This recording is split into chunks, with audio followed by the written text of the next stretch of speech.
to Dub Nation. Steph Curry from downtown again. And to those who bleed orange and black. It is out of here. Good morning. This is Murph and Marcus. Brian Murphy and Marcus the Waterboy Boucher. Streaming live at twitch.tv/The Sports Leader. Sponsored by Bigelow Tea. Grab a mug and tea proudly. Let's get religious up in this piece. I do believe they say in the Jewish religion, but I'm a goyim, so don't ask me. I do believe they ask, why is this day different from all other days? That's one of their holy questions. Marcus, the Waterboy Boucher, I ask you, my friend, and you know the answer. Why is this day different from all other days? Because the 49ers are in our lives on Sunday. Let's go. Football Friday, buddy. Wow. How you feeling? I'm feeling great because not only are the 49ers and the entire NFL back in our life this weekend, I thought today was different because we're celebrating the birthday of one Brian Murphy. Well, let me tell you what, buddy. When you hit a certain age, they just don't matter. No, They Murph. just No. don't matter. So They you're good. all matter. Thank you They for all the, count. They all stack up. It's your birthday day. It's your birthday month. It's your birthday celebration, Murph. There's no month. There's just a show today. But thank you, and thanks for the Bob's Donut and the fritter. But no, this day is different from all the days because it's the 49ers back in our lives after 9 months. Did you really think I was going there? I did. I thought you were going biblical on your birthday. You got me and young Tony on a misdirection. It's my birthday, Yeah, B. yeah. Let's play. Let's talk ball. Let's talk ball. Yeah, birthday mensch. Yeah, there you go. No, it's freaking football Friday and the 49ers. Actually, I should say, why is this day different from all other days? Because it's post-round table Friday is what it is. Hope everybody, all y'all who came out, the hundreds of you, the thousands of you, or maybe, the handful of you that came out there. Dozens and dozens of KNBR listeners. Dozens. Are you counting the promo people? I'm counting the donuts outside. Well, let's go right now and say, how many times have you ever gone to a radio remote on your own, like when you were growing up or an adult or whatever, just like, I'm going to go see that radio show perform in a place?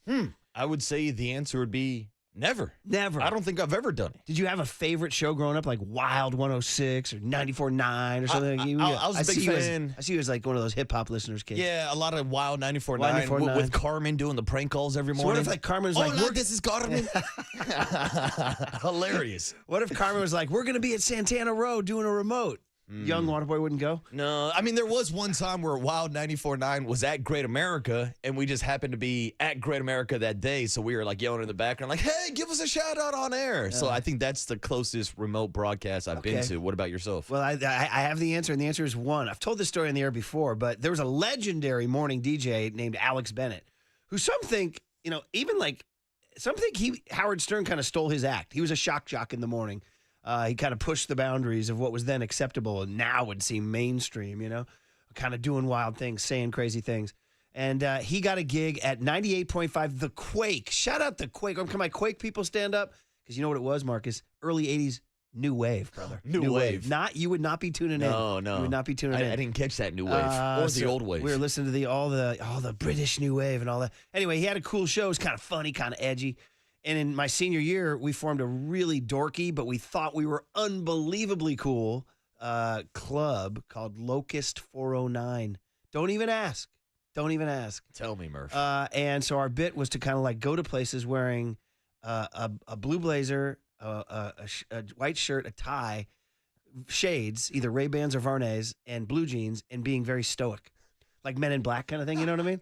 Like Men in Black. So we decided we were going to go to the Alex Bennett Morning Show as Locust 409. So like 11 of us. Locust 409. And we walked in, and he had like not really, it'd be like if people, it wasn't really set up for a live audience. You just walked in but they welcomed a live audience. So we just walked in. And Alex Bennett just looked up and he's like, yeah, look at these guys. And then he goes on with the show, never acknowledged us for the rest of the time, and we felt defeated and trudged out as total losers. Yeah, the bit wasn't that good, huh? But we should welcome a live audience in. We should. Come on down. Well, we did yesterday, the roundtable. Storm the studios of Daly City. So, anybody who came out, God bless. In that Prescott Market's a nice situation. That was my note to self. Shout out the birth of these outdoor sort of brewery, cornhole, food marketplaces that are these flat kind of picnic table-y area things. That's what's going on over there. Yeah, I believe you said it was one of like the top three So things there's that America has There's going only right now. three things that Only got better in three America. things in the country right now. Because Tony. so much has gotten worse. Yeah, there's a lot going on. Oh my Tony. God! And I'm talking about like trying to log on somewhere, and then you got to get your password, and then you forgot your password. Now you get it. Or you got to call. verification. Or if you're calling a customer service place and you can't ever talk to a human being, there's so much wrong with this that country. AI bull s. The only three things that have gotten better. Number one, airline entertainment. Used to be subjected to one screen, one movie, no choice. Now, dude, you can watch the entire Sopranos season on your phone. Anything you want. And that's number two, mid-major hotel breakfast. I spent an entire youth in my mom and dad's station wagon staying at motels up and down the West Coast. You wake up in the morning like, what are we going to do? There's nothing to eat. We just start scouring. Now you wake up in these courtyards and they're like, come on down. We got a little box of Raisin Bran. What do you want? You want to make those waffles? You can make your own waffles. Dude, we'll now. turn it over. Because in the morning, I'm and then making waffles. And then we'll turn it back over. By the way, I've biffed those waffles at many travel ball tournaments. I bet you have. I'm like, wait, do I turn it this way? When do I turn it? I'm like, do I turn it that way? Next thing you know, the alarm's going off, smoke's pouring out. Beep, beep, beep. That's number two. And number three is the rise of the picnic table, cornhole, brewery, outdoor, like, food place. Yes. So, you know what I mean? That's where we were yesterday. Yeah, and there's something different about drinking a beer outdoors and not getting in trouble for it. Obviously, it's great when you're camping or on the lake, but you're right. These public breweries where now they have these beer gardens outside. Beer garden. That's the phrase I'm looking for. Is the way to put it. I tried to describe it with all these words. You're like, it's a beer garden. You're like, this cornhole, picnic table, outdoor beer place they I'm got. not that bright. I'm like, that I bright. think it's a beer garden. I'm not that bright. Well, it's new, so new to me. I don't even know what it's called. So anyway, so it was fun. Thanks to everybody who came out yesterday. I don't know if we solved the Niners' problems, but all I know is that we did find out about the Niners' problems when we were there. We did. It was last segment. We're going to break. I forget who told me. Was it Thin Tim, I think? Came up and in his Thin Tim way. He has that way about him, where he kind of has that look on his face, where he says, and he kind of tilts his head and he goes, Christian McCaffrey, calf injury. Okay, you're back. You know what I mean? One of those Thin Tim things, you know? Thanks, Tim. He kind of does this thing where he stands up straight and tilts his head, you know what I mean? And then he shrugs his shoulders and moves on, Yeah, that's that Tim. Thin Tim mannerism, That's Tim. So he goes, yeah, Christian McCaffrey, calf injury. Okay, you guys are back. And so we had to deal with it our last segment. And we don't know, nobody knows the significance other than the Niners training room and Christian McCaffrey and Kyle Shanahan and those guys. But obviously, a brutal turn of events. Yeah, and it feels like deja vu because it was literally just a couple of days before the season started last year that we found out about this calf injury. And as you recall, Jordan Mason got a text on Friday night saying that he was going to be the starting running back. So, B-Rob, have your phone ready tonight. We don't know what kind of breaking news or information we're going to get. I know that Kyle Shanahan's going to speak to the media today also, so maybe we'll get some answers there. But anytime you hear calf and McCaffrey, you start to worry. McCaff is bumming me out free. Everything was so go.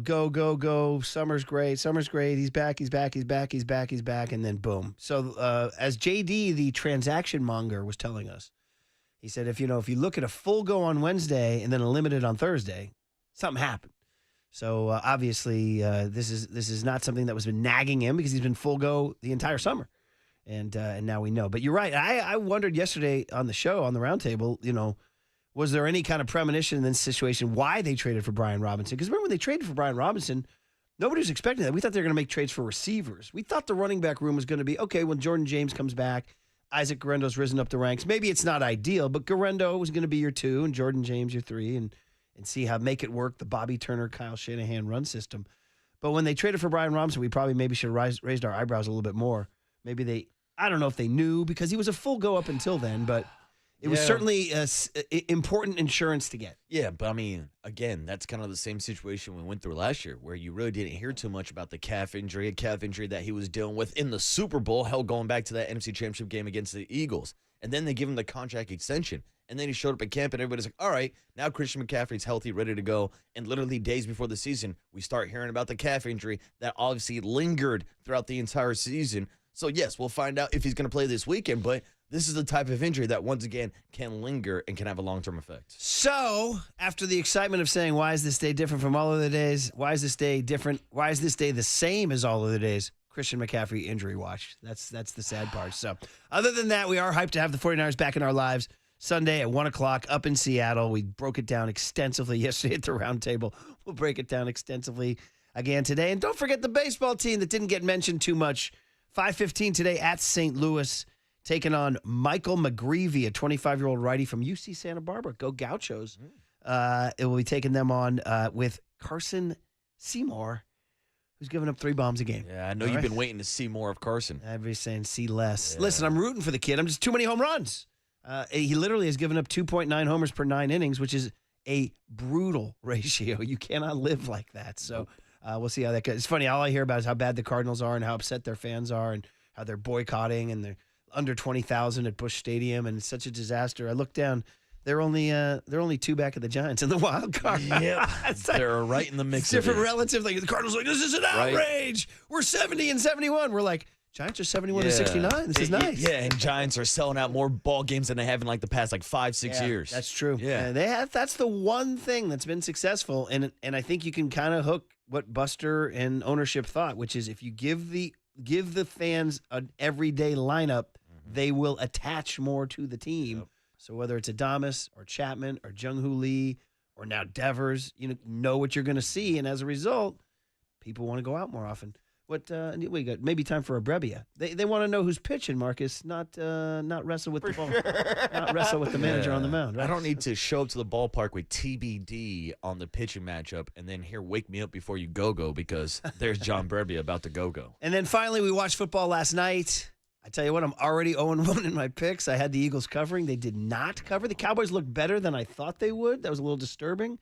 And then, of course, we'll have to get into the spitter. And how about the fact that after it was revealed that Jalen Carter spit on, if you missed it, where you been, Jalen Carter, before the first play of the game, when the 2 huddles are milling around, spits on Dak Prescott's chest. He gets ejected before the game starts. Unbelievable turn of events, which affected the game dramatically. That's why the Cowboys probably were able to move the ball without the potential defensive player of the year in there. But it turns out later on in the second, they pour over the movie that Dak Prescott spit first. We have a second spitter. There it is. Mm-hmm. There it is. So John Joe, get it ready for the cooler of content. The second spitter. Have it ready to go. And 808 KNBR, you can chime in all morning long. Who's the bigger super spreader, Murph or Jalen Carter? Seriously, nothing like Ricola on your birthday. All right, guys. We'll say good morning to young Tony, who laid back yesterday. Didn't come up to he refused to approach the panel. Yeah, Tony was a cool kid in the back of the class. I kept asking you, where's young Tony? You go, he's here. I'm like, I don't see him. He's making the round. Yeah, I don't know. He's on with his glasses on, trying to go incognito. Line, afraid of Depop and Thin Tim? Yeah, that's true. Maybe he thought Derek was going to toss him around after all that smack talk yesterday. Could have been. Yeah. We'll find out on the other side and get you a guest list on a Friday, Football Friday. 49ers back in our lives on the Sports Leader.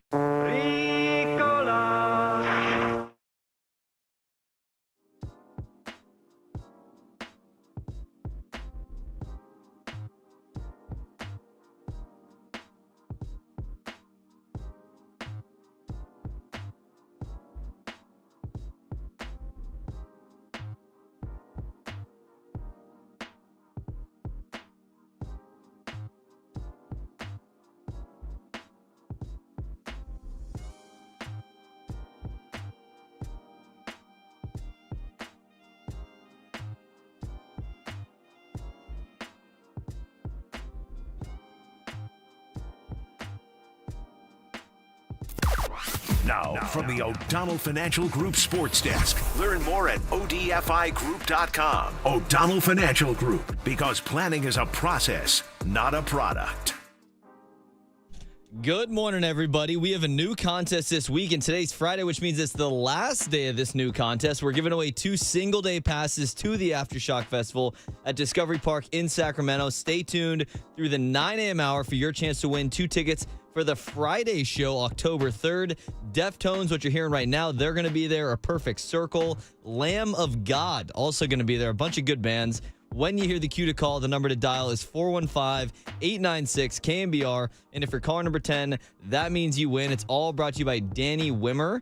And you can find official rules on thesportsleader.com.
And now it's time for the Protect Your Assets Business and Technology Report with me, David Hollander.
Now back to Murph and Marcus on the Sports Leader. Streaming live on thesportsleader.com and KNBR. The Sports Leader app. Murph and Marcus is sponsored by Bigelow Tea. Grab a mug and tea proudly. McCaffrey popped up on yesterday's injury report as limited with a calf injury. I will say this cautiously. Here is what I would tell you. I do not get the sense, based on the conversations I've had so far, that there are alarm bells going off about Christian McCaffrey at this point. If there is any player you are going to take precautions with if he feels something in practice, it's the guy who's arguably your best player and missed most of last season because of a variety of different ailments. We also know that calf injuries can be tricky. At times they are precursors to Achilles injuries. McCaffrey had issues with both his Achilles last year. Again, I do not get the sense that this is DEFCON 1 at this point. Well, better damn well not be DEFCON 1. Jeez. My God, why are you even throwing that out there? Man, it was supposed to be a happy Friday, Reggae Friday. God bless Reggae Friday. 49ers back in our lives, and yet Christian McCaffrey haunting us all. We shall find out more. We probably won't know till Sunday, but yeah, you mentioned the words deja vu, and it just feels that way. It was last year, man, that Jets game, that when the seeds of discontent were sown between young Tony and I. That's right. Tried to invite him to hang out in a suite, and he was like, do I have to? Can I leave at halftime? I think I'm learning in many levels what Tony thinks of your boy here. Oh, yeah, but that's a whole different story. Tone. But you know what? Two can play at that game. You're So saying let's there's do a that. reason why young Tony didn't come up to the round table yesterday, Murph. So anyway, we don't need this kid. So anyway, point is that McCaffrey is the only shadow on this situation. Niners still 2.5-point favorites, and again, we won't know really what's going on until we get there on Sunday at 1:00. So other than that, well, it is actually, to tell you the truth, given the clock and given what we got coming, we do have to get to Young Tone early on a Friday, September 5, 2025, because we do have things coming up real soon. But first and foremost, Young Tone, I would say good to see you at the pub. I mean, at the what am I calling it? The beer garden. The beer garden. The beer Murph. garden. I got to get that right. But you didn't say hi. Well, here's the thing. You guys were doing your thing. You guys are professionals. I talk to you guys all the time. I don't want to bother you guys. I'm there as like a listener, as like a, just guy enjoying the little vibe we had out there. Ernesto from Modesto came up and said hi and took pictures. Would you like for me to have done that? Like go up there and ask for a picture? I would just say it felt, I'm going to go ahead and flat out say, it felt somewhat of a, what's the word? It's not a diss. That's too strong of a statement. It felt like a, I don't know, some sort of unfriendly or antisocial stance. Were you trying to distance yourself from the morning show, Tony? Okay, first of all, there's 7 people up there. You guys are doing a live show. You guys are very busy. What do you need me for? I'm just a guy. Do you understand here. that we wanted to see you? Don't you understand that? Yeah, I that was we there. wanted to see, and then the fact that you were there and not saying hi felt like, all right, fine. Yeah, now we know where we stand. Well, he was hanging out with Tacky and Pat H and some of the boys from the YouTube chat. Yeah. I think we might have an undercover member of the filth working on our board, Murph. Bro, Mexican American Dream in person? Dude, Well, in after the beef person. you guys had. And he was giving me clips. Hey, He baby. was- yeah. Hey, baby, let's squash the beef, baby. Didn't he come on? Didn't he come after you one day on the air? Oh, 100%. Oh, We heard Tony about it. hung up on him one time. Right. So how did you guys do? He was good. He was riffing with me, and then I guess he went on dirty work that day or a couple days after and just buried me, but I just missed that, so he had the clip ready for me. It was good. Here's the thing, too. I was just there for the fans. Just nice to interact with the listeners that we have, the great YouTubers. To be there for the fans have to show up. Yeah. That's the problem. Well, here's the thing, Tony. You could have came up to the table and took a photo with Murph because there were other KNBR employees trying to take a couple photos with some of the hosts we had on the round table yesterday. You got to go ahead and tell that story. All right, dude. So this is all time. Shout out to our guy, Kyle Chung, who was engineering the show yesterday. I don't know if I've ever had Kyle run the board in a show I've done. No, I think that might have been the first for most of us. Now, Kyle Chung has done a couple overnight shifts, and he's done like the leadoff spot, but he's never really ran the board on the morning show. He filled in when Curly was out in Greece, like as just kind of a second guy here. I remember saying make Kyle Chung answer the phone. Correct. Yeah, that's right. But we never had him on the actual board. Yeah. Well, he was running the ones and twos yesterday, so during the first commercial break, I go say what's up to Kyle. Kyle saying what's up to all the hosts. He walks up to our guy, Larry Kruger. Now, a little behind the scenes, Niners Nightly. Larry does his show from home. Kyle Chung, a lot of the time, is the producer behind the scenes back in the studio. So Kyle Chung walks up. He goes, "Hey, Larry, what's going on? Good to see you." And Kruger immediately turns around. He goes, "Hey, buddy, want a picture?" Thinking that Kyle Chung, our coworker, was just another fan. All time. And I start elbowing Murph and Copes. I'm like, bro, you guys got to see this. You got to see this. Kruger turns around, and I forgot which one of us just yelled out, "Did you think that guy was a fan?" He goes, "Yeah, what are you talking about? He's my biggest fan." Oh, my God, dude. There's so many riffs, so many different, it's the Spinal Tap scene where they're like, I got to go wait for the limo. I got to go wait in the lobby for the limo or whatever. It's like any number of the big time, like Ron Burgundy. It's Burgundy, right? It's all these. It's every joke in the book. You man. couldn't script it. Yeah, I mean, you can. It's Ron Burgundy. He was literally working the broadcast with headphones on. He takes them off and goes, "Larry, what's going on?" It's honestly like when you do the sitcom or you do the movie, you have the guy who's so oblivious that he asks his producer, "Would you like a picture?" Because he thinks he's a fan. Yeah, incredible performance. Like a scene at a curb. Incredible. Yeah, incredible performance. All right, let's get the guest list because we got to get going here. All right, well, we got Brian and Bobby's best bets at 6:30 this morning, ladies and gentlemen. Stay tuned. Let's hustle. John Lynch replay at 6:50. If you missed it yesterday, we'll have Mike Kruko on at 7:30. The big hit is going to be Guy Haberman, your 49ers radio play-by-play voice this year, filling in for Greg Papa, of course. He's going to join us at 7:50. We'll have cooler content 8:30. And then Warren Moon at 8:50. Shout out Murph. Happy birthday, Murph. Thanks, buddy. I think that we didn't really emphasize enough what you said is happening at 6:30. It's Brian and Bobby's best bets. I mean, this is like destination listening type stuff here, man. And you're off to a great start, right? So we got to, that's a different story. But we got to really but I do want to say that generally we'll be at 6:50. Or am I live producing on the air? Maybe it should always be at 6:30 since we're always going to have Lynch. I think We're live 6:30 producing. might be the new home, Murph. Okay. We'll find out I'm next. cool with it. We got to be tight. Yeah, we got to be Which tight. means we got to get out. Keep it tight. Brian and Bobby, oh, man, let the games begin on the other side on the Sports Leader.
Oops.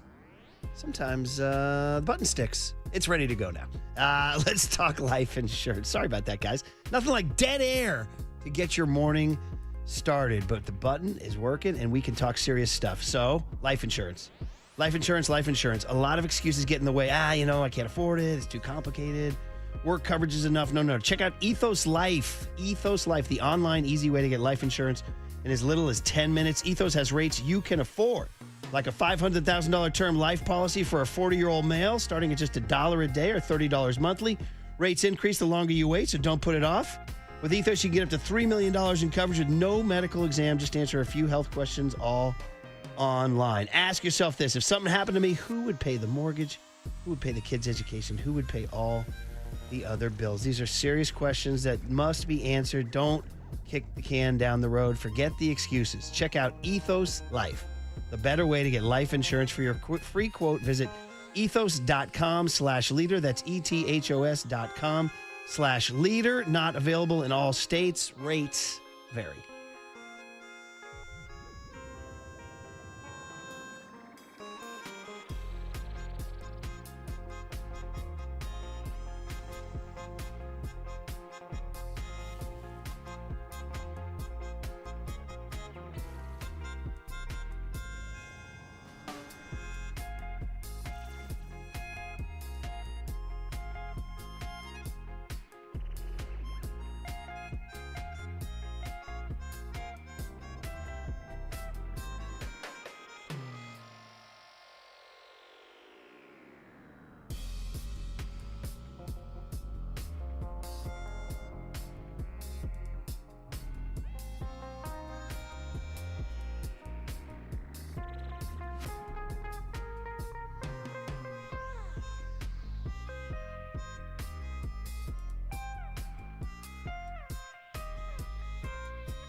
Brian and Bobby gave me the opportunity to really learn.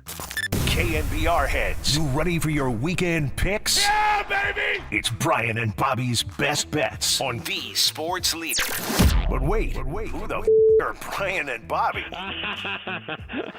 Oh, wow. That's from last year. Whoa. Do we keep that? Do we want to put in the Travis Kelce? The Jason Kelce laugh, I think, there. Yeah. Or the Lions podcast laugh. You know what? Just for today, can I get the Lions just out of nowhere? Just, hey, man, it was somebody wrote, I'll set it up for you, Tone, with a Henny Youngman one-liner. Somebody texted in and said the best part of the roundtable was when Murph brought the Swiffer to clean up the filth. And I said, hey, so at least one person got a laugh. Bro. Chill. Damn. Chill. I did bring a Swiffer Yeah, you to did. clean up the filth. Ah, yeah. Did you clean it up? Yeah, I guess, sort Yeah. of. Brought some about a boombox. They just there was less smack talk this time, actually. So. There was, especially after Derek Papa called us out about that Anchorman style brawl. There were no None of fisticuffs that. yesterday at the All round right, table. so here's the deal. This is going to be the Friday tradition going forward all the way up until 2026, brother. So you ready to kick off the final quarter of 2025 with Brian and Bobby's Best Bets? It's all sponsored by Marin Health with top physicians, surgeons, and clinicians right here in the North Bay. Marin Health puts you closer to your best health, world-class care, closer than you think. So that's what we do. We get you ready for the weekend. Marcus fixes two best NFL games. That's, by the way, Bobby, a.k.a. Bobby. Bobby Boucher, Fixes baby. two best NFL games. But you know me. They call me Saturday Murph. Yes, they do. They've been calling me Saturday Murph for decades now. And that's my alter ego, Brian. Brian. Brian's best bets. I want you to call me Brian. Hey, for Brian. the rest of this segment. Hey, all right? Brian. And I picked my two best college games. Games. And then, of course, we give you what we call the old-fashioned couch potato guide. A thing that was invented well before streaming and iPhones and things like that. Yeah. But if you're still an old-fashioned, I need to know my 5 best TV football games, I'm that guy. So I'm Brian. He's Bobby. And the floor, you want to go Saturday then Sunday or Sunday then Saturday? We can alternate. We haven't even planned this out. Let's start with Saturday, then we'll go Sunday, then we'll finish it off with the couch We're potato going chronological. guide. Well, here we go. Start us off Saturday, Murph. Once more into the blank and breach we go. And let me tell you what, there's nothing better than picking games involving 18 and 19-year-old kids who have freaking fights with their girlfriends before the game and then blow the spread. All right? I just want to let you know that this whole thing is a gosh darn folly picking college football games, all right? Particularly with so little data, but let's do it. Let's boldly stride in. And right away, I can't believe I'm going to do this here, but I'm going to actually tip my cap. Well, let's not call it tipping our cap. Let's acknowledge the Arizona State presence here at the Leader, led by the freckle-faced wonder himself, Kerry Crowley. That's my guy. However, Kerry doesn't like to talk about Arizona State football for some reason. No, he does not. Which leads us to the next guy, the much maligned, should we call him digital punching bag, Jack Loader. Yeah, that's not my guy. All right. He was there yesterday, too. Yeah, huh? he was, but He's now he's in Europe. He's on a big trip to Europe, too. Yeah, great time in Other Loader. Sun Devils, who am I forgetting? Should we just say the disarming ebullience of a Austin Scott. Dude, Austin right? Scott, top of the power rankings. Who just kind of possibly. walks into the room. They tend to do a vibe check with him on the afternoon show, all that stuff. So we got a lot of Sun Devils We here. do. A lot of Devils. They're kind of in my ear a little bit, and I'm kind of checking out the Devils. And last year, they were such a great story with, oh, my God, Cam Scatterboo and the playoff and almost beating Texas and all that good stuff. And they're back. I mean, Sam Levitt, the quarterback's back, and the wide receiver Jordan Tyson's back. They didn't have a great start against Northern Arizona, but they're going to Mississippi State. Bro, it don't get more country than Mississippi State. By the way, shout out to Dakota Prescott, performing pretty well last night for the Mississippi State Bulldogs. Going full name. Mississippi State Bulldogs. You know what they were famous for when I was a kid? They were famous for Jackie Sherrill coaching them. Jackie Sherrill once castrated a bull live at practice.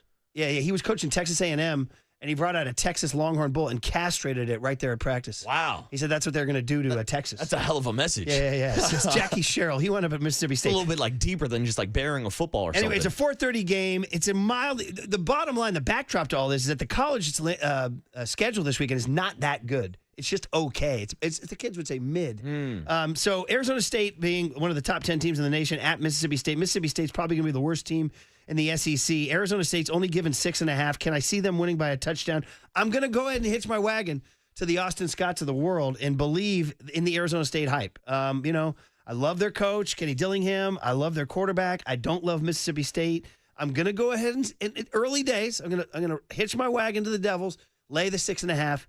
We'll see what happens. The only real game of consequence on the national schedule, though, it comes on later in the evening. It's Michigan Wolverines and all that entails. Hail to the victors, valiant. At the Oklahoma Sooners. Boomer Sooner Boomer. That whole deal. Two iconic programs. I believe two of the top 5 winningest programs in the history of college football. Okay, Boomer. Also, they haven't played each other since 1976 in the Orange Bowl. That's crazy. These two iconic programs, they're not that far apart. Michigan, Oklahoma, you probably drive there in like 10 hours. Anyway, point is, it's the best game of the weekend. Michigan featuring their star freshman quarterback, Underwood, of course. Everybody loves him. Oklahoma's got the transfer quarterback from Washington State. I like Washington State quarterbacks, man, going all the way back to the throwing Samoan Jack Thompson, all the way through Ryan Leaf. Didn't really have a great pro career, but great college career, all the way through your boy Gardner Minshew, former Raider legend. That's it, stretching out in the jockstrap. Washington State has had great quarterbacks through the years, and John Mateer is one of them. He's now an Oklahoma Sooner. So I'm going to go ahead and say that while Michigan is still kind of doing their post-Harbaugh, they didn't play that well last week against New Mexico, and Oklahoma's laying 5.5. I'm going to go with the Sooners. I'm going to take the Sooner schooner. I'm going to go with Mateer and say Michigan's just not quite there yet.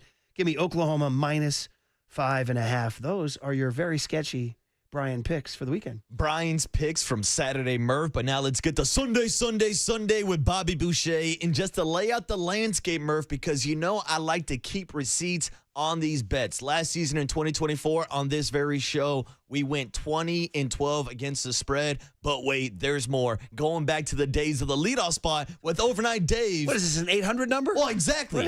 808 KNBR. 888 Waterboy. Do you want to win some bets, Murph? I got to put some legitimacy on my name. Over the last 3 seasons on KNBR, 80, 51, and 5 against the spread. So let's keep winning and let's keep stacking some numbers. There is a perversion to you keeping that stat. And by the way, like my kids' golf scores, I'm going to have to go double check those. Hey, all right, dude? Overnight Dave has all the files from back in the day. This has been a running tab, Murph. We got to give the picks some credibility. And let's get some credit in week 1 of the NFL season where there's always a lot of question marks. But I'm going to start in a divisional matchup between the Washington Commanders and the New York Giants, Murph, because last year I hitched my train to Jaden Daniels, and I said on this show that I think he's the best quarterback in the NFC. Well, he's got an opportunity to show that this weekend against the New York Giants, who are starting Russell Wilson at quarterback. The New York Giants, to me, are not a threat in the NFC East. This game's at home in Washington. The spread is 5.5, less than a touchdown. I like Jaden Daniels and the Washington Commanders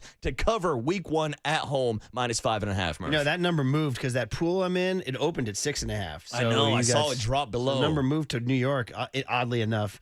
But go ahead, Washington minus 6.5 or minus 5.5. Washington minus 5.5 Sounds is good. our first spread of the day. But also, there's a second 5.5 point spread on Sunday that I will also be taking, and that is from a road team. I'm going with the Cincinnati Bengals going out to Cleveland to take on Joe Flacco and the Browns. Now, I'm actually surprised that this is not a larger number. I thought that the Bengals should have been more than a touchdown spread. But, of course, when you're looking for bets in the NFL, you're trying to follow trends.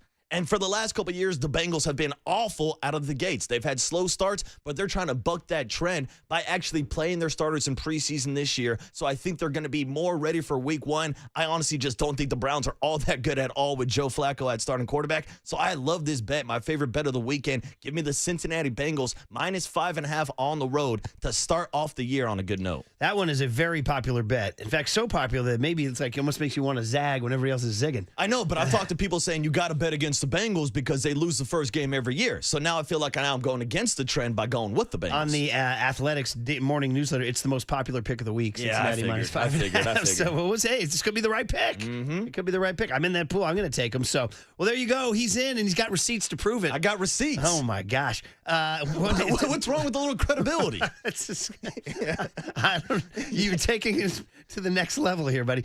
Here we go. Top five couch potato games. Runners up. San Jose State, Texas. Thought about picking that game, by the way. Texas minus 36.5. I hate to do this to my boy Jim Ernest to San Jose State and Provident Credit Union, but I can see Texas getting mad and winning 52-10. Can't you? Thought about laying the 36.5 there. Feels like it's going to be a blowout. That's an honorable mention game. I was dying to put Cal on the couch potato guide. Bro, I couldn't find where. You ready for this? ACC Network Plus? Or ACC Network Extra? Extra? What? Extra. What the heck? ACC Network? Bro, we had Ron Rivera. He's like, put us on the TV. I'm like, Ron, I can't. I don't know what ACC Network Extra is. ACC Plus Extra? Is this like a streaming service for a streaming service? Dude, I don't even think you have access to this streaming service. I'm so confused. This guy's the king of the courtesy stream, shall we say. Shout out Stream East. That's the site they caught. They finally got him. But see, you're such a baller. You're like, only suckers use Stream East. Exactly. I know a site that knows a site. Very good. Anyway, so ACC Network Extra. I can't put you on the top 5. I cannot put you on the couch potato guy. So you're out. So moving into your place is our afternoon guy, Andrew Luck. Stanford, listen, not a good start losing to Hawaii, but I am going to give them a courtesy 1-star watch. They're at BYU. Ouch. That's going to be a tough one, but it is at 7:15 on ESPN. By the way, I want to correct that, by the way. There's been some confusion in terms of times. You know, I go to these different sites, and you're not sure what the go ahead. Yes. Because it was confusion. It was confusion for sure. A little bit of confusion. There's some confusion in the situation of which time zone I was looking at, because I went to so many different sites today. So I want to triple check on that Stanford kickoff, by the way. What time zone it you is in, Murph? 7:15. I had it right. So good. Thank you. 7:15 ESPN. That's an evening game. 2 stars, the game I just talked to you guys about, Michigan, Oklahoma. 4:30 on ABC. Good-looking game. Good helmets, good unis, good fight songs. Really the only banner game of the weekend gets my 2-star spot, and that's it for college. That's at 4th. The next 3 are all pro games. Starting with tonight, I thought about not doing it because I don't know, man. The Friday night Brazil game, kind of weird, right? It is weird. Kind of weird. I kind of felt bad for the Chiefs. I saw the press conference. I'm like, they made these guys fly to freaking Brazil? Feel bad for the Chiefs. Feel bad for the Chargers. They too. lost the home game. I didn't see that. Yeah, 100%. They lost a division home game. It's actually a real thing, right? How do you lose a division home game, man? So, but it's on YouTube. Now, I'm assuming that means I can watch it. Does it? I don't know. Do I need to subscribe to YouTube? It's on YouTube. Do you have to pay for YouTube TV? No, it's just regular YouTube. It's not YouTube TV. It's just on YouTube. Yeah. Just on YouTube. So like how you're watching us right now. Like we are. Yeah. Okay. All right. There you go. Does that mean during the Chargers-Chiefs game, there'll be a little rectangle with young Tony up at the top the entire time? Yeah, and then I'll be pressing a skip ad button. And by the way, young Tony, Patrick Mahomes will be like, man, young Tony was at my game, didn't say hi the entire time. There's young Tony hanging out in the back. You gotta let him be, dude. He's got business to do. Young Tony, actually I have it as YT for YouTube, but it could be for young Tony too. 5 o'clock, Chargers-Chiefs. I don't know. Why not, right? Yeah, I'll jump in. I'll see if I see a Pat H and Tacky in the YouTube chat. Okay, yeah, that'd be good. That'd be good. So that's tonight. That's a Friday night pick there. The 4-star game is the Sunday nighter. It's really the game that all the NFL heads are gearing for. It's the Lamar Jackson, Josh Allen Bowl. Baltimore Ravens at the Buffalo Bills, 5:20 on NBC. That was an interesting spread. It was only the one I had was only a half a point. Is that what it is still, or? Yeah, what I saw Sunday Night Football, I stayed away from that game. I saw Baltimore -1.5 last time I checked. Baltimore -1.5 on the road. I've got Baltimore as a favorite, so I was like, yeah, I'm staying away from that game. Right? It is in Buffalo. Yeah, my gosh. Anyway, it's the 5:20 Sunday night game. And I want to say this. Listen, no hate. Just got to get a takeout. I'm done with the Carrie Underwood Sunday night song. It ran its course. Wow. Ran its course. We got to do something new. I'm surprised. I heard it. I heard the tease for it. I was like, I don't know. I'm just not feeling it. How long before Taylor Swift is singing on Sunday night? Well, she's way too big for that. Yeah. Way too big for that. Carrie Underwood's kind of that mid-level talent they're going to get. Damn, so look at you taking shots. I told you, no hate, no shade. I don't know. I just heard it and I was like, give me something new. Anyway, and then the 5-star, as listeners are saying when they hear my voice, right? And the 5-star game, of course, 49ers. Seahawks. Are you kidding me? 1 o'clock on Fox, but you will be streaming 810 and 107.7 to hear Guy Haberman and Tim Ryan, who we had yesterday on the roundtable with Timmy Ryan. His laugh when he heard Kruger's voice was incredible. Tim Ryan has this incredible word laugh thing. Kruger. He has this incredible thing. When he goes, he did it for me twice. Remember, he goes, when he was talking about me coaching CYO, get back on D. Mill Valley Muni, by the way, which is not the technical name. It's Mill Valley Golf Course. Yeah. But in the news, our boy Niall will be at the Walker Cup, Cypress Point tomorrow. Guess who just yesterday got 2 tickets? Nice. I will be at Cypress Point taking golf fanatic young Rory. Dude, Cypress Point is literally the most beautiful place in the world. Nice, on dude. Planet Earth. It's going to be incredible. And Niall, we're back with Niall, That's man. awesome. And he's throwing out the first pitch on Monday. Hell yeah. So big drives, like 2 hours. Yeah, it's like a 2-hour, 45-minute drive from our house. We're up early Saturday morning, bombing down, and then walking the meeting of heavenly ocean and land, and watching the Walker Cup. It's going to be so exciting, so much fun. So much fun because Niall's playing for Scotland. Me, I like America, as we told Pat Bailey. Yeah. So am I going to surgically root for Niall individually and then root for America the rest of the way? Is that what I do? You might have to. I think I'm going no colors. I'm just going to go neutral here and just repping Mill Valley. No, I need you showing up as, what was it, the Vocos 409? Locust 409. Dude. So I should wear the blue blazer. Yeah, the blue blazer. Yeah, that's the look I'm looking for. And then Alex Bennett will be in the gallery and say, look at this guy. Yeah, look at this guy. Anyway, that's the 5-star pick. There it is, Brian and Bobby. I feel good. The bets are back, baby. I feel so good that we're going to turn it over to John Lynch next, right? The big honking John Lynch interview next on the Sports Leader. Chop up. A blast from I'm in the house. They dusted me off. I'm here in Oakland drinking beers. Time for traffic on the Sports Leader.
Time for KNBR's Opening Bell Report. Sponsored by Protect Your Assets with David Hollander. Concerned inflation will ruin your dream retirement? Learn more. Listen to David's show every Saturday morning or call 1-866-PROTECT.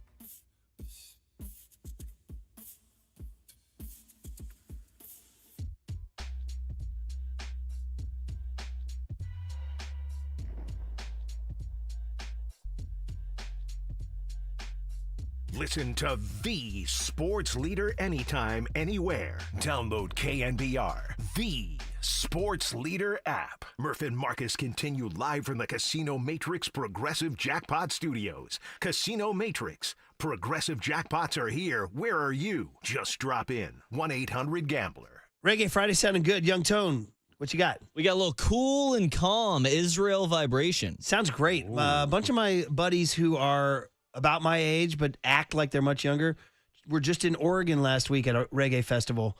They sent a picture, and they all looked like they were stoned. Oh. Yeah, they all looked like they were stoned. Oh, I'm jealous. Yeah, I know. They were at a big old honking reggae festival up in the Oregon River. These guys are in their 50s.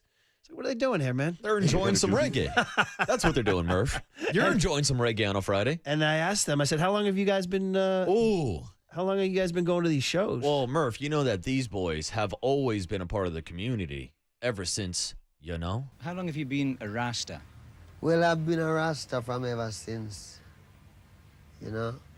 It doesn't get any more poetic than that. Been a Niner fan ever since, and John Lynch joins us every Thursday and Friday. That's right, every Thursday and Friday. So for the 650 crowd, by the way, you are listening to KNBR AM and KNBR FM San Francisco, the sports leader, Cumulus Media Station. John Lynch joined us, and a bonus for you commuters. You're grinding it out in the commute.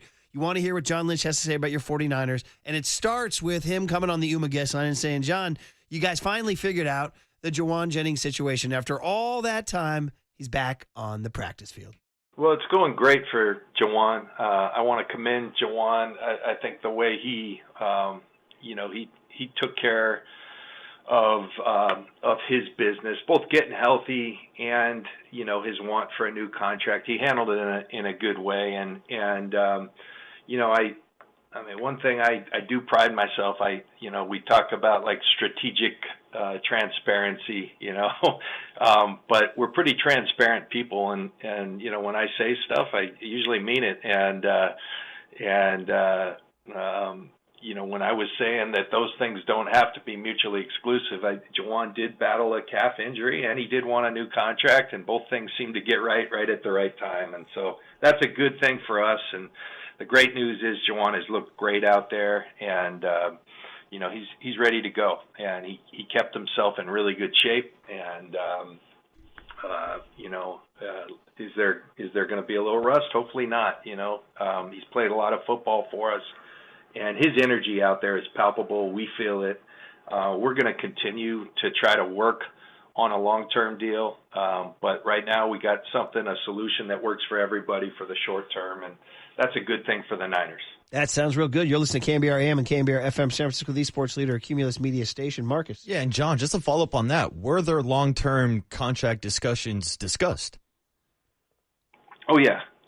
And, we obviously couldn't come to an agreement on that right now, but that's not to say that's gone.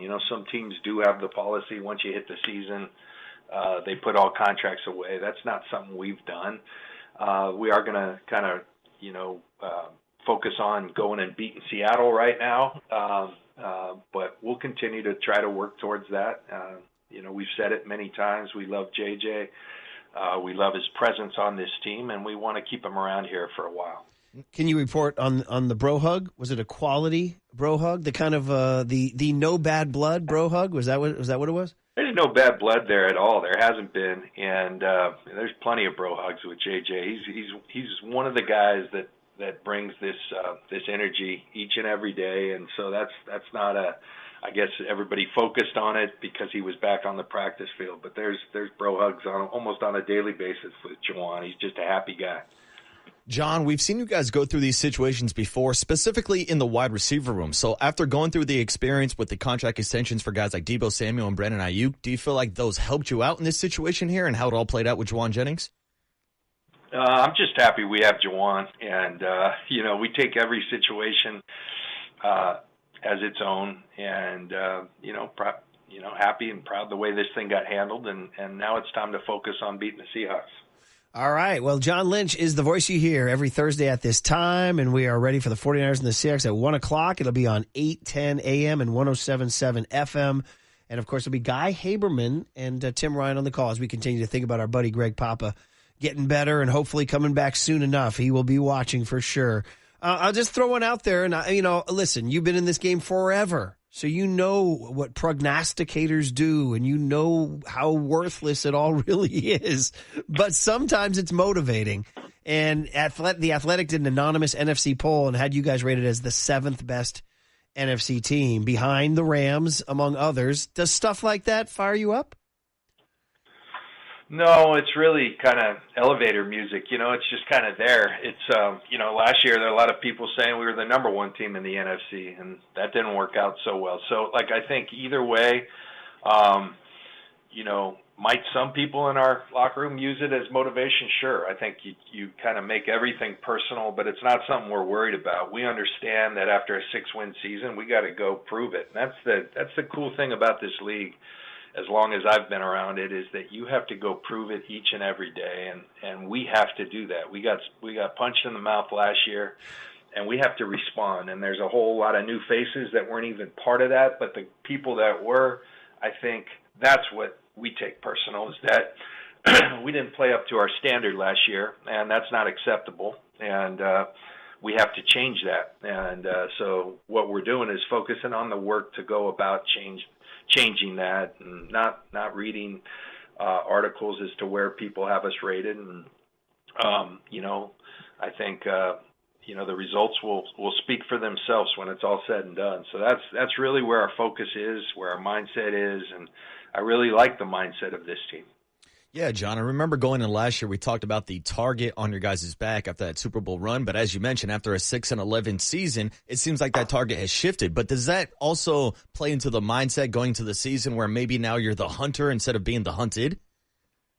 Yeah, and I think that's kind of cool. It's I think when you have a great season, I've been in those rooms. People do off-season studies, and everyone's off-season study when you're humming is, okay, how do we counteract what the Niners are doing?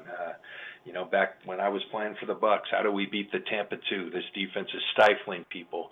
And so I think, maybe some of that shifts. Everyone doesn't spend their whole time saying, how do we beat this team? And so all those things, but, I think the bottom line is you got to go play good football. We have players. We've talked a lot about it. We've infused a lot of youth on this team. Hopefully that serves us well. We understand there's going to be some growing pains with that, but we like the mix of, future Hall of Famers along with those young guys as being those role models. So how it plays out, we will see. But I think as long as we continue to get a little bit better each and every day and find a way to win some games, and while we're doing that, we're going to be just fine. And I'm looking forward to seeing it all play out. Talking to John Lynch. We're going to do this every Thursday during the week. It's awesome. 49ers Seahawks on Sunday. Cannot wait for this one for sure. Big NFC West clash right out of the gate. And then they finish in week 18, if we can even think about week 18 right now, which is a little ways away. John, we had Tim Ryan on. You love Tim. He's awesome, and he's very honest. He's usually bullish on the team, pretty optimistic, but he's also honest. And I said, I'll be honest, bro. He said, I got trepidation and questions about the defense. And is that a fair statement? Like, do you say, okay, I see where Tim's coming from on that because of the turnover? I think because there's newness, yeah. And, I think, I don't know about trepidation. I try not to live in my fears, nor does Bro. I'm surprised Bro would stoop to that level. But, don't be scared, bro. There is newness. It's up on my screen right now. I see Michael, and I see Siegel, and I see some of these Upton Stout. There's a lot of new faces that are going to be out there, and I get kind of excited about that, and so I'll work with Bro on the side. But it is new, but like I said, I think that brings some excitement. I also still see the Bosas and Fred Warners and Diamadors, and that fires me up. New faces on the field, but a familiar face back on the sideline. Robert Saleh back as your defensive coordinator this year. He brings in Gus Bradley to help out with that defense. What are your expectations for the defense this year with Robert Saleh back on the sideline? Saleh's a really good football coach.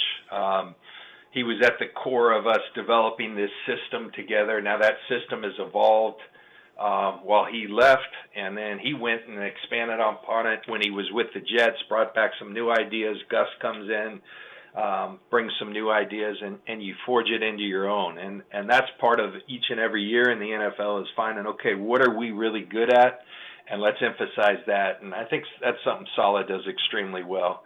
And tailoring a system, we have core beliefs, but you tailor the system to your players. And I have full confidence that Robert does that well. And man, it's been cool to be around Gus Bradley. When I left Tampa, Gus kind of came in right after I left, and I heard from my old teammates, Derek Brooks, Rondé Barber, what a special dude he was. And, it's been great not only to have Robert back, but then to have Gus in our building and to watch the way those two work together with the rest with Chris Kasarik and Danny Bullocks and our entire defensive staff, Johnny Holland. It's been really fun. And, these guys are going to be coached well. They're going to execute well. And now we just got to go make plays and show everyone who we are. And, everything in this league is earned, and that's what our defense, our team for that matter, has to go do is establish, what we're going to earn. And it's by what you do every day and then what you do on Sundays or Thursdays or Monday nights when you're Fridays, Saturdays, Mondays. Yeah. We're playing every day of the week. John, last week we agreed safeties are criminally underrated. And Jason Pinnock has been named as a starter. I don't think many 49ers know much about him. The other starter hasn't been named, but you just did mention Siegel on your board. Is he the lead horse to be the other safety? Well, I just was mentioning what's on my screen right now. I think, my idea at safety, we have three really quality players there with Jair, with Pinnock, and Siegel. And I think all three of them are going to see plenty of time. And I think that kind of will sort itself out. So I see that being a strength for us moving forward. And we're excited about all those players. And, we'll see who's out there on Sunday. John, it's not the sexiest topic to talk about on radio, but let's talk about special teams because there were some issues last year. You guys brought in Brant Boyer. How much of an emphasis was it for you guys to improve on special teams going into the season? No, it was a big emphasis. Not only did Brant come in, also with him, Colt Anderson, who's our assistant special teams coach. Those guys have been great additions. We brought some players in, an emphasis in free agency, Saran Neal, Luke Gifford, guys that are really have hung their hat on being quality special teams players. It's really been a focus. I love the way Brant goes about his work, the respect he garners from the players. Brant did it. It's not a must, but Brant did it in this league as a quality special team player for a long, long time. So as did Colt for that matter. So along with that, Morstead, coming in, and Weeks are we got 80 years of experience with those two guys, our punter and our long snapper.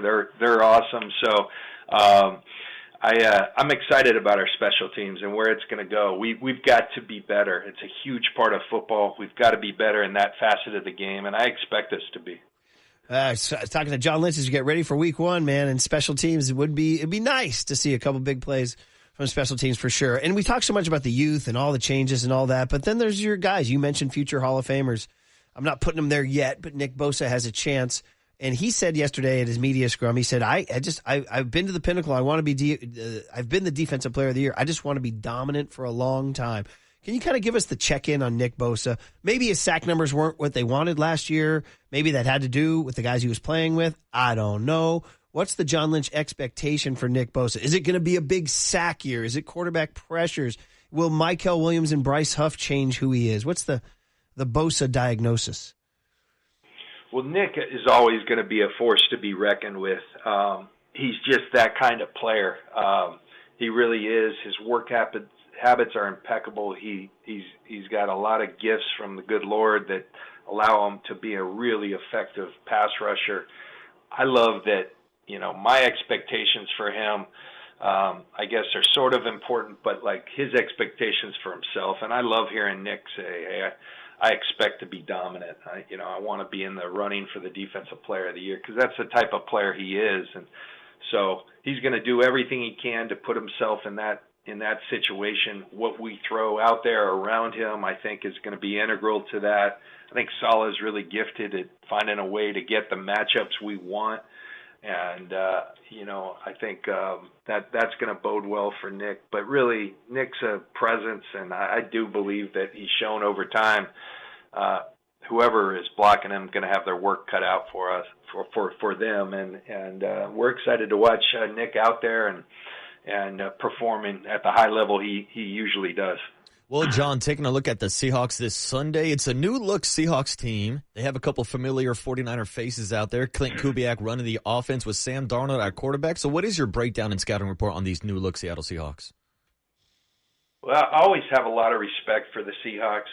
I think my counterpart there, John Schneider, is as good as there is in the business. He's kind of reinvented their team over the years with Pete Carroll, now with Mike Macdonald. Mike Macdonald's a really good coach. Expertise on the defensive side of the ball, but running a good program. Clint, it's going to be very familiar what we see offensively, because Clint kind of cut his teeth here as a coordinator, then went on to New Orleans. And so I think it's going to come down to who really executes, because there's not going to be a lot of secrets. I think both teams are very familiar being division opponents. Both teams have a lot of respect for each other. But it's a rivalry, and it's an intense one, and it's going to be loud up there. It sounds like there's going to be a lot of faithful up there, which is exciting, and something we didn't see early in our tenure here, we have seen of late, and it will be loud. Hopefully it will be loud with the faithful and the Seattle Seahawks fans, but it is going to be loud, dealing with that noise and all that. But seeing Sam over there, seeing all the familiar faces, brings even a little more intrigue to a season opener, and it's just a lot of exciting things.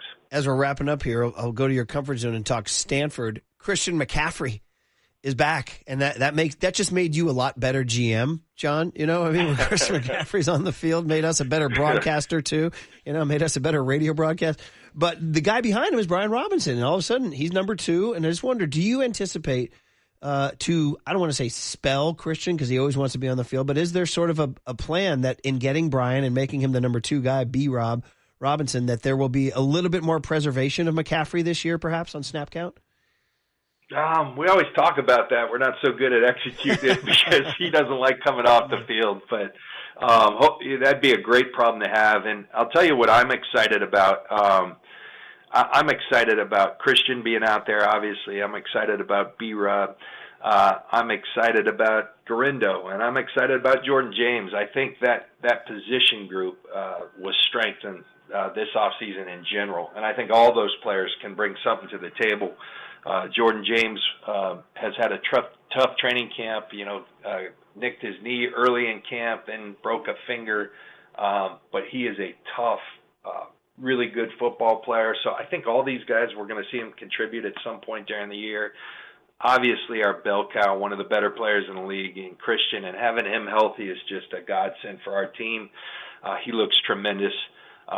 B-Rob he's an impressive-looking guy, and I think what's been so impressive is how quickly he's taken to what we do. So, Kyle's been pretty upfront about what his expectations are for him. It's a nice issue to have, how we're going to deploy all those weapons. But, man, I think that position group is really going to be a strength of our team. John, we can't wrap up the interview without asking you about the quarterback, Brock Purdy. And it seems like nationally there is a lot of talk about whether or not he will live up to his new contract, if there's more pressure, if there's more expectations. But you tell us from inside the building, what are your expectations for Brock Purdy after rewarding him with that contract this offseason? Brock doesn't change much. So the new contract hasn't changed Brock at all. I think the biggest thing that's changed Brock this offseason, becoming a dad. He's really excited about that. But the way he goes about his work on the field, it's just impressive. Brock is who he is. He's never going to change, and we love that. We've got a ton of belief in him, and he's earned that belief. Everyone knows his story. I talked earlier in this interview about in the NFL, you earn everything you get. I don't think that could be any more true than with a guy like Brock Purdy, last player chosen in the draft, and he's just chipped away and kind of taken down every barrier in his way, and he continues to do that on the field. And I think Brock kind of gets a thrill out of when people doubt him, but he just goes about his business, and those are the guys that really succeed, that the guys that find a way to get a little better each day, each year, each month.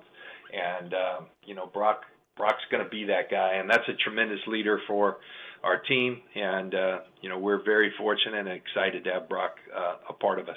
You said he hasn't changed, but now he's selling cowboy boots and he's line dancing. Commercial. Did you like that? Yeah, that. A little cameo by Jake Brindell in there. Okay, so, that's who it was. Yeah, it was hard to tell. Without the name tags, it's hard to tell.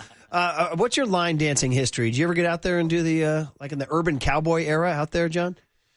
No, I haven't done much of that. The only when I was at Stanford, we take like once a year down to the Saddle Rack. Saddle Rack. Yeah.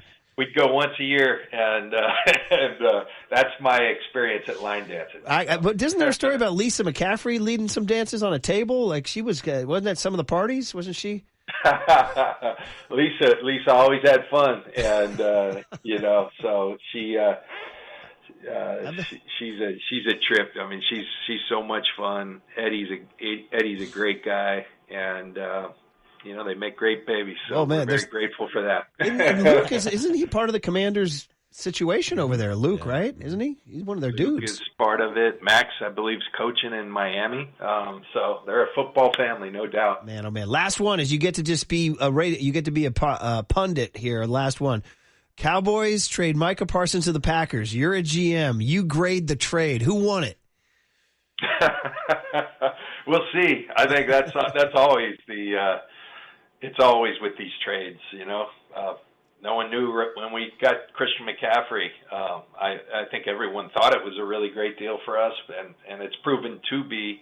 But you never know until a couple of years. Like, what does Dallas do with all those picks that they have now? How does Kenny Clark assimilate? I know you're going to miss Michael Parsons because he's a menace wherever he's at. The Packers are really excited, but we'll see how the thing plays out. Have you watched the intrigue of the NFL? It always, it's awesome. Always is going. But when it hit your phone as a notification, did you raise your eyebrows? Did you say anything? Everyone's been following that. I know a lot of people, around the league, so you hear different things, and you hear like, hey man, that situation's not good. But I don't think anyone really believed that are they actually going to move Michael Parsons.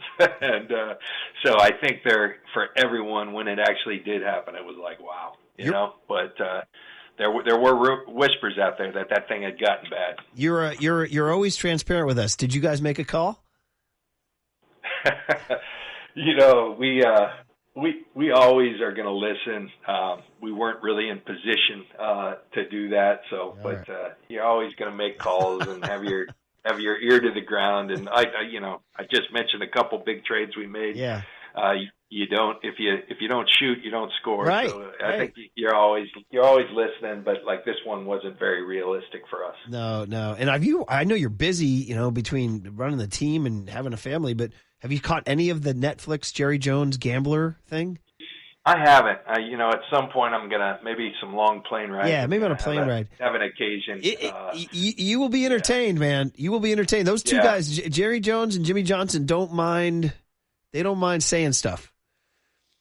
No, they don't, and they're both great characters. They're both good dudes. That I always say, you can say what you want about Jerry. This league isn't what it is without him. He's a visionary, and I'm excited to watch that. Yeah, fun stuff, man. Always great catching up, John. We appreciate the time. It's a fun conversation. We just can't wait. Cannot wait for Sunday, and you laser focus on the Seahawks. We'll let you go. Be good. We'll talk next week. Okay. Yeah, thanks, John. Thanks. All right, we're back live on Friday morning here. And yes, for those of you hardcore listeners, first of all, we love you. Thank you for tuning in, and YouTube and Twitch and Twitter and all that. And second of all, there was some confusion about McCaffrey. We obviously did this interview yesterday at 8 o'clock, and so we didn't know that he was going to be limited in practice with a calf injury. So apologies for any confusion, and obviously we would have asked. It's funny enough, we had Kyle Shanahan at the roundtable yesterday, and that was right before the news came out about McCaffrey. So a lot of, I don't know, we can get into it. Well, listen, why don't we do this on the other side? We'll get into the McCaffrey story, and then we'll get to Mike Kruk at 7:30, and then Guy Haberman at 7:50. It's Friday football. Dude, it's here. The freaking 49ers are back in our lives. We just hope Christian McCaffrey is too. On the Sports Leader. Fingers crossed.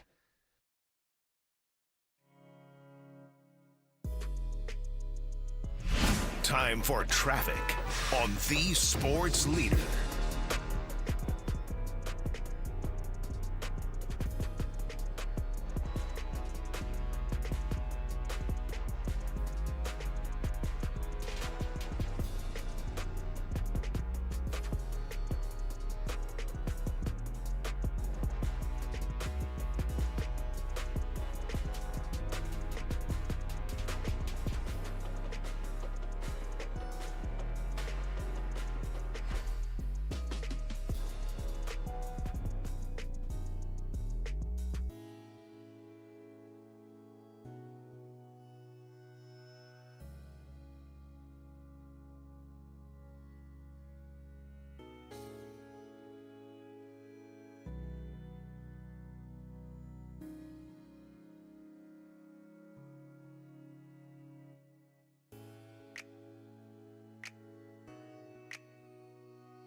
And now it's time for the Protect Your Assets Business and Technology Report with me, David Hollander.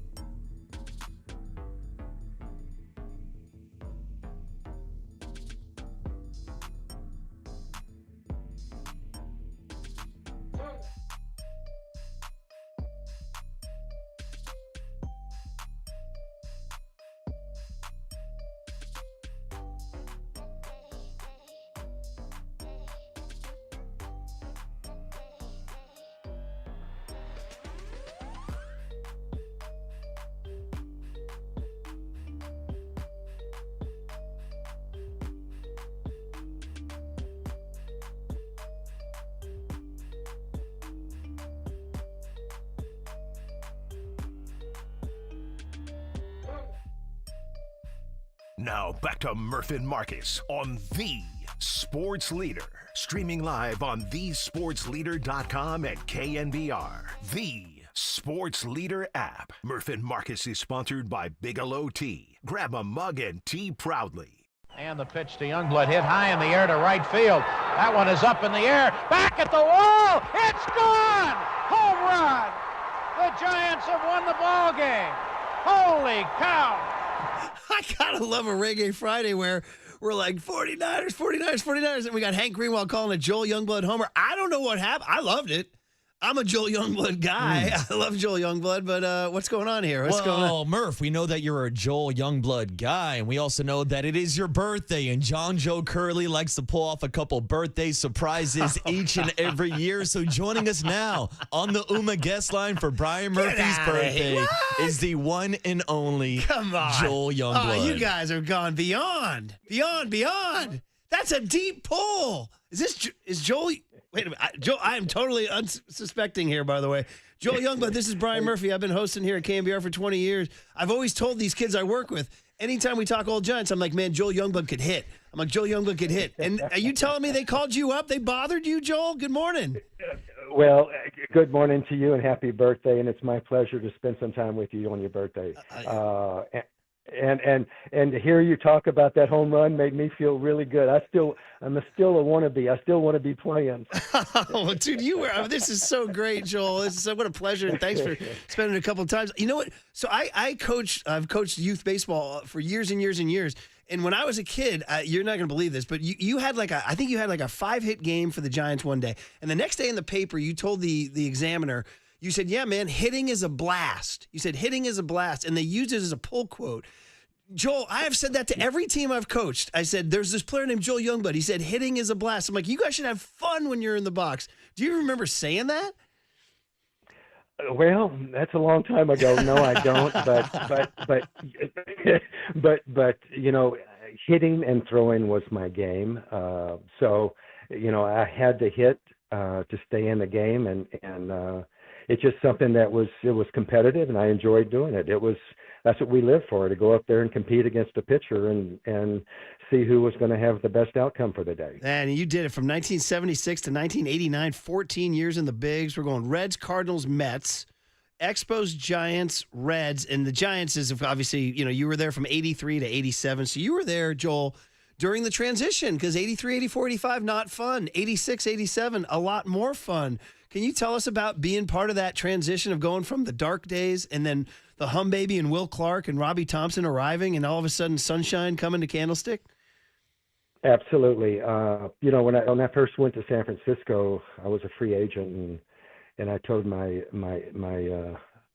agent, I said, I'll go anywhere but San Francisco, because I remember going there and playing. It was so cold and so windy. You didn't have time to adapt or understand it might be an advantage. But when I signed a contract with the Giants, I realized that it was a great place to play. And, you know, and I had the pleasure of being with, you know, Jack Clark and Darrell Evans and a bunch of those guys early, then Kruk and Kipe and Batman and Chili, and then Will Clark came in and Robbie Thompson. I mean, I can just keep going on and on and on, you know, with the pitching, Mark Davis and Scotty Garrelts and you know, all these guys that we had. You know, the one thing, Brian, that we had is we had a lot of fun in the clubhouse. We were a very close-knit team. We never argued with anybody. We always had fun.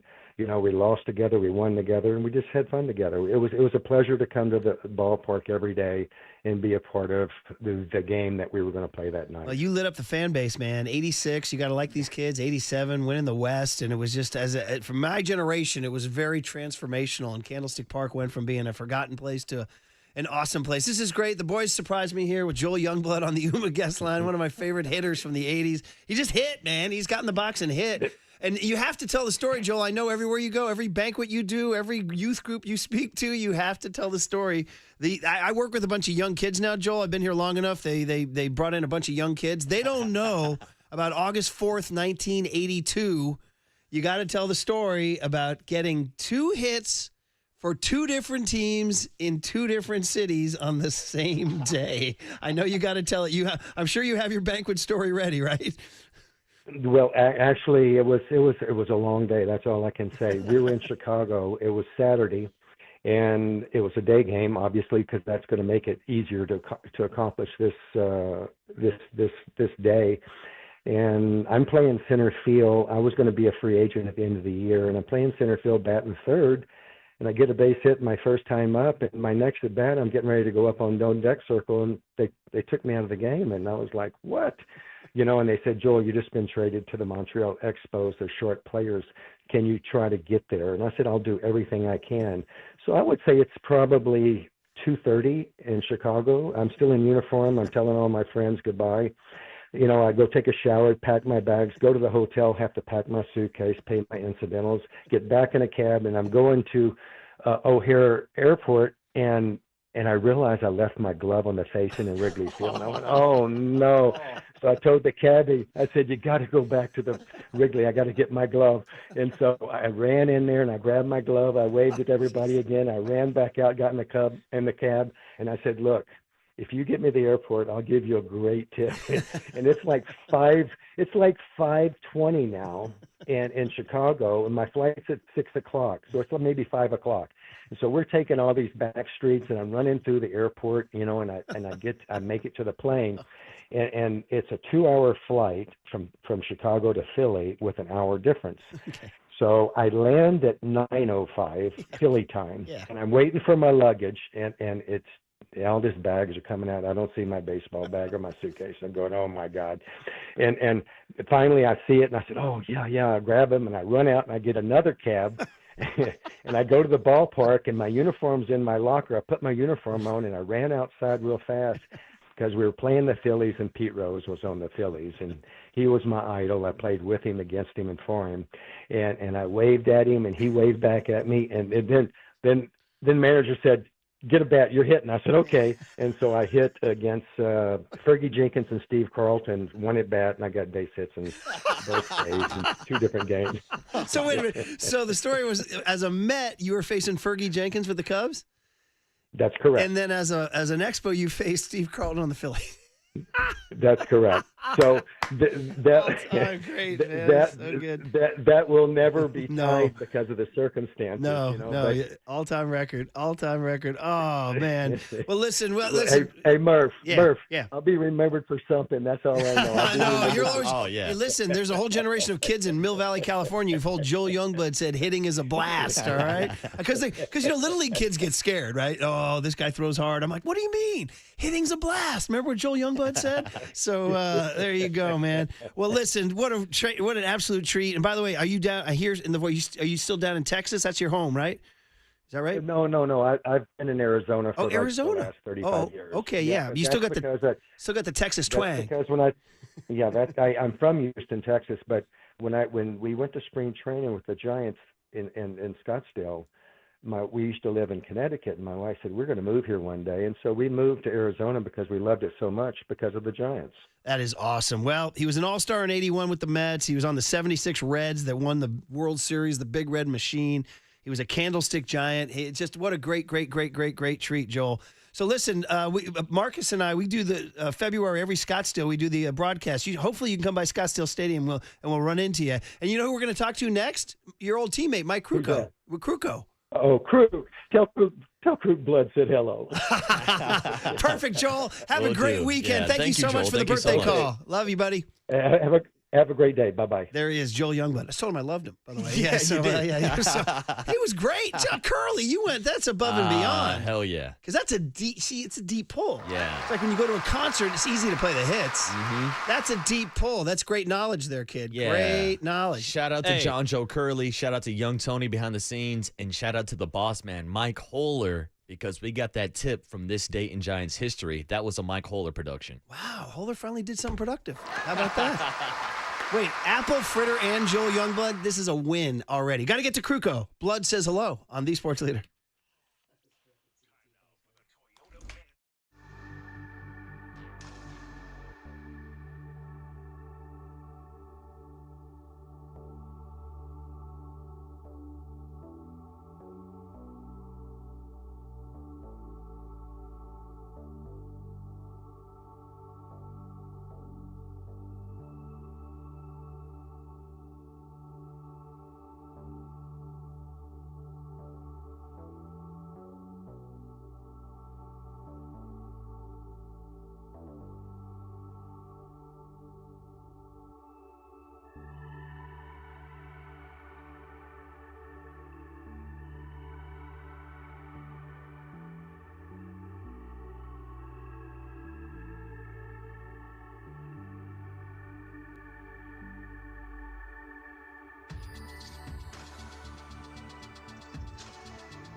All right, man. John Joe Curley is the king of the birthday poll, which means he deserves a pizza from Amici's East Coast Pizzeria because it's football season. As much as it's exciting to talk to Joel Youngblood about the Giants and the memories, we are thinking football this weekend, and we are eating pizza. Amici's thin crust New York style pizzas, Detroit style pizzas, pastas, salads, flame roasted chicken wings. Feast for football.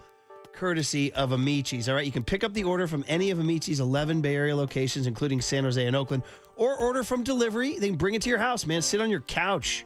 Let them bring it to you. Prompt, courteous, professional. Amicis.com is where you order. Have your food brought to you as you watch football. Or if you want to be convivial and social, drop into an Amici's location. I recommend the Pier 39 location. Catch a game on one of their big screen TVs. Beautiful spot. So it's football season. It's pizza season. Order for delivery, pick up, or go meet somebody at an Amici's restaurant and watch football and eat pizza.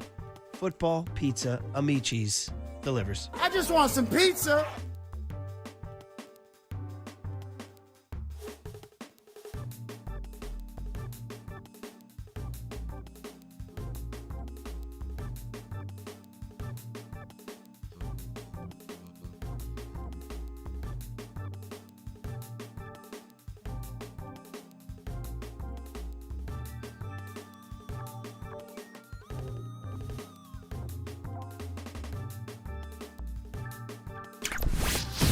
There's no question we've got the best in the booth. That's why Murph and Marcus catch up with Kruk right now. On KNBR 104.5 FM and 680 AM. And you know who we're going to talk to next? Your old teammate, Mike Kruko. With Kruko. Oh, Kruk. Tell Kruk Blood said hello. There it is. Hey, so Kruk, Blood said hello. Good morning. Morning, Mike. Yeah, good morning and happy birthday. How old are you now? Kruk, who wore 58 on the Giants? Who do we got? I don't know, like Al Hargesheimer? I don't even know. So Yeah, I don't even think there was a 58. Good Lord. 58, man. That means you're moldy and you don't smell very good. It's like old cheese. Oh, dude, it's not good. Kruk, you know the deal. You get to the certain point, you're like, yeah, you don't have to celebrate my birthday. It's all good. You know what I mean? You can move on. Yeah, Nothing to see here. You kind of shuffle under the rug. You know, but, yeah, Joe Youngblood, one of my favorite teammates. And the best part about Joe Youngblood is we could stand out there in batting practice and we could manufacture a fake deal that would include his name, and we would just kind of mosey on over to where he was shagging balls in the outfield and going, "Damn, Blood, your name's in a rumor." What? And we could get him every time. And before batting practice was over, he would get off the field and go call his agent. Never failed. He was an enjoyable chat and a hitter, Mike. He was just a pure hitter. Oh, he could hit, and he was just a good teammate. He's one of those guys that you think about. When you on a cold, rainy day and you're sitting there having a cold one, you think back about memories, and inevitably Joe Youngblood would come up in one story. He was a total gamer. But anyway, thanks for bringing that name back. I love it. Yeah. And the last ad on this before we get to the Giants is that famous story where he got two different hits for two different teams in two different cities on the same day.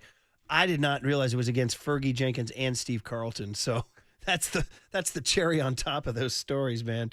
All right, Mike, let's go. On the Uma guest line, the Murph and Marcus Show, sponsored by Bigelow Tea. Grab a mug and tea proudly. So we haven't talked to you since Wednesday, and the Giants finished it. They finished the sweep, man, and the guys in front of them lost. And Mike, we're looking up, and it's September 5, and they're in St. Louis, and they're 4 out. And I don't know, man. Big picture, like, what are you believing in this clubhouse? What is this clubhouse believing as they hit the St. Louis Busch Stadium clubhouse today? And think about their realistic chances of making this thing a hunt all the way to the end. They believe they can. Period. That's all you need. If you have a belief, and you think about chemistry, which is so magical, is that it forges a whole room full of men into one blade that is the sharpest steel you'll ever see. And if they're convinced that they can do it, then they can do it. Look, on this show 3 weeks ago, I said there's not a doubt in my mind that the Padres are going to win the division. Not a doubt in my mind. Now, it's baseball being baseball. Now there's doubt. And the Giants don't even look at the odds or the numbers. They don't look at the improbability. They just know that they can.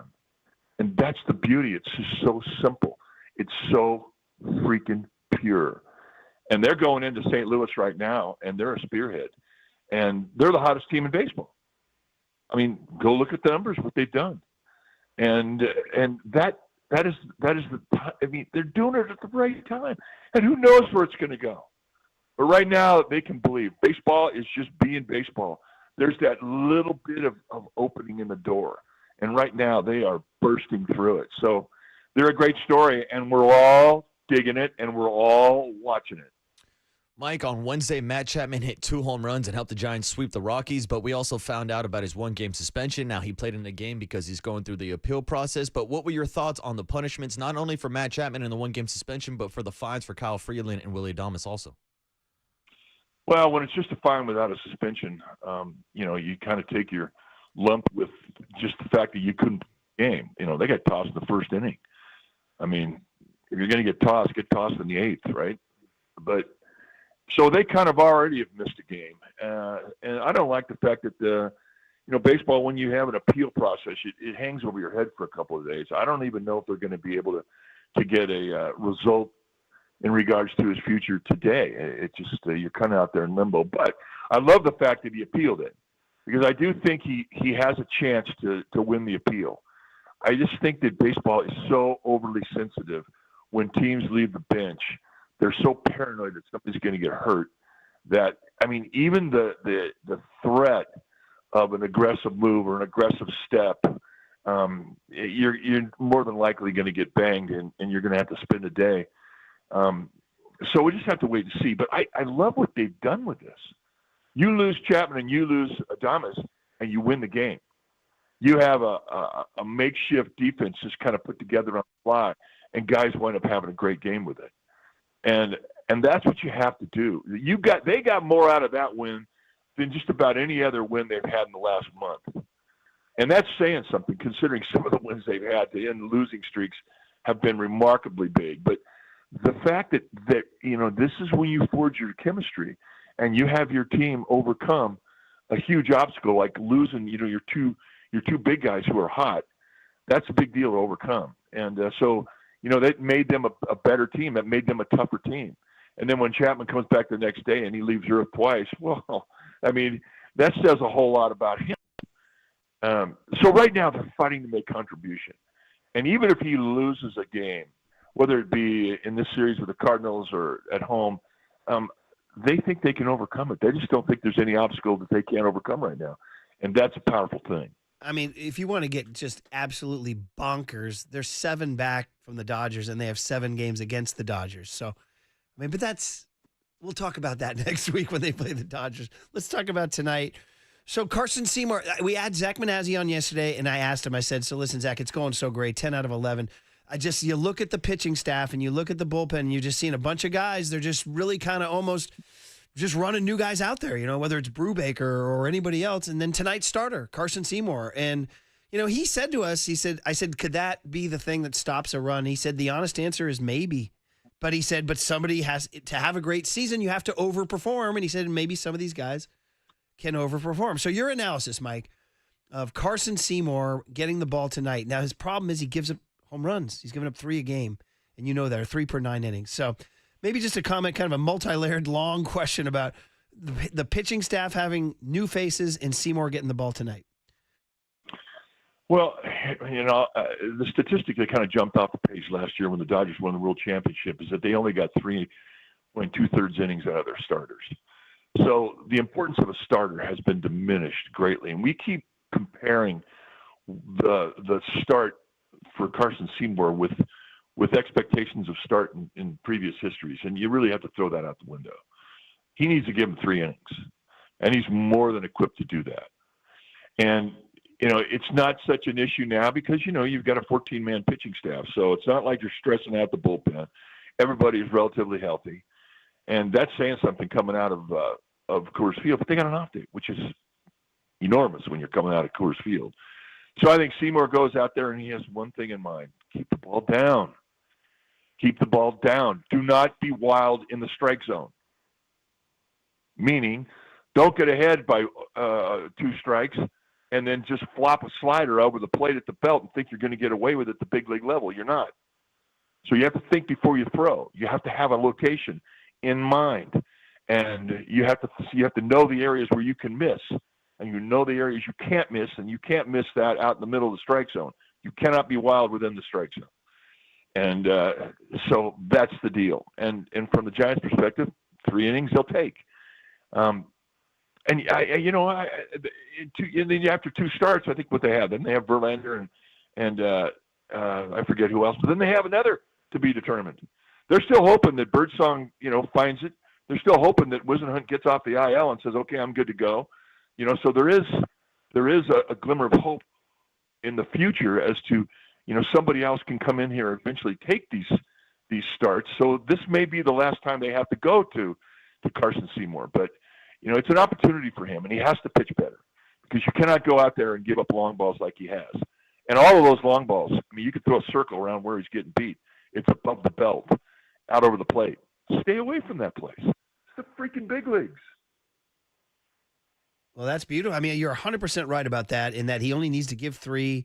So that's kind of a different way to look at it. He's not going to be Logan Webb giving you 7 and all that. So, Mike, I just kind of end it with non-Giants. The Dodgers just got swept by the Pirates. The Padres just got swept, and they've lost Jason Adam, their all-star pitcher, and Xander Bogaerts to injury. They're 2-7 in their last 9. Are you keeping? I said it 2 questions ago, and now here I am going. Are you even keeping an eye on the division? Oh, hell yes, absolutely. There is so much doubt in the Dodger clubhouse and in the Padre clubhouse. It's enormous, and this is September, and they're trying to recreate the vibe. Well, the vibe has diminished, and I don't know. I'm not in either one of those clubhouses, but there's a point in time where if you can't recreate the vibe, it can just walk out the door. And that's the beauty of baseball. There's teams that have it, and there's teams that don't have it. And right now, the team that has it in the National League West are the Giants. And that's the magic of what could happen. Because once you have that glow that just burns bright in the clubhouse, and everybody's on board, and whether it's the veterans getting hot, or the defense playing better, or some glorious, goofy rookie that lights everybody up, it's magic. And we're all kind of going, what's going on over here? We're watching. Think back 3 weeks ago. We wanted no part of this team. It was hard to even watch a game. Yeah. And look where we are now. It's glorious. I love it. We talked to Manassian about it yesterday. Many, many, many, many stranger things have happened than the Giants being in the hunt throughout this whole month of September. So, hey, man, it's the Cardinals, the old bad blood. And speaking of blood, we got the good vibes from a Joel Youngblood. So I'm guaranteeing a win. If Blood says hi to Mike, then the Giants get a win, right? That's the good vibe, Mike. That's the good vibe. And here's to you, and happy birthday, Meat. Appreciate you, Kruk. You're the man. Enjoy the heck out of these 3 games. We'll talk to you Monday. There he is. Now we can say that was Mike Kruko every Monday, Wednesday, and Friday. Okay, so that was probably our lone baseball hit for the day. What are you talking about? We just had Youngblood. Hey, tell Mike Blood says hello. Yeah. Tell Kruk Blood said hello. Gosh, the sweetness of that voice, wasn't it? That Texas twang. But apparently, he and Bill Lasky are talking on the daily. They're good buddies. Shout out to the tree. All right, so here's the deal. Back to football. And the voice of the Niners for 2025, week 1, is Guy Haberman. Good dude, good voice. You know he's boned up on Niners Seahawks. So let's do our big hit. It's the Guy Haberman debut on the big hit. It's the Niners and the Seahawks. Stay tuned on the Sports Leader. Tell Kruk Blood said hello.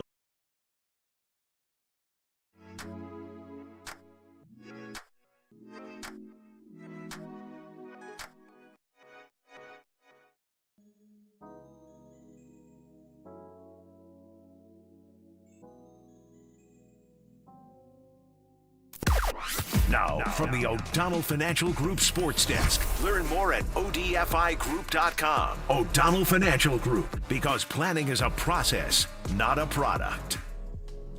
Good morning, everybody. We are still giving away 2 single-day passes to the Aftershock Festival at Discovery Park in Sacramento. Today's the last day, so stay tuned through the 9 a.m. hour for your chance to win 2 tickets for Friday, October 3rd. Deftone's going to be there, A Perfect Circle, a lot of good bands. So stay tuned. When you hear the cue to call, the number to dial is 415-896-KNBR. And if you're caller number 10, that means it's your lucky day and you win. It's all brought to you by Danny Wimmer, and you can find official rules on thesportsleader.com.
This is The Big Hit, sponsored by Benjamin Moore Paints. Experience the Benjamin Moore retail difference at our independently owned authorized retailers today.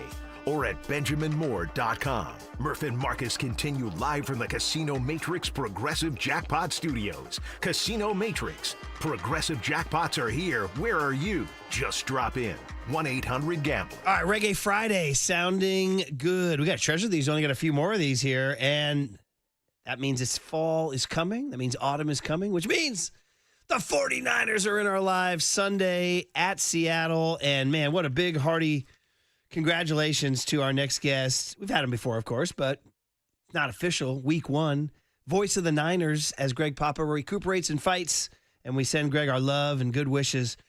The very awesome Guy Haberman is stepping in. And we have Guy right now to get going for 49ers Seahawks. So, Guy, it's your boys Murph and Marcus. And, dude, happy Football Friday. How are you, man? Yeah, what's up, Guy? It's great to talk to you guys. The fill-in voice of the Niners. Let's just let's be very very intentional about that. But I appreciate it, guys. It's good to talk to you. Okay, good intentions and good to have you. It's we've enjoyed your work for a long time, and we know you do all sorts of stuff. But here we go, man. I know you're boning up. You got your big, what do you call them? The sheets, or what do you call those? What do you do when you broadcast? Oh, the board, the sheet. Yeah, the board, the board, the board. You got the board. Now, Absolutely. Guy, will you go as psycho? I'll give you. I'll send you the. I'll send you the board. I want to see what it looks like because I know Papa is like a almost like a serial killer. Like he'll clip out newspaper clippings and he'll glue them together. Like he'll mix and match pieces. So what does your big board look like? So my big board is digital. Well, I mean it's physical, but it starts as a digital. There's no handwriting on it. Is the point of what I'm saying, and it'll be different for the NFL regular season, I think. But it's big. It is each sheet prints at 11 by 17, and there's 2 on each side of the board. So it is a big menu. It is like Brian Schottenheimer's call sheet yesterday times 3. I think Papa's boy Sean McDonough has a big. I always like when they get a booth shot. McDonough will sometimes hold his board in his hand, and you can get a glimpse of it. Tarico's board, I believe, is digital. I remember seeing it on a booth shot last year, where it's like a big 32-inch touchscreen, I think. But this is as long as there's a local FedEx, I can get my board. So. All right. Well, what is that? Unfortunately, when you have your Niner board at running back, I'm sure you have all your Christian McCaffrey notes. But, Guy, your reaction? What do you know? What do you hear? What do you think? Christian McCaffrey limited with a calf injury. I know what you know. I mean, that's what I know. And I think the way you said it, Murph, is the way everyone just go, yeah. I mean, not just because of how important he is, how much he helps everybody on the field. I think what's the word everyone used for a few years ago? Everyone started using the word gravity with Steph Curry, right? Like like McCaffrey just, I don't know if he leads the league in gravity, but he's at the top of the league in gravity. It definitely feels that way just because of how you have to account for him in every single way. And I think that reaction, that kind of reaction, is not just about a matchup or beating the Seahawks. It's also just understanding that we're talking about a guy who works harder at being ready to play football, or at least as hard as anybody in the world at being elite. Like it's, when the Olympics roll around and you hear about the dedication of an Olympian and 4 years they work for this and all that sort of thing. That's how I feel about Christian.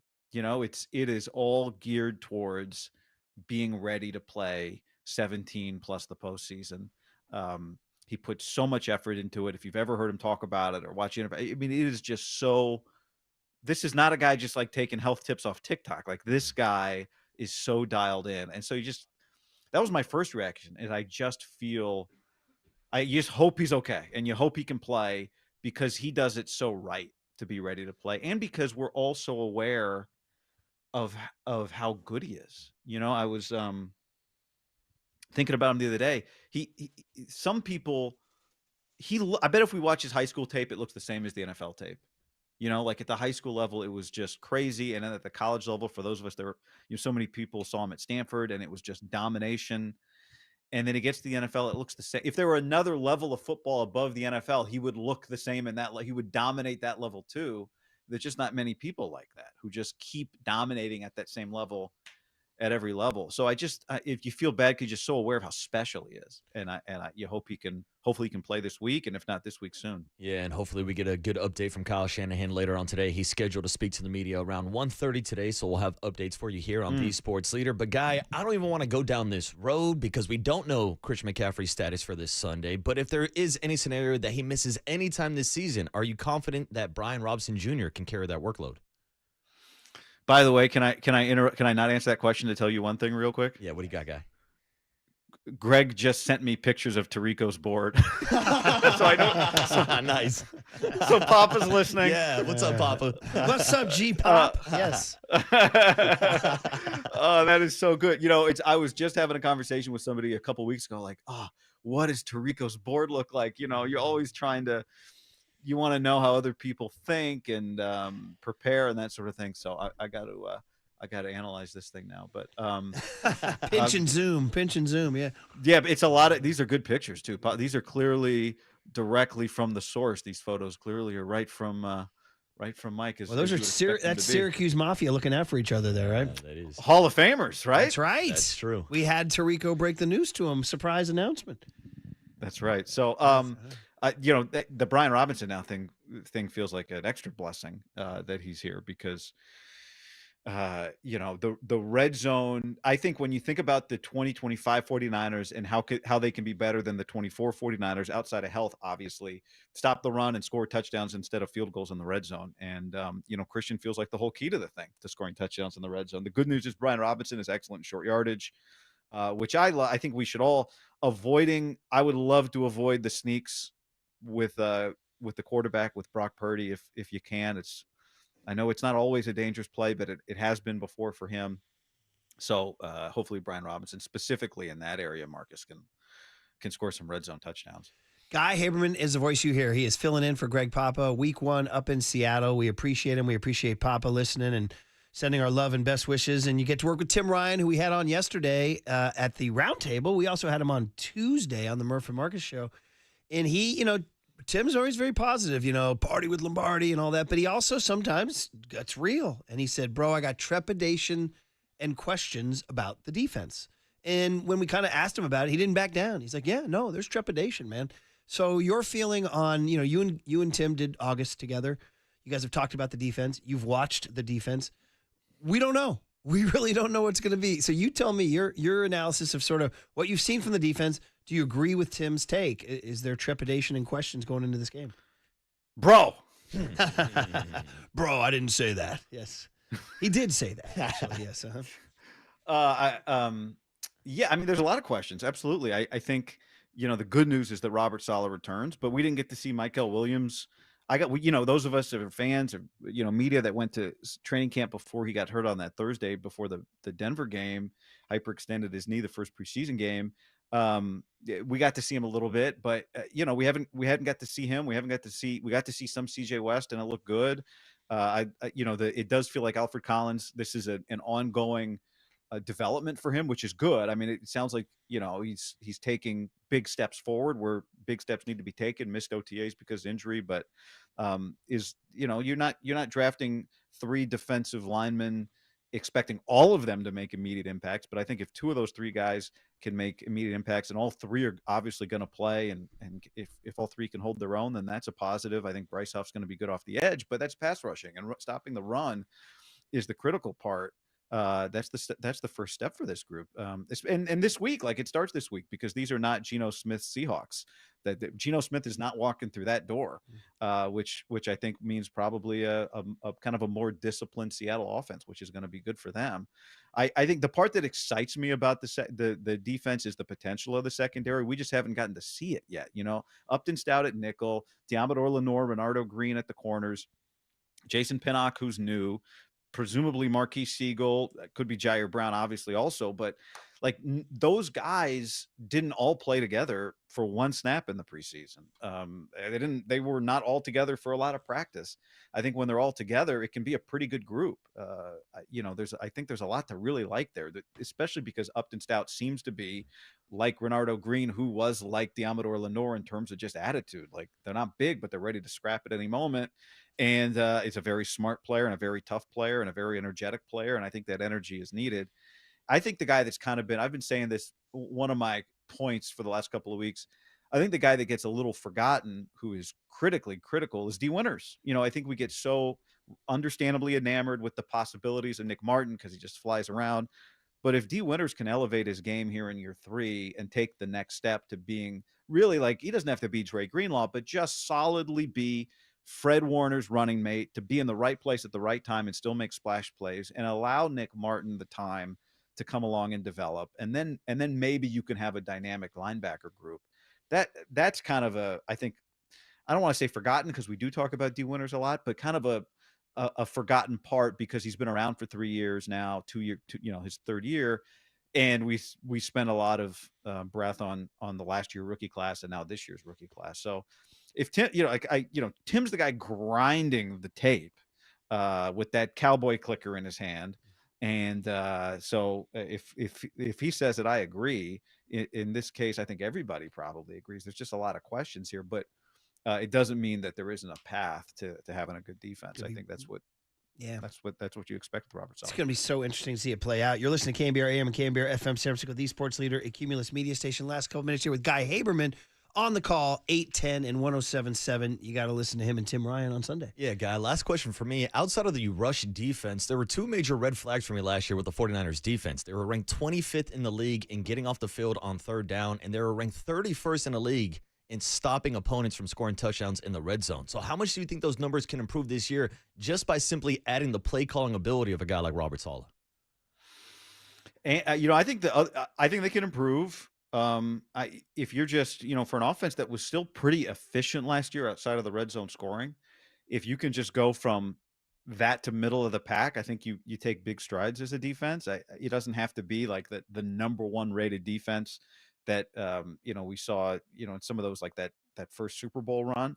But I think Gus Bradley's the other part of this that's pretty interesting, and Tim would be much better equipped to break it down than I. But the godfather of the Legion of Boom, or the father, I guess, of the Legion of Boom, is not just around to look pretty. Like, I think he probably brings a secret sauce, an evolution of this defense with Robert Saleh back in, the Saleh 2.0. That'll be interesting. I don't know what that means exactly. That's part of the fun of the season now, is to kind of see what that means and what it looks like. But I think that's probably a part of this defense that, outside, I'd say run defense number 1, and then that number 2. Are these guys, what are they doing to quarterbacks? I think it's going to be one of the big questions of the 49ers defense this year. Nick Bosa, Michael Williams. I mean, there's so many interesting things. McCaffrey's status, how the Seahawks look, how many Niner fans in the building. And, how's Juwan look? Yeah, how's Juwan look? Right? Ricky Pearsall, Murph, right? Ricky like, how does Pearsall. He looks so good in training. He has looked fantastic in training camp. It really does.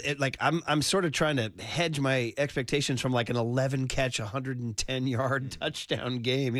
It's like that's what I'm feeling in my gut. But we shall see. But anyway, we're really proud and happy to have you, man. We've always liked your work, and we know Papa is going to be back, so you will keep that seat warm, that mic hot, and we will definitely, dude, we'll be playing your calls on Monday morning, bro. So you better be good, guy. You better be good. I just hope there's a lot of them. I got like, how many preseason touchdowns did we really call? I mean, not a ton, but we got the Tariq Owens, which was a great one. That was a fun one. Yeah, but he won't be out there Sunday, but we shall see. That's another question. No. Who's the third receiver and all that? So we will be all over it. We'll look forward to your calls. We know you got work to do, so we'll let you go. But thanks for hopping on, man. Be good. Yeah, thanks, Guy. All right, Murph, Marcus, great to talk to you guys. Thank you for having me. Yeah, Guy Haberman, smooth, great hair, ready to go. He's all ready to go. Man, I'm telling you, the more we talk about this, first of all, I'm getting that familiar NFL feeling where it's like, it's Friday, play the blanking game. You know what I mean? You start to lose your mind by Friday because we're such a football-obsessed nation here. And that's why Saturday kind of tied you over a little bit with the college football. You're like, oh, thank God I got something. Kind of takes your mind off the Niners. Actually, you get a game tonight. Well, yeah, I was going to say, check out the last couple of nights. Thursday night football, Friday night football, college Saturday, NFL Sunday, Monday night football. We have 5 straight days of football, Murph. We still do it. You know what's funny? I never really bought into Maction Tuesday.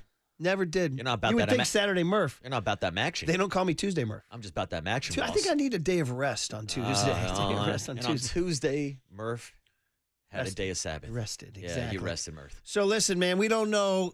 Obviously, nobody knows unless somebody out there, do we have the Tom Pelissero cut on McCaffrey?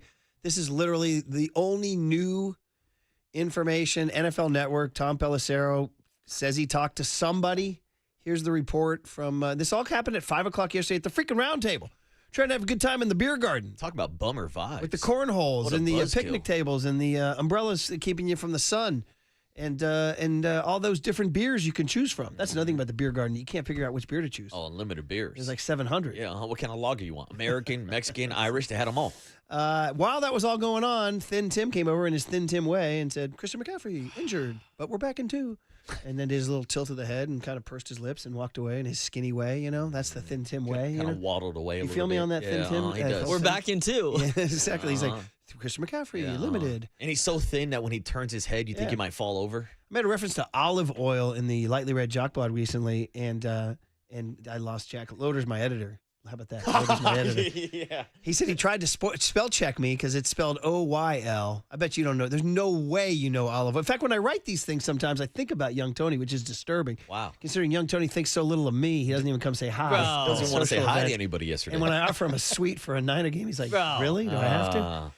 But you don't know olive oil, did you? Like olive oil, like what you use for cooking? Well, there you go. Yeah. Popeye olive oil. You probably don't either, huh? I don't think so, unless you're talking about. You guys know Popeye the cartoon? Popeye? Of course, yeah. Uh-huh. I am what I am with the spinach and all that, and the forearms and all that. Boop, boop, boop, boop, boop. Yeah. He had a gal. Her gal's name was Olive Oil. Okay. And she was Wait, very. what was it, Marcus? What was that noise? Boop, boop, boop, boop, boop. She was, Pump his muscles up. Olive Oil was extraordinarily skinny. In fact, if Thin Tim wanted to really riff one day, he should come dressed as Olive Oil for Halloween. Because it's kind of the same build. Yeah. She spelled her name O-Y-L, though, and I knew that on a perverse way. And I was talking about how the Niners receiver room was thinner than olive oil. And I was like, parentheses, yeah, I know, I just lost the entire crowd out you here. lost us. And then Loader's like, bro, I tried to edit that on olive oil, and I found out you were right. O-Y-L. Yeah, dude. We have bigger issues at Loader's, your editor. But we're back to McCaffrey and the news that Thin Tim / Olive Oil told us. And so we have no news. It happened at 5 o'clock at the round table yesterday. Kind of harshed everyone's buzz. And here's Pelissero with the latest. McCaffrey popped up on yesterday's injury report as limited with a calf injury. I will say this cautiously. Here is what I would tell you. I do not get the sense, based on the conversations I've had so far, that there are alarm bells going off about Christian McCaffrey at this point. If there is any player you are going to take precautions with if he feels something in practice, it's the guy who's arguably your best player and missed most of last season because of a variety of different ailments. We also know that calf injuries can be tricky. At times they are precursors to Achilles injuries. McCaffrey had issues with both his Achilles last year. Again, I do not get the sense that this is DEFCON 1 at this point. Oh, boy. The fact that he even said DEFCON 1 has me uneasy. All right, everybody, we react to it. 808 KNBR is the phone number. Make Curly work. He's too busy glowing off the Joel Youngblood booking. And when Bill Lasky did all the hard work, by the way. Thank you, Tree, by the way. 808 KNBR, make Curly work. What do you guys think, man? Are you believing the best that this is going to go away, or are you already freaking out about the 49ers season? 415-808-5627 is the Golden State Lumber and Showroom text line.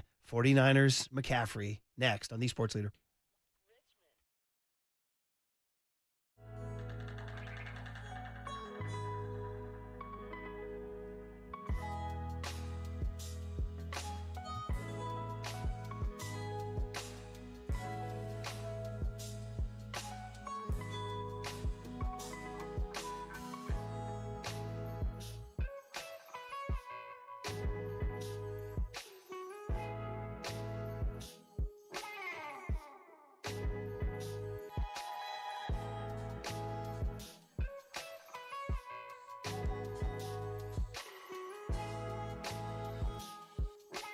All right, Provident Credit Union, taking care of your money. You know how I feel about that. Local financial institution. I have my mortgage with Provident. I sleep soundly at night. And they also have a great offer to grow your money safely. It's called Provident Credit Union's Pick a Term Certificate. So you choose what works best. Do you want to store some money away for 3 months, 6 months, or 12 months? Well, your choice. And then you lock in that high dividend rate up to 4.13% annual percentage yield. It's short term, it's stable, it's all on your terms. So, Whatever your savings goal, this limited time certificate puts you in control with strong returns and none of the market stress. Newsweek loves Provident. They named them one of America's best regional credit unions in 2025. I believe it. Don't wait. This 4.13% rate won't last. Open your account at providencecu.org or stop by your local branch for a little help getting set up. The rate is effective August 5, 2025. Minimum balance of $10,000. Early withdrawal penalties may apply. Federally insured by the NCUA. Provident Credit Union. Discover the best in retail and business banking right here in your community. Learn more at providencecu.org.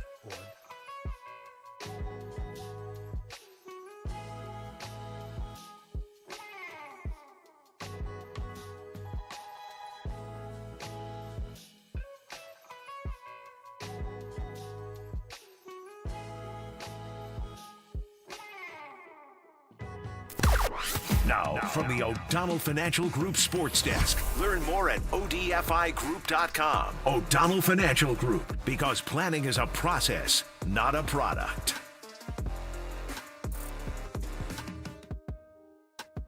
Pretty intense here. We got a little perfect circle. We have a new contest. We're giving away 2 single-day passes to the Aftershock Festival. A perfect circle is going to be there, so stay tuned through the 9 a.m. hour for your chance to win 2 passes for Friday, October 3rd.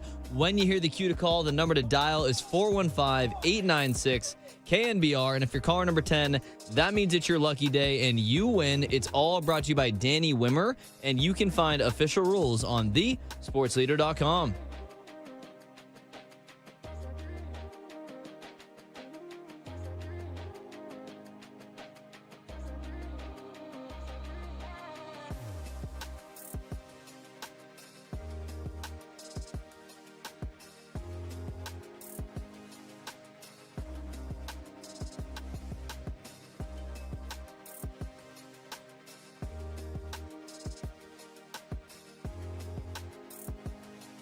Hey, what's up, 49er fans? It's the Waterboy on a Football Friday. And you know, every game counts this season. So don't miss a moment of the action this season on Prize Picks, where you can make your picks on your favorite San Francisco Stars and stay faithful to the Bay all season long. And Tony, you know I got my picks ready for this weekend. We were able to cash in on Saquon Barkley, more than 13.5 receiving yards yesterday. Well, I got another receiver for you this weekend, suiting up for the 49ers. It's Ricky Pearsall, Slick Rick. As you've heard in the roundtable promos all summer long, I'm expecting a breakout for Slick Rick this season, and his line is set at 43.5 receiving yards this weekend against the Seattle Seahawks. So look for that Brock Purdy and Ricky Pearsall connection. And if you want a little extra action, why not throw Brock Purdy to have more than 13.5 rushing yards, as well as Brock Purdy will be scrambling for a couple first downs this Sunday. But if you want a couple easy picks, Prize Picks also has their maximum discounts available, where you can pick Lamar Jackson this weekend on Sunday Night Football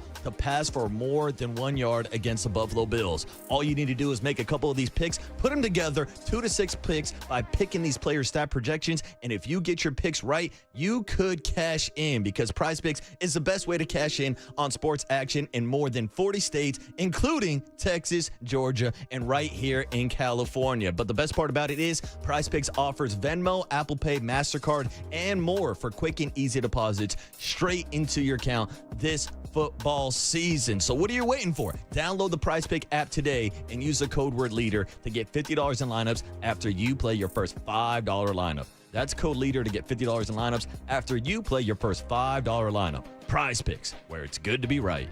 Slick Rick is what they call him.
And now it's time for the Protect Your Assets Business and Technology Report with me, David Hollander.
Now back to Murph and Marcus on The Sports Leader. Streaming live on thesportsleader.com and KNBR. The Sports Leader app. Murph and Marcus is sponsored by Bigelow Tea. Grab a mug and tea proudly. Revving up, there's news that just came out of the NFL. Christian McCaffrey, a limited participant in practice on Thursday while dealing with a calf issue. Fellas, this is almost reminiscent of last season, just ahead of week 1. If anyone's a fantasy player, you remember this. He's out of practice while dealing with an injury. Then he goes on to miss those first 8 weeks of the season. But Emery, what's your level of concern when you hear this news? Not just for McCaffrey, but also for the 49ers, who are obviously entering this season a little shorthanded. Just yet another national voice, Keanu Martin, CBS Sports, talking about the story that nobody truly really knows the severity of it, but it is, as Marcus called on the Reggae Friday Jukebox, he called for time bomb. It feels like another time bomb. The same time bomb that we dealt with last season, right before the season started, when we got the news about a Christian McCaffrey calf injury. Well, the only thing that can change up the bad vibe was a hilarious moment that just happened outside our studio. Now, we're in Daly City now. Shout out John Madden, Marchbank Field, and all the ghosts of John Madden and John Robinson blessing us. And really, it's been much, much, much nicer and better than we thought it would be because, we got to move. No. Mostly, it's been nice because of our new neighbors. They've been really, really, really friendly. I got to be honest.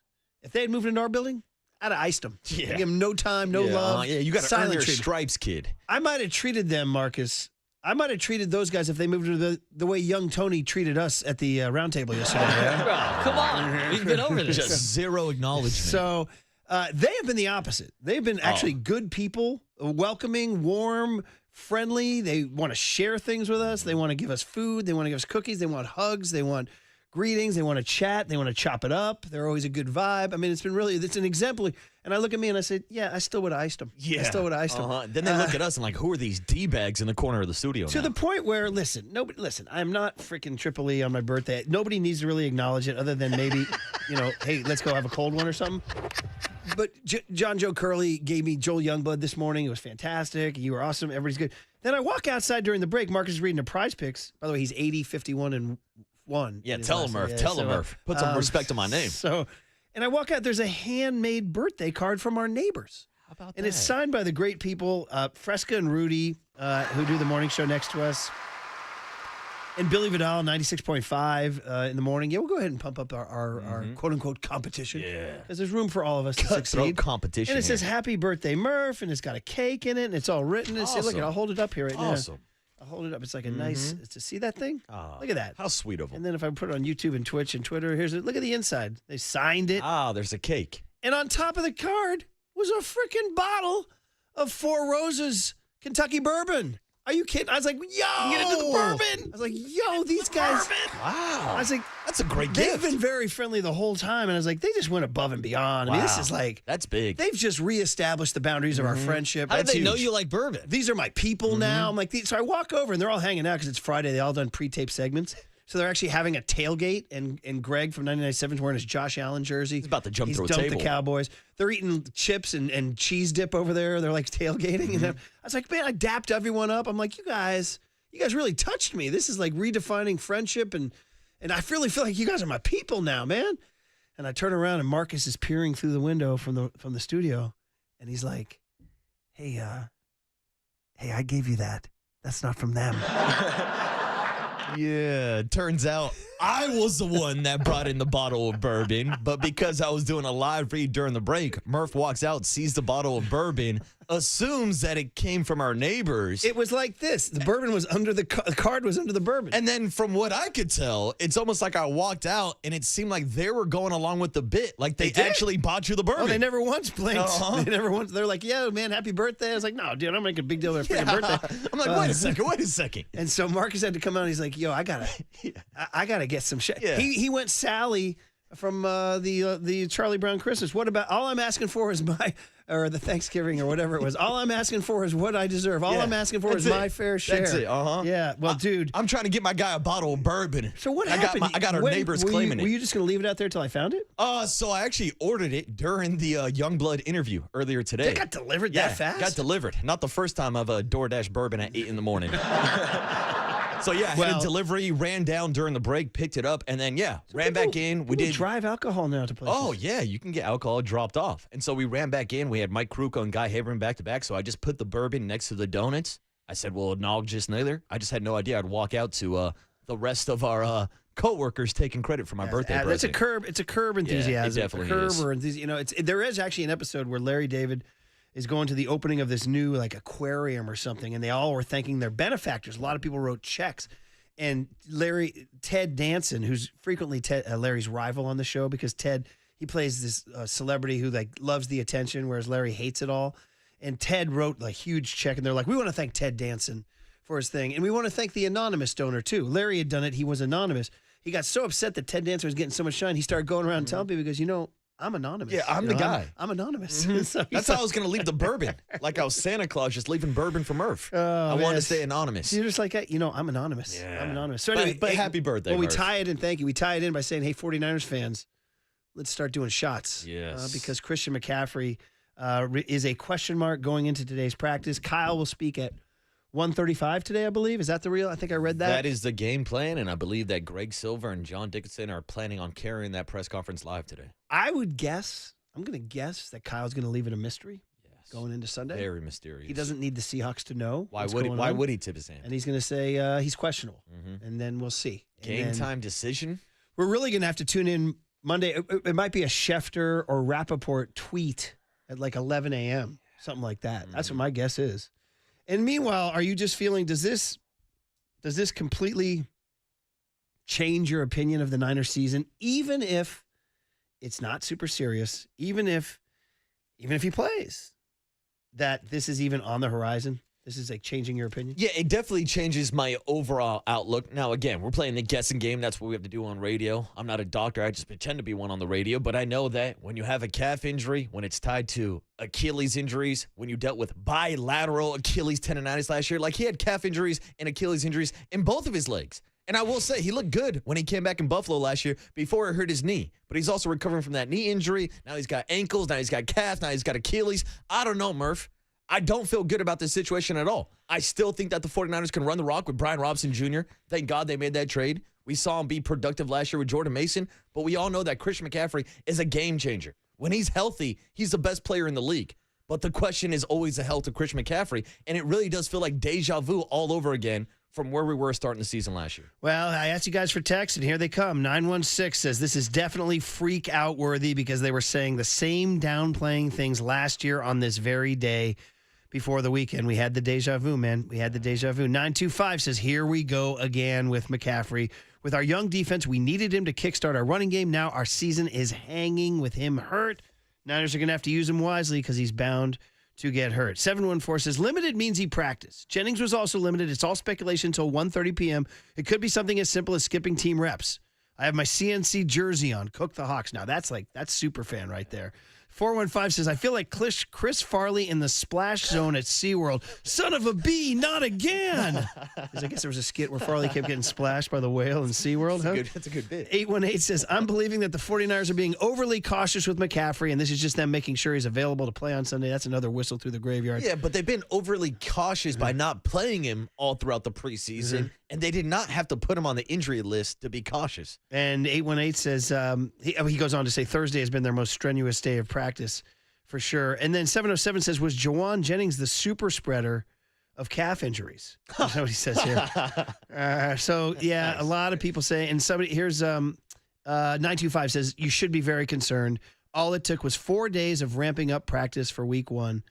And he got hurt. I'm not concerned. You're concerned. So there it is, guys. All right, man. Well, there it is. So listen, we'll talk to Warren Moon at 8:50. Cooler Content has some good stuff in there today. First of all, the Jalen Carter incident. We got to address that. And this guy's going viral, man. Eagle fan returns football to America in the most Philly Eagle fan way possible. Next on the Sports Leader.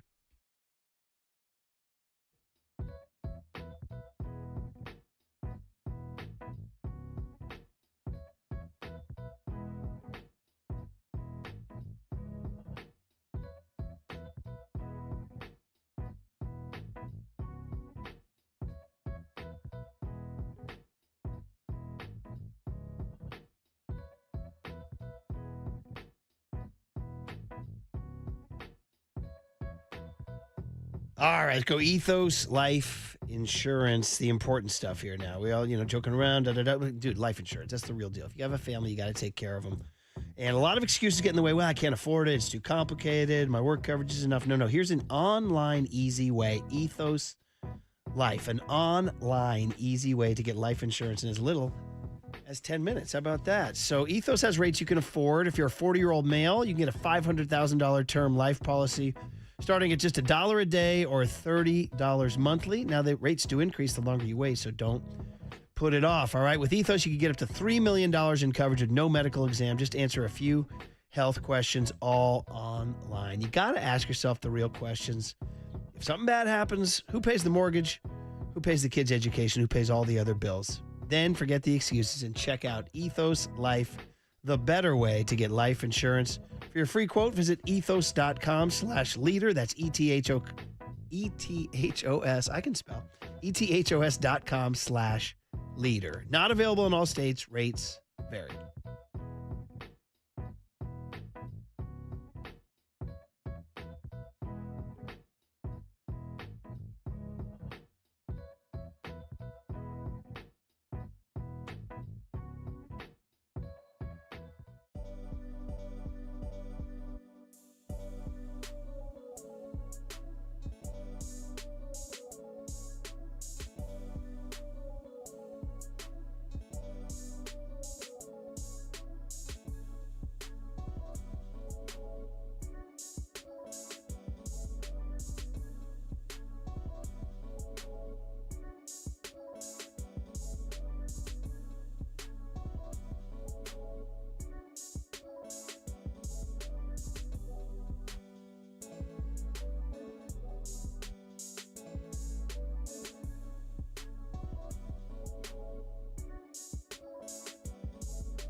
All right, everyone. Chill. This is the cooler. He's bitten a cooler Of content. Cornucapacious of joyful news. We might be on to something.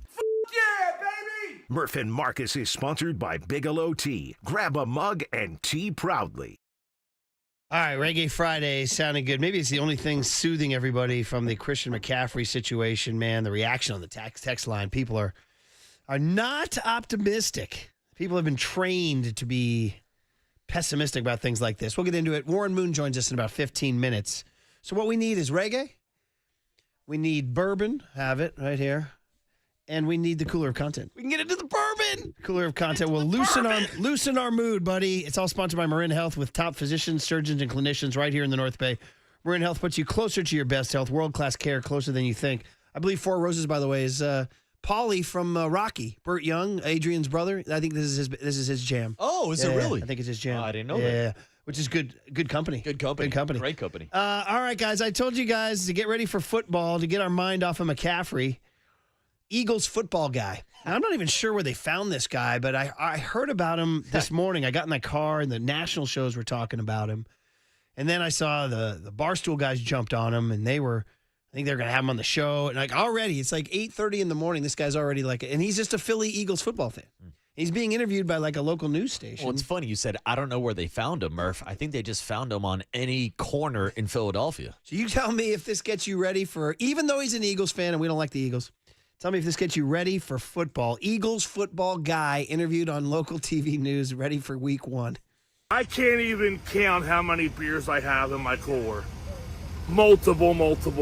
I have 2 bottles of honey whiskey because you gotta do your shots, and I have 4 pounds of jumbo shrimp, iced up right now, ready to go. We'll be in M2 over there by the guardrail. All my cousins, my family. We're going to have a nice tailgate. Anybody's welcome to come. Everybody knows Superfan Greg. Come over, grab a beer, do a shot for the birds. And I'm staying here, and I'm no work Friday. So who cares what time I get home, right? And I always ask you, how do you stay up? Do you stay up the whole time? Oh, I'm up. There's no Nat Matza. That's what they call me. I'm not sleeping. I went to bed at I watched the Eagles special last night on NFL Network, went right to bed, got up at 2:30 this morning, shower, said my Eagles prayers, gassed up, iced up. We're here, and we're with KYW like we always do. This is what we do. Let's go. There's so much to like here. Okay. First of all, I'm going to take it point by point. Multiple beers in the cooler. Can't even, not even counting those. Multiple. I have. Okay. Now, ready? 2 bottles. Did he say honey whiskey? Is that what he said? Yeah, I think he's going with that honey jack. 2 bottles of honey whiskey because you gotta do your shots. Boom, right there. Okay. Yeah. What is honey whiskey? Like Jack Daniels would do like a honey whiskey. Okay. So he likes to sweeten it up a little bit to do the shots. Oh, do you accept that? I'm fine with the honey whiskey. Okay. I think he said his name is Superfan Greg. Superfan Greg. Okay, so we got that. No Nat Matson, I believe, probably his last name, right? The jumbo shrimp now. Oh. 4 pounds. Here. And I have 4 pounds of jumbo shrimp. Iced up right now, ready to go. Iced up. Right now, the Philly accent is really kicking in. It's getting in. 4 pounds jumbo shrimp. Jumbo shrimp. Which, by the way, iced up. Is also an oxymoron, a jumbo shrimp. Yeah, that's the good military. What do they talk about? What is it? Military intelligence? Ha, ha, ha. That's a funny one. Man, but I could go for some jumbo shrimp. Dude, my poor kid. Big tall deck. He's allergic to shrimp. Oh, no. It's a real bummer. He's out on the shrimp train, huh? It kind of affects the family because we're like, let's all go get some shrimp with Superfan Greg, Young Tone. Everybody knows Superfan Greg. Yeah, let's all. But he can't do it. He can't do it. I know, it's a bummer. Damn. You know, we found out on his birthday about 8 years ago. He's a sweet little 10, 11-year-old kid. We go to Benihana, which is, maybe the ultimate birthday place. And you're a kid to chop it up, fires. And the volcano tower. Yeah. And, dude, the shrimp went bad. Next thing you know, we're in the emergency room, bro. Oh, that's tough, dude. So, I had a similar situation with my pops the day before Christmas Eve. My aunt's like, yeah, let's do Chinese food this year before Christmas. And there was some type of shrimp in there, and it gave my dad food poisoning. He hasn't had shrimp in 2 years now. So it's shrimp. Yeah, it's shrimp. Yeah, so Ken and Declan will go hang out on the other side of the room. Yeah, not hanging out with Superfan Greg. Then he's got now we get to the part where the guy's a loving guy. His family's there, and everybody's welcome. So it's right after the what does he have here? Wait, Go ahead. Next cut. We'll Tony. be in M2 over there by the Lot. guardrail. Yeah. All my cousins, my family. Cousins and family. Yeah. And then what about if I want to come by, Greg? What's next here? Yeah. Everyone good? Are we all invited, Greg? Yeah, Tone. Do a shot for the birds. For the birds. Do a shot for the birds. Got to make sure it's for the birds. And then, dude, how about We're going to have a nice tailgate. Anybody's welcome to come. Everybody knows Superfan Greg. I'd like to go. I really would. I mean, would he accept me as a Niner fan? Well, it depends. Have you said your Eagle prayers this morning, Murph? By the way, that interview was being done in the I think it was a morning news show. It was like pitch black. So they were like, wait a minute, you didn't sleep? And he's like, no, I got up at 2:30. And he just No, not Mattson. That's what they call me. I'm not sleeping. I went to bed at like... No, I watched the Eagles special last night on NFL Network. Went right to bed. Got up at 2:30 this morning. Shower. Said my Eagles prayers. Gassed up. Iced up. We're here. And we're with KYW like we always do. I mean, this guy, I don't know, Niner fans. He's thrown down the gauntlet. I mean, he's blessing the Eagles in the name of the Father, the Son, and the Holy Tush Push. Dude, man, well, speaking Said of my Eagles prayers. Gassed up. Iced up. I mean, Four Roses. Ice Stubs. That was Burt Young. Paulie was drinking this in Philly. In Philly. Well, Niner fans, you have a standard to meet now. I need Murph after that bottle of bourbon on Sunday. Filming your own Fan Greg story. I mean, I'd like to think at Levi's. I've been down there. The tailgate scene is robust at Levi's. It really is. So you've got that guy who has that chaise lounge that's motorized that goes around, you know. So anyway, we want to thank this guy for really Come over, grab a beer, do a shot for the birds. I mean, this guy's honestly one of the best things about the United States of America. This guy right here. Yeah. I mean, this is who we are and why we are right here. This is the fourth good thing still good about America, Yeah, Murph. We got the him. beer gardens, Yeah, we got the hotel breakfasts. And the airplane entertainment. And Superfan Greg. Superfan Greg getting hammered for the game this weekend. Would he look There's down? no Nat Mattson. That's what they call me. Would he look down on me for the nap? Yeah, I think he would. He would, yeah. Shout out to you for pulling an all-dayer. Yeah. Incredible, man. All right, good stuff. Well, that was fun. Then the game happened, and Superfan Greg could not have been happy because Jalen Carter, before the first snap of the game, there's some sort of setup of the football, and the two huddles are milling around, and Dak Prescott makes eye contact with him. Dak Prescott and Jalen Carter, potential Defensive Player of the Year, go face-to-face. Now, footage shows that, well, let me take it this way. The first footage shows that Jalen Carter spits on Dak Prescott's chest. The refs see it. They throw a flag. They eject him. Pretty amazing. I mean, I got to think it happens more often, but it just happened right in front of the ref. I was going to say it happened on camera. I'm sure stuff like this has happened inside the trenches all the time. You're talking about fumble piles, what goes on in there. Way worse things than what we Bill saw Romanowski, yesterday. J.J. Stokes. Yeah. Bill Famously Romanowski and a couple of teammates. hawked a big lug right into J.J. Stokes' eye. It was caught on camera. So that's going on. So Jalen Carter In has his to, eye? Yeah. Facial right there. floor. Yeah. It was bad. Go look it up. Jalen Carter has to face the music. Now, he's known as kind of a guy who pushes the boundaries, unsportsmanlike penalties, all that. So let's start with cut C, Tony, why he did walk over to Dak in the first place here. I don't know, when things started to come out and you start seeing things, then we can go off that, but I don't got nothing to say about it, I'm just trying to make sure the team's straight. Okay, so things started being said. He fell for the bait. I wonder if it was part of Dak Prescott's plan to bait him. Playing a little 4D chess, So like then the Juan Soto shuffle. Yeah, then Jalen Carter says he has apologized to the team here, yeah. I wanted to be out there with the guys so bad and just to support and help, even just standing on the sideline, but, things went how it went. We just got to move on. I've made a promise to them boys. It won't happen again. All right. Now we know we can bait Jalen Carter into a spit. Yeah, I made a promise to my boys that I wouldn't spit on another quarterback. Or young Tony cut B here, what it sounded like out there on the 20-yard line. Oh, you gotta give him that hawk too and spit on that thing. You get me? Yeah, he did spit on that thing, Murph. I haven't heard that in a while. Once again, Jalen Carter after the game, young Tone here. Oh, you gotta give him that hawk too and spit on that thing. You get me? And then she just exploded. I can't believe it. I can't believe that. Well, then, why do we make these people famous? What happened was during the game, the NBC production goes so deep, they recreate the whole thing, and they see that prior to Jalen Carter spitting, Dak Prescott spit at Jalen Carter's foot. Jalen Carter was not the first spitter.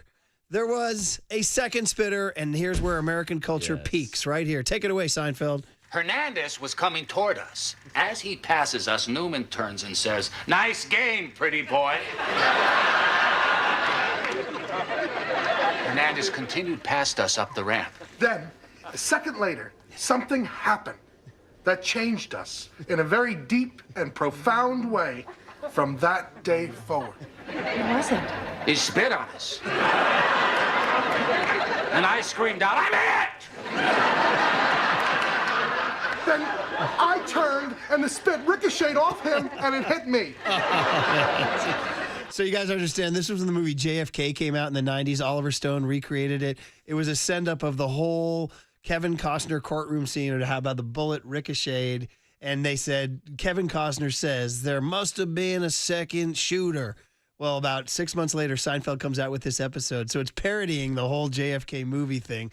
But it's funny on its own, too. You don't even have to know the JFK story. But here's Jerry Seinfeld legendarily breaking down what Dak Prescott was, the second spitter. According to your story, Hernandez passes you and starts walking up the ramp. Then you say you were struck on the right temple. The spit then proceeds to ricochet off the temple, striking Newman between the third and the fourth rib. The spit then came off the rib, made a right turn, hitting Newman in the right wrist, causing him to drop his baseball cap. The spit then splashed off the wrist, pauses in midair, mind you, makes a left turn, and lands on Newman's left thigh. That is one magic loogie. Yeah. So in the movie, Costner says that must have been one magic bullet because it claims that, he claims there's a second shooter all along. So One anyway, magic loogie. Seinfeld meets Eagles, meets Dak, meets superfan Greg, and I think we got it all. Meets Hawk Tua, too. There it was. Hawk Tua. What a cooler of content that was. Oh, you gotta give him that Hawk Tua and spit on that thing. And now, a cooler of spit content. Yeah, and after all these years, this Sunday, we'll have a Lee Harvey lookalike at quarterback taking on the Seattle Hawk Tuas. Oh, jeez. Remember that? Yeah. Can you find that? No, Brock Purdy was asked about that at the Super Bowl on Media Row. Has anybody ever told you look like Lee Harvey Oswald? What the hell He's kind of question is that? I don't know what to do with that. Oh, you got it? Oh, great poll. Here it is. There's a you and Lee Harvey Oswald circling around the internet right now. People think you two look alike. Did you ever hear that before? I haven't. That's my first time hearing it. Yeah. What do you think about that comparison? Physical comparison, obviously. Yeah. You don't see it. I don't know. Better answer than I remember from Brock. Great answer from Brock. Yeah. You don't see it. I don't know. Yeah, I don't know. I don't know, buddy. All right, Warren Moon breaking down Seahawks Niners next on the Sports Leader. Time for traffic on the Sports Leader.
What's up, Giants fans? It's the water boy Marcus Boucher getting ready to surf into a weekend with a little bit of Surfside because September in San Francisco is when summertime really starts to heat up. But there is a new, refreshing way to cool down this summer, and that's with Surfside and their limited edition SF Giants cans. That's right, Surfside iced tea and lemonade plus vodka cans now showcase the iconic Giants SF logo right on the side of the can. So this weekend, you should go to your local bar or store in your area, buy yourself a case of Surfside, and tag us on social media at KNBR of a photo of you posing with your Surfside and Giants can, because these cans and these drinks only include 100 calories, 2 grams of sugar with absolutely 0 bubbles. So before first pitch tonight, grab yourself a limited edition Surfside Giants can today, because Surfside is a proud partner of Giants baseball. Surfside is made with vodka, iced tea, and or lemonade, natural flavors, and artificial sweetener. Must be 21 plus to enjoy a Surfside. Party smart.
Listen to the sports leader anytime, anywhere. Download KNBR, the sports leader app. Murph and Marcus continue live from the Casino Matrix Progressive Jackpot Studios. Casino Matrix. Progressive jackpots are here. Where are you? Just drop in. 1-800-GAMBLER. All right, Reggae Friday sounding good. Football Friday sounding good. Everything sounding good except for the Christian McCaffrey news, which we will get more of at around 1:30 when Kyle Shanahan addresses the media. All we know is that he was full practice on Wednesday and limited on Thursday with a calf.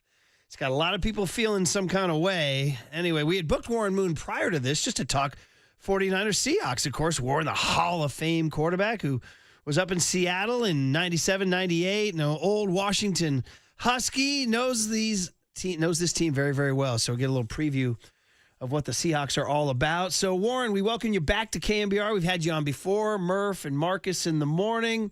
How you doing, Warren? Hey, good morning, Warren. Hey, I'm doing great, man. Football's back, and we started off with a bang last night with the Cowboys and Philadelphia. Got another good win tonight. So, we're back in the swing, and I'm excited about it. Yeah, in fact, let's spend a minute on last night before we get to the 49ers and the Seahawks. The Eagles coming in, Super Bowl rings. And all. The Cowboys were supposed to be a mess, Warren, because of the Micah Parsons situation, new coach, having to play on the road at Philly. It seemed like they were primed to get blown out. Warren, I think I'm a Cowboy hater, so I was a little alarmed. They actually looked pretty good last night. What'd you think?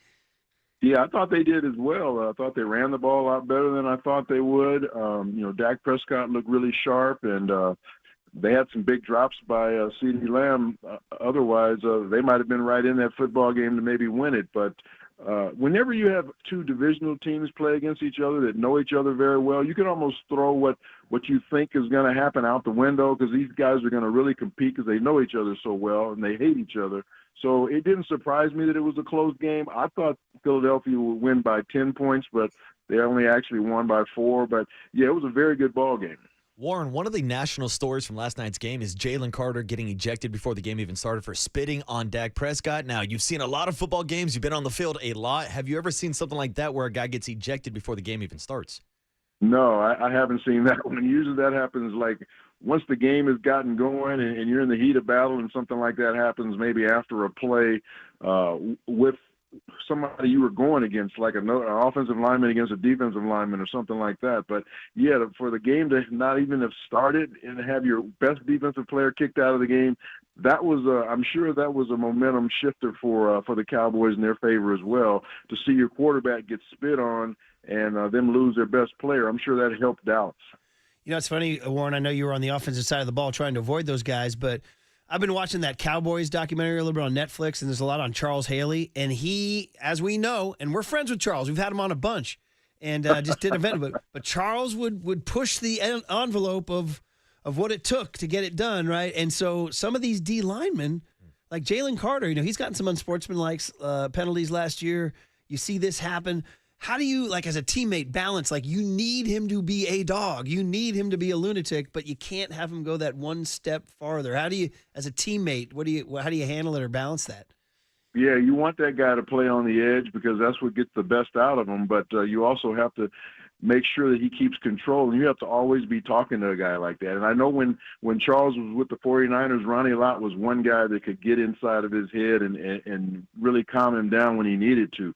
And you got to have somebody on your football team that can do that with players that have that in their background. So, for Charles, it was Ronnie Lott, and they need to find somebody for Jalen Carter because they can't continue to let that happen. You don't want to lose players of his caliber in football games, and you want to be more of a sportsman about the game in general. That's really disrespectful to do that to another man, another human being. There's no call for it. Yeah, good stuff. Warren Moon, of course, the Hall of Famer who knows so much about the Seattle Seahawks, and we are talking 49ers Seahawks. You're listening to KNBR AM and KNBR FM San Francisco, the sports leader at Cumulus Media Station. So, Warren, this question you probably can't give an answer to, but I just want to bring it up anyway. It's Christian McCaffrey. He's obviously one of the most electric talents. We've seen him since his days at Stanford when he was lighting it up, and I know you're a Pac-10, Pac-12 guy. Oh, yeah. Yeah, and then, he goes to Charlotte, goes to Carolina, has all that promise, but he's injured a lot. They trade him. How do you trade McCaffrey? Well, they said he can't stay on the field. Niners happily take him. He has an Offensive Player of the Year performance, gets him to the Super Bowl. They almost win one. Last year, the injuries return. He's out a lot. And now, Warren, we heard all summer was he's going to be good to go, good to go, good to go, good to go. And on the first week of practice, he's limited with a calf. I don't know, just from I guess the question after all that is, given your instinct and what you know about the NFL, does this sound fishy? Does this sound like something that we should be taking seriously? I think you should because of the history. I don't think you're able to fudge around with injuries anymore, or you'll get penalized really heavily by the league. So this is probably a legitimate injury, and he's had a lot of soft tissue injuries over the course of his career, and those are the type of injuries that have kept him out the most. Groins and calves and different things like that. And it seems like this has kind of popped up again on him. Christian's really wound up tight. He's not a really big guy, but he's really muscular, and And it doesn't surprise me that he has a lot of these type of injuries. And I'm sure he's tried everything, whether it's yoga and any type of stretching to keep his body as flexible as possible. But, yeah, these things do arise, but we'll just have to wait and see how it pans out. We still have, 3 days before the game, so maybe there's a chance he could still go out there and play. Yeah, and Warren, we know how important the run game is for both of these teams. We were actually talking to Tim Ryan earlier this week, broadcaster for the 49ers, and he said, look, whoever runs the ball better this weekend is most likely going to win the game. So tell us about Seattle, their offense overall, and is that still going to be their identity to run the ball with Clint Kubiak now taking over the offense? Yeah, I think that's what Mike McDonald, their head coach, wants to do. He wants to be more of a run-first type of football team, a lot of play-action pass off of that run, and that's one of the reasons why they drafted the kids they drafted in the first round. His name was Gray Zabel, and he's a big physical guard inside. And then they just signed Abe Lucas, their huge offensive tackle, to a long-term extension. So they really feel good about their offensive line. The key to the Seahawks is keeping those guys healthy and then keeping Kenneth Walker on the field. He has a lot of the same issues that Christian McCaffrey has. Whenever he's played over his last 2 or 3 years, he's been productive, but he hasn't been on the field enough, and that's the thing you worry about him. So if you're going to run the football, you've got to have your ace Cal out there, every play to make things happen, and then also have, depth behind it. And the Seahawks, fortunately, they do have a really good back behind him in Zach Charbonnet, who's done a great job. But you need both of those guys to be as effective as you want to be. So that's going to be the Seahawks' identity on offense this year, is a lot of running of the football and a lot of play-action pass with those strikes going down the field. We're talking to Warren Moon, the Hall of Famer, who, of course, knows these Hawks so very, very well. And, it's funny, you mentioned about the division games and throwing stuff out the window with the Eagles and the Cowboys. So for us, from our perspective down here in the Bay Area, Warren, the Russell Wilson was our nightmare. I think I heard I think it was the stat yesterday, Marcus, 17-4. Yeah. I think he went 17-4 against the 49ers. It was crazy. Wow. However, since he left, I think the stat is that the 49ers are 6-1 since that's happened. So do you see the 49ers now as a team that, I don't know, doesn't have, this is the wrong word because I know every NFL team respects their opponent, of course, but maybe do they fear the Seahawks a little less now in the post-Russell Wilson era? I don't know if they fear them less. I think they have respect for them, but I also think they have confidence that they can beat this team, because you kind of go by what you've done against a team, in the previous past. And like you said, their record in the last 7 ball games is 6-1. So I'm sure they feel good not only about playing the Seahawks, but actually playing them up in Seattle, because they've beaten them up there a number of times. So, but this is a different Seahawk team. It's have a new quarterback. They have another backup quarterback in Jalen Milroe, who they're going to use a package of plays with him. We don't know exactly what that's going to be, so I'm sure the 49ers are really having to prepare for a lot of different aspects of a new offensive-minded football team with the Seahawks. And then defensively, I think they're going to be much more improved. Now I think Mike McDonald has the type of people that he wants on the defensive side of the ball. They have a lot of depth. Their defensive line seems to be really strong, so I think it's going to be a really good football game. Even though these two teams, maybe the 49ers have had a lot of success against them, but these games are usually pretty close, and they're very physical, and I see the same thing happening this Sunday. Yeah, and it won't be Russell Wilson out there this weekend. It won't be Geno Smith. It will be Sam Darnold, like you mentioned. Now, Sam was here in San Francisco a couple years ago as Brock Purdy's backup, got the opportunity to be the starter last year in Minnesota. Warren, what were your thoughts on how he performed last year, and what are your expectations for him this year as QB1 up in Seattle? Well, Sam he's been well-traveled. He was highly touted coming out of college, but I think that the time that he spent in San Francisco really helped him and helped get his confidence back, even though he wasn't the starter there. But then he went on to Minnesota and really made the most of that opportunity. So now he's in Seattle, and I think he has a good understanding of who the 49ers are because he spent some time there. So I think it might be to his advantage that he was with the 49ers for a little bit because he knows a little bit about the personnel there. Well, just a few more minutes here before we get ready for the 49ers and the Seahawks on Sunday. The standard Brock Purdy question. I know almost we ask every quarterback or everybody. Brock Purdy got the big contract from the Niners. He got a $180 million guaranteed, something like that. And I don't know, your feeling on Chutter, like how he's played. He did not play well last year. They went 6-11. He lost some close division games that he didn't close out. He had lost his weapons. Then he gets the contract, Warren. And in the NFL locker room how that stuff plays out. So How do you see the new contract affecting Brock Purdy, his status in the locker room, and what you think of him as a quarterback? Well, I don't think it changes him at all. I think Brock is a guy that's pretty dedicated. He's a hard worker.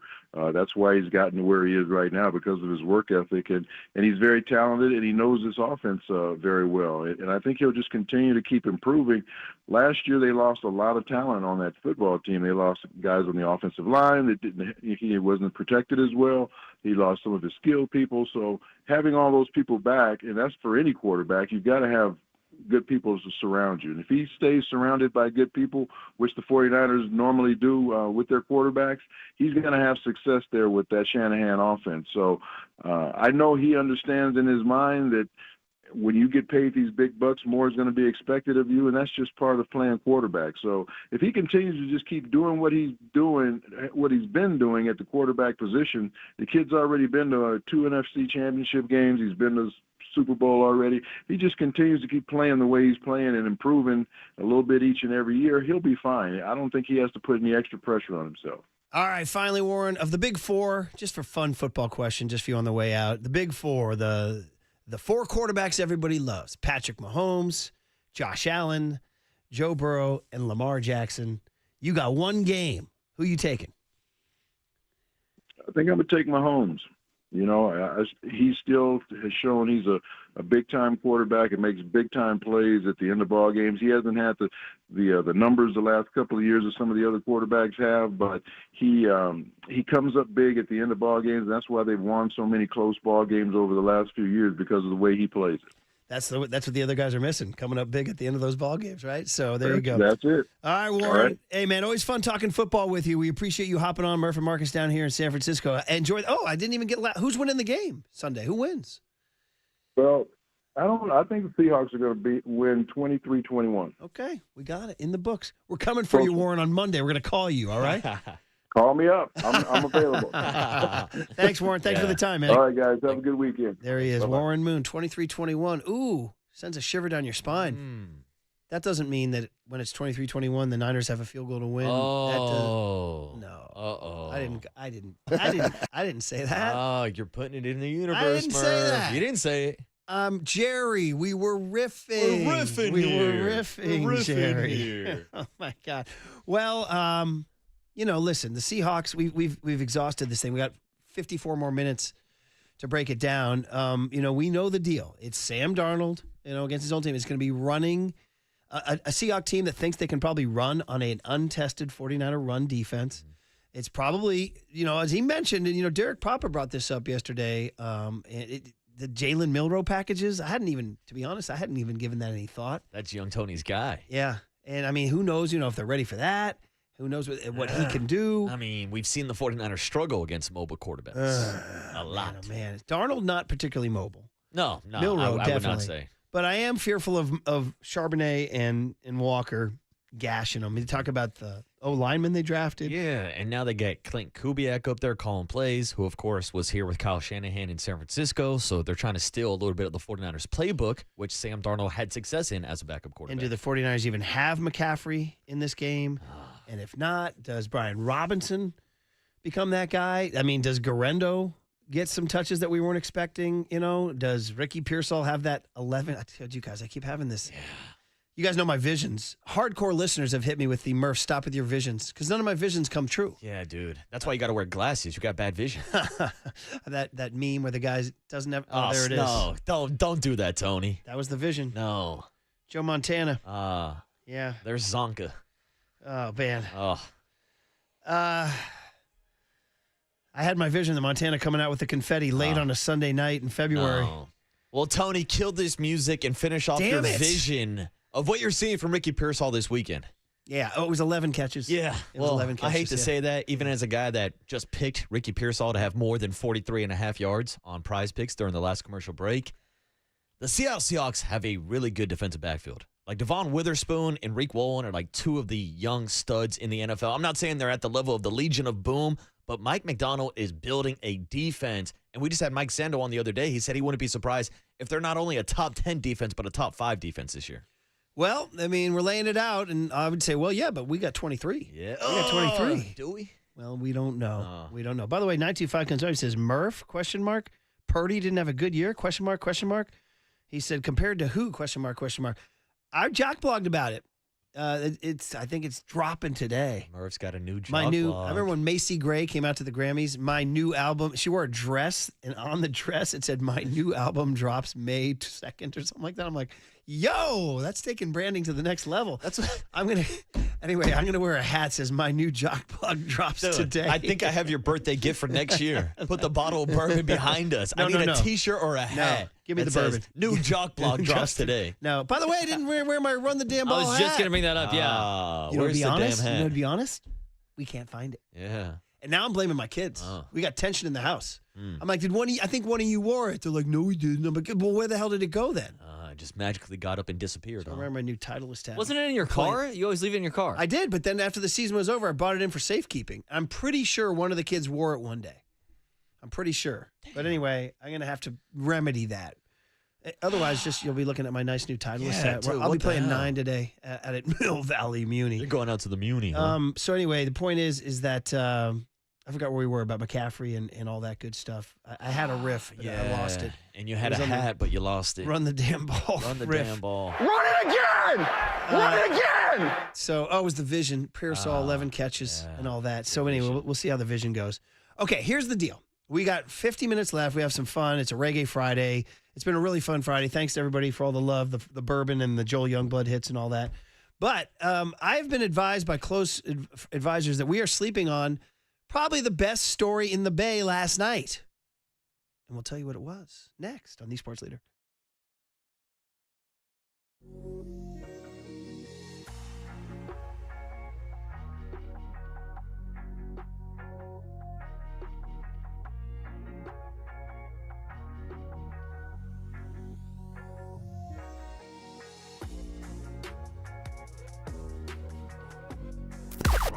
Now, from the O'Donnell Financial Group Sports Desk. Learn more at odfigroup.com. O'Donnell Financial Group, because planning is a process, not a product.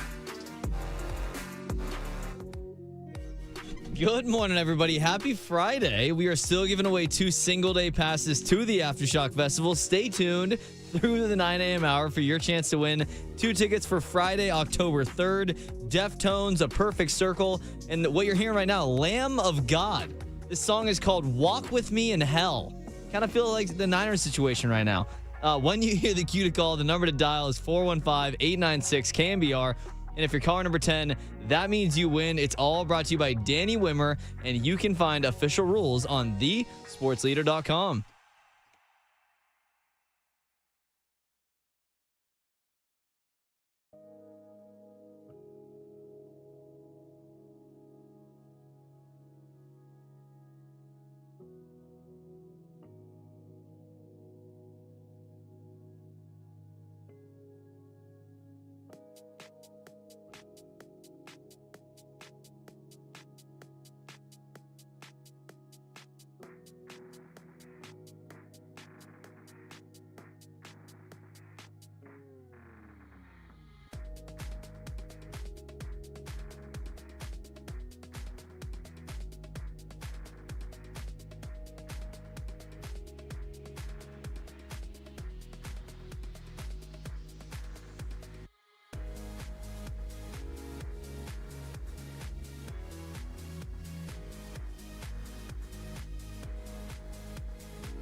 And now it's time for the Protect Your Assets Business and Technology Report with me, David Hollander.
Now back to Murph and Marcus on The Sports Leader. Streaming live on thesportsleader.com and KNBR. The Sports Leader app. Murph and Marcus is sponsored by Bigelow Tea. Grab a mug and tea proudly. Top three, no good, and that's it.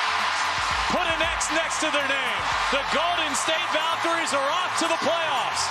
First expansion franchise in WNBA history to do so in their first season. He said it all. Is that Kevin Dana? He doing that call, Marcus? Oh, Right? from the Santa Cruz Warriors. He said it all. He spoiled my surprise. That's the biggest sports story of the night that we've completely slept on. Shout out Valhalla and the Lavender and the Valkyries, who became the first expansion franchise in WNBA history. Hell yeah, Valkyries. Man, it was loud. Loud in there. Well, that's Valhalla, Murph. Val or Valhalla, yeah. So shout them out. We won't even talk about this super weird thing where game 2 of the playoffs, they have to go down to San Jose because the Laver Cup. But good particles. 1975, the Warriors couldn't play their home playoff games at the Oakland Coliseum because the Ice Capades, they had to go to the Cow Palace right here. Palace, dude, right down the street. And they won the championship. Ah, here we go. So I'm calling Valks championship. Let's go. Okay, so here's the deal about radio. Living, breathing thing. So I tease the Valks, right? I'm like, I'm going to do the Valks. We're going to do the Valks. It's going to be great. And as soon as we go to break, the door opens. And in walks our neighbor, our friendly neighbor. What was that show, Home Improvement, where they talk to the guy over the fence or whatever? Yeah, you can only see it like from his nose up. Yeah. Well, we have been unbelievably welcomed into our Bonneville studios here / Cumulus. Here down in Daly City. And the ringleader, without question, is Big Bay Mornings 99.7. We kind of have to defer to their big glamorous studio, the lighting. When you walk in, you have to see them through a plate glass window. It's like a fishbowl in there. And they're like, yeah, this is our building, baby. And Murph, you should say it. Say my tagline. If they're playing with balls, I'm all over it. Come on now. Come on, Murph. Say Sassy. it. Say it, Murph. Sassy sports. You got me, man. You got me. And here he is, Greg, Yes, the one from and Big only Bay Greg. Mornings, who's unbelievable. What was it again? Say it again one more time. If they're playing with balls, I'm all over it. There it is. So here it is. So for better or worse, it is my stupid birthday. I don't care, but everybody makes a big deal. John Curley makes a big deal, and Marcus Boucher bought me a bottle of Four Roses bourbon. Happy birthday. Thank you, Greg. I much appreciate that, buddy. And I walk outside, and I see it, but there's a card underneath it, and it's all signed by the crew. Well, not you, by the way. Not you, Greg. Because I'm not a faker. I said it was signed by our friends Fresca and Rudy and Billy from 96.5. The whole squad, and yeah. 90, so then I said, man, I was like thanking them up, and Marcus came out and says, no, that was actually me who gave you the bourbon. My bottle of bourbon. And I Murph. said, oh, man, I thought you guys were the real deal. You're not really the real deal. Well, guess what? I'm holding up right now a bottle of Bullet Bourbon. Can I get that on the- Big Bay Mornings is the real deal. And it So says, we had to give it to you. We're the real deal. Can I get some applause for this, of Greg? course, Can of I get some course. applause? I mean, now this is your second bottle of bourbon today, Murph. You know what's really funny, Greg? Last night, my wife is like, do you have enough alcohol for your birthday? And I said, well, I think I got a couple of beers. I said, but I think we're out of bourbon. And look at you. And now you have. Look at You have- you. What are you doing tonight, by the Well, way? I'll tell you Drinking what this, he's doing. drinking this. He's getting into the bourbon, Greg. Get into the bourbon. There it And are is. you going to finish that Dallas Cowboy documentary Okay. that I got you on? We Yes, stole we you do from- okay. need to address this on air. Because this is a Friday. It's a Hangless Friday. We're gonna come right at it. So here's the deal. Yeah, pour up that Okay. bourbon. So I used to be known as Greg the gay sportscaster. We dropped the rest. It's just Greg now. I'm like Madonna or Lady Gaga. I only have one name. Okay. But I know sports. I was a 90s Cowboys baby. Love them. Yeah. I know you know the catch. Yeah. Oh yeah. But I know you saw the catch too in episode 3. Oh man. So here's the deal. So we're chopping it up. We're saying, hey man, thanks for being so nice. Thanks for the Bullet Bourbon. Thanks for bringing cookies and whatever they bring. And he says to me, Greg over here says to me, he goes, hey, I got a hot tip for you. This Netflix documentary on Jerry Jones and the Cowboys. And I said, bro, stop right there. I'm not watching this. I'm watching this. I said, I don't need to see the Cowboys. He goes, no, I'm helping you. It's all He the goes, Niners. It's about the 49ers. I said, what? He goes, no, I'm serious. It's about the 49ers. I go, really? He goes, no. There's even a KNBR sign featured at one point. Okay, now you're in. 5 times. I counted them 5 times. KNBR shows up at Candlestick, which is actually my preferred stadium, much better than Levi's. Hot take. We'll have you on again for Greg's Hot Take Friday. I like that. So anyway, so I said, he goes, no. And so I start saying, well, we're always looking for sound. We're always looking for anecdotes, you know. And if there's a hot new documentary out featuring that, I mean, I should watch it. So I'm flying to the East Coast last week. Labor Day weekend, the family takes a trip. And I have my little phone, new airline entertainment, right? Yes. Top 3 things about America. One of the best things in America. I dial it up. I watch the first episode. It's slick. It's entertaining. It's Right. Jerry Jones. It's got Netflix. Oh, it's super. Oh, man, So so good. entertaining. And then we get to firing Tom Landry in episode 2. Which is Are you over that pretty yet? crazy. Are you over My that yet? mom is not. Yeah. I am, but my mom is not. Waterboy, after they fired the guy, he had a freaking parade through downtown Dallas. All right, yeah, they had a parade after they fired him. Oh, that's dangerous. And A they parade did it in Dallas? That's winter, dangerous. which is actually cold in Too soon, Dallas. too soon. Too soon? What are you, Brock Purdy? What are you, Brock exactly. Purdy, Lee Harvey Oswald? Oswald, So exactly. anyway, so I'm watching, and it's very entertaining. And I'm like, my man Greg, he turned me on to a really entertaining show. And episode 2 ends with the Cowboys winning a playoff game. But next up was a trip to San Francisco. And I'm like, oh no, we're not going here. I mean, I knew it was coming.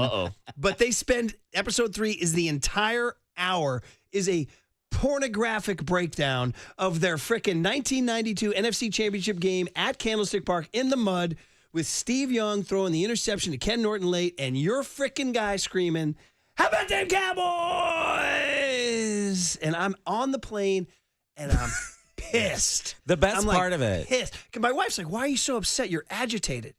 And I'm like, because this guy made me watch this. Because I hate Greg. I'll tell you the best part of it was the Alvin Harper catch. I mean, and the whole time you're thinking he's going to make a touchdown, right? He gets tackled on the 6-yard line, then we waste more time, and the Cowboys still win, and it was amazing. And You know it's his birthday, right, Greg? Can we open this bourbon right now? Can we okay, open it right now? yeah, let's take a shot. I want to let you know how you felt seeing that, probably live. How old were you? Oh, yeah, I was live as hell. I was 24. Okay. I was 9. 25. I was 9 when the catch happened. Okay. 9. Young man. when the catch happened. Yeah, I know. Not You're still this younger one. than me, brother. Oh, well, good. I I literally, this is what I remember from the catch. I went into my room, and my brother went into our room. We slammed our doors. Yeah, good. And people were calling over and over. It was like a death in the family. And I remember my mom saying, the boys are in the room. They're crying. They're very upset. I mean, it was the end of a dynasty. It was. We slayed you guys. We ended it. And it took over a decade to get back, and you got back. You know what? It took me until Jim Harbaugh came on our show, Big Bay Mornings, and he was so kind and called my mom, and then I could root for Wait a minute, back this up. You called your mom? My mom Ginger is on the show every Friday. She's on our show. Well, see, we're doing a show, so we can't really listen. You know what I mean? So we have a podcast. You can listen. You can listen. Get him, Greg. And he called my mom, was so kind, and you know what he did? That next season, the Niners opened up in Dallas at AT&T Stadium, got us field passes, got us great tickets. And so we went to the Niners-Cowboys game thanks to Jim Harbaugh and Sarah Harbaugh, who is his wife, because we created, my show actually created remember the pants, the pleated pants The khaki pants, yeah. I was the one who complained about that. I was the one who got him flat front pants. Okay. Well, I'm here to tell you this right now, Greg. You have a better relationship with Jim Harbaugh than I do. All right, and I've been doing this for 20 years. Harbaugh and I would ask him maybe the tougher question. Yeah. I wasn't necessarily just chopping it up about my mom and his pants. You were not giving him fashion advice. No, Murph. I was asking what the hell's going on with the team. You know what I mean? He didn't want to talk about that. And he's not that kind, right? He's not that nice of a person. There's multiple Gregs, and I mean multiple Jims. There's actually multiple. That's only one Greg. I got the good Jim Harbaugh. He can be unbelievably charming and charismatic if he wants to. He can be that guy. So, well, listen, man, you, my friend, you're winning us over despite this freaking episode I had to watch. You know what was really funny? I was so upset. My family had to calm me down. Really? Well, I mean, I'm exaggerating for radio. It was anyway, full-blown panic. Like, the oxygen matches came down. Like, Murph needed oxygen. I realized what it did make me realize is it's one of the least favorite games of my life, and I had to rank it in my personal file as the third worst. If you're a sports fan of my age, it's the third worst loss of our lifetime. I've been in the Bay Area for 20 years now. This is my 20th year, actually. Well, and I have had to see the catch. Yeah, and I'll see it again. So Tony, play the catch right now. Play the call. Oh, my God. Play the call right now. Come on. You got the Vin Scully. You got the Don Klein. I don't know. By the way, the Mr. Cowboy fan here wearing the Josh Allen Bills jersey. He's trading in what's his going laundry. on? So loyal you are. Because, I've given 50 years of my life to the Dallas Cowboys. We have won 5 Super Bowls, been to 8. We've been to 8. We've won 5. I can't do Jerry Jones anymore. I just cannot do Jerry Jones But you anymore. put up with him for so long, Greg. I'm done, though. How long? Okay, here's what I'm going to say. It's like when your husband or wife cheats on you and then they want you back. They have to prove it to me. Okay. Prove it to me. So there's a chance you're coming back? I mean, honey, I've changed. Flowers, there's chocolates. Always a chance. Well, this is from us to you. By the way, Greg from Big Bay Mornings giving us the bottle of bourbon, getting some time, and this is when's your birthday, buddy? July 1st. Yeah, I think I remember. I think didn't you go to Belgium or something for it or something? I went to the F1 race in Belgium. Yeah, my boy, yeah. let's hear it for Lando Norris. That's my driver. Look at this guy. This guy knows ball. This guy knows wheel. You know what I do on my birthday? I come to work. Look at you, buddy. Look at you. And my gift to you, my July 1 birthday gift to you, buddy. Here it is. Everything hangs in the balance now. The season, the outcome of a Super Bowl berth hangs in the balance as it is 3rd down and 3 to go. Up the line of scrimmage they come now. Clark goes to the right. They set up a slot back. Solomon in the hole there.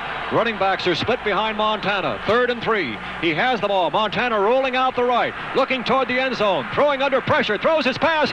Caught by Clark. Clark got a touchdown. Dwight Clark has it. It's a touchdown for the 49ers.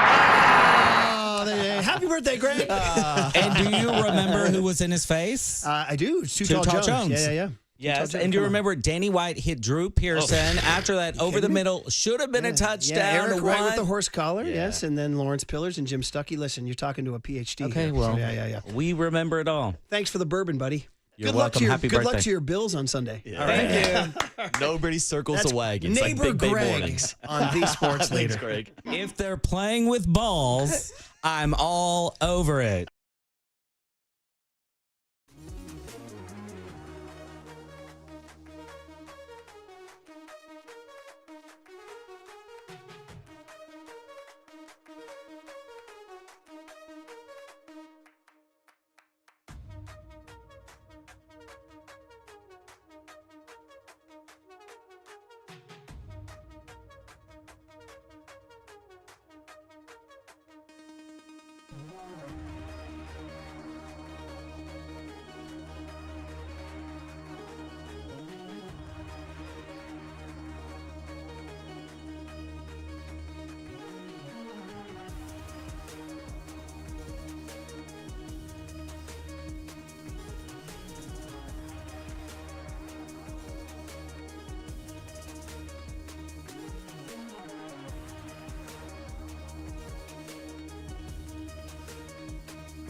Now back to Murph and Marcus on The Sports Leader. Streaming live on thesportsleader.com and KNBR. The Sports Leader app. Murph and Marcus is sponsored by Bigelow Tea. Grab a mug and tea proudly. All right, that's not reggae, bro. That's definitely not reggae. I got news for you. Young Tony, explain yourself, buddy. Well, we're giving away some single-day passes to the Aftershock Festival, and I was instructed by John Joe Curley to come back with this song. Is this Deftones? This is indeed, yes. All right, 2 tickets right now. Call 415-896-KNBR. Caller number 10 wins 2 single-day passes to the Aftershock Festival at Discovery Park, furnished by Danny Wimmer Presents. Official rules at thesportsleader.com. Tickets on sale now at Aftershock Festival. Caller number 10, 415-896-KNBR. You get the 2 tickets for Friday, October 3rd. You better be free. October 3rd, a big date in Giants history. Many great things have happened on October 3rd, including Bobby Thompson, 1951, Joe Morgan, 1982, and I do believe Johnny Sanchez and Buster Posey and Aubrey Huff in 2010. I do believe, right? Wasn't that October 3 too? I hope it was. I'm the guy who's supposed to know those things. Yeah, you're Mr. This Date in Giants It was history. my grandpa's birthday, and my grandpa was awesome. Curls, you would have loved him. He was the son of Irish immigrants, born in Philly. He loved golf, and he loved a cold beer, low-grade domestic. Low-grade domestic. I learned about Hams and Olympia and Budweiser from going to his house. Yeah, and that's your grandpa that was a boxer. Yes, correct. That's right. Good call. Yeah, Good call. Grandpops was throwing those hands. He was a pugilist. He was. He was a fighter in the Navy. He was a career Navy man, and he said he had to retire. He got knocked out. The first time he got knocked out, he said, "I think I got to retire." Yeah. He said, "I saw stars, Brian. I think that was it." He said, "But it was fun until then." Yeah, exactly. It's always fun until you get hit in the mouth. But he was a boxer. He told me that he knocked out. I'll just digress. It's a Friday, right? We'll Why get the into hell not? McCaffrey in just a second. This is a crazy history trivia. Do you guys know we had a president named Warren Harding? Harding Park is named after him because he died in San Francisco at the Palace Hotel on New Montgomery Street, right near the old KNBR, 55 Hawthorne. You ever get to 55 I Hawthorne? never stepped foot in that So building. Copes did, right? Yes, he did, That's yeah. when I said he looked like Johnny Sanchez. Yes, that was Second Johnny Sanchez. That of was the the segment. origin story. So he died at the Palace Hotel, by the way, under mysterious circumstances. Uh-oh. Yeah, there might have been, he might have had a visitor in the room, Whoa. Maybe not his wife. Sounds very Something like mysterious. that. Anyway, Yeah, I know what's going on. So they they trained his body across the country. Anyway, they had a funeral in Washington, D.C. in 1920, 3. And my grandpa was marching in the funeral as a sailor for the Navy. And they slept in this gigantic armory, like warehouse somewhere in D.C. They just put like thousands of sailors in this armory. And my grandpa had his bed, and he went to go brush his teeth, came back, and he goes, and there was a guy was in my bed. He goes, Bri, he was from down south. He was Johnny Reb. He called him Johnny Reb. As a rebel. For the rebel. Because this is 1923. Now we're only 55 years removed. Not that far from the Civil War, bro. No, not at all. And my grandpa's a Yankee from Philly. He goes, I told him, I said, get out of my bed, Johnny Reb. And he said, make me. He said, so he stood up and he said, I gave him the old 1-2 combo. Bang. Knocked him out and took my bed. Yeah, exactly. Let's go, Grandpa Murphy. I believe the story because then he wound up telling me that he later got knocked out because he was not just making up stories. So, but yeah, he knocked the guy out to get his bed back, and the guy was Johnny Reb. Yeah, tell him. We still got beef. Low key, we still got beef. Yeah, that's you why. see it play out on Fox News every day. Yeah, Right? that's why I side with the Yankees, Murph. Hey, man, you guys are winning, right? Yeah, that's it. You guys are winning, aren't you? We the North. Aren't you guys playing better? Yeah, they are playing better right now. Good man, good man. All right, well, is Christian McCaffrey a Yankee or a Rebel? Oh, All I I'd know say is he's a good guy. That means he's a Yankee, right? He's upsetting us. Tom Pelissero is the only news we have from yesterday. Now, again, it's 5 o'clock. We're at the round table. We get the news that the Niners released their injury report, and he's listed as limited in practice with a calf. He had been full go on Wednesday, which means something happened, right? Which means something happened. And now we're just tearing our hair out. We can't believe it. It's deja vu all over again. The only reporting came from Tom Pelissero this morning on NFL Network. Here it is. McCaffrey popped up on yesterday's injury report as limited with a calf injury. I will say this cautiously. Here is what I would tell you.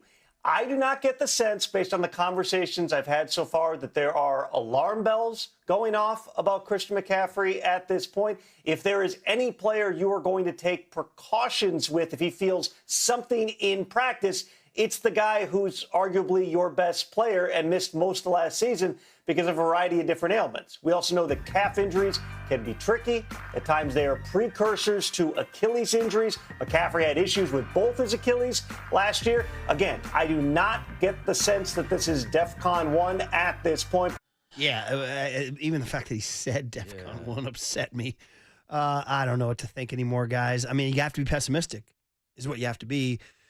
Because now it's not even week one. We haven't even taken a snap yet. No. And now this is the kind of, we just watched Juwan Jennings, whether it was real or not, miss a month of practice. So I'm wondering if they traded for Brian Robinson, if they knew something was tweaking. But that doesn't add up because he was listed as full participant. Yeah, and he's been practicing throughout training camp. Now, obviously, he has not played in the preseason games, but that was part of the plan to keep him healthy, too. So I don't think this is them just trying to be extra cautious and putting him on the injury list to get a day off, because you can do that without putting him on the injury list. So, yeah, I am concerned, if we're being completely honest, because it was almost exactly a year ago today where we were talking about how it's not DEFCON 1 yet, and Christian McCaffrey could just sit out a week or two.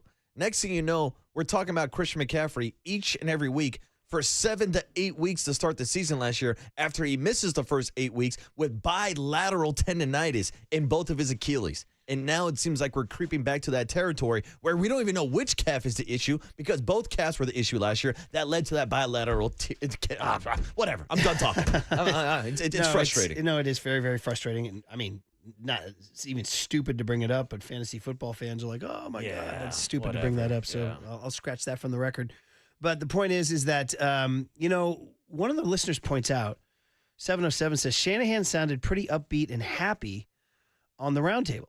And he knew CMC was limited at this point. He didn't seem too concerned. And it's true. They did ask him about McCaffrey. We asked John Lynch, too, about McCaffrey on Thursday morning. Now, again, I don't know if this is something that Shanahan learned after the interview or if Shanahan was just sort of, I don't know, I say faking it or not trying to keep it a secret or whatever it was. But he did not betray any, fear or anything like that. Now, again, not trying to give away competitive advantage to the Seahawks. That's what they do. I'm just going into this game now thinking, well, Brian Robinson, Isaac Guerrero, and now the whole 49ers season. I mean, our entire roundtable yesterday was about, well, they're gonna be good because of two reasons. One, their schedule is very easy, and two, they have offensive weapons that will win enough games to be in the mix. And those offensive weapons are headlined by Christian McCaffrey. And now Christian McCaffrey is out, which means I shouldn't say out. We don't know. Yes. Let me scratch that too. Yes. Now Christian McCaffrey's a question mark. Ayuk is out. Already now you're starting to let these fears and doubts creep in, just like that Jets game week 1 last year. Yeah, and we saw throughout week 1 through week 8 last year, the 49ers were still able to run the ball with Jordan Mason. So in that same theory, they should be able to run the ball with Brian Robinson if Christian McCaffrey does miss any time. But the question that I brought up yesterday at the roundtable was, who's going to be more important this year in the red zone, Christian McCaffrey or Brian Robinson Jr.? Because as great as Jordan Mason was between the tackles, he could not get into the end zone. And the 49ers seemed like they always stalled out when they got to the red zone. Now, one of those big reasons is because Christian McCaffrey is not on the field. He's the ultimate mismatch in football, especially when you get within the 10-yard line. But now that you have Brian Robinson, maybe he can pound the rock from the 1, from the 2 also. But you're going to have to heavily rely on him now if this seriously is an injury for Christian McCaffrey. Yeah, man. So out there on the Golden State Lumber and Showroom text line, what you guys are saying, 408 says the CMC news is such a gut punch feeling. So similar to how last season went. He felt some discomfort in his Achilles, and then bam, he was basically gone from the season. 805 says, face it, faithful. It's going to be a good one when somebody says, face it, faithful. Face it, Murphy. This isn't an ally. He says, I know it, you know it. Search your feelings. We're effed. Try it again next year. Oh, my gosh. Try again next year? Yeah, no, see, I'm not that far ahead where I'm punting on the season. Here's 415 says, to turn a phrase from Murph, thank you, pessimism is not a strategy. Because we always do the Billy Bean, hope is not a strategy. Pessimism is not a strategy. There's that. That's the Ted Lasso attitude of, we can do this. We can overcome, and who knows, he might be okay when it's all said and done. So, all right, guys. Well, anyway, we just wanted to touch on it. We know it's going to be Kyle Shanahan at 1:30. Yeah. He's going to talk about it. We don't know if he'll give away any information, but we do know that it's just, everything going into this season, the bummer summer. Jawan Jennings comes back. You're going to see that guy play. And you know what else? I just like watching him play. He's such a fun player to watch. I go back to that first play of the Rose Bowl against Iowa when he caught that touchdown, tied over the middle and took off. And I was like, this guy's amazing. And he had that day, I think, over almost 400 all-purpose yards or something like that. It's like a Rose Bowl record. He was returning kicks. He was catching passes. He was running the ball. And, when they make Ferraris, man. Now, I've never owned a Ferrari. Have you owned a Ferrari, buddy? Just a couple in my day. A Lambo, perhaps? Had to ditch them, though. Those things are beautiful, but the word is, like, you go over one pothole and you're toast. You know what I mean? I got to take it to the shop. Oh, by the way, that's $150,000 to repair this strut that just broke, So that's him. These Ferraris are built differently. He's just such a highly tuned athlete that just one little tweak. So durability, man, the best ability is availability, right? And Guerrero also is an injury candidate. Yeah. That's the other problem. I mean, that's the question. A big reason why they traded for Brian Robinson Jr. is because Guerrero was dealing with injuries and fumbling issues to the point where John Lynch was telling us 2 weeks ago that Jordan James was going to be the number 2 running back going into the season, but he's got a finger injury. So there's question marks. But I will say, if you do want to be positive before we wrap up the show on the other side, we have seen Kyle Shanahan's offenses perform extremely well with undrafted running backs, with late-round running backs. but we know how important Christian McCaffrey is. The real question for me now is, can the defense and Robert Saleh hold on and keep the game closer for an offense that could potentially be without Christian McCaffrey? But, bro, we have trepidation and questions about the defense. We'll see if some of those questions are answered this Sunday. Good times. Fun. Reggae Friday. Fun. Bourbon. Football. Donuts. Fun. Visitors in the studio. All sorts of fun stuff. All right, we'll find out what young Tony learned and go off on a Friday vibe. We'll hand over all this pessimism/optimism to Silver and JD on the other side on a Friday on The Sports Leader. Time for traffic on The Sports Leader.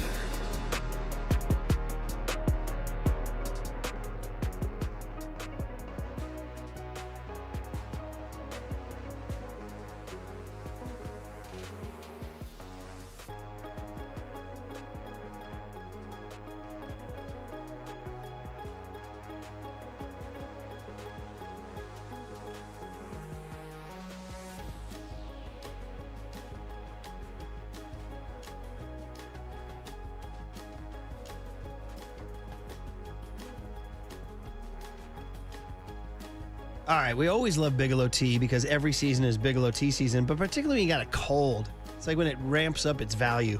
So thank you, Bigelow Tea, for helping me out.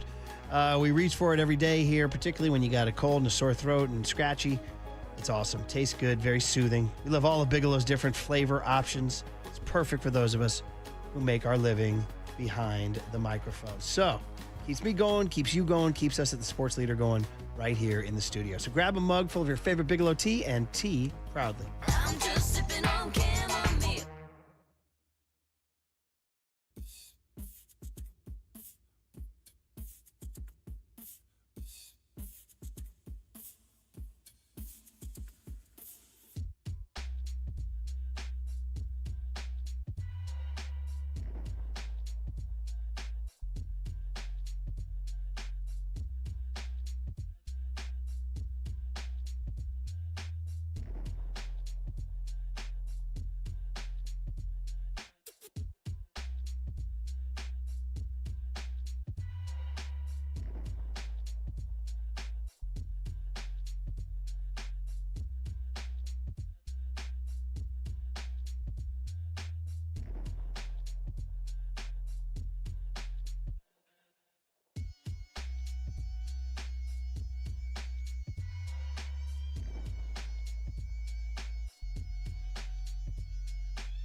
to the sports leader anytime, anywhere. Download KNBR, the sports leader app. Murph and Marcus continue live from the Casino Matrix Progressive Jackpot Studios. Casino Matrix. Progressive jackpots are here. Where are you? Just drop in. 1-800-GAMBLER.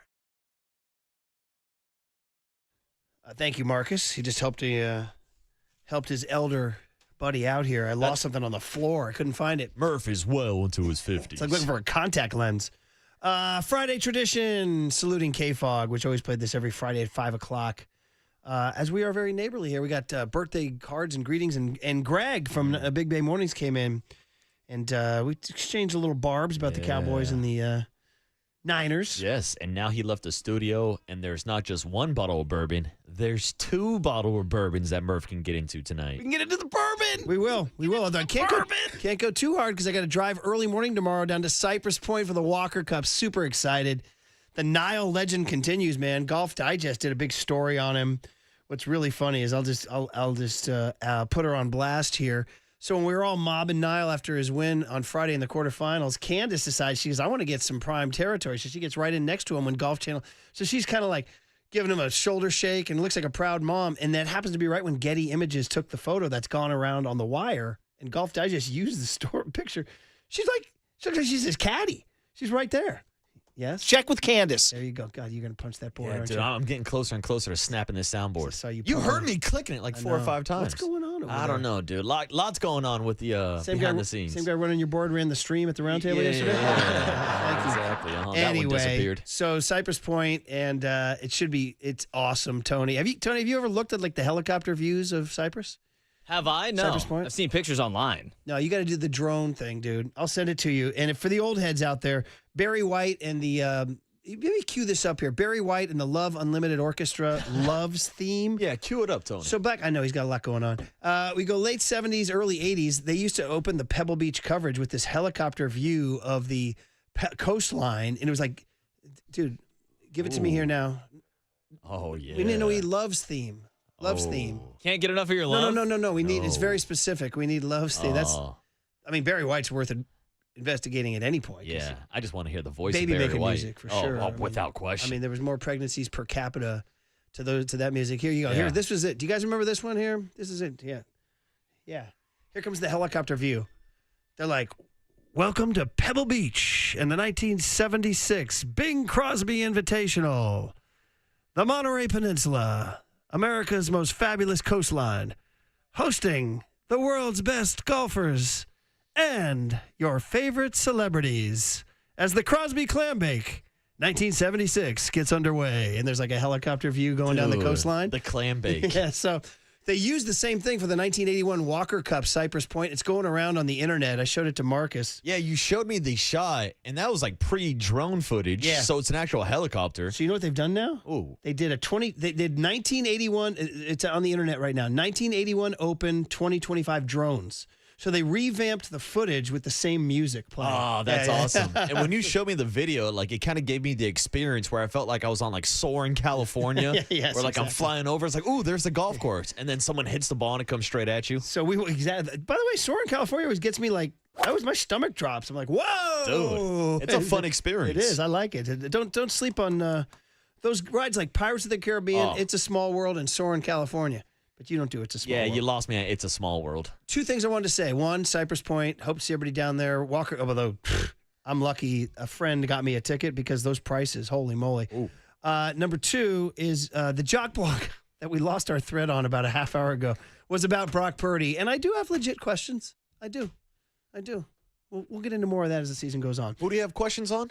Brock Purdy. Brock Purdy! Yeah. So here's the deal. It's what did young Tony learn today? And this is a fun one. Let's do it, Tone. Murph and Marcus want to know, what did young Tony learn today? Well, so the joke is he's very, very young and innocent. Hey, I know that now! Okay!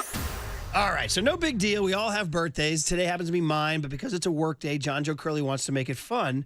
And remember when he got Tim Brown for you? Yes, he did. That was awesome. It was phenomenal. Remember when he got Mr. Yastrzemski for you? Well, it was Fred Lynn. Oh, excuse me. Yaz was just when the Giants went back to Boston, but still. Okay, but still. What are we going to do for these guys on their birthdays? What do we get for young Tony? We get the ultimate Frisbee MVP? Should we do that? Yeah, right. Anyway. Somebody from F1. So in other words, Joel, they surprised me with Joel Youngblood, who was, of course, a 14-year big leaguer. He was a one-time All-Star. He was not a superstar, but he was from 83 to 87, he was a giant you could like and rely on. He's like, Joel Youngblood's going to get a hit, man. Joel Youngblood's going to play right. He's going to play second. He's going to get a hit. And he was just a good dude. Well, you guys had him call in today, which was really, really cool. You can hear it on the podcast, I think. It happened around 7:20. But he's famous for, on August 4th, 1982, he's playing for the New York Mets at Wrigley Field, got a knock in the first inning, that called back in the third inning was told he was traded to the Expos, who were playing in Philly that night, and he needed to get on a plane because they were short players. He gets there and gets a hit for the Phillies, becoming the only man to get 2 hits for 2 different teams in 2 cities on the same day. And he shared some of the details. Where do we pick it up here, Tom? So we pick it up because he got into a cab, he forgot his glove at the ballpark, and then he's now getting back in the cab telling the guy. And I said, look, yeah, if you get me to the airport, I'll give you a great tip. And it's like 5:20 now and in Chicago, and my flight's at 6 o'clock. So it's maybe 5 o'clock. And so we're taking all these back streets, and I'm running through the airport, and I make it to the plane. And it's a 2-hour flight from Chicago to Philly with an hour difference. Okay. So I land at 9:05 Philly time, and I'm waiting for my luggage, and it's all these bags are coming out. I don't see my baseball bag or my suitcase. I'm going, oh my God! And finally I see it, and I said, oh yeah, I grab them, and I run out, and I get another cab. And I go to the ballpark, and my uniform's in my locker. I put my uniform on, and I ran outside real fast. Because we were playing the Phillies, and Pete Rose was on the Phillies, and he was my idol. I played with him, against him, and for him, and I waved at him, and he waved back at me, and then manager said, "Get a bat, you're hitting." I said, "Okay," and so I hit against Fergie Jenkins and Steve Carlton, one at bat, and I got base hits in both days in 2 different games. Dude, that is, there's got to be unbelievable. They got to do like a 30 for 30 on that or something, you know? I mean, that's got to be the only case that it's happened, right? It is. It's a record. Yeah. Wow. And I had not known. I'd always known the story, but I had forgotten or not known that it was off of Hall of Famers. Fergie Jenkins and Wrigley, he gets a knock.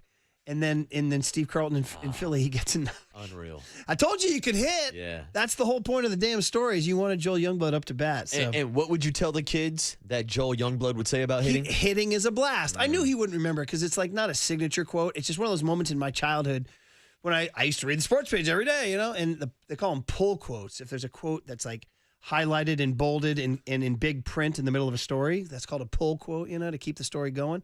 And it just said, quote, hitting is a blast, unquote, Joel Youngblood, because he had like a 5-hit day for the Giants. And I was like, man, that sounds like the right attitude. So every team I've ever coached, I tell them the story, and I say, man, Joel Youngblood said it. Because kids are afraid. Yeah, when they're they hitting, are. Not every kid. Some kids want to go mash. Those are your kids who are hitting first, second, third. Yeah, right? but other kids step into the box and see another kid throwing 60, 70 miles per hour. They don't like it. But I tried to tell him, man, Joel Youngblood told us hitting is a blast, man. And then the best part is that he said he loved all his teammates. Do you have his farewell? When we were signing off, we said, hey, we're going to go talk to Mike Kruk next. And the very, very, very affable Joel Youngblood said, oh, Kruk, tell Kruk Blood said hello. Tell Kruk Blood said hello. And then we told Mike that, and Mike goes, man, Blood's one of those teammates on a cold, rainy day, and you're just sipping a beer, you think about your teammate, you think about Blood. Awesome. Oh, and one last thing I did want to say before we break and hand it over to JD and Greg Silver. You and Mike were riffing about your birthday and who on the Giants wore number 58. Murph, it's your boy, Grant McCray, number 58 of the San Francisco Giants. So this year, Murph is celebrating his Grant McCray year. And that's signed from the heavens because that's my guy. That's your guy, That's Murph. my guy. That's your also, guy. as Russ Stanley pointed out, it is the great Keena Turner's number. Nice. 4-time Super Bowl champ and one of the all-time good guys. So, all right, guys, thanks for everything. On we go. McCaffrey, I don't know what to tell you. Ooh. We'll find out Monday. Fingers crossed. Will it be a bum baby? Fingers crossed. Will it be a bum baby? Or it'll be a hum baby. Thanks, if he's out Curly. there. Thanks, Tony, even though you didn't say hi at the round table. It was all sponsored by Bigelow Tea. Grab a mug and tea proudly. Hey, when it's time for a change, think Speedy Oil Change and Auto Service. Engine light on. We can fix that. You're listening to KNBR AM and KNBR FM, San Francisco, the sports leader, a Cumulus Media station. Everybody knows Superfan Greg. No Nat Matza. I turned and the spit ricocheted off him and it hit me. That is one magic loogie. If they're playing with balls I'm all over it. That's the end of the game. 4 hours, 3 faces, 2 Gregs, and 1 place to be. Excellent. Greg Papa San Francisco. and Greg Silver. Let me tell you something. There is no such thing as being calm. I am fired up to be here. This is Papa and Silver. Here's a pistol. We ride the mesh point to Mason. Brock at a throw out left. Wide open. Debo Samuel makes the catch. And now speeding down the sideline. 30, 20, 15, 10, 5. Touchdown! 3rd and 3. Brock shotgun. Taylor Jr. left. Jennings goes in motion. Return motion. Stays right. 3-year right. Ayuk left. Brock looks right. Throws right. It is Kittle. Made the catch. Touchdown! Play clock at 5, 4, snap to Brock. Brock gonna throw left for the end zone. It's caught by George Kittle. Touchdown! We like Ike. Can he do it? Hand off to Garendo off the right side. He runs for a first down, and he's gonna score. He should go down, but he may just score his first touchdown in the NFL. Garendo 10, 5, pulled down on the 1-yard line. Perfect. The game is over. Runs it down to the 2-yard line. We've got a new closer, baby. That's what J.P. Mason did here. It's a 30-second timeout. Ike Garendo. Niners beat Seattle 36-24. The Niners are in first place in the NFC West division. They have won the last 2 years. They are 3-3 on the year. In Seattle, after a 3-0 start, they fall to 3-3. Well, that was a nice one if we're talking NFC West play last year. Up at that same stadium, Lumen Field, that's where JD is going to be at 105 on Sunday for the kickoff and the very first of the 49ers 17 games. And let's hope to make it maybe 20 with a little party with Lombardi, as Tim Ryan likes to say. Long, long way to go before we get to that point. So much to get into today. And JD, as I say good morning to you, my friend, I love football season because football season often coincides with sicko season. And sicko season is what I really love because yesterday we had it all. We had the round table, which was awesome. I loved meeting a lot of our regulars, and I loved meeting new faces out there as well. Then we also had the news that was not so great of Christian McCaffrey showing up on the injury report with a calf. We had the action of the Eagles-Cowboys game. Jalen Carter and Dak Prescott spitting all over the place. And then we got the Valkyries making the playoffs in their inaugural year of expansion. First expansion franchise to ever do so. So a little bit of history there. I love when everything happens all at once. I love sicko season. Let's have a day. It truly is sicko season, and happy Football Friday to you. It's going to be a great one, and really a pleasure to be here in a great afternoon out at Prescott Market in West Oakland yesterday. Just a tremendous, tremendous event to get all the hosts together to see the wonderful faces out there and interact, as you said, with a lot of the regulars, but also people that we haven't had the opportunity to meet and make some new friends. It was a terrific, well put together event. Big thanks to everybody, the sales team and Mike Holler and everybody, promotions. Just a wonderful, wonderful kickoff to the 49ers season and the NFL season overall. And yeah, not great news on Christian McCaffrey. We'll get into that coming up here, and Matt Mayoko is going to join us at 10:50. But it just goes to show how fragile, and I know we're going to get into it, everything can be on that front. Shout out to the Valkyries. I will spend about 10 seconds as you did. Incredible what they've been able to do. I meant to mention it yesterday, honestly, their ability to clinch with a win. They got the win last night at Chase Center, and as you mentioned, I mean, it is unprecedented. I think the best expansion year team in professional sports history. I'd have to probably do a little digging on that.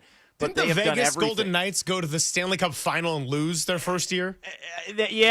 First or second. I guess maybe it was the first, now that I think about it, and they ended up winning it a few years later. But so that's definitely in the running, but it's right up there. I mean, they have been first class with everything that they've been able to do, and definitely deserve the shout out there. And then as far as the Eagles and Cowboys go, I mean, clearly the Eagles are vulnerable and the Cowboys are underrated, Greg. Like, clearly, we know that already because now we have one of the, 272 in the books. We know nothing, and that's the beauty of the NFL. And we got into this yesterday when I did Tom Petty's The Waiting. I said, look, August is for lists. It's for a lot of reaction. It's for a lot of speculation. It's for a lot of learning. It doesn't go without any usefulness, but you don't really know a whole lot until you start playing the games. And last night we got one of those and had a little bit of everything. You know, I was listening to the Westwood One call that we were carrying right here on The Sports Leader coming back from the roundtable. It was right at the start of the second half. And they had said only 3 times last year were there times when both teams scored 20 or more in the first half. And that happened in the opener last night. But only 3 points total in the second half. So you get the nice little lightning delay that stops the game for about an hour. And you go from all offense and no punts to a whole lot of defense and some offense miscues. And look, Dallas looked good. They probably should have won the game, to be honest. I mean, Philly did a nice job forcing the turnover, and winning the turnover battle goes a long way. But, you know, with Jalen Carter getting ejected and that making life easier for Dallas, and I know everyone likes to pick on Dak Prescott, but my man got no help from his weapons there after the rain delay. And CeeDee Lamb, 4 drops. And yeah, I'm going to count that last one because here's my rule, JD. If you're making that kind of money, you got to be able to make that kind of catch. If Brandon Ayuk missed that opportunity, I would say you got to be able to reel that one in on a $30 million a year contract. And CeeDee Lamb is a better player than Brandon Ayuk.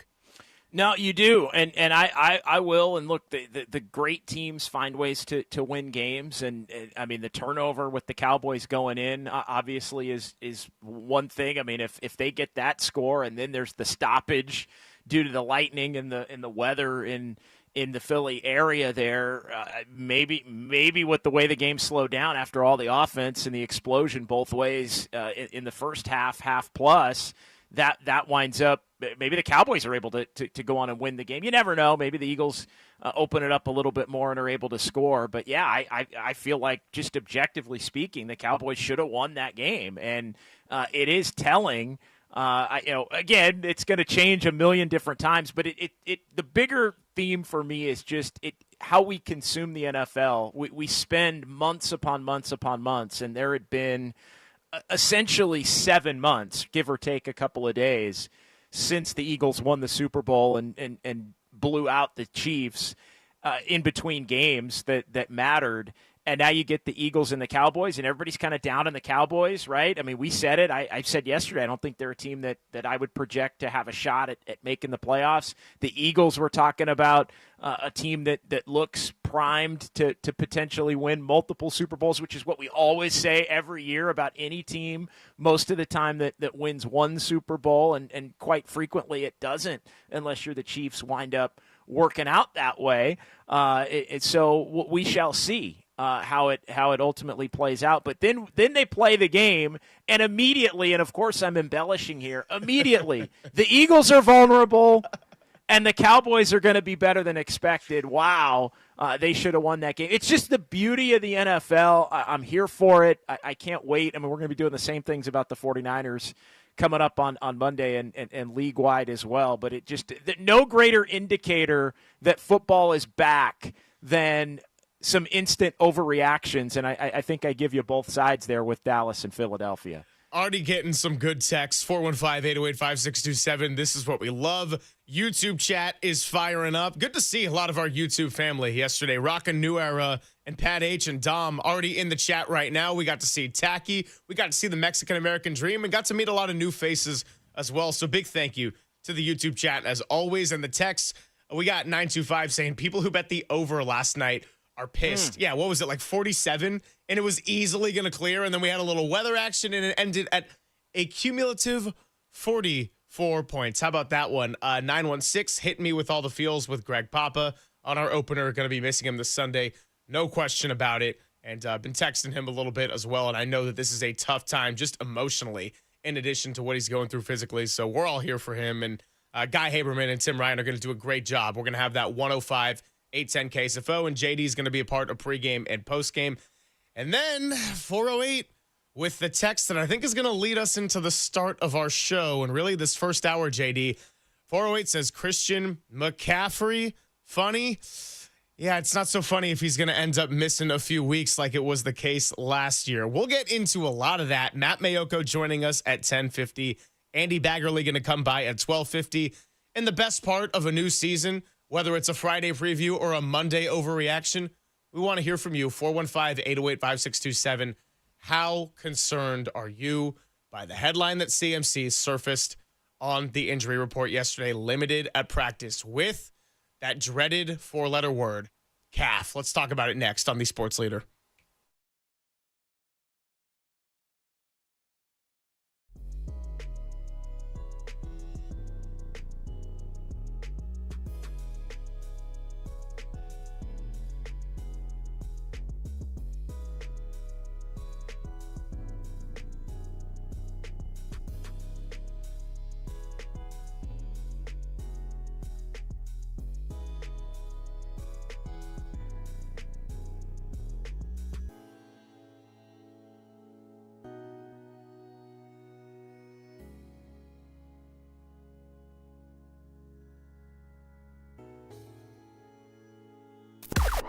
Now, from the O'Donnell Financial Group Sports Desk. Learn more at odfigroup.com. O'Donnell Financial Group, because planning is a process, not a product.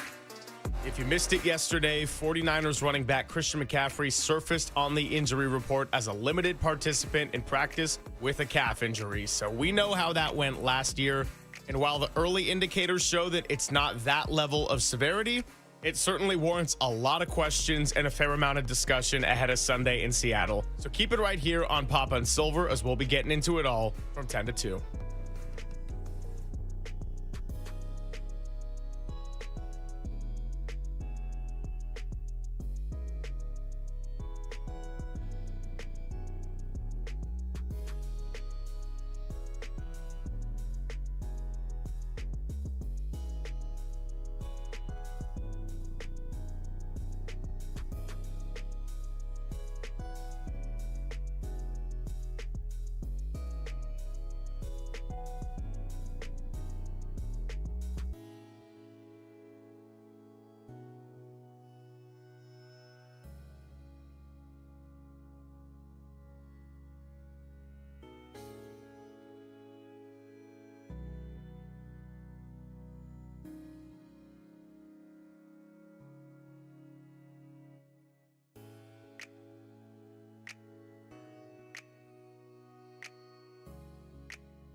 This is Papa and Silver on KNBR, the sports leader. McCaffrey popped up on yesterday's injury report as limited with a calf injury. I will say this cautiously. Here is what I would tell you. I do not get the sense, based on the conversations I've had so far, that there are alarm bells going off about Christian McCaffrey at this point. If there is any player you are going to take precautions with if he feels something in practice, it's the guy who's arguably your best player and missed most of last season because of a variety of different ailments. We also know that calf injuries can be tricky. At times they are precursors to Achilles injuries. McCaffrey had issues with both his Achilles last year. Again, I do not get the sense that this is DEFCON 1. Tom Pelissero of NFL Network with the latest on Christian McCaffrey, saying, I would say this cautiously, but the alarm bells are not full on sounding in the way that it might have ended up being the case last year. But I think we all rightfully have some PTSD with McCaffrey getting ruled out of the Monday night opener week 1 against the Jets just a couple hours before. And then all of a sudden 1 week turned into 2 and 2 turned into 10 going after the bye. So when you hear that 4-letter word, calf, and look, there's a lot of C words that we should never, ever use. And I would get fired if I dropped right now. I think calf still might be my least favorite at this point. Upton Stout, Jawan Jennings, contract, another C word, by the way. And now we got Christian McCaffrey dealing with it once again. The only good thing about all this is that young Tony coming in with a little linger by the Cranberries. Young Tony getting some overtime. Yeah, BART trains are down, and Walt fell victim to that. So we get young Tony, and then we get the ultimate insurance policy at the station. Raph, JD, if Christian McCaffrey's not good to go on Sunday, then I think Brian Robinson and Raph are going to be the ones splitting carries in the backfield.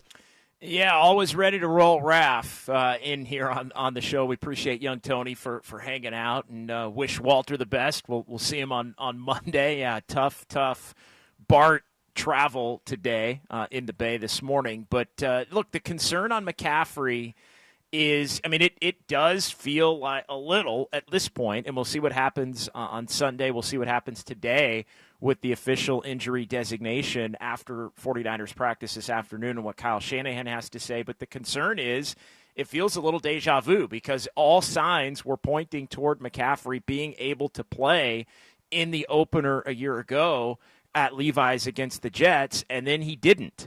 And then to your point, not only did he not, but it turned into an injury that kept him out longer than half the season. And so it also is a testament to, and I think this is the other great concern, just how fragile the 49ers season can potentially be, because you look at all of the optimism of the offseason and the reset and the kind of doubling down on the players that they chose to pay and the headliners, the captains, all of that. But the devotion the 49ers had toward wanting to have a much more harmonious offseason. And I think they accomplished it to where, yes, there were going to be a lot of changes up and down the roster. Yes, they were going to be top-heavy and really dependent on the high-end players on their roster. Christian McCaffrey, in my opinion, and we've talked about it for months, the number one most irreplaceable player on the entire roster. Maybe having Brian Robinson helps that a little bit, but nobody has unlocked the 49ers' potential to win on a week-to-week basis when he's been out there versus not than Christian McCaffrey, bar none. Even in the year he joined in 2022 when they were 3-3 and then 3-4 after the Chiefs thumped him in his first game when he came in on that Friday. So all of that to say, the vibes were really good at the beginning of camp. The injuries in the Jawan Jennings situation sent it down a couple of pegs through August, but it felt like they had got it back and were ready to roll here, Greg, within the last couple of days. And now this calf pops up again, and Tom Pelissero can say no alarm bells, and we'll find out. But I think it's got to make 49er fans rightfully, Brian Robinson or no, it's got to make 49er fans really, really, really, really, really freaking concerned here with a couple of days to go until the opener. We can talk here on the radio. We can have Tom Pelissero have some insider conversations and relay that information. This is officially a I'll believe it when I see it kind of situation at this point. It really is, because this is why it is a major cause for concern, even if it's a minor situation in the end. This is a really fragile operation with or without Christian McCaffrey, and maybe even with Christian McCaffrey, but at 75 to 80% of the best version of the offensive player of the year that we saw, the MVP type of player. Because how far the 49ers will go this season, and we got into this at the roundtable yesterday, a lot of this has to do with Christian McCaffrey's availability, Christian McCaffrey's productivity. Brock Purdy, Ricky Pearsall, Jawan Jennings, Brian Robinson could all have really solid seasons, but if Christian McCaffrey's not available and ready to go, that's still a major problem. So we do a lot of Warriors talk together, JD, and this way it very much is like the Warriors, right? You got a really solid core. Top 3 players for the Warriors or top 9 players for the 49ers. You could put that up with among any in the league and right at the top of the best. When the Warriors lost Steph Curry, well, they were able to finish out one playoff game in Minnesota, and then they lost the next 4. Now, let's say Steph Curry's available, but there were games when Jimmy Butler wasn't available, and all of a sudden it was the type of team where, oh, you just lost to the Philadelphia 76ers on the road after they hadn't won a game. So as much as the 49ers have great talent, they got future Hall of Famers on this roster. If Christian McCaffrey isn't available to go, that could be the difference between a team that wins 6 games like last year and the team that wins 12 and gets a home game at Levi's Stadium in January.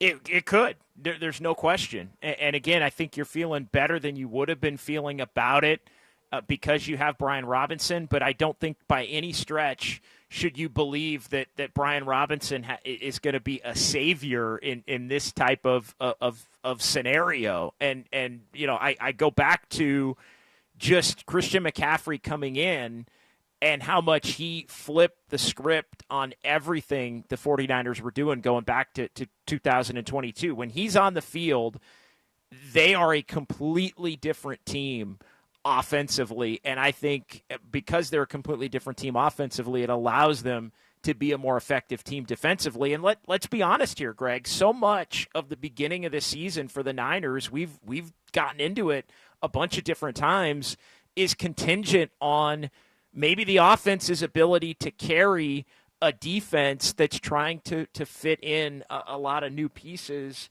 under Robert Saleh coming back into the fold here. So they're less apt to potentially be able to do that if McCaffrey can't go. And look, if McCaffrey can go and he's fine, then and it's much ado about nothing, then okay, great. We'll move on from it at that point. But the unknown at this point, and again, we'll wait and we'll hear from Kyle Shanahan and we'll see what the official designation is. And Pelissero's got the report that there aren't alarm bells, but he also referenced all of the reasons why, regardless of whether holding him out is precautionary or having him be limited at practice is precautionary, it can be a precursor to other more significant things. And we don't need to get into that at this point necessarily because we don't know.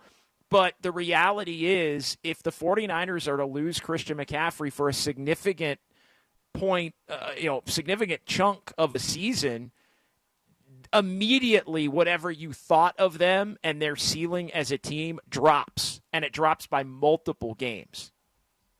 There's also some truth to the fact that you're right. It's not worth speculating on this meaning something larger or being linked to more long-term issues.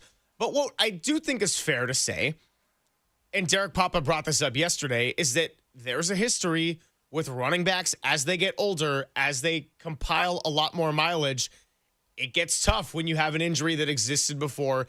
Anytime that same muscle or part of the body starts getting a little tension or tightness or any kind of more significant injury, it's a big deal. There's a reason that wide receivers are getting paid in the $30 million a year range, where the running back market, as valuable as a position that is, they don't get paid all that much because it's a position that can drop off quickly. I mean, not everybody is a Derrick Henry who's 6'2" and kind of looked like was maybe slowing down a little bit that last year in Tennessee, and then goes to Baltimore and just completely has a resurrection. Now, Christian McCaffrey, fully healthy, he is still young enough and he is still good enough to where he can be a very, very valuable and one of the premier players in this league. But anytime you talk about running backs as they start compiling a little bit of age, when they have an injury that might resurface, or maybe even not quite an injury, but let's say it's a little calf tightness or something like that, this is the kind of thing that could quickly go downhill, and that's kind of why you go and buy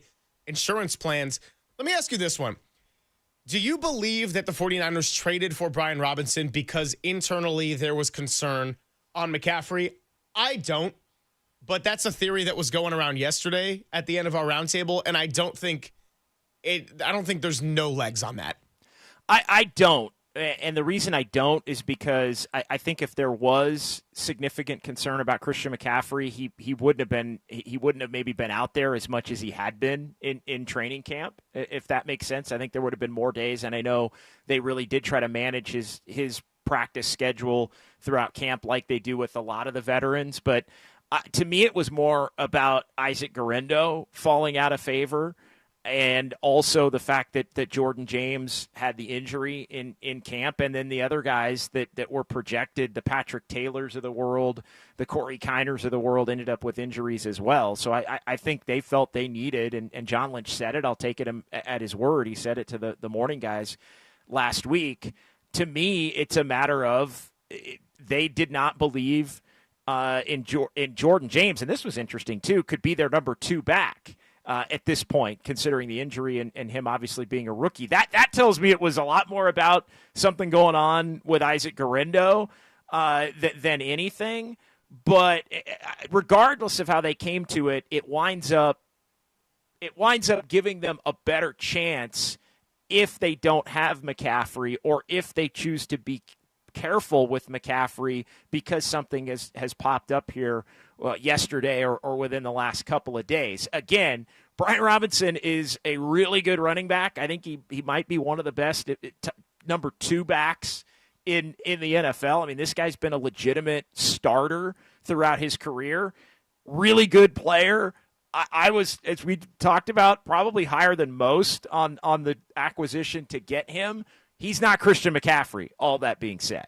And I mean, and nobody is, right? You cannot have a lot of replacements for someone like a CMC or a Nick Bosa, and that's why this 49ers core, as great as they are, this operation has the chance to be very fragile. And even just a headline yesterday and going down that rabbit hole and that thought process before a game has even been played is telling us exactly why. Let's continue to unpack this before we have Matt Mayoko. Love the engagement we're getting so far. YouTube chat and 415-808-5627 to text in or to call in to the show. Call either Tony or Raph or whoever still works here on a Friday. We got Raph in the building. Love that. Hold reliable. Matt Mayoko at 10:50, and we want to hear from you. How does this affect your predictions and your outlook on the early stage of the 2025 season? That's all next on the Sports Leader.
Greg, Papa, and Silver. This is KNBR, the sports leader.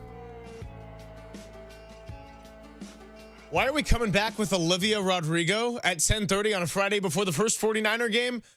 I think it's because we're living a little deja vu right now. It's Greg Silver, John Dickinson, Matt Mayoko joining us in about 15 minutes. And I hope to goodness this is not deja vu and that maybe it's a little deja vu on the headline that Christian McCaffrey surfaced on. The injury report, he's dealing with something of a calf. But let's hope we're not talking a multi-month absence right now. But I think 49er fans, as we've been saying here in the first half hour, rightfully are very anxious and collectively holding their breath. And all of a sudden, JD, when we talk about the excitement of a new season, everything getting underway, well, Christian McCaffrey being available or partially available or fully available kind of makes a big difference on how the outlook of the entire season is as the 49ers are looking to rebound from a 6-11. Without question. And 808 KNBR, 415-808-5627. That's the number to jump in and join the conversation here as we look ahead toward the 49ers and the Seahawks. And the big thing on everybody's mind is Christian McCaffrey. Will he be available to play in the game after being limited at yesterday's practice? We'll continue to keep you updated. And as you mentioned, Matt Mayoko joining us at 10:50. Also, and something we were kicking around here, give us your biggest concern, which I think maybe we're hitting that here to open the show, and biggest thing that you're most looking forward to. I think this season. I think today's also a day, Greg. We can get into predictions, and how much would your prediction change if the 49ers were to not have Christian McCaffrey for 2 games or 4 games or 8 games or longer? Obviously don't even want to be thinking about that, but McCaffrey is a game changer in my mind in a major way if he's unavailable. Can the Niners survive it for a couple of weeks if it wound up being that? Yes. The answer is yes, and Brian Robinson's a big reason why. But I also think this is a scenario where if it wound up being something more long-term, I think even with Brian Robinson, they'd be in big trouble, especially early, given the fact that they are depleted, even with Juwan Jennings potentially back at the wide receiver spot. How much can he play on Sunday, and trying to get everybody else back into the fold here as the season goes on in the wide receiver room on an offense that was supposed to kind of carry, at least in theory, a defense that's working their way through getting Salah back and all of the changes. Although I think there are going to be, at least in the front 7, it's going to be a mostly veteran starting group among the front 7. Christian McCaffrey's absence or potential absence drastically lowers the ceiling for this team. So you said it well. If it's a couple of weeks, Brian Robinson being there is a great backup plan. As someone who's been an RB1, someone who can help in the passing game, as we've noted with Tim Ryan, someone that has the ability to pick up some blocks. And both the receiving part and the blocking part weren't necessarily strengths of Jordan Mason last year, as well as he was able to run the ball with some anger and some power. Now, if we're talking about 6 weeks, if we're talking about 10 weeks like it was last year, and then we all know the PCL came and went after the fact when he came back, then we're talking about a team that, I don't know what their ceiling is and if it's a playoff team, because I don't put the 49ers in that small group of contenders as of right now going into the season. Could they get there if the defense comes around in November, if they're relatively healthy, if it's looking good in their division? Absolutely. There's no doubt about it. We've seen Kyle Shanahan maximize his talent and be able to get his guys to peak at the right time. But this team, in some ways, offensively especially, kind of goes as far as Christian McCaffrey is going to take you. So if he's not going to be himself, or he's going to have this lingering problem for the duration of the season, I don't know what the realistic expectations are. You talk about the business of predictions. I have them as about an 11-win team.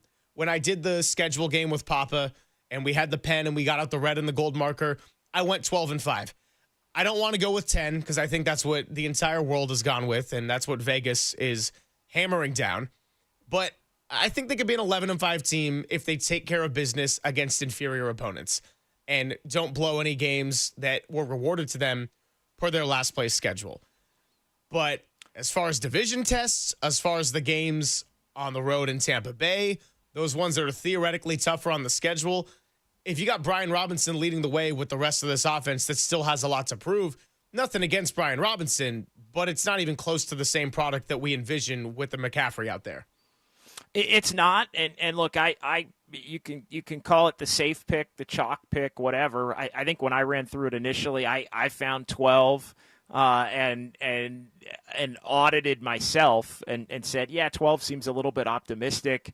I'm going to cut that down to 11, and I think based on the way things were in August is how I wound up getting back to 10. It just kind of feels like there isn't quite going to be maybe enough that's locked in and set and can be counted on early in the season, and this team projects to be a team that obviously would play better with the schedule potentially getting easier as it goes on toward the middle and the back end. But the one thing about schedules is you never know. A lot of the times the teams that you project at the end, especially the back half, you think to not be good by the time you actually play them, it changes. So I ended up with 10-7. And I think that accounts for the schedule. Now, I think a lot of people are thinking, hey, with that easy schedule, JD, it's got to be higher than 10-7. How can it not be higher than 10-7? I think for that to be the case, the 49ers would have needed to have had a much more smooth August. It seems like, for the most part, enough of the rookies are far enough away from making an impact to where not that they can't this season, but probably not in the first half. And again, all the road games at the beginning of the season. Now this Christian McCaffrey thing, which may or may not be a thing, but as far as I'm concerned, it is now officially a thing until it's not a thing, and he's out there and healthy and able to be productive on Sunday, precautionary or no. It is a thing until it's not. So you add all that up, and that's how I got to 10, and we can get your predictions again at 808 KNBR, the Golden State Lumber and Showroom text line, 415-808-5627. You tell me they're not going to have Christian McCaffrey for multiple weeks, and nobody's obviously saying that yet. That number for me would go down from 10, not down from 12, if that makes sense. I'm getting some mixed feelings on the Golden State Lumber and Showroom text line about discussing CMC, the injury. Some people are saying this is complete BS. I'm so upset. Others saying you guys are putting a little bit too much into this. And here's the deal. This could very well be swept under the rug when we come back on Monday. Maybe Christian McCaffrey is good to go. Maybe it's, as Tom Pelissero noted with caution, this is not a whole DEFCON 1. We're not talking all systems fail, fire alarms in the building, sprinklers spraying everywhere. Maybe he's ready to go and he runs for 125 yards and he gets a rushing touchdown and a receiving touchdown and throws for a touchdown for old time's sake, like when he first came over. Maybe this thing is not that big of a deal on Monday. But the fact that it could be a thing, and you said it best, JD, it's a thing until it's not. The fact that this is a talking point right here on a Friday after it not being a talking point with McCaffrey specifically for the last month, I think is a very intense cause for concern because he's the best player on this team. And if we're talking about not just the 49ers, but any sport, if we were talking about the Warriors season about to start and then Steph Curry randomly popping up on the injury report, well, that makes a big difference between what this team could be and what this team could not be, depending on that person's availability. So it's not to say that I think that Christian McCaffrey is necessarily out for a long time or that we are going to have some kind of deja vu, but the risk alone always makes a massive difference in how you look at a team, and this is occurring days up until the first time we're going to see this team for real on an NFL field when it counts in Seattle. Yeah, look, it happened last year. The reality is we don't know, but at this point, and we'll see if he plays or doesn't on Sunday, at this point, it does feel like deja vu. And the one thing I'm not going to do is oh, you guys are overblowing it. RELAX. He's too important.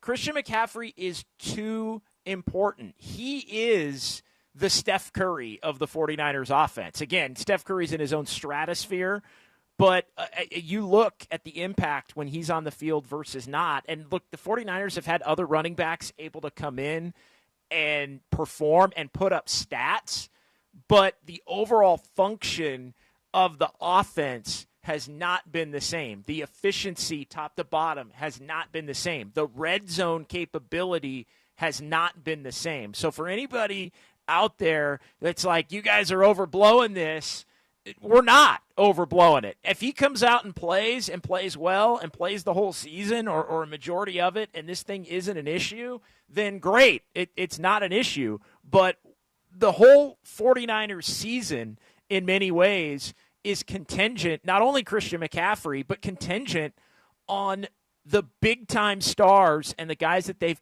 paid and their captains being healthy and productive. It's Christian McCaffrey. In my mind, first and foremost, it's Brock Purdy, it's George Kittle, it's Trent Williams, it's Nick Bosa, it's Fred Warner, it's those players up and down the roster. Maybe Lenore is another one now in the secondary. The 49ers ceiling is going to be dictated, and hell, it's not even a ceiling floor conversation for me. It's just a are you good or not conversation for me. If this team's going to be good or potentially great, they need all of their headliners to be healthy and productive. And in my opinion, Christian McCaffrey is the most important player on the entire offense. I would love to come back on Monday and say, hey, remember all the fuss on Friday? Thank goodness that was a one-show topic, but we got to wait and see. And this popping up at the end of Thursday, I think there's a lot of cause for concern. Maybe it's not a thing. Maybe it is a thing, but we got to go find out that it's not a thing for sure before we're acting like it's not a thing. And here's the other thing: we can get into this with Matt Mayoko, because I want to make sure we'll get this clarified through Matt. We'll get this clarified, obviously, when Kyle Shanahan meets with the media. But the one thing we were kicking around yesterday at the roundtable is the fact that typically, and you look at the injury report, and Christian McCaffrey you're either a full participant, a limited participant, or you do not participate, and the teams will list their injuries or whatever. And so McCaffrey was not on the injury report at all, I don't believe, on Wednesday. No. And so typically what happens is when a player is not on the injury report at all and then is limited, say, the second day of the week, which is what Thursday is in the practice week, they go Wednesday, Thursday, Friday. Typically the reason the player is limited is because they started practice and then had to leave and couldn't finish or complete practice. And so that is also another thing that is concerning, and we'll see. Is he out there today? Is he full go when they do red zone and all of that? It's a pretty quick practice today. We shall see, but I think that's another, it's semantics, but I think that's another sort of indicator and element toward this thing. Let's get into it all with Matt Mayoko. He's going to be joining us every Friday, and he's done so every Friday. We've had a lot of off-season conversations with Matt Mayoko. Let's get ready for a real one ahead of week one, and we'll do that next. It's Pop and Silver with JD, only here on The Sports Leader.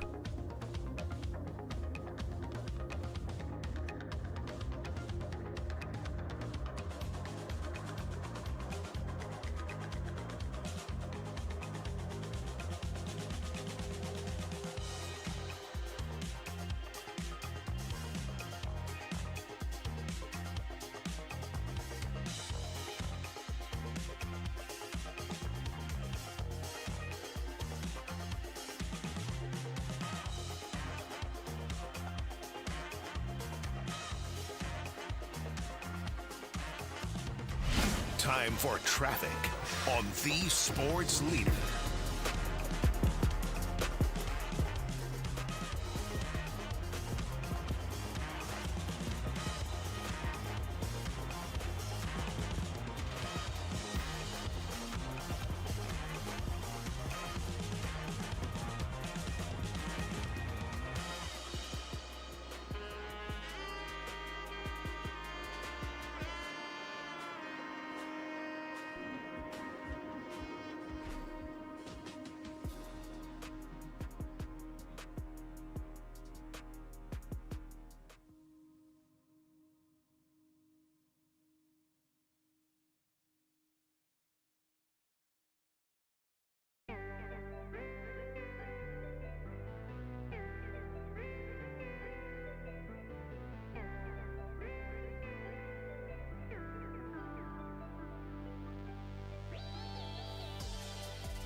faithful. There's a party happening on our podcast page. Hear every interview from every show on demand at knbr.com/podcast. Now on with the show on the Sports Leader.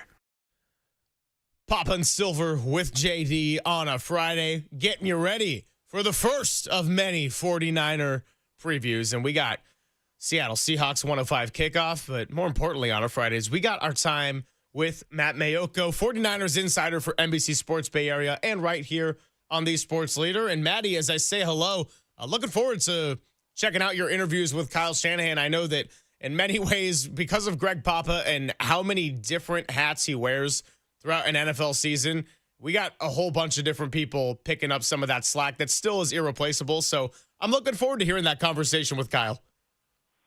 Well, thank you. Yeah, we taped that on Thursday. Yesterday at around 2:45, 49ers were just off the practice field. And so a little bit of insight. When I talked to him, obviously I was still about 2 hours away from knowing, like the rest of the world, that Christian McCaffrey would be on the injury report as a limited participant. So I actually even prefaced a question to Kyle Shanahan about McCaffrey being healthy and how does he view the offense with McCaffrey and Brian Robinson. And at the time, there was certainly no indication that anything was amiss with Christian. And I think even just a few minutes later when he went on KNBR, he didn't lead on that anything was wrong. So, I mean, I kind of take this at face value that maybe the 49ers didn't really know all what it entailed until later. And just kind of, a little bit of background. Usually when the 49ers come off the practice field on a Thursday, their injury report goes out pretty quickly. It usually is out, probably no later than 3 p.m. or just maybe a little bit after 3 p.m. So this was unique yesterday that it took so long. And, now looking back on it, I think we know why. But, whether there was internal debate about how McCaffrey should be listed, what or the guidelines they needed to use. But, here we are heading into Friday and probably, one of the worst case scenarios without us knowing, of course, the extent of it, just seeing the label of calf with, tied to Christian McCaffrey's status is a major red flag at a time when he had been healthy. And I saw him. He was running well yesterday early in practice. So it really came out of nowhere. And I think probably today after 1 p.m. we'll have a little bit more clarity on what exactly is going on.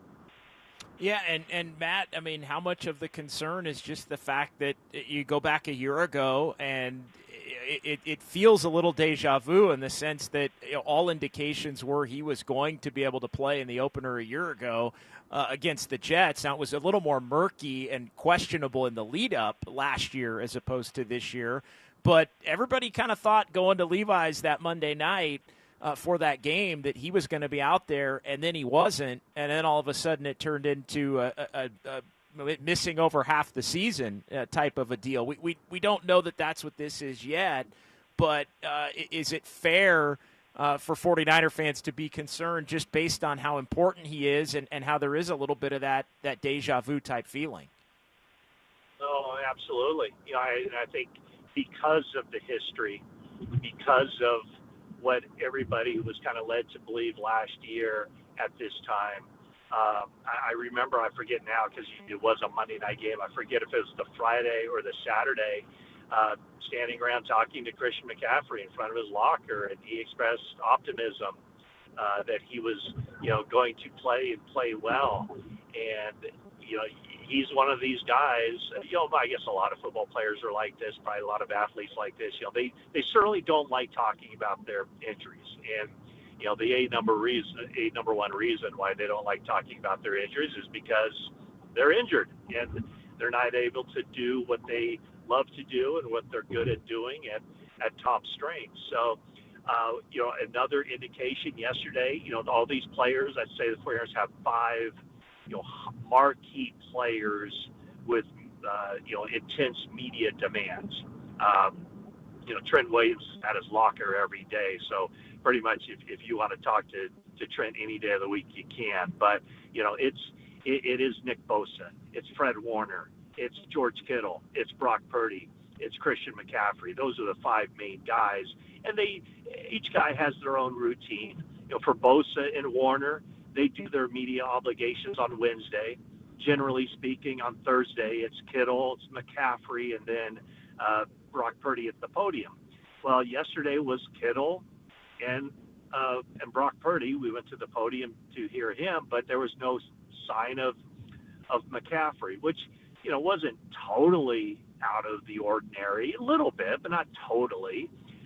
Just assumed, we'll get him tomorrow on Friday. But the fact that he wasn't anywhere to be seen yesterday, in retrospect, you look at it and you go, I just wonder what happened. What happened during practice? What happened between the time that I saw him and other reporters saw him running, and I took video of him running, and I posted that on Instagram.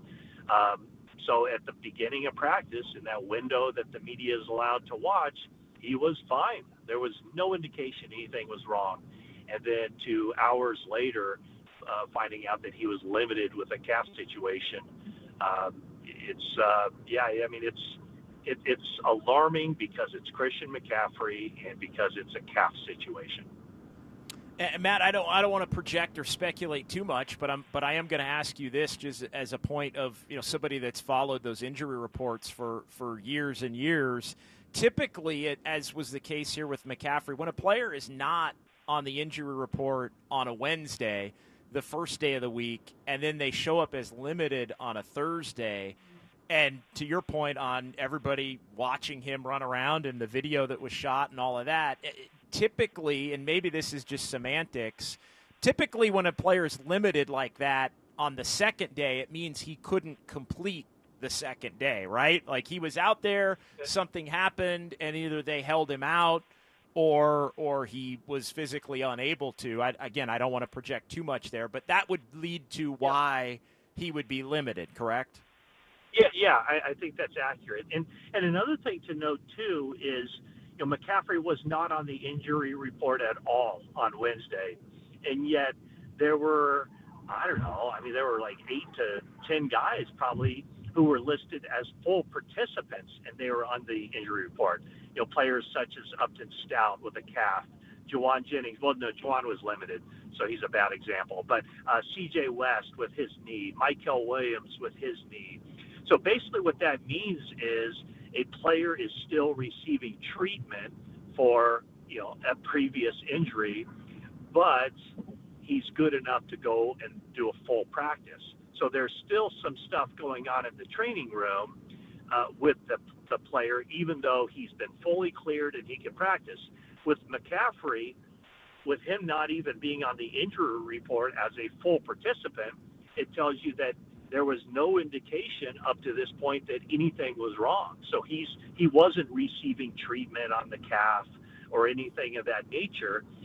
To me, that's an indication that he went from 100% healthy and ready to go to something happened during the course of practice yesterday that caused, whatever the degree of concern is, there's some level of concern with his physical condition and specifically his calf. Talking to Matt Mayoko here on the UMA guest line. We're going to do it every Friday throughout the NFL season. As far as Juwan Jennings and the other player that has had the calf issue throughout training camp and preseason, how important is he to the 49ers offense and their ability to function up in Seattle? And I ask this, one, in part because of the season he had last year and developed that chemistry with Brock Purdy, but in part, two, because when we've seen guys have injuries or holdouts or seeking a new contract or any combination, sometimes they come back with a little bit of rust and it takes a few weeks to kick back into form. I would think that he won't play the full game. He won't get the number of snaps that he got last season, certainly not toward the end of the year, where he was, without question, the 49ers' number one receiver. So he's coming back. This is his first full week of practice. they've eased him back in a little bit, as signified by his status as being a limited participant. He will play on Sunday, assuming that there's no setback. But yeah, I mean, I think he's very important because without him at the wide receiver position, we know that Ricky Pearsall would be a starter, and beyond that, really no indication, who would be those other guys to fill those spots. So, yeah, there's no question that Juwan Jennings is highly important. I think against this Seattle defense, that even might be amplified. The way Seattle plays defense is very much a bend but don't break. They don't give up the big play. So that means their DBs are generally, playing off. They allow the pass underneath. And that's going to be, I think, where Juwan Jennings lives, and probably Ricky Pearsall too, catching those underneath passes and trying to make somebody miss. And 49ers have to show a lot of patience, I think, on offense against a defense like Seattle plays. So I don't know how much, how much involved he's going to be in the game plan as far as the targets or anything else, but they need Juwan Jennings out there to fully function in the passing game. There's no question they're going to need their rushing attack to lead the offense, and Seattle's going to try to do that very same thing. So that brings me to the 49ers defensive side of the ball, more specifically the defensive line. When we had our 49er roundtable yesterday, we were reliving the house of horrors that was the divisional schedule last year.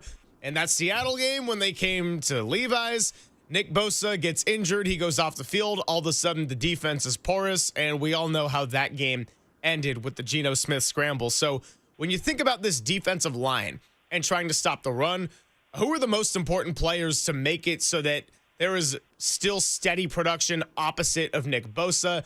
I know Bryce Huff is new to this organization. Of course, you got the rookies in West Williams, Alfred Collins. Just kind of your general outlook on stopping the run much more effectively than they did last year. Well, I mean, I look at their defensive line as this. They will likely have 8 defensive linemen active for the game. And I think that Bosa will far and away play the most snaps of anybody on that defense. And the number 2 guy very well might be Mykel Williams, just because of his ability to play defensive end on base downs and then slide inside and rush the passer. So, I guess kind of by default, I would say, those 2 guys are ultra important. The 49ers are going to use a mix of defensive linemen. I think anytime the rookies are out there, C.J. West and Alfred Collins, they'll probably be out there on base downs. I would expect Clint Kubiak will go right after them. I just can't imagine that Seattle's game plan is not figure out where the rookies are and try to exploit them until their play tells the Seahawks that they can't be exploited. So I just think that, what I saw from Alfred Collins, and I assume he'll be active for this game, that, at his size, 6'5", 332 pounds, he until he gets the experience and proves that he can stop the run, I think a lot of offenses will look at him as saying, okay, he's a guy that plays with a high center of gravity. He can be moved off the ball. We can get some yards running right at him. So I do think that it's going to be, from the standpoint of Chris Kocurek and Robert Saleh, try to figure out through the course of the game which combinations are the best. And they'll have to play all of those guys, but money time in the fourth quarter, you'll see the guys out there who proved through the first 3 quarters that they give the 49ers the best chance of stopping the run.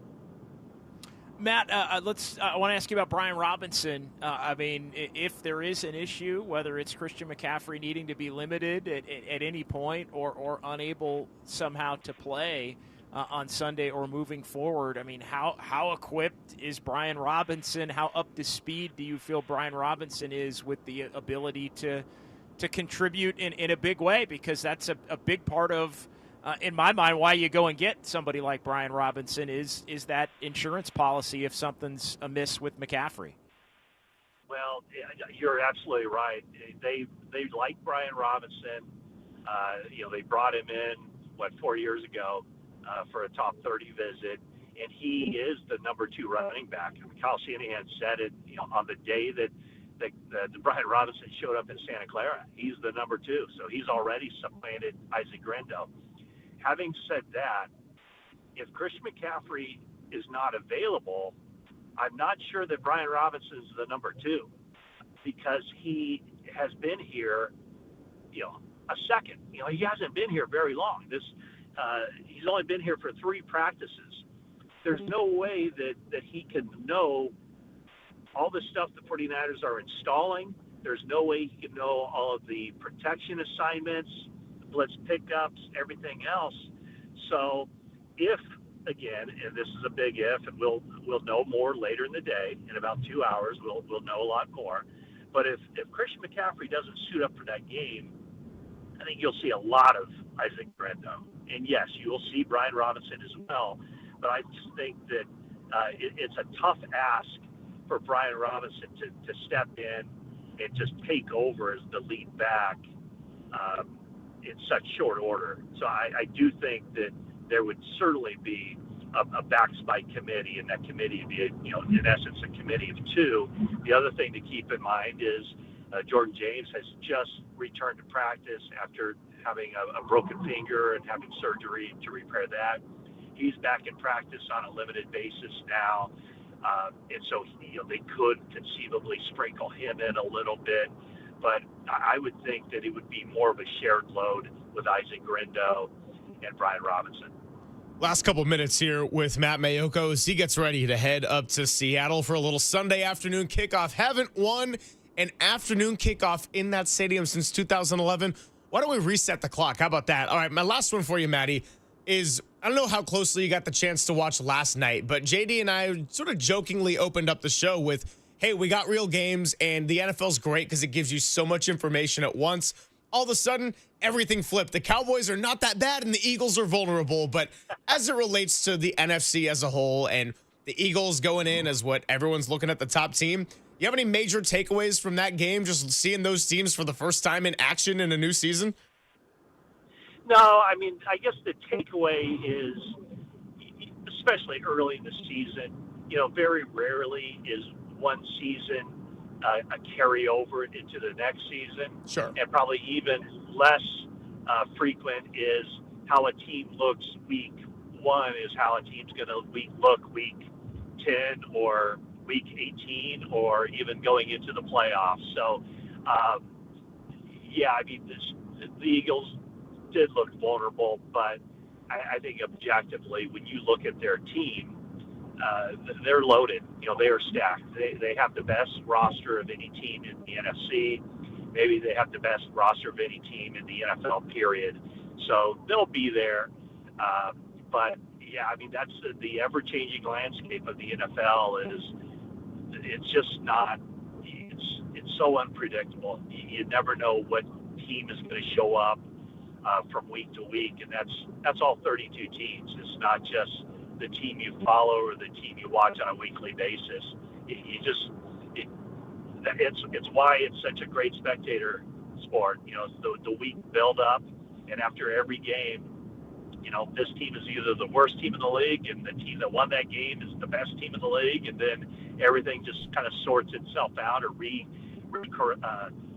corrects itself as the weeks go on. So that's why I think this game in Seattle is highly it would be informational, but not so much information that you should just think that what you see is 100% the way both teams are going to be going throughout the season. I find it interesting that these teams are facing week 1 and they don't play again until week 18. And just think about week 18.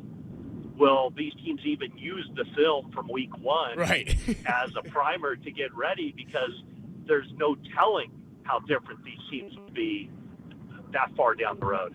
I couldn't agree more. I mean, we have no idea what our show topics are going to be when we come back at 10 a.m. on Monday, and we have no idea what it's going to be week 18 by the time that they face Seattle with those rivalry uniforms at Levi's Stadium. Matt, safe travels. Always great catching up with you. We'll talk to you next Friday, but I'm sure I'll be communicating with you well before then. Absolutely. Thanks so much. And one note, this season I will not be traveling. I will not be going to games. I am in studio full-time on NBC Sports Bay Area as on Pregame Live and Postgame Live. So I'll be a studio analyst this season. I'm looking forward to that. That's awesome. That's great. And I mean, now when I'm going to be watching on the couch and being lazy, I'll be keeping my eyes out a little bit closer. So a safe weekend regardless, and congratulations on your role in the studio. I'm looking forward to watching that. All right. Thanks, guys. Appreciate it. Talk to you next week. Thanks, Matt. Yeah, we're talking about the information of one season carrying over to the next, JD. I thought in that first half, I was like, man, Dallas's defense looks like something's missing. Like they don't quite have like Micah Parsons, and the Eagles just don't look as good on the defensive line because it's like Jalen Carter's not out there, Yeah, exactly. Both these defenses are terrible, worst in the league through one game. By the way, one half of one game. Walter's not with us today, but we will have a take it or leave it coming your way at 11:50. So Raf's going to be asking us some important questions. Up until then, let's continue this discussion on the Niners, previewing Seattle, what to expect, your concerns, and 808 KNBR, the number to chime in. Bob, I see you on the phone lines. We'll get to you coming up next on the Sports Leader.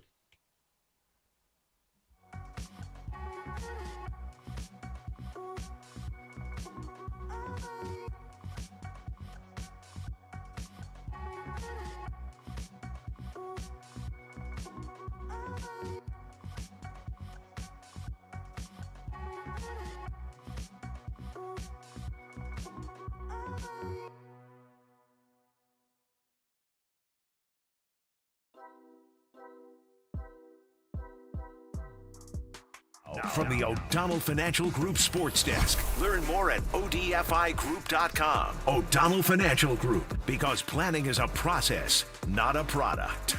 The Giants take on the St. Louis Cardinals today for the first of three. Carson Seymour going to be on the mound, and they look to make it 11 wins in 12 games as they try to make some September magic here. Dirty Work will take you up to the start of Giants pregame at 4:15. First pitch at 5:15 only here on the Sports Leader.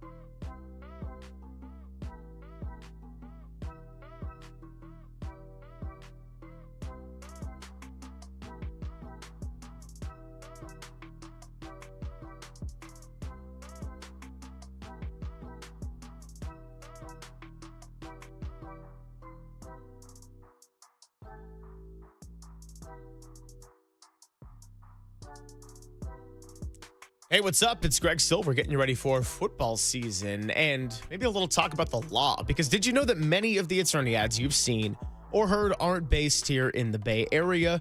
Some aren't even based in the state. Well, Chris Dolan and the Dolan Law Firm are based right here in the Bay Area for more than 25 years. These are award-winning personal injury and employment attorneys who are fighting for you where you live. So if you've been discriminated against at work, wrongfully terminated, or sexually harassed, just know that your rights matter, and DolanLawFirm.com is the place to go to learn more about your rights.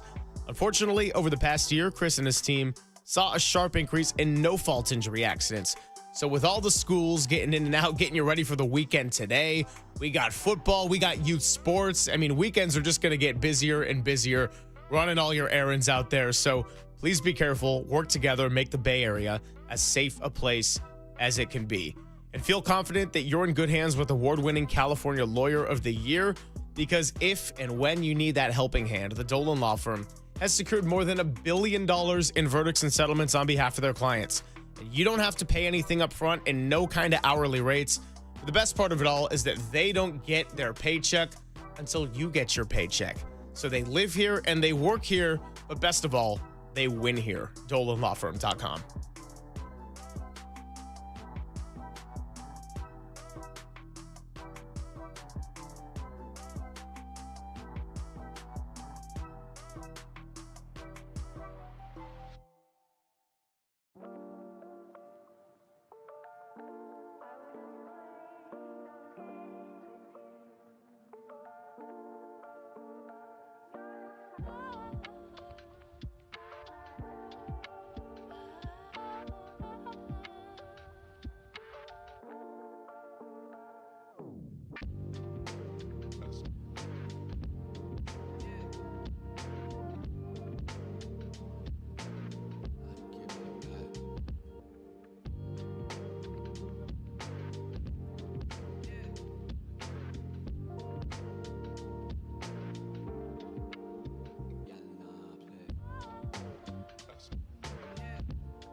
Now back to Greg Papa and Greg Silver on KNBR, the sports leader.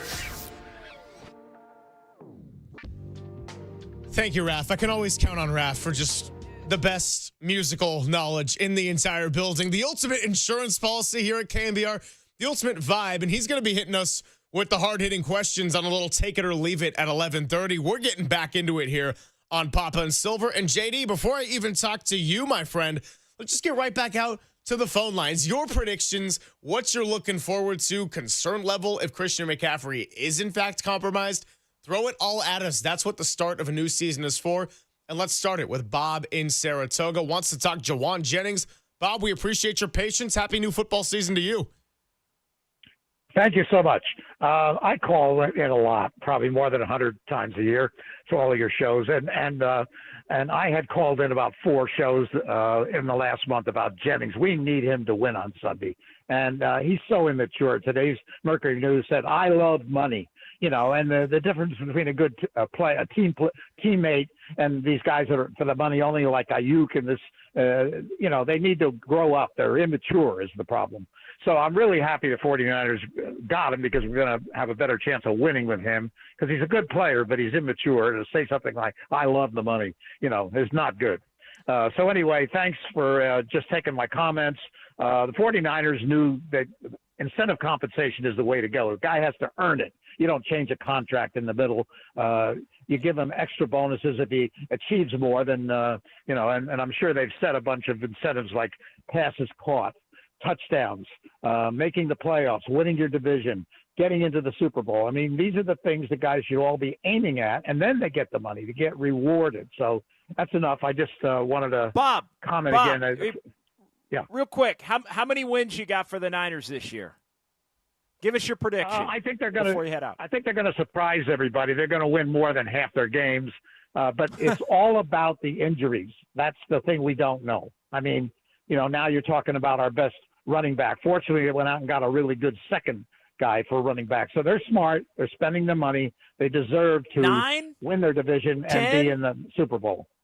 11? What do you got? Give me a number, Bob. I want to hear a number from you. I'd say 11 or 12. 11 or 12. Okay. I like that. Hey, appreciate the call, Bob. Bob out in Saratoga, 808 KNBR.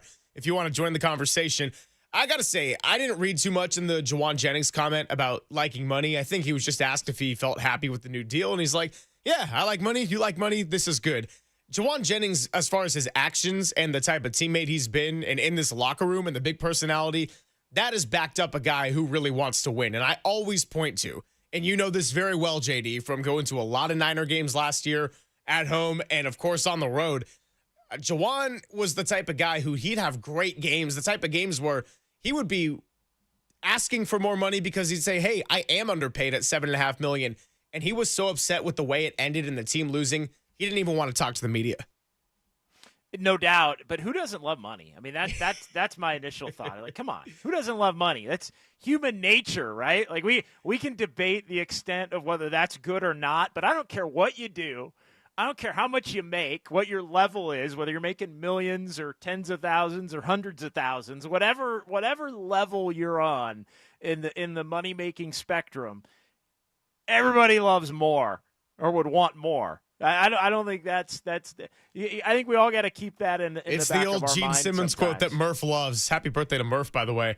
As far as the maturity discussion, I will always lean on the actions speak louder than words. I think that Brandon Ayuk, it got very weird with that relationship in this last year, and there were times where it did seem kind of immature, even after he got paid, right? When he was throwing a tantrum about the color of shorts he had to wear. For Juwan Jennings, yeah, he went to social media. Yeah, he requested a trade, but he did show up in good faith. And at the end of the day, he did show up to practice to start this week. And to Bob's point, though, they need him if they're going to win on Sunday with or without Christian McCaffrey. You got to have a guy that can help you move the chains. You got to have a guy that has that rapport with your newly paid quarterback. Let's keep it going with Jay in Rancho Cucamonga.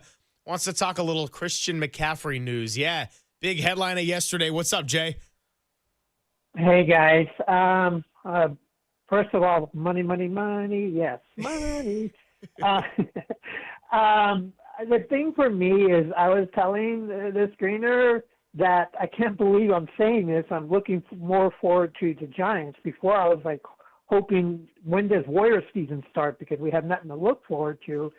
But I don't know. I first of all, my prediction, I wouldn't like to say pain, but at the most is, I know, right?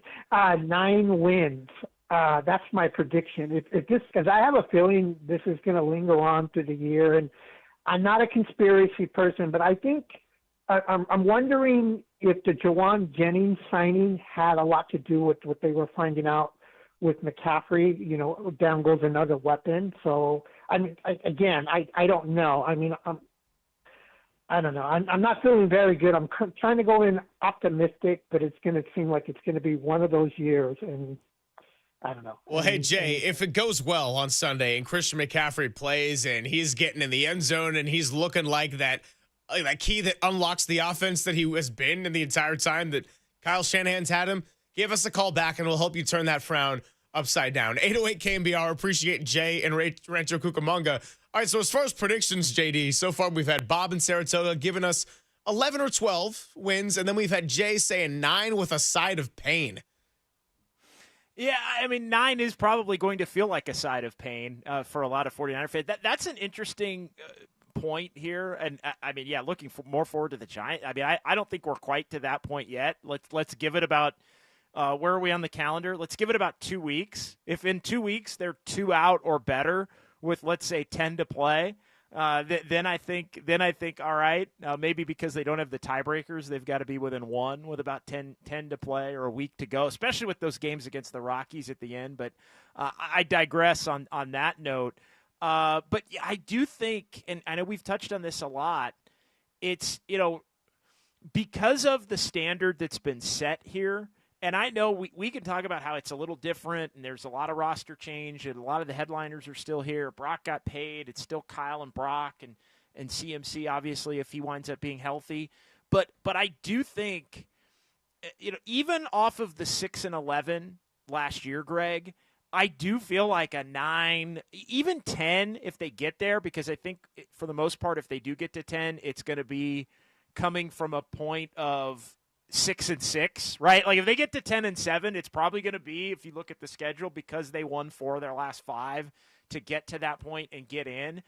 So along the lines of Jay, and I do think it's more likely to be Jay's 9 wins or my 10 wins than Bob and Saratoga's 11 or 12, but it goes to show the wide range.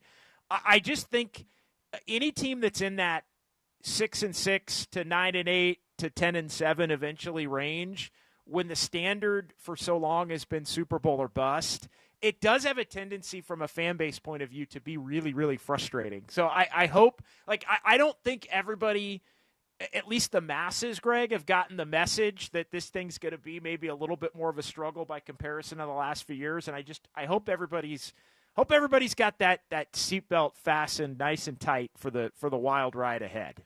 We haven't gotten too deep yet into the pieces that we're looking forward to, and I think Christian McCaffrey certainly was going to be on that list, even without the news coming yesterday. Ricky Pearsall, absolutely, because we don't know what Jawan Jennings will be able to give them, and Ricky Pearsall, he's got to go out and prove it. Like this Niner team, yes, to Matt Mayoko's point, the Week 1 game in Seattle and the Week 18 game in Seattle could look entirely different. But the reality is, JD, that they're going to be getting tested early on. Yesterday at the roundtable, we had Derek Papa, Copes, and Murph and Marcus and Kruk all saying, look, I think the biggest tests are going to come within their division. And that's not a take I disagree with. But if you look at the early games too, so you got 3 of those division games, and you also got Tampa Bay on the road. You got Houston on the road. It's the end of their schedule that theoretically on paper is going to be a little bit softer. And while they have to go through some growing pains and figure some things out and maybe be dealing now with the Christian McCaffrey calf situation, that also lines up more so with when you're going to get more tested. So let's continue to unpack this when we come back. 808 KNBR, we appreciate the calls. We got some texts and, of course, the YouTube chat. And then we'll get a little take it or leave it, courtesy of Raph, coming at 11:50. It's Papa and Silver with JD on the Sports Leader. What's your prediction for the fight, then? Prediction? Yes, prediction. Pain.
This is Papa and Silver on KNBR, the sports leader.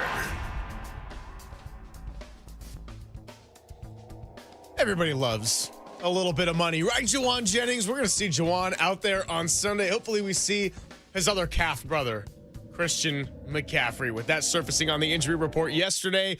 It's Greg Silver and John Dickinson. We're getting you ready for week one up in Seattle, 105 kickoff, and we'll have that on our sister station, 810 KSFO. Guy Haberman and Tim Ryan on the radio broadcast, while the Giants will be on the sports leader right here with their weekend series against the St. Louis Cardinals. Back to the phones. Let's do it.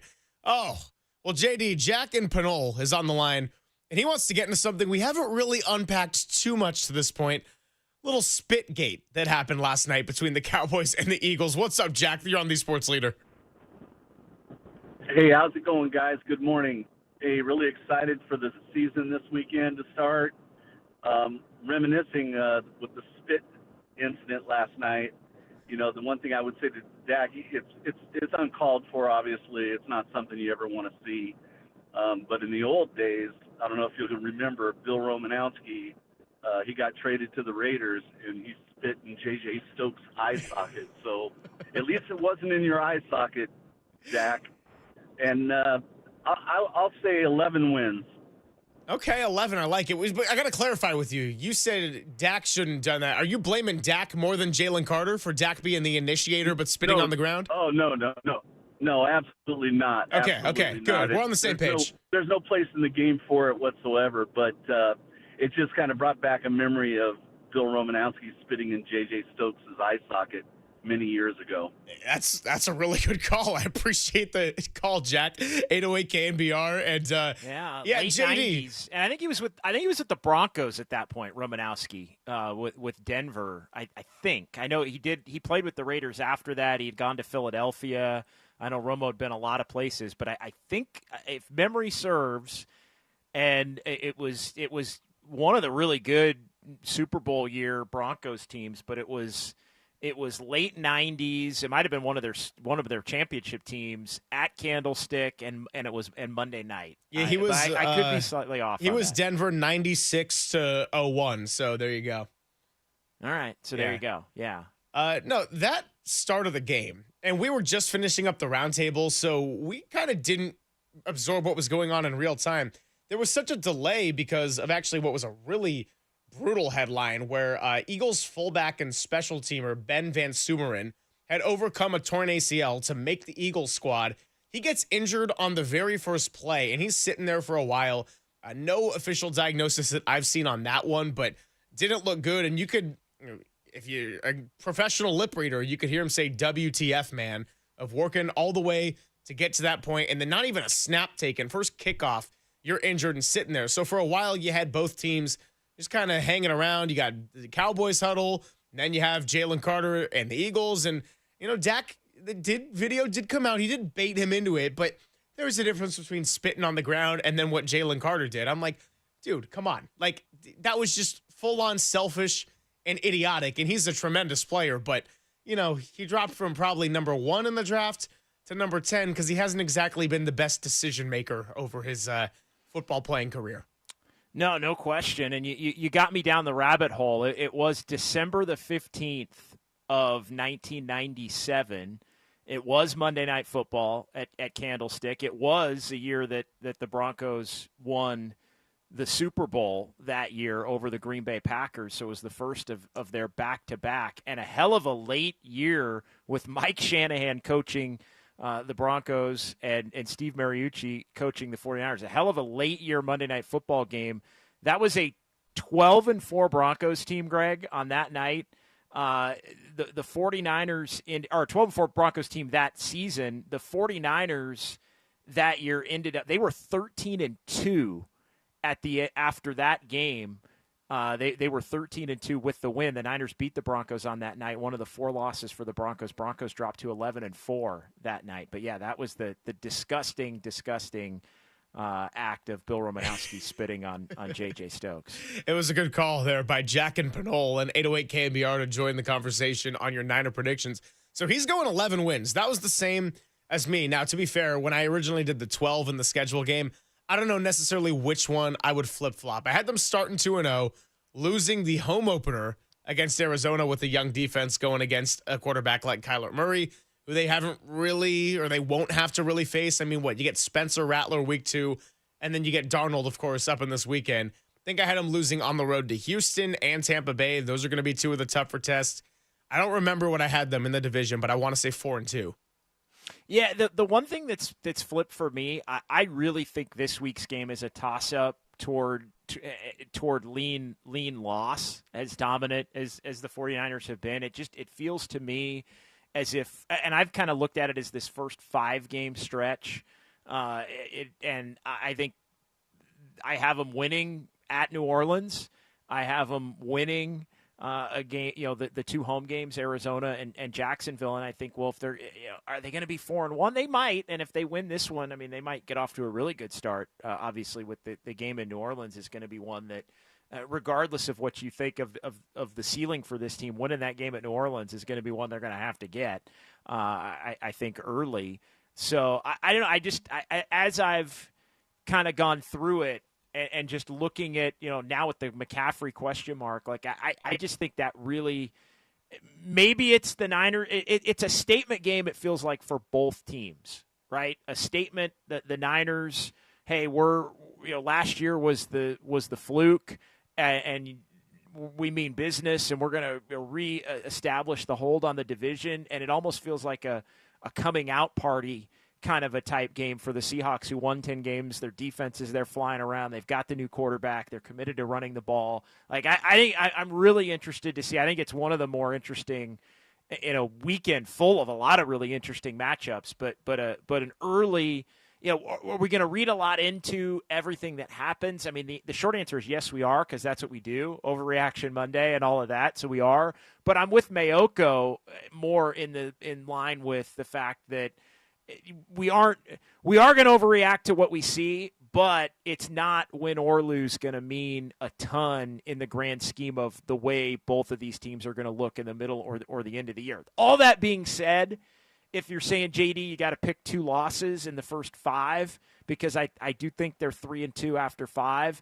I think the 2 I'd most likely pick are this Sunday's up in Seattle, and then the game against the Rams in the beginning of October.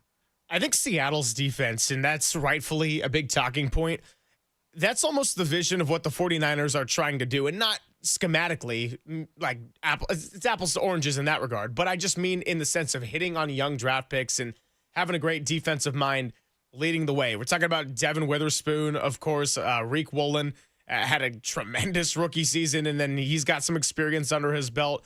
Byron Murphy II, so a lot of valuable pieces. And then they also brought in Ernest Jones from the Rams. They got DeMarcus Lawrence now, who had his moment with the Cowboys, and we'll see what he's got left in the tank. But they're kind of a nice mix of veteran and youth as well, where the youth is a little bit more proven, and now maybe they've gotten 1 year or 2 years to show that they absolutely can be dominant in the NFL. Whereas the 49ers, it's a similar model. They probably are more top-heavy in terms of, Seattle doesn't have a Fred Warner or a Nick Bosa, but we got to see if Upton Stout is the real deal. We got to see if Renardo Green can carry this into year 2. Siegel at safety, Mustafa at safety when he comes back. Can Jair Brown have somewhat of a bounce-back season? Still a lot of question marks in the way that Seattle had that maybe a year or 2 ago and have had a lot of those answered. No question. I think they're ahead in terms of the rebuild or the remake. And the other thing that we forget here, I think sometimes, Seattle won 10 games last year. The 49ers won 6. Like coming into this year, and we all believe that the 49ers are much better than a 6-win team. Again, I've got them winning 10. You've got them winning, I guess, 11 is your official number here. But Seattle comes in, at least for that opening week, the better team off of last year with an improved quarterback, at least they believe so, over who they've had the last few years in Geno Smith. And the Niners have gone up there, and look, it's not nothing. Brock has controlled the game up there. The 49ers have gotten a lot of leads up there in Seattle and really taken the crowd out of the game, even though It's not, I think, the crowd in the last few years for these Thursday night games that it was throughout the 2011 to 2019, nightmarish years that the 49ers would go up there and lose every time after winning on Christmas Eve in 2011 all the way until game 256 there in Week 17 in 2019. So less of a house of horrors of late, but definitely not a picnic for a 49ers team if they're going to be a little bit undermanned on the offensive side and with so many question marks in terms of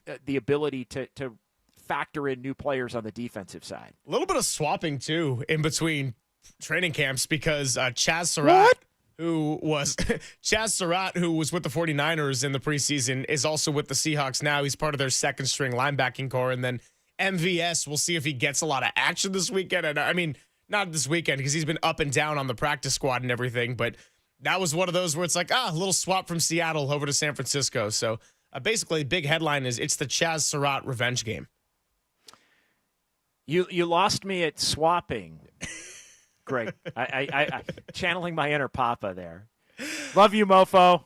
Miss you, mofo. We do love him very much. I know he's going to be watching all weekend, and I've been sending him some texts throughout different Giants games and a lot of our Giants-isms. Every once in a while, I channel my inner Greg, and I like, what would Greg say here?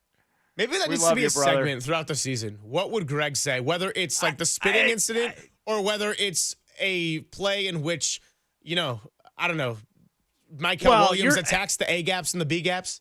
In fairness, I think if Greg was on the show today, and I don't know how we attack this, I'm not going to say it, but I'll let you. I mean, your dad had the line of the night about the spitting incident on social media, and I think Greg would have been referencing that many times today. I think we might have that sound actually in today's sound somewhere, Raph. While we look for that, let's get to a little take it or leave it, courtesy of Raph. We'll see if Walter's genius permeates these walls, even though Bart shut him down. We'll do that next on The Sports Leader.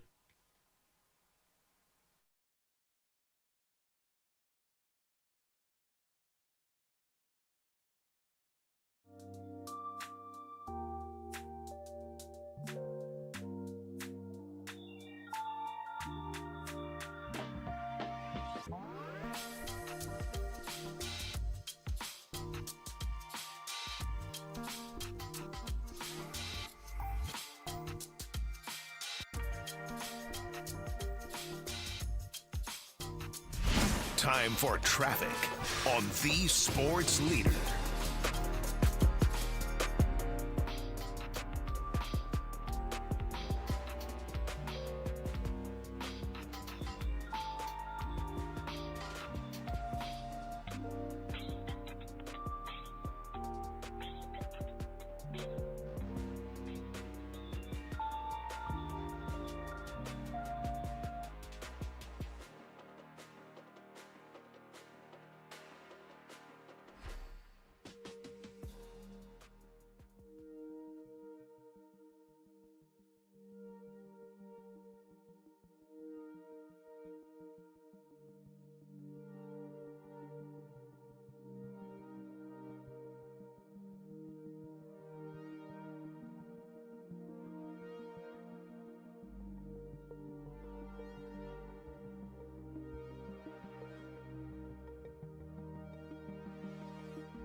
and Greg, Papa and Silver. This is KNBR, the sports leader.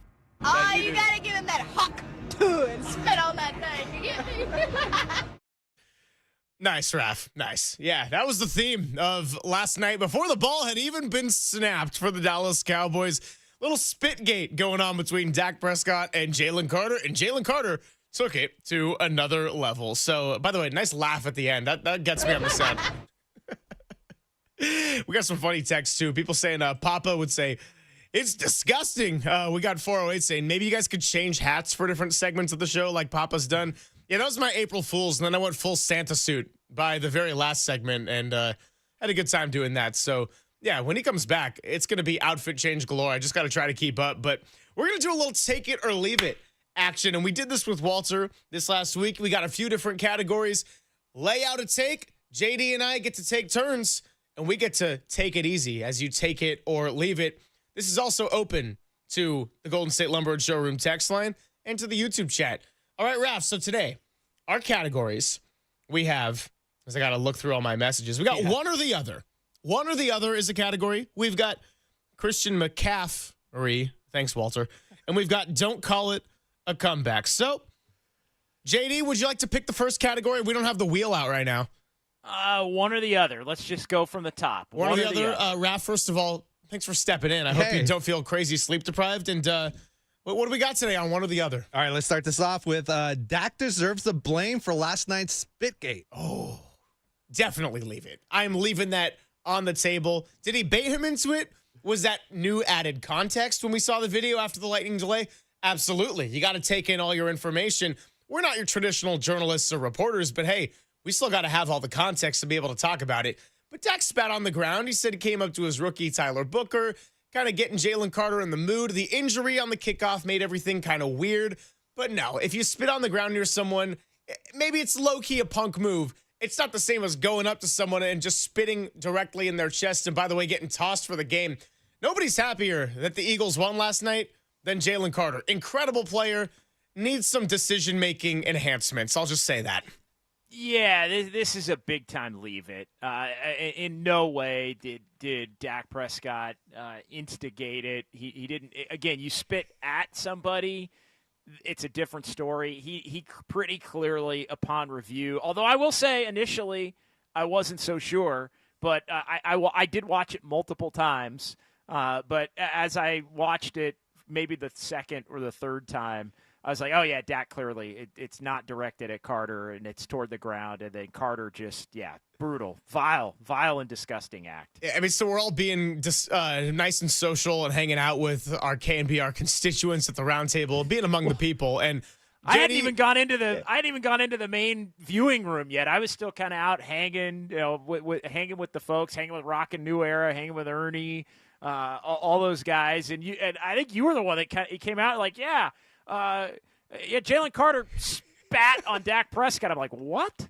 Well, what is going on here? So you were being a man of the people, as per usual. Game hadn't even started. And I was about 5 minutes ahead of you on gathering information, and I said, yeah, it happened even before a snap. And you're like, so what, are they under center? And then Jalen Carter just, reaches over and spits on him, and then there was the injury. What I thought, yeah. That's what I thought. Did he, line up? Did he just line up and, before the play, just spit at him? Not that again, it's not funny. I shouldn't even be chuckling. It really is not funny. It's funny because it's the Eagles doing it and not the 49ers. If Nick Bosa makes that decision, I'm going to be so pissed when I come back on Monday. Yeah, we're not having that. So that's a nice little start on Take It or Leave It, and we're continuing our Take It to the Limit with the Eagles. All right, Raph, let's go with Christian McCaffrey. All right, CMC will see limited snaps on Sunday. I'm also leaving it. He's either playing and Kyle Shanahan's going to use him to the max, or he's not playing, period. I have a very hard time buying into, if Christian McCaffrey is healthy enough to be out there, that both Christian McCaffrey and Kyle Shanahan would be like, you know what, why don't we just ease up a little bit? Now, maybe they mixed Brian Robinson into the offense a little bit more naturally anyway, but limited snaps, if he's available and out there, I say there's not a chance in hell that Kyle Shanahan does that. Where are you at, JD? I'm going to surprise you. I'm going to take it. Wow. Because I think he's going to want to be out there as long as the initial reporting on this thing proves to be true, and we had the Tom Pelissero clip. We talked to Matt Mayoko. We'll find out more, obviously, when Kyle meets with the media, Kyle Shanahan, here within the next hour and a half or so. And is Christian McCaffrey going to be out on the field participating when the media is out there for 49ers practice here on this Friday? No alarm bells at this point per Pelissero, but I think – so that would lead me to think he's out there. But if he's out there, and he's going to want to be out there, that's the other component to this thing. I do think it might lead to a limited role, believe it or not, or limited snaps, because you just want to make sure that you're not overextending him. So rare circumstances call for rare results, and I think this could be that instance where, because that it popped up, it's not enough to keep him out or not deemed serious, but is enough maybe to limit. Because anything limited snaps is what, under 20 touches? Like, what's limited snaps for Christian McCaffrey? Can you give me a definition? I'm still gonna take it, but I mean, are we talking like in the 10 to 15 range in terms of? I'm talking touches, not snaps, by the way. Yeah, touches is a different conversation. I don't think there's going to be limited snaps. Period. Touches, maybe. Again, I still don't see it trending too far in that direction. Maybe a small margin of 3 to 5. Depending on what Shanahan has drawn up, but that's kind of where I'm at. And as far as the definition, we got to ask Walter, as he's stuck on Bart. I think he's just in between the Bay Bridge, like the East Bay and the South Bay. He's in the tube? Yeah, he's in the tube, just underwater somewhere. So we'll see if we get cell service on that one. Okay, let's see. Let's continue with one or the other. Nice. All right, the Niners will outrush the Seahawks on Sunday. Ooh. And we're all back to Christian McCaffrey on this one, too. Niners will outrush the Seahawks. I am going, for the first time today, to take it. Wow. Because Seattle is going to want to do that. Seattle has a better defense where they can probably stack the box, and Brock Purdy might be asked to do more than Sam Darnold. But Kyle Shanahan has had a lot of time to think about this game. He is the mastermind. Mike McDaniel is Mike McDonald, I should say, not his former offensive coordinator. Mike McDonald has given Shanahan a hard time, and this is Kyle's chance to strike back on this one. So I think if McCaffrey is good to go, you got him, you got Robinson, you got Purdy making plays with his feet. Overall, it is a battle between two offensive coordinators who really want to run the ball, and clock is going to get burned because of it. I like Seattle's duo of Kenneth Walker and Zach Charbonnet, but as our guy Kruk pointed out yesterday, they were 28th in total rushing this last year and were a total mess. So they look to change some things up. I'm going to take the 49ers with McCaffrey out there to outrun the Seattle Seahawks and control the tempo of the game. Yeah, I'm going to leave it. I think the 49ers, until proven otherwise, are going to have to show that they can stop the run. So I think going into it, the 49ers are definitely going to want to run the football, but I do think because Seattle is going to sell out to make Brock Purdy and his potentially limited wide receiving core beat them, that the Niners are going to have to come out and throw the ball a little bit. And we've seen Kyle Shanahan, if teams give certain looks, that means you have to be able to pass and pass effectively in order to come back to the run. Also, flip side of that, and I am intrigued as much as I am going to leave it and consider Seattle outrushing the 49ers with their stable of backs and potentially improved offensive line and the 49ers' inability, at least last year, to stop the run. I am intrigued, all of that being said, by the five-man front we've heard a lot about. Both Tim Ryan and our guy Larry Krueger have mentioned the fact that the Niners have really looked at the option of putting, five guys out there on the defensive line to try and be able to stop the run. And so I want to see how that looks, how much the 49ers actually go to it and use it. Obviously, Seattle's going to know it's coming, I think, potentially, because you prepare for anything. But that's one thing that I really am interested in seeing is do the Niners use a five-man front a lot, and how effective is it? All right, let's keep it going here on Take It or Leave It, NBA Grab Bag, or whatever we're going to call this segment in the long run. Or maybe we'll just call it Hawk Tua at this point, the theme of the 2025 NFL season. Last category that we have not gone to yet, Don't call it a comeback. Is this about the Giants' wild card chances? No, it's this calf thing's no big deal, and CMC will be the comeback player of the year. Oh, okay. CMC comeback player of the year. I am going to leave it, and I think I would have left it even without yesterday's headline and the injury report. Now, if the 49ers win 13 games and they get a top 2 seed in the NFC, it's going to be pretty clear as to why that was the case. And Christian McCaffrey, I think, is going to be reason number 1 right at the top, along with maybe Robert Saleh, maybe Brock Purdy having a bounce back year. Reason number 1 is going to be Christian McCaffrey. So it's very much on the table. But if I think about potential candidates and just kind of look in here at the odds list, Dak Prescott is actually the favorite with his injury. Hey, he got off to a nice start last night. I'm not blaming him for CeeDee Lamb having 0 hands. Aiden Hutchinson would probably be the pick I lean toward in the context of, yeah, the Lions won 15 games, but remember the Lions 49ers game at the end of last season when it was just an offense fest and it was like, hey, Niners offense looks great. Yeah, well, the Lions defense was pretty injury ravaged by the end of the year, and that's why they ran into a buzzsaw in Jaden Daniels, and even though they were able to put up some points, they just couldn't stop them, and the turnover battle did not go in Detroit's favor. So with that defensive unit suffering, the year Aiden Hutchinson was having up until week 6 when he suffered that injury, if he comes back and has a dominant season and the Lions are a playoff team, I probably would call him the favorite to win, although McCaffrey certainly on the short list if he's available and healthy. Yeah, he'd be on the short list without a doubt if it winds up being the usage rate and everything and health that we've come to know of Christian McCaffrey in his time with the 49ers before the 2024 season last year. I'm gonna leave it as well. I'm gonna leave it as well for all of the reasons you brought up. But I also think it's tough for a player. Hutchinson's probably more aligned. I think that award. I'm going to give you a little bit of that award doesn't necessarily.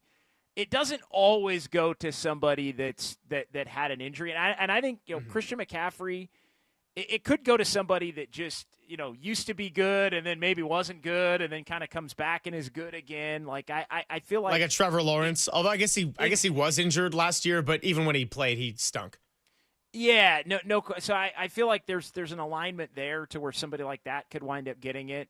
So I just don't. I don't feel Christian McCaffrey's injury last year was notable enough league wide to be able to garner, getting that comeback player of the year type. I do think it's weird. I do think Hutchinson's, given everything that the Lions had on the line, potentially could be in that category, where CMC seemed to be not here in the Bay, but I think nationally was a little bit more kind of ho hum as injuries go, right? Oh, running back dealing with a leg issue, those kinds of things happen. Oh yeah, but at the same time, he was finishing with a lot of MVP votes, first place the year before. He got some first place MVP no votes. Doubt. He definitely and deservedly so. But I think he would have to get back to that level to even be considered. I don't know. It just, to me, it's more of the Alex Smith type, and obviously that's extreme because he didn't come back for years. But it's the you'd have to have a jaw dropping, I feel like, type of an injury to be considered the comeback player, off of an injury, and I just don't feel like that applies to me. Semantics. I'm trying to come up with a little different angle there to give the same answer. No, looking at the short list here. I mean, Aiden Hutchinson, Dak Prescott, Christian McCaffrey, Trevor Lawrence. Interesting that J.J. McCarthy is listed at plus 800, plus 900, depending on the sports book. I mean, yes, he was injured last year and maybe going to get that starting job, but he didn't really get a taste of NFL action, so I guess he more notable though. Yeah, it's more right? notable. Like that was notable because he went out, and I don't know. It's semantics, but like the fact that he went out before the season even started made it maybe a little bit more notable. Again, we can move on. I do have a sleeper for you though. I do have a sleeper, and it's not Brandon Ayuk, who if he tears it up and he comes back week 6, maybe it's him. But what about Nick Chubb with the Texans? I mean, Joe Mixon's now going to miss the first 4 games. And then Nick Caserio came out and said, like, oh, yeah, we'll see if he plays this year. And it was like, wait, what? So if Nick Chubb ends up being kind of a workhorse back like he was in Cleveland, on a better team in Houston with better support, a better quarterback, and a better defense, I don't hate that as a high-value bet. No, it's not a bad call. Not a bad call at all. I think that's a sharp take there, Silver. 408 says, well, since DeMar Hamlin didn't win Comeback Player of the Year, I have no clue how the NFL makes up their mind. He literally died on the field. Yeah, that is a fact. And got to say, I was a little surprised by that one. No shade at Joe Flacco for winning that one. But, I mean, yeah, DeMar Hamlin Comeback Player of the Year. That kind of felt like a lock until it all of a sudden wasn't. So final few minutes here on a take it or leave it. All right, let's see. Categories. Where do I want to end this one? Let's end it one more time with Christian McCaffrey. Juwan Jennings will score on Sunday. Oh, the other calf guy. Yeah. I am going to take it. I don't have any sound reasoning to back this one up. No history to go off of. I just get the feeling, JD, that with the 49ers, and there's been a lot of noise, and anytime there's external noise, it always finds that headline to just keep resurfacing somehow. So I could just see the fact that Juwan Jennings was the focus of training camp and preseason and that whole situation. He would come back and score right away and just make it so that we're talking about it a little bit extra on a Monday. Welcome back. We'll see the chemistry with Ricky Pearsall for the first time, but that's Brock Purdy's most trusted target out there outside of George Kittle and passing version of McCaffrey. So I'm going to go with, I'll take it. I'm going to take it because who else is Brock Purdy going to be throwing to? And, of course, the answer is Ricky Pearsall and George Kittle. But I think the Seahawks are going to dare Brock Purdy to beat them with the 49ers wide receiving core. And we've talked about it for a month. Juwan Jennings is the pivot point. He is the player that just by being available, I think gives the 49ers, hopefully with McCaffrey for their sake, an opportunity to be able to be a quality offense even the first 3 to 5 weeks of the season with other receivers out. So I'm going to take it because he's probably, even with the camp Ricky Pearsall's had, the most reliable wide receiver on the 49ers roster going into week 1. Take it. All right, we're taking it. Juwan Jennings score on Sunday. You think it's going to be the Tracy Sandler special of him doing it by way of pass like he did in the Super Bowl? I'm going with the old-fashioned receiving. I'm going to say no on that front. I'm going to say that it'll be a traditional reception, catch and run, catch and maybe stiff arm somebody and then take it into the end zone. Yeah, I like it. Touchdown, Juwan Jennings coming your way. Well, the Raf, we appreciate you and your indoctrination into take it or leave it. Glad to be here. When I woke up this morning, I did not think I'd be at work. So, so I'm just glad to be here. Yeah. So, what'd you do? Lunch break coming up, right? Like, your body clock's got to be all messed up from everything. Yeah, a little bit. I ate before, so I'm fine. For those who don't know, Raf was running the board for the roundtable yesterday. So, what time you end up getting off? Like 10? No. I had Tim shifts, so I was off at around 6. Okay. Yeah. That's a little bit it's not better. too bad. Yeah. Could be worse. We do love, outside of the overnight, my favorite shift was the get off at 10, hand it off to overnight Dave and be like, hey, see you in about 5 hours, come back in to fill in for the morning show or something like that. And so it's all about the sleep deprivation cycle. And I was not good at taking naps up until I had this job. And now I can do it with limited effectiveness. Let's keep this conversation going. We got Andy Baggerly joining us at 12:50. So a little Giants talk at the end of the hour. But we'll keep it right here on the biggest questions, your predictions, texts, calls, YouTube chat, all of it on the Sports Leader. Jesus.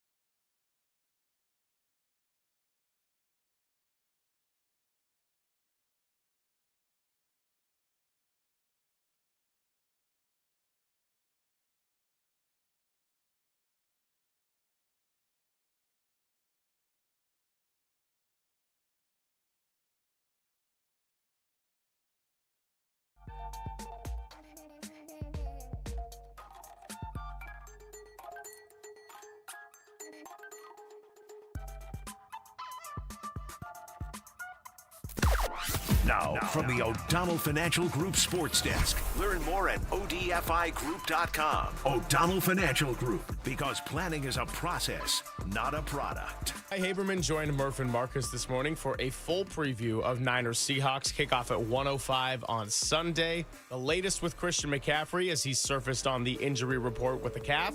You can check out that interview on thesportsleader.com, and you can hear Guy Haberman and Tim Ryan on 810 KSFO, our sister station, at 1:05 on Sunday.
And now it's time for the Protect Your Assets Business and Technology Report with me, David Hollander.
You'd expect that, but it's really, whatever they feel is fit for that game plan. They've got a fantastic O-line coach in John Benton, who we had at the Jets with us too, and we're all familiar with here with the Niners. So they're even Rico Dennison, who's a really good O-line coach, is also there. So they're very well coached. You can see it on tape. They're athletic up front, and they do a really good job executing their zone scheme. Holla for Salah! Now back to Greg Papa and Greg Silver on KNBR, the sports leader. I enjoyed hearing the voice of Robert Saleh, but it wasn't quite as good as the tag out, a little holla for Saleh. We're going to keep it all Papa drops here as we get ready for a very sad situation of going through a season without him, but it's still been good to communicate with him, know that he's fighting this, and I can't wait till he's back on the mic with our guy Tim Ryan, who we had on yesterday, and we're pushing through, man. It's Papa and Silver with JD. Another hour 45 or so, and then we'll get it over to a Friday edition of Dirty Work. Dirty Work will take you up to the start of Giants pregame, and then speaking of Giants, we got Andy Baggerly coming on in about a half an hour, but just to reset everything on the Niners and a nice little addition of take it or leave it.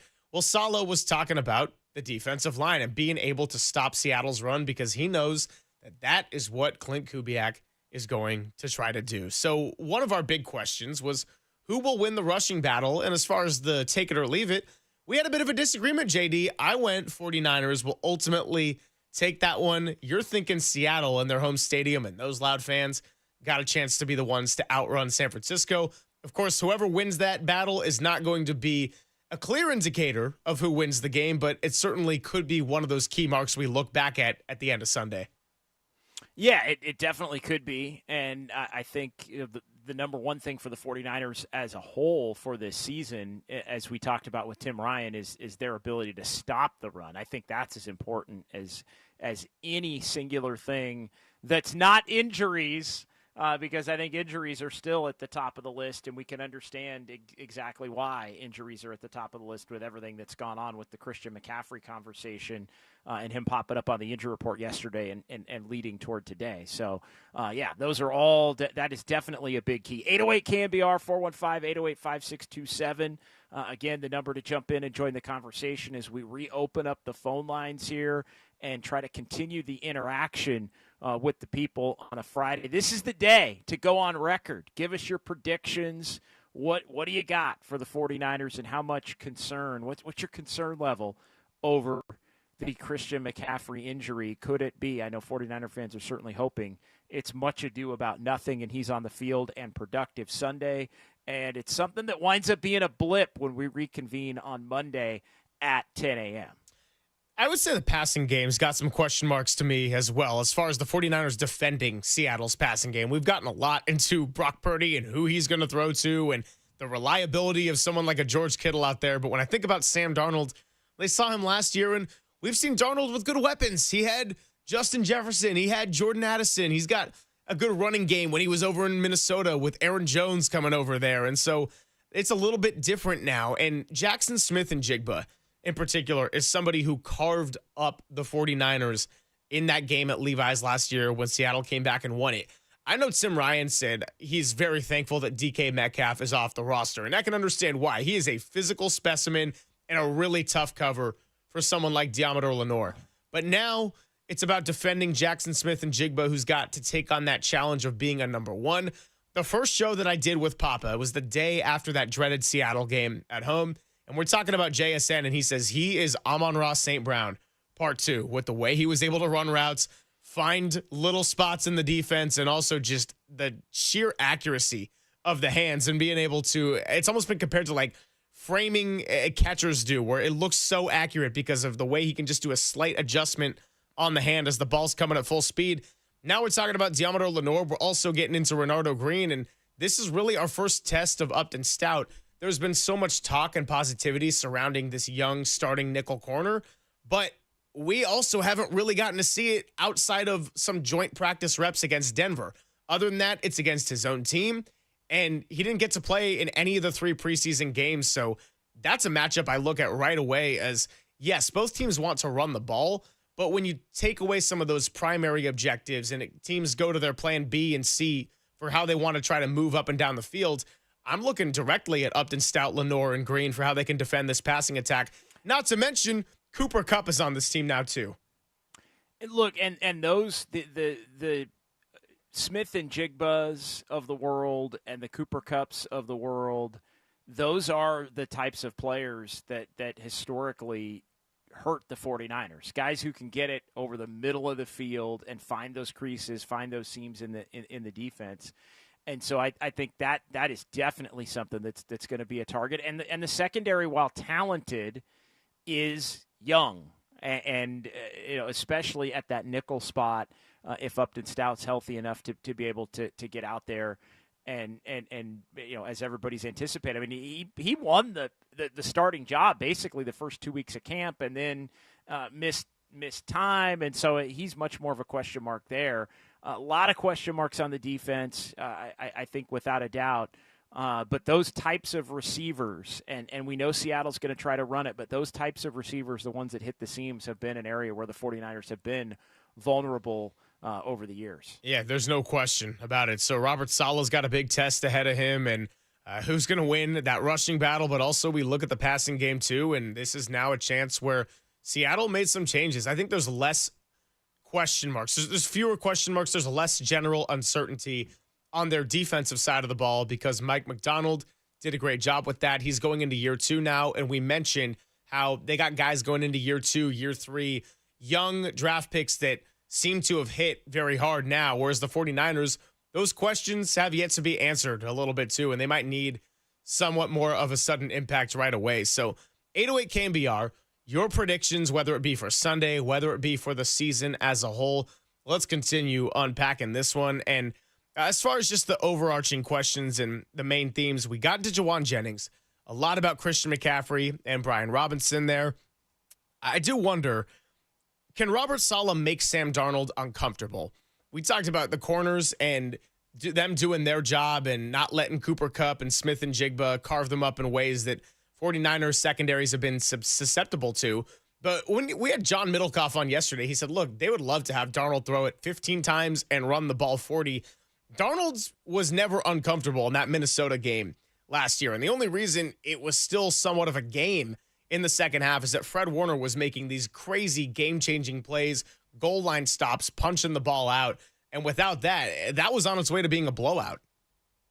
It was. No, it absolutely was, and I was on hand for that game, and it was going to get very ugly very quickly. So I think you're spot on. I think the Niners know exactly what makes Sam Darnold uncomfortable. I think the big thing with Darnold is the fact that if he is uncomfortable, he can turn the football over. He can come up with some good plays, some big plays, but even in games where he plays well, he will throw you the ball or you can take it away from him. So I think as much as anything, the way the 49ers, even if they struggle potentially in terms of allowing yards and allowing Seattle to move up and down the field, the one way you can really mitigate that is by forcing turnovers. And as much as we talk about injuries and as much as we talk about the offense and as much as we talk about Brock Purdy and all those things, what's on display there, Greg, it truly, the 49ers, you win the turnover battle, most of the time you win the game. Let's go out to Gene in Roseville, 808 KNBR, 415-808-5627. Love that talk on the turnover battle as well. He's got a win-loss prediction for us. What's up, Gene? Yeah, hey, listen, I think they're only going to win about 5 or 6 games. I'll tell you why. I think the defenses are catching up to Shanahan. He's got so many people coming off the tree. I think that they're going to catch up. Losing McCaffrey, I figured he'd do that during the season. I don't think Ayuk is going to come back and be the receiver people think he is. And I think that even though Salah's going to improve the defense, he's not a magician. So I think that they're going to struggle to do the thing. But I think that the offense is going to struggle a lot more than people think, because I think that most of the defensive coordinators are starting to catch up to Shanahan, and in some ways to McVay with the Rams. All right, let me ask you a follow-up before we let you go, Gene. Why specifically, aside from maybe Kyle Shanahan having more predictable plays to certain defensive coordinators, why do you think the offense is going to struggle? Is it going to be lack of running the ball without Christian McCaffrey? Do you think that Brock Purdy is not worth the $53 million? Is this wide receiver situation as it stands just a little bit too dicey? Give me some specifics on that. Well, I think it's going to be the lack of being able to run the ball. I don't think that the offensive line is that good. I think that basically, we're looking at Trent Williams as an elite tackle. I think he's a good tackle. I think he's starting to show his age a little bit, and we saw that in the Super Bowl. And so I just sort of think that they're just going to have a tougher time. And Shanahan seems to be a little bit stubborn a lot of times, And so, I'm just think that they're about a good year away from really being able to put everything together.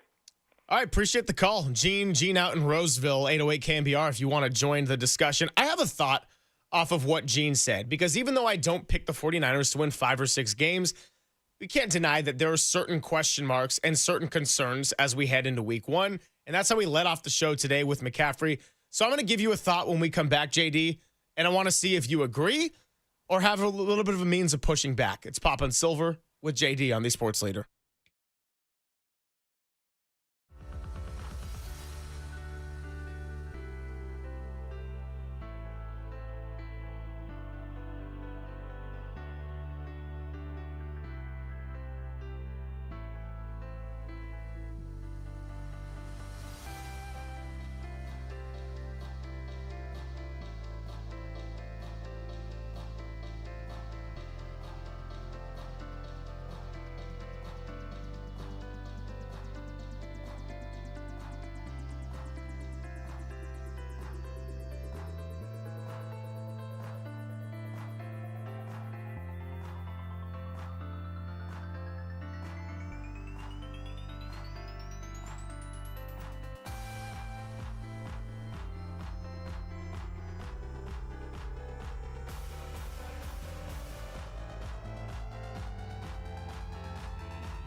faithful. Filter out the noise and kick it with KNBR on the gram for everything 49ers. Follow the sports leader on Instagram at KNBR.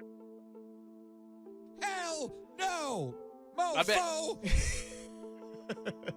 Another segment, another drop of our guy Greg Papa. Papa and Silver with John Dickinson continues on. We're going to talk to Andy Baggerly coming up in a bit. And the 1 o'clock hour is going to be a little strive to survive. Looking ahead at week 1, we've got the most important questions to give you ahead of Sunday. And then we'll reconvene at 10 a.m. on Monday and check those notes. And maybe we've got a little playlist coming your way, although I might not want to with the way Raph is just spinning the tunes, and his judgment's going to be better than mine at the end of the day. Anyway, JD, we just had Gene in Roseville call, and he was not optimistic about the 49ers. Thinks they're going to win 5 or 6 games and laid out some reasons for concern. And I wanted to revisit that perspective and tell you what I think. Mentioned Brandon Ayuk not looking like himself coming back off a severe knee injury. That's fair. Mentioned the rookies and how quickly they pick up on an NFL-style defense. That's also fair. Mentioned the offensive line, which is our listeners' favorite concern over the summer. And with the way it looked in preseason without Trent Williams, I would even venture to say that's fair. But if we're talking about 5 or 6 wins total with that schedule, I don't think it's going to be because it went wrong with those reasons that Gene laid out. I think we're talking about a 5-11 team, or sorry, 5-12 and 6-11. 17th game gets me every time. It's because it went really wrong with the headliners. If it's the difference between 7 games and 9 games on the win total, or 8 and 10, maybe you can point to Ayuk or Purdy looking uncomfortable in Shanahan's scheme, or the rookies being somewhat inconsistent on defense. That's okay. But if we're talking about the difference between double-digit wins and the difference between 5 wins, it would be because Christian McCaffrey wasn't available. Brock Purdy had to miss some time or had a really bad year. Trent Williams was not available for significant time. George Kittle, Fred Warner, Deommodore Lenoir, Nick Bosa. You get my drift. It would be because they're either unavailable or completely unproductive, and I find it hard to believe that those players would be completely unproductive if they are fully healthy. So yes. It would go hand in hand as it relates to that. I don't see 5-11. I really don't. And because of the schedule, I would say if they had a normal schedule, I would view the range. To me, the range. And man, 5-11 would be catastrophic at this point. I mean, we'd be talking in December about some significant potential type changes in play if that's the case. I don't foresee that at all. I think that the floor to me is probably 7. I feel like the ceiling is probably 12. I don't think they can get to 13. The ceiling might. I feel like 11. I think they could if things are clicking and you have your headliners available and productive. With that schedule, I think they could get to 13. I do. Yeah, I just think there's too much in question at this point, even with the schedule, to say that. Maybe I'm proven wrong. Maybe the young players are great immediately, or it's more like the 4th or the 5th week as opposed to the 9th or the 10th week. All those things are in play here, but the number I keep coming back to is 10. Like I said, I originally had it at 12. I knocked it down to 11. JD, 12's too optimistic. Get it to 11. And because of the way August went, I knocked it to 10. I'm not going to, although folks have accused us of this here in the first 2.5 hours of the show, accused us of overreacting to the non-Christian, the non-news of the Christian McCaffrey news, because it's not anything yet, right? But how many times do we see something with the 49ers injury related? And I know our buddy Tim Kawakambi's already pointed out the fact that the 49ers are pretty sensitive when it comes to really any injury talk, but in particular Christian McCaffrey in injury talk. So I also want to be very clear in that I would love to be told on Monday that I was overreacting too much on Friday. That'd be an awesome reality to be living.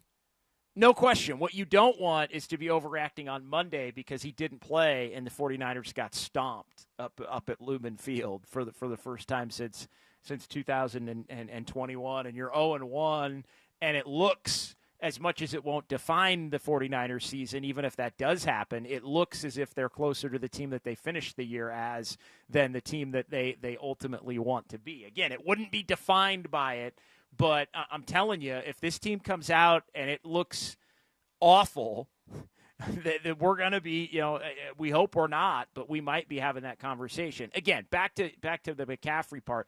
Even with the McCaffrey injury, I'm not going to overreact to a point where I, at this stage today, take it down a notch from the prediction of 10-7. But I do think it's interesting because 10-7 is, I mentioned this earlier, man. 10-7 is a roller coaster and a grind for a fan base that's been used to 13-13. Yes, there was the 6 a year ago, but Super Bowl or bust, and you got to win every game to try to get the 1 seed. Like, this isn't that.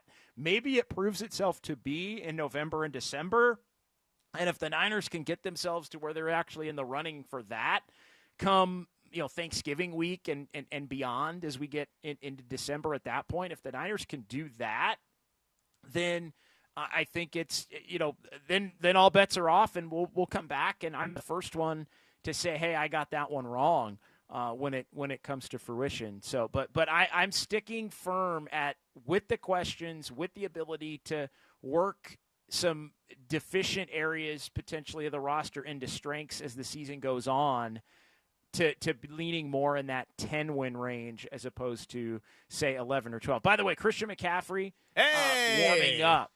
warming up for practice. So we'll see. Is he a full go? Is he limited? And again, Fridays are the days where we get the designations: probable, questionable, doubtful. Didn't they eliminate probable? Maybe they did. Maybe they did eliminate probable. But yeah, for years it was always, maybe it's just questionable and doubtful. Is it just questionable, doubtful, and out now? Maybe. Yeah, and I kind of hate that they did eliminate probable, because questionable, sometimes it's like, they're playing, like 80% chance. And sometimes it's like, probably not going to play. And then if you do any kind of fantasy football or prize picks or gambling, or even just want to know what's going on, it's kind of tough when questionable is a pretty large range of percentiles here. Yeah, so it's I think even questionable for McCaffrey would raise alarm bells in this instance. So we'll see. Does he go from not on the report to limited to full, as the Niners do red zone today, and go through a very quick practice over at Levi Stadium, or and is off the injury report, right? Like, that's the one that everybody wants on Friday. Off the injury report, no designation, meaning he playing. That's what I think everybody's hoping for here. Yeah, JD, you're a giant overreactor, and I want you to redact everything from the 10 o'clock hour. That one's on you. In all seriousness, I do have a question. As for looking at the larger season, but really focusing on the game at hand in 2 days, where do you look at this game on the list of toughest tests that the 49ers will have to face this season? Because I kind of think that you could put it pretty high up, and that they're opening the season on paper with one of the more difficult tasks at hand. It is on paper, just based on the nature of the schedule. I mean, at Houston, I think that's a good team. At the Rams, obviously that's a really good team. But you look at the schedule, especially the home games. There aren't a lot of games other than the division games where you look at it and go, oh, maybe they won't. Maybe they don't win that game. At Tampa is going to be a test. I think Tampa's loaded. Are they going to get the same year out of Baker Mayfield that they did last year? We'll see. But I remember the Niners when they went in there in November before the bottom dropped out on everything and won that game. I'll never forget being on the field after the game and heading down to the locker room, and just the looks on the Bucs' face, because the Bucs were loaded but ravaged by injuries, and the Bucs at that point looked done. They looked like they were spent. They had laid it all out there. They were so injury ravaged that they had just, basically given their season their best shot, and the Niners beat them, and I think they were both 4-4. They might have been 4-5 at that point, if memory serves. And they got up off the mat and bounced back, and a big part of the reason why, I think, is because they are loaded with talent all over the field as well. By the way, quick update from our buddy Matt Mayoko. Christian McCaffrey working on a side field as the 49ers begin their Friday practice. He was listed as a limited participant on Thursday, which, of course, we've talked about. Kyle Shanahan with an update around 1:45, so we'll get that to you. So a little bit of a difference from our buddy Vic Tafur to Matt Mayoko, although, again, warming up to start practice and actually being out there when practice starts is two different things. No, of course, and it counts for something that he is out there. And, I mean, look, if last year didn't occur, I don't think I would quite be reacting to yesterday's headline in the same manner. I'd say, oh, that's unfortunate that it occurred 3 days before the opening game between Thursday and Sunday. But last year, it seemed like it was all fine, and he didn't play in the preseason. And then it turned out to be very much the opposite because he was in Germany week 5 getting treatment done. Right. And I think it's interesting because I don't think there's anything questionable going on here in terms of, like, I want to make that point clear, and not that anybody's accused us of anything, but I don't think there's anything weird going on with, hey, the 49ers suspected maybe something with McCaffrey and they went and got Brian Robinson, or is this, did they not report the injury because, until today because they were trying to be sneaky about it or anything like that? I don't think there's any semblance of that going on. I know the conspiracy theorists come out anytime there is an injury, really of any kind. It can get a little weird in some circles, Greg. But I do think I just think this is a situation where it had the potential to pop up at any time, and it popped up at potentially the wrong time, right before the season, as was the case last year. Although, again, McCaffrey has been much healthier, and nobody cares that he didn't play in the preseason. He was much healthier and a more regular participant throughout the course of training camp. I mean, he was barely out there at all in training camp last year. They gave him some planned days off this year, but he was out there and looked good in the days that he was out there this year. This year was not last year in terms of the lead-up. Completely different in terms of McCaffrey's looking healthy and being and appearing to be ready to roll heading into Sunday afternoon. A lot of great 49er discussion going on a Friday, and we appreciate everybody who has given us some thoughts to work with here. 808 KNBR, the number to chime in. A lot of general NFL and wrapping up the 49er questions of the day in the 1 o'clock hour. But first, let's talk a little Giants baseball. Andy Baggerly of The Athletic joins us every Friday, and we'll talk to him coming up on The Sports Leader.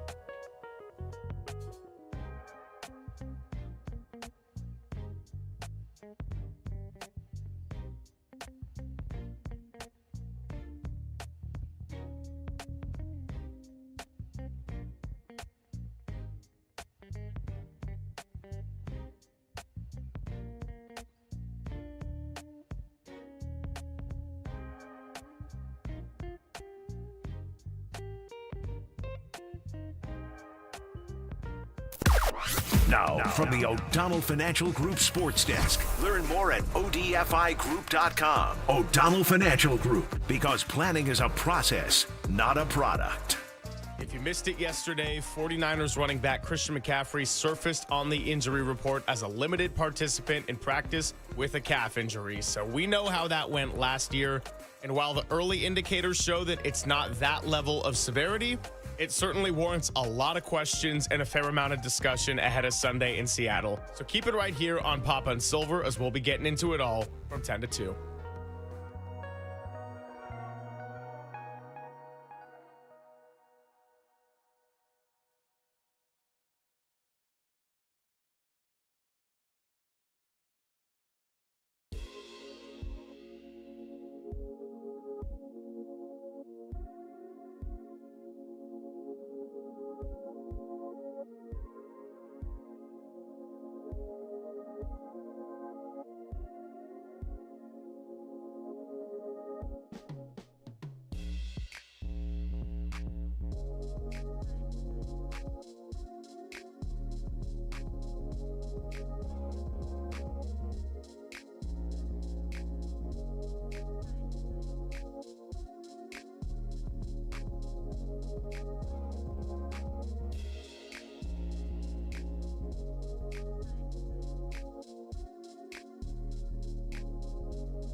Wherever you are around the globe, stream your proud home of Giants baseball 24/7, 365 on KNBR.com. This is the sports leader. Pop and Silver with John Dickinson continues to get you ready for the end of the week and a nice little football weekend coming your way, whether you're getting ready to watch Cal, Stanford, or whoever your college team may be tomorrow, or, of course, the 49ers on Sunday. And if you're out and about and you want to listen to it on the radio, we got you covered. 810 KSFO 105 kickoff. Tune in to hear Guy Haberman and Tim Ryan on the call for 49ers Seahawks. We are talking some Giants baseball here because every Friday is our chance to catch up with Andy Baggerly of The Athletic. And our time is sponsored by Mancini Sleep World. Get the rest easy promise only at Mancini Sleep World. Visit sleepworld.com. Bags, happy Friday. How are you? Doing well. How are you? Yeah, we're doing pretty well. And it's a lot more fun to watch the Giants play baseball than it was, say, 3 weeks ago when they just couldn't win a darn home game for the life of them. They couldn't get on base. They couldn't get anyone who did get on base to touch home plate, and now it's a different world in which they've homered 17 games in a row, and they got to keep this going here if they want an outside shot at the playoffs with 3 meaningful games in St. Louis this weekend. So you wrote in that series in Colorado about the team being a little bit more energized, a little bit more of a united front, and just specifically on the Kyle Freeland, Rafael Devers incident with the benches clearing. Are you surprised with maybe the way things have gone within the Giants clubhouse and maybe just that incident itself, that things escalated so quickly, so early into the game? Yeah, no, not surprised. I mean, that's what teams do. Even the teams that really aren't together, they have each other's back. Especially when there's something going on the field like that. And, I never got the sense that this team was really fragmented or at each other's throat or pointing fingers. I think they were just they just got kicked in the teeth and they didn't know how to respond, and I think that they just kind of got down on themselves and it just wasn't a very confident vibe going on. But I never thought that they really had issues in terms of having each other's back or having solidarity in the clubhouse. And now clearly, I think that they just needed to they needed the worm to turn and to have some games go their way. And obviously, the home runs have really fueled things. And now you see they're having a lot of fun. And if you want to try to chicken and egg, it's usually teams that are having a lot of fun are the teams that are winning. So I think it's pretty much as simple as that. Yeah, and they've been hitting, and suddenly they find themselves only 4 back of the third wild card in the National League. I've asked everybody this question this week that's on the scene and around the team. I'll ask you, Bags. Do you get the sense that the Giants believe they're actually in a race now with 3.5 weeks to go, and is part of the ability to turn the worm, so to speak, the fact that they had almost ditched that mentality and now things are starting to come around? Yeah, good question. Hard to say. I mean, you obviously can't really quantify a mentality like that, but I did get that sense just being around the team that, when they did kind of turn the page on, let's just focus on playing good baseball and having fun and put on a better show for our fans. Obviously that was, pretty defeating when they lost 13 out of 15 at home. So I think that it started with just let's have some pride in what we're doing and let's, have some pride in the uniform we're putting on and put out a better product. And it's almost like maybe when they took some pressure off themselves and focused on that, then things started to change. But I mean, it's always simple to say, yeah, that had a lot to do with it when they've had this success and won 10 out of 11. I think the main reason is they're hitting home runs and that they didn't do that before. Obviously 17 games in a row with a homer is the longest streak since 1947 by a Giants team. So, and you think of all the power hitting Giants teams that they had with Mays, McCovey, the year Barry hit 73. I mean, gosh, you think they have a 17-game streak with homers in that season. Rich Aurilia hit almost 40 that year. But no, this is the first San Francisco era Giants team to do it, and that's been the exceptional thing, and that's what's really carried them. Talking to Andy Baggerly here on the UMA guest line. Now, conversely to the rest of the entire year, what's happened of late is that Giants have had imperfect pitching performances, whether it be some of their high-end starters, whether it be the bullpen, and the offense has been able to pick them up in a way that we hadn't really seen all year up until this hot stretch of 10 out of 11. So Carson Seymour is going to be starting tonight, and he's had his fair share of struggles and given up home run balls. Just as a young pitcher, do you see it as more important where if he's struggling out there on the mound, it's important to keep him out there for as long as possible to try to work through this, or to maybe take him out early and try not to shatter the confidence as he's someone that they could have be a meaningful part of the staff in 26? Yeah, I mean, you raise an interesting point. I think, 2 weeks ago, they would probably let him take his lumps a little bit and, if obviously not leave him out there to dry or just let him keep going if he's not getting outs. But I think they would have some more patience to let him, get some length out of the start. And now I think if he gets into trouble, they'll probably have a quicker trigger than they would, maybe 2 or 3 weeks ago, just because they are in this. And I know they've played every game to win. They've never stopped talking about, hey, our goal is to win every day. They've never conceded, officially that they were out of the race. It's not really Bob Melvin talks. But, you manage a certain way when the team is on the precipice than you do when the team is, it's 0.5% playoff odds. And let's be clear, their playoff odds have gone from like 0.5% to like 4.5%. So 4.5% still isn't very good, but and it could just take a couple games where they lose and the Mets win, and then it's kind of over. But yeah, you raise a good point. I do think that if Seymour gets in trouble early, they'll go to the bullpen pretty quickly, especially since that group is really rested after an off day. Yeah, and 4 games back is still a lot, especially when you don't have a tiebreaker with so few games to go and no head-to-head, at least against the Mets and Padres remaining among the teams that you have to get in front of. Bags, you wrote about Drew Gilbert. He's interesting to me because he is one young player that is getting an opportunity, and a player that the Giants had just traded for here at the deadline, coming over from the Mets organization. What has he brought, and how does he kind of fit as we start to get to know him a little bit more? Fit what the Giants want in terms of a player and also in terms of a personality here moving forward? Yeah, it's hard to tell if he's become like a team mascot or a team hype man, or maybe a combination of both. He definitely is not afraid, to not only to make people laugh, but sometimes to be laughed at a little bit. And he's bringing that college energy. You think maybe a generation ago it would have no place in a major league dugout, but his teammates love it. They really do. They're all about it. They think that he's basically excited for their success, his own and the team's, and what could be wrong with that? So, and he's got a little juice, right? And he's got really good jumps in the outfield. He's been a good defensive outfielder, and this is something that I think the Giants are going to have to wrestle with, because they do put Rafael Devers at DH against righties and play Dom Smith at first base. But then you got lefties, and you got Wilmer, who hits lefties. They've been DHing him, but Elliot Ramos has been a real problem out there in left field. He just made an offline throw that nearly killed Patrick Bailey the other day. Yeah. And you've got Gilbert, you've got Matos. You want to get at bats for those guys in the outfield. You hate to freeze out Wilmer because he's still a guy who can hit left-handed pitching, and he's such a pro and everyone loves him. But DHing Ramos might be a way to get more at bats for Gilbert and for Matos, and they got to consider that. Bags, what would you do with Ramos in 2026? Because you just mentioned DHing him, and he has had a brutal year in left field. And something JD and I have talked about on and off the air is he's too good of an athlete to not try to have him figure it out defensively. And then you don't know what the plan's going to be with Bryce Eldridge.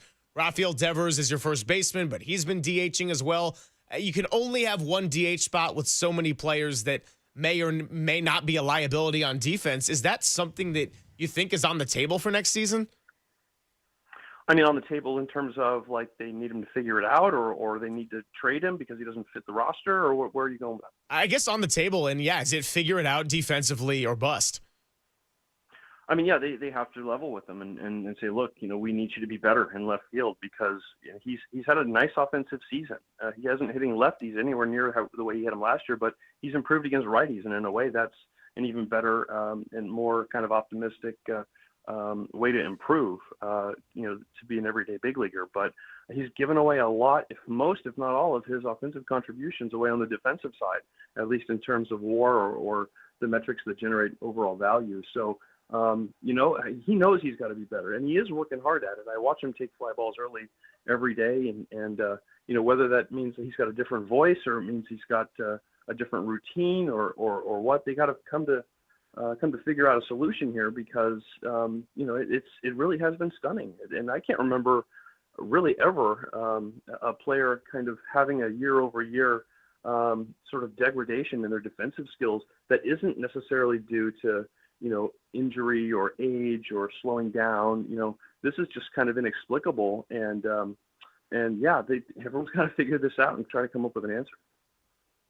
Bags, one of the big questions as far as just the Giants between now and the end of the season, obviously if they continue the run that they've been on and the Mets or Padres collapse and they make the postseason miraculously, that answers maybe some of this. But let's assume they continue to play well and come up short, which I think is probably the most likely outcome. How do you think the Giants will reconcile knowing who their core players are, which are the guys that they've signed and paid big money to, versus acknowledging the players who maybe have performed and been a part of this run in September, and also the need to get better next year because you still would be a team that came up short of a postseason spot and still finished relatively close to 500? I mean, I guess it helps to have more information about guys, what they can do, what they can't do. It certainly is going to help consumer confidence, I think, in terms of, season tickets renewals are out and the prices are going up, and they drew, 2,000 more or less a game than last year. I think it's the third highest year-over-year increase in attendance. So, the season's been successful from, an attendance standpoint, from an engagement standpoint, and I think that's why it was so troubling to everybody in the organization when they lost those 13 out of 15 at home, because you're not giving your fans any reason for another 2,000 to come out next year, right? And so I do think there probably would have been and still might be some pretty major changes. You obviously can't change the core personnel, but there's a lot of things you can change, and I think that they were probably poised to do a lot of that, and maybe still will. But the fact that they've turned it around, they've got people's interests again. I think that's all really, really important, not only for maybe saving some jobs, but for helping all the other arms of the organization as they look to promote next year's team. Bags, we appreciate you coming by, as always, to end our week. Are you? I take it you're in St. Louis, correct? Yep, I'm about to head to the ballpark right now, and believe it or not, it is not super sweaty, nasty hot here. It usually is in the summertime, but it's nice and cool outside. So yeah, well, great. Looking forward to a nice weekend. Yeah, I was gonna say enjoy that series and enjoy that weather as far as it goes today, and we'll catch you when they come back home. And look, if Dave McCaskill, the Diamondbacks superfan who reaches over the fence, if I see that guy at Oracle, because he did come this year, when the Diamondbacks are in town, I will personally escort that man up from row 1 to row 27. Maybe stick him in a kayak so the two kayak guys who hawk baseballs can fight with each other, and we can actually pay admission to watch that. That sounds like it might be kind of fun. Actually, that's really good content. That's a great idea. We'll get the digital team on that one. All right, thanks, Bags. We'll credit you for that in the caption. We appreciate you. Okay. Thanks, guys. He's Andy Beckerly. You can read him in The Athletic. That was a great idea. Put McCovey Cove Dave and Dave McCaskill, the two Daves just going at it for a ball put in the Cove. The challenge is they got to put one in the Cove. Dom Smith did it. That was the first time since Yaz walked off the Reds on April 9th. Still waiting for that Rafi Devers first splash hit, as well as he's been hitting it and as hard as he's been hitting it. Got to get a Devers ball in the Cove still. Yeah, take it or leave it. I'm going to take it. I think there will be one between now and the end of the year, although they are running out of time. A couple of homestands left. They got the Diamondbacks and Dodgers next week, and then the final week of the year, the Cardinals and the Rockies, and we'll see what happens here. Can the Giants make those 3 games against the Rockies that begin 3 weeks from tonight on September the 26th? Can they make those games matter? Because I think, that now that they are only 4 back, and they're not quite in it. I know I always say you got to be 3.5, and without the tiebreaker, I think you got to be really 3 to really consider yourself in it at this point. We'll see if they are on Monday and probably talk about it a lot on Tuesday. If that's the case, because we're going to be reacting to a 49er Monday and a football reaction Monday. But the key now that they've gotten it to this close is let's see if they can make it really interesting. And let's see if they can make the day-to-day and the minutia of it all matter for when they play the Cardinals and the Rockies that final week of the year, and really those final 3 games. Because I think the Giants, if they could get to a point where they're within maybe 2 or within, and I guess it would have to be 1 because you can't tie. But if you could get it to where you're within maybe 1 with those 3 games against the Rockies, make up 3 games in 3 weeks, and then you could sweep and potentially have another team lose 2 out of 3 over that weekend. I know the Mets play the Marlins that weekend, and things could get really weird. Then maybe you somehow eke your way in to a wild card series that first week of October. So a long shot to be sure, but the Giants are playing better baseball and at least giving themselves a fighting chance here to see if they can keep this thing going with about 3 weeks to go in the season. Yeah, to our caller or texter's point earlier about being more excited to watch the Giants than the Niners at this point, we'll find out on Monday and Tuesday if the Bay Area fans are more excited about the Giants or the Niners. That's a no chance right now. But 2 weeks from now, 2.5 weeks from now, we shall see. It's on them to keep it going. It's just a testament, unfortunately, as well as they've played. It's just a testament to how far out of it they fell. And really, I mean, in some ways, fortunate they weren't. I think 7.5 was the most they were back here recently in August. Maybe it did get to 8 for a day. I don't double check that, but they really are in many ways fortunate that it didn't get to like 10 or 11, even in the wild card race. And had it, we wouldn't be having any of this conversation about the potential for the hot streak to actually make them a really relevant baseball team the final couple of weeks of the year. Yeah, I mean, the Mets were skidding around the same time that the Giants were skidding hard, and then the Mets got it together a little bit around the time that the Giants got really hot, and the Padres lost some games too. They got swept by the Dodgers, so lots to continue to monitor. But hey, we're going to be on the patio this coming Wednesday for the series against the Diamondbacks. They've lost they are 3-4, so they are losing that season series for the time being. They split the 4. And then the Diamondbacks, when they came to Oracle, took 2 out of 3. So chance to get a little bit of revenge on the team that they got a leap on in the standings right now. And I'm looking forward to Wednesday at the patio. Aside from Barbara, Mary, Jane, and the good vibes, I mean, Giants have been playing better baseball. And even if it doesn't end in a postseason berth right now, crazier things have happened. I have enjoyed watching a better overall product and a little bit of drama with the fight, too. Kyle Freeland gave us some good content. Yeah, and we'll see how it ends. I still think, regardless, and I know we got into this yesterday, I still think regardless of what happens, they have more good players on their team on September 5th, 2025 than they did 2024. That sets them up better for 2026. So it isn't catastrophic, but so disappointing considering where they were, and then the Devers trade, and then the all the home games that we were getting into with Bags. And it should be noted, as we kind of keep a long eye on St. Louis, as we all factor in the 49ers going up to Seattle, the Mets are playing the Reds. So and the Giants do play the Cardinals this weekend, and the Giants, Cardinals, Reds, and Diamondbacks, so the next 2 opponents for the Giants, those 4 teams, you separate the Mets and Padres who have a cushion, those 4 teams are all within a game and a half of each other. And so you have to make sure you win that division if you're the Giants, the first team out division, to set yourself up to be the team that can actually cash in if the Mets and Padres continue to falter. And the Mets do have, as we've talked about a lot, the most difficult schedule remaining, one of the most in the big leagues. Yeah, Giants going it tonight for the first of 3. So if you're on the Niners side and thinking, I'm waiting until Sunday, good news is you get both over the weekend. You get Giants Friday, Saturday, Sunday. Check out Raf with Marty Lurie's pregame show, of course, right here on The Sports Leader. And let's get back into the Niners to round out the final 45 of the show or so. Let's keep the tunes going because Raf has been on it all day. Can I live up to it with the Silver Linings playlist? I don't even know the answer to that. We'll find out next on The Sports Leader.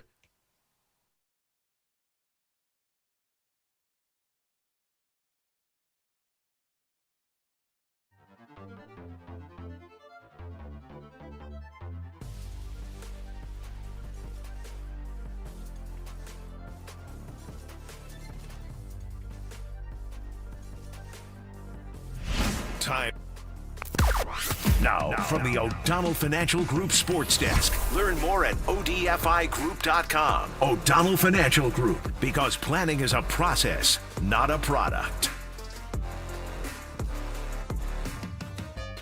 Guy Haberman joined Murph and Marcus this morning for a full preview of Niners Seahawks kickoff at 1:05 on Sunday. The latest with Christian McCaffrey as he surfaced on the injury report with the calf. You can check out that interview on thesportsleader.com, and you can hear Guy Haberman and Tim Ryan on 810 KSFO, our sister station, at 1:05 on Sunday.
And now it's time for the Protect Your Assets Business and Technology Report with me, David Hollander.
Silver Linings Playlist. The tunes and lyrics that define the stories of the day.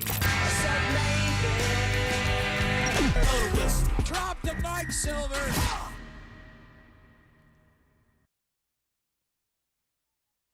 You know, there's sometimes I would love to drop the mic. It's Papa and Silver on the Sports Leader. John Dickinson hanging out with me. JD is going to head up to Seattle, and then we'll be back at it on Monday. We got JD 3 days next week. We got a day of Kruk. We got a day of Carlos Ramirez. And as far as our Silver Linings playlist today, I think I got to go with Rush on the Spirit of Radio. And I go Rush because it's about who can win the rushing battle between the Niners and the Seahawks, but it's also about a little bit of a pass rush and who can bother the other team's quarterback. That's going to be a couple of the key themes of the weekend. And by the way, speaking of a pass rusher, Zadarius Smith is going to Philadelphia. So maybe they're forecasting Jalen Carter's next ejection. Now Philly has stacked up on another pass rusher. He's got 69 career sacks, and it was with the Lions last year. Want to know Eagles adding Zadarius Smith to the mix. But as far as the rush and all of that, the Spirit of Radio, man, look, the Spirit of Radio is we get to react to everything. We get to discuss. We get to go through rankings. We get to go blah, blah, blah. We get to listen to your texts and your calls and talk a whole bunch of football and speculate. And the speculation part is ending at least for a little bit because we're going to get a game to react to. And, of course, the most important Spirit of Radio is that the call is going to be having Guy Haberman and Tim Ryan. Tim Ryan brings the ultimate spirit, and we think extra of our guy, Greg Papa, as Guy Haberman, who's been killing it throughout the preseason. He's going to do an awesome job, but we keep going, and the Niners are going to keep going and find a way out of this one way or another, whether it's a win or a loss in Seattle, whether they win the rushing attack or win the pass rushing attack. It's all about the spirit of a new season and the spirit of getting to talk about it here on 50,000 Watts. Yeah, and we're awaiting the word on the latest as it pertains to Christian McCaffrey as well. 49ers on the field down in Santa Clara. And, of course, the thing that's got everybody abuzz, including ourselves here in the first 3+ hours of the show, is why was Christian McCaffrey limited with a calf injury after yesterday's Thursday practice down at Levi's? He was out there warming up. We'll see what level to which he is a participant at practice today, and Kyle Shanahan's going to meet with the media at some point here, hopefully before we're off the air, likely before we're off the air. So we'll get the official designation on Christian McCaffrey for the game in Seattle and get a step toward understanding whether yesterday and him being limited was much ado about nothing or a reason to be significantly worried. To me, McCaffrey, and I said it and I'll continue to say it, and people can disagree with it all they want, McCaffrey is such a huge part of what the 49ers do that any question about his availability or ability to perform at the highest level, he is that much of a game changer to where anything leaning toward not having him at all or not having him at the peak of his powers is a major league game changer for the 49ers. So it is a huge, huge story. And to your point, you've said it a few times, I would agree with it. The hope would be that we come back on Monday, or hell, maybe even before 2 o'clock here today, and say, okay, much ado about nothing, at least for now. I think that would be a pretty fantastic outcome, all things considered. And they got Kenneth Walker to deal with, Zach Charbonnet to deal with, and we hope that Seattle and that really talented defense there with Mike McDonald up north has a Christian McCaffrey and a Brian Robinson and a George Kittle and a Ricky Pearsall and a Jawan Jennings to keep their hands full. You know, one takeaway from last night is that in that first half in particular, and the game was weird, right? Because you had that giant break in the middle of the third quarter with the weather delay, and it went from all offense to all defense, and who knows how it would have played out if there was no lightning delay. But the score was 21-20 at halftime. And if you're on the perspective of Dallas, you got to be thinking, hey, Devontae Smith hasn't really done anything. A.J. Brown has 0 targets and caught one at the very, very end. And Saquon Barkley did have the touchdown, but wasn't gashing up the defense in the way that Saquon Barkley was doing routinely to teams last year. And Philadelphia still found a way to score 3 times. It was a lot of Jalen Hurts scrambling. You got Dallas Goedert getting a bunch of catches in there as well. You had the deep post to Jahan Dotson. And so when I think about the 49ers this weekend and just general availability, I listed all those guys. for the reason of the more potential game changers that there are out there, the better path the 49ers have to victory. And yes, that's an obvious, right? But if we're talking about Christian McCaffrey being the most important, well, guess what? Having Jawan Jennings there versus no Jawan Jennings, that's another player that could end up making an impact. Maybe Ricky Pearsall gets covered like a wide receiver one, and this defense makes life tough on him. Maybe Christian McCaffrey is having a hard time finding holes, but you got Brian Robinson for a little change of pace and energy. The more valuable offensive pieces that you can have out there, the more different ways the 49ers can try to get creative about putting points on the board. And the Eagles, I think, were a good example of that last night with, Jalen Hurts gets a lot of rushing touchdowns on the tush pushes, but he's not necessarily a broken play, scramble, rushing touchdown frequent kind of guy. Jahan Dotson isn't the one usually catching the deep passes for an offense like that. It's Devontae Smith. It's A.J. Brown. They need everybody. I'm going to sound like Papa there. They need everybody because Seattle is good. They got a lot of defensive personnel that can fly around, and we'll see how this shakes out as far as the 49er fans' ability to go up there and take over Lumen Field, because that's going to be another thing that I'm going to be looking forward to seeing, to what level in the home opener 49ers playing up there in Seattle for the first time on a Sunday afternoon since 2021. And I've noted it, mentioned it yesterday at the roundtable. Seattle hasn't been the same the last 3 years, really. I'd say 3, 4. 4 was kind of coming out of COVID. There were no fans up there in 2020, but I feel like there was a significant difference being there in 22 and 23 and 24 compared to being there pre-COVID in 2019 for that Week 17 clash that was for the 1 seed in the NFC that helped propel the 49ers not only to the division championship, but all the way to the Super Bowl in Miami before the pandemic. So it hasn't been the same Seattle. The 49ers, in part because of the way that they've played, and a lot of that's been Brock Purdy, who's gone up there very calmly these last 3 Thursday night encounters and executed the 49ers game plan, and they've been able to get some leads and take the crowd out of it. But the other part of this thing has been a lot of 49er fans. A lot of 49er fans are making the trip and have made the trip in recent years for some of those games. A couple of them have been really one in October, one in November, one in December. There was what, the one in October last year was Thanksgiving a couple of years ago in the 13-4 year.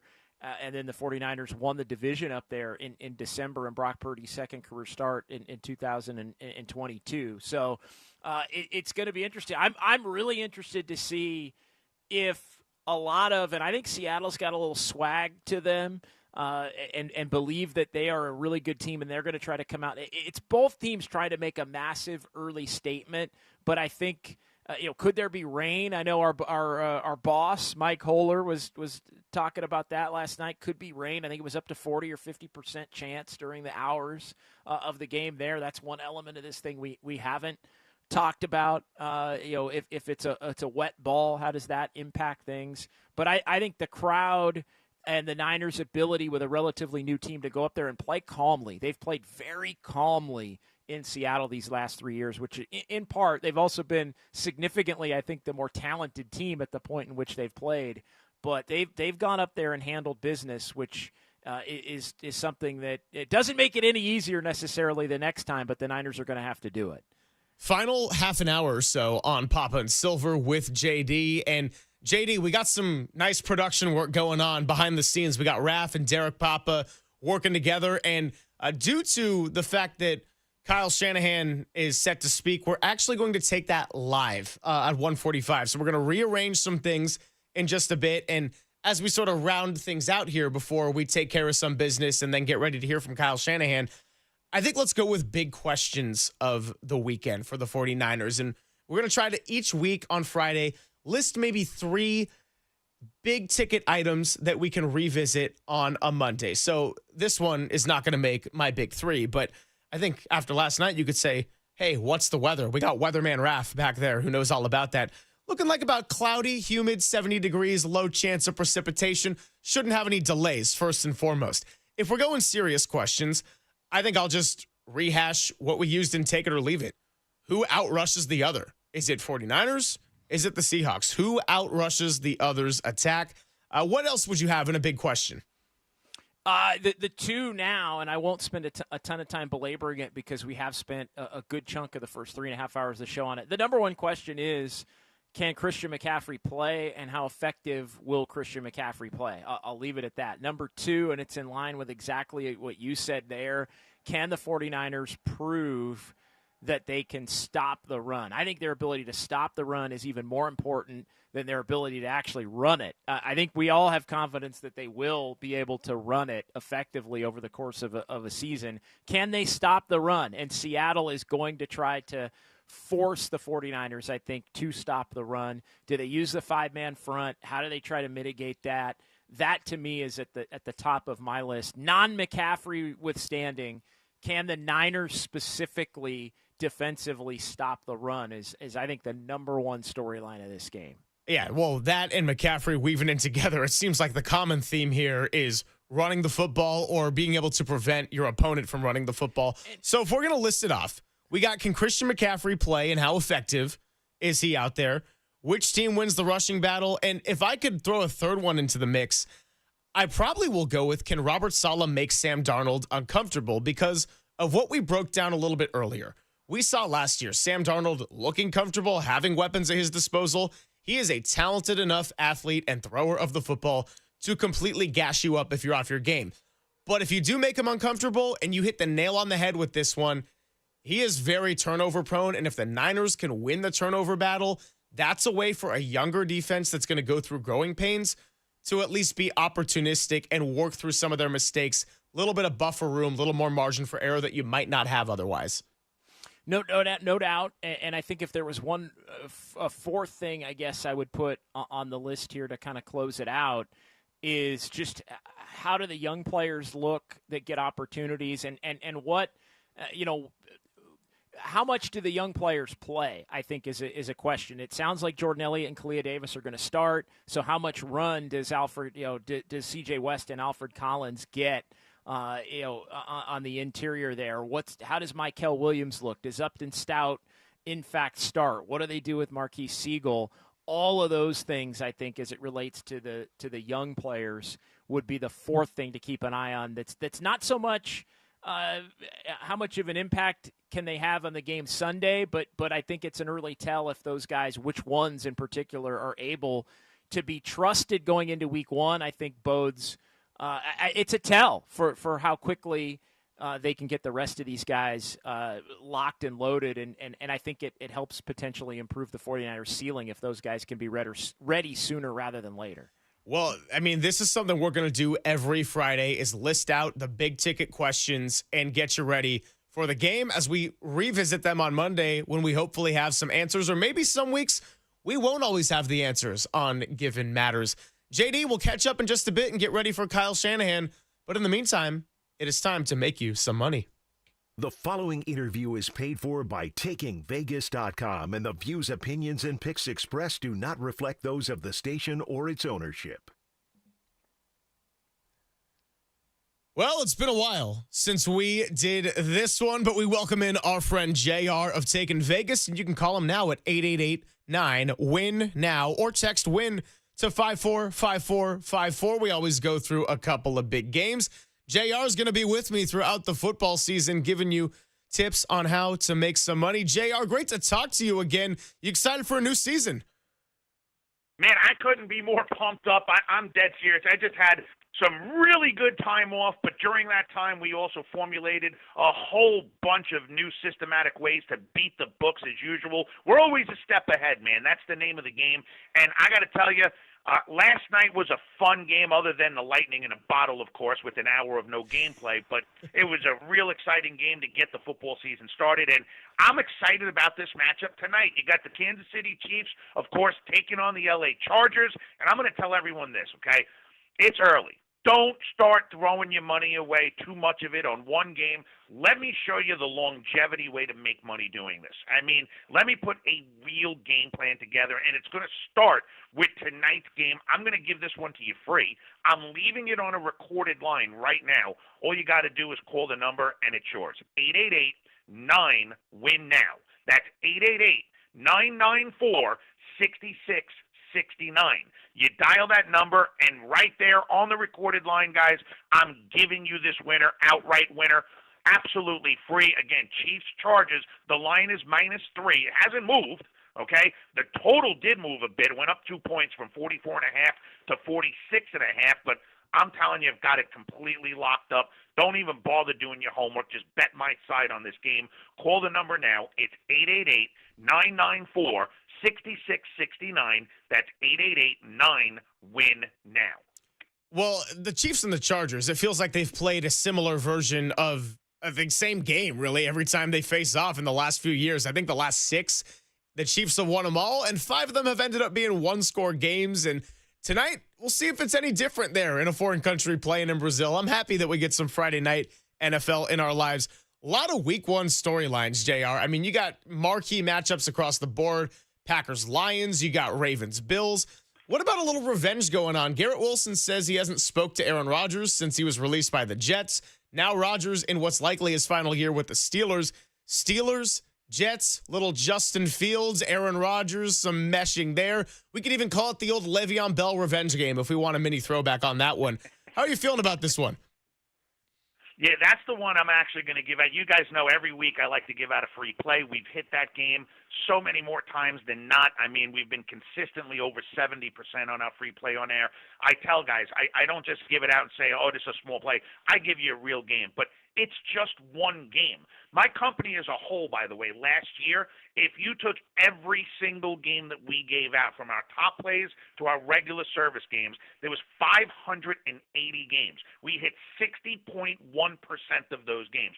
Truly documented. That was 340 and 240, 100 games over 500.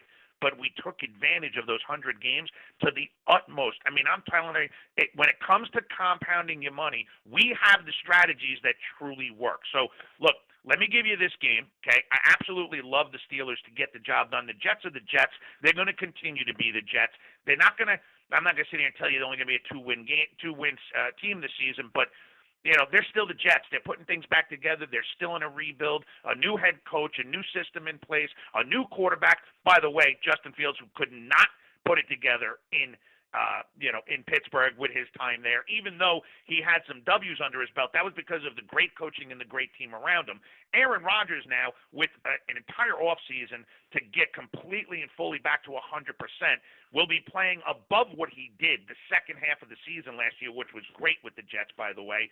And I think that he's going to come out with a chip on his shoulder. He's going to easily put them down. I think they win this game between 10 and 14 points, get all over the Steelers minus the 3. But look, again, my big thing here is money management. My big thing here is winning a lot more than we lose and presenting a real strategy that you're going to love. I'm going to make this fun for you again.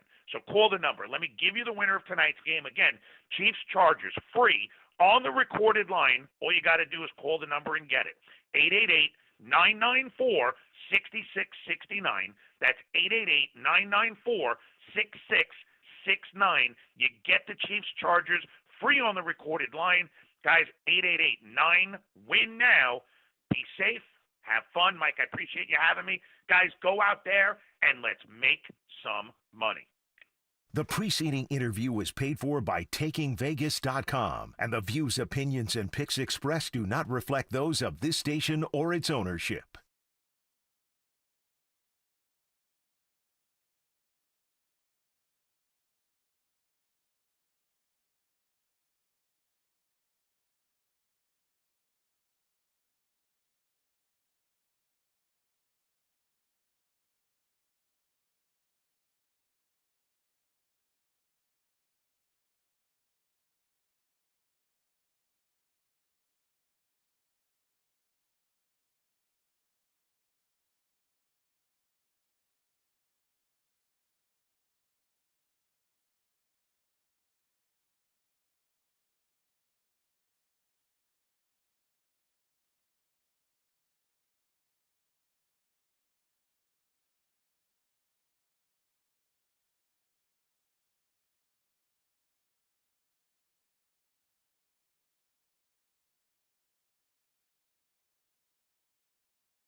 The one thing that struck me about McCaffrey that you couldn't always see in his football uniform, he is incredibly thick. He's got a big butt.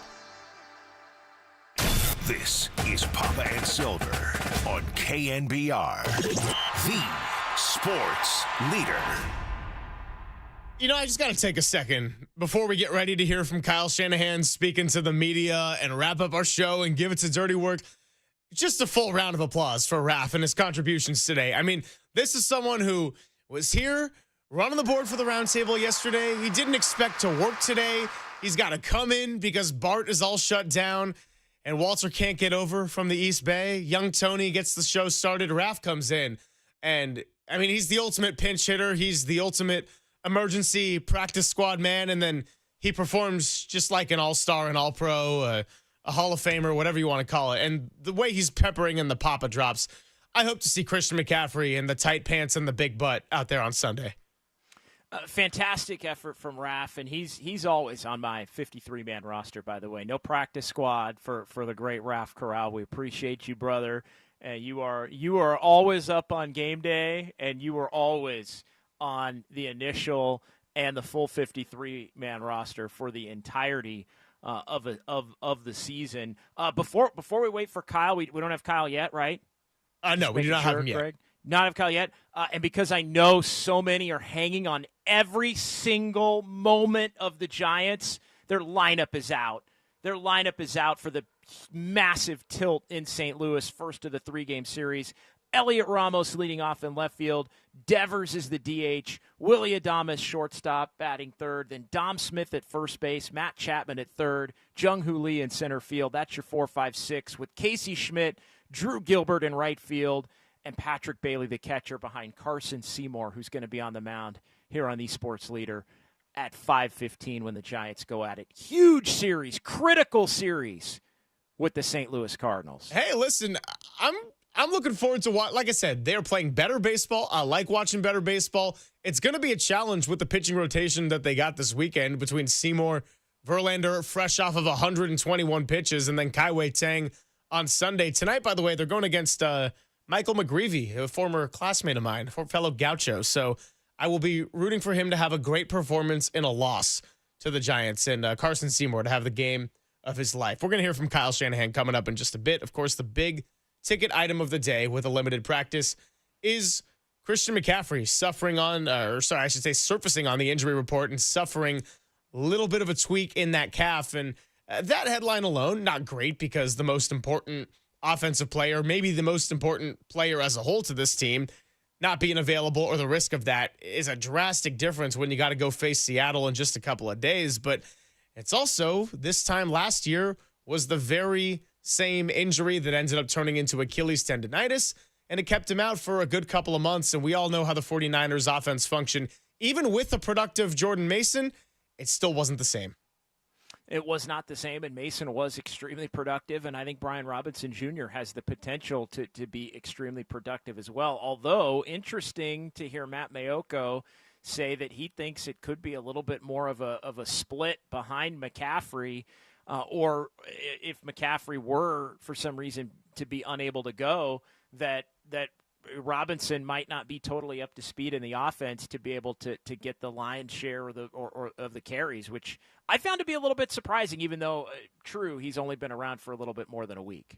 Yeah, so lots to find out in the next couple of days, and we'll see what Kyle Shanahan gives us here in just a moment. Just looking ahead at the week in general, I know we just had JR a moment ago, and he likes to give out his picks, and we'll be talking to him a couple of different times a week, but this week one schedule, it's funny, you always look back, JD, and there's at least one week one game that seems to make no sense. Last year, it was the Bengals-Patriots game, and the Bengals routinely start slow, but you get it's a very lopsided schedule in that you get a lot of teams that you'd venture to be good playing against each other, and then you get a lot of games where you're thinking, I have no idea the way that one's going. Tonight, you get Chiefs at Chargers, and I say at in the sense of it's in Brazil, so SoFi losing a home game right there. Then you got the Packers and the Lions and Lambeau headlining the NFC along with Seahawks, Niners, and then Sunday Night Football, you get a rematch from the divisional round of Bills, Ravens, and not to mention Texans going to face the Rams at SoFi, That's a really good game. And then you got a lot of teams that are in the potential rebuild stage, like the Raiders going at the Patriots facing off against one another. Yeah, a lot of really good games. I do think they try to make it where teams that are at similar levels, if they're not rivalry games, they try to make it like Panthers and Jags, a couple of teams kind of down, play them together. Obviously came into the league, 30 years ago they came into the league together, so having them play each other in the opener makes a lot of sense as a couple of expansion franchises from the same year. I love what they did with the Lions, Packers, Vikings, Bears. Put the Packers and Lions against each other right out of the gate. Give me the Vikings. Can they continue off of how well they played last year against a Bears team that a lot of people believe is going to be an upstart? And then I can't do it again, Greg. The Bengals took me out of the survivor pool last year. Oof. I picked them to win against the Patriots, and I've never in my life been out of a survivor pool week one, but I was thanks to the Bengals. Bengals, by the way, also lost to the Browns 2 years ago in the opener. They're always 0-2, 1-4, whatever it is. I can't do it again, so I'm going to need to find a different survivor pick this week. Maybe the Broncos? Do you know what the Bengals' week 1 and 2 record is under Zach Taylor? It's not great. It's 1-11. It's not great.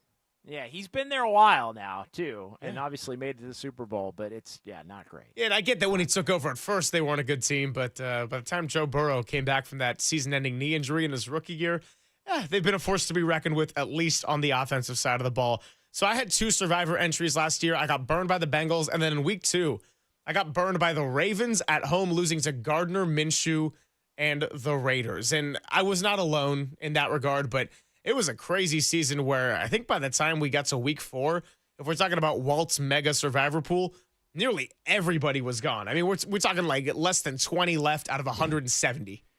He had to start a new one. There was so many. He paid out the first one, and because I think everybody was gone by week 5, he did another one to take up the bulk of the year. Yeah, so we'll see how it goes this year. I was a rookie in his pool 2 seasons ago and ended up getting second place. So the beginner's luck is I'm never getting that one again. But then I got humbled real quick when it turned around. And so here's what I will say, though. I would not pick the Niners or the Seahawks in a survivor pool. I am staying away from that game. No, that's a tough game. I don't know that it's a 50-50. I had leaned Niners in this game throughout almost the entirety of the offseason. I'm as much as I hate to say it, I'm kind of, if you said JD, I wouldn't bet it for sure. But if you said, JD, you got to make a pick on it, I think I'd probably lean Seattle going into it. But the 49ers have been an excellent football team, obviously up there these last 3 years. Is this a different Seattle team? They think they are. Is this maybe a different Niner team? Compared to the teams that have gone up there and won, I think the Niners are hoping that they are back to being the quality team that goes up there and controls games. But so many unknowns. I typically stay away completely from any kind of week 1 action. I typically stay away from rookies too, because Denver is the popular survivor pick right now, and that defense, and they just extended Nick Bonito, who is awesome. But it's in Denver, Tennessee coming in.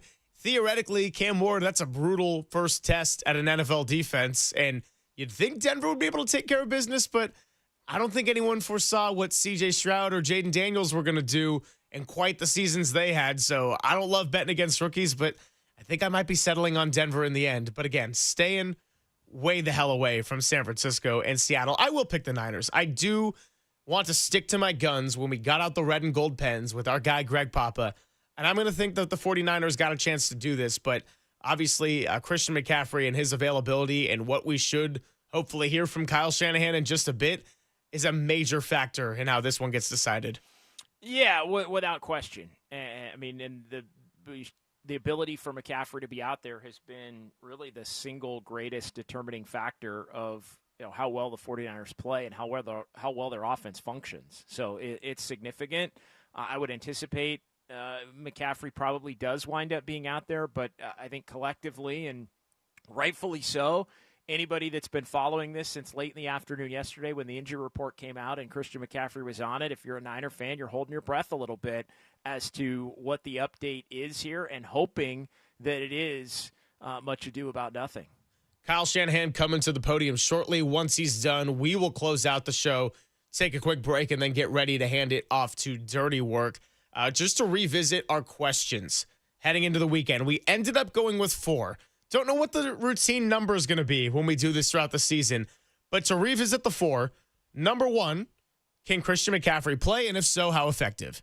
Number 2, which team wins the rushing battle?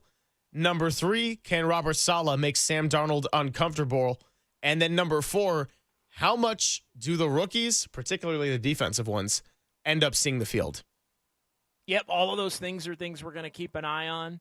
And we'll see when Kyle gets to the podium, everything on Christian McCaffrey. But, yeah, we'll see how that all shakes out. I think those are going to be your determining factors in this one, those 4 things. And we'll be sure to revisit it coming back next week. All right, Raph letting me know we can go ahead and take our break now. Then we'll get ready to hear from Kyle and wrap up the show. It's all coming your way on The Sports Leader.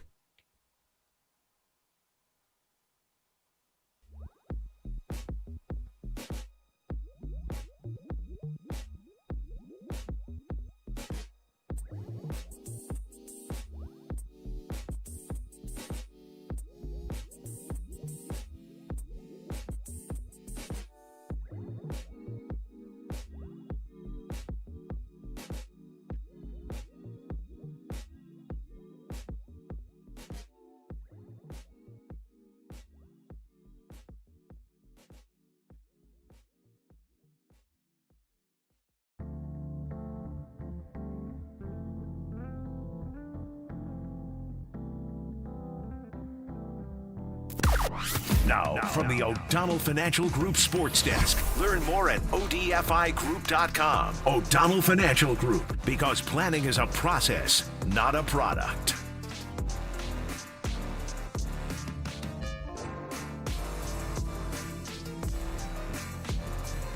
Giants take on the St. Louis Cardinals today for the first of 3. Carson Seymour going to be on the mound, and they look to make it 11 wins in 12 games as they try to make some September magic here.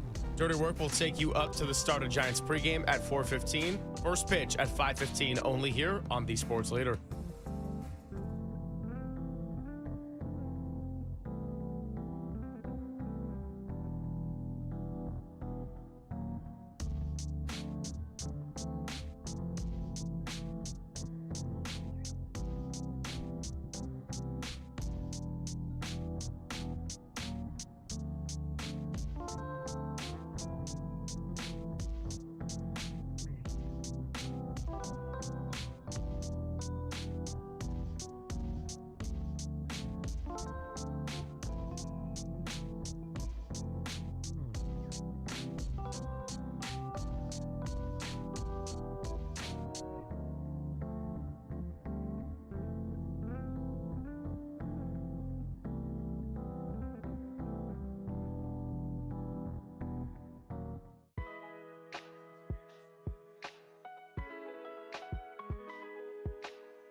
Wherever you are around the globe, stream your faithful home of 49ers football 24/7, 365 on KNBR.com. This is The Sports Leader. Final few minutes to close out your week on Papa and Silver, and with all the speculation, pontification, prognostication, whatever large vocabulary you want to use, we've made it to the start of the 49ers season. By the time we catch up on Monday, we got a whole 60 minutes and maybe more if it goes overtime to be analyzing between the Niners and the Seahawks. JD is going to be up there with Austin Scott, with Copes. We got so much great content coming your way on the digital side of things. So tune in on Monday, of course, but follow us all throughout the weekend in our socials at KNBR. And JD, you're looking forward to a little 49er pre and post to state the preseason no more. No, looking forward to it. It's going to be great, and getting up to Seattle will be the first time for me up in Seattle where it's been longer than a day and a night. Quick get in, get out. Got to get back to the shows and the Warriors season in November, December, and all of those things. So it's going to be nice to be able to kind of make a weekend out of it, and tremendous to have Copes and Austin on hand. We're going to have a good time up there.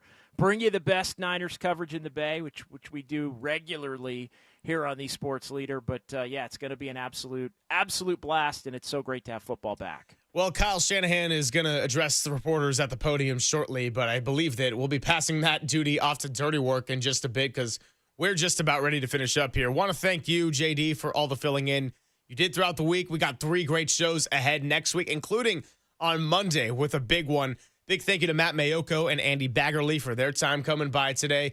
Thank you to everyone helping out with some production in the back. I'm talking about Young Tony starting off the show. I'm talking about Raph, and I'm even talking about a little true producer at heart, Derek Papa, helping us arrange that last half hour.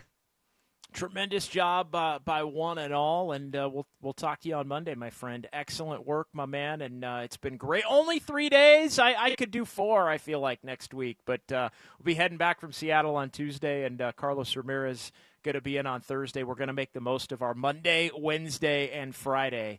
Wouldn't have it any other way. Yeah, no question. And look, we got a long season ahead, so many, many shows to be breaking down the most important topics throughout the Niners season, and we'll see where the Giants are at after 3 against the Cardinals as well. That's going to do it for us. Appreciate you all for tuning in. Come back on Monday because Monday is going to be a big day for you. 415-808-5627. Write that number down because around 10:30 on Monday, we're going to be hammering in the phone calls, the text, the YouTube chat. You're listening to KNBR and KNBR FM San Francisco, the sports leader at Cumulus Media Station. And before we get to Dirty Work, here's Kyle Shanahan. Yeah, you're all right. Did not practice. I was looking at the wrong box. Was he able to do any team drills yesterday, Kyle, or what happened during practice yesterday with him? Yeah, he did a limited amount of stuff in practice yesterday. What's your level of concern with his physical condition and his ability to play on Sunday? It's questionable. Questionable concern. I'm not going to say anything about Christian Gus or any of our players' injuries. Is it fair to say, I mean, because he wasn't on the injury report Wednesday, that this is something that occurred yesterday? Yeah, it came up yesterday. Does Brian Robinson have a full connection to your offense, or is he still limited in what he knows? I mean, he's trying to learn it all. I mean, he's working his tail off doing it, studying, but, he's been through 3 practices, so it's definitely not there yet. It'll get better throughout the year, but he's had a real good week. Coach, with Christian's questionability and then Robinson being so late addition, how does that affect the game plan and what you're trying to do offensively, not knowing who's going to be back there? If Robinson's back there, he's ready to be back there. I mean, I think Brian knows the game plan. You got it in this week. You don't have to know an entire offense. You got to know what the plan is this week, and he's repped at it. So if that's the situation, we're good to go with it. He's ready for it, and I know Isaac will be also.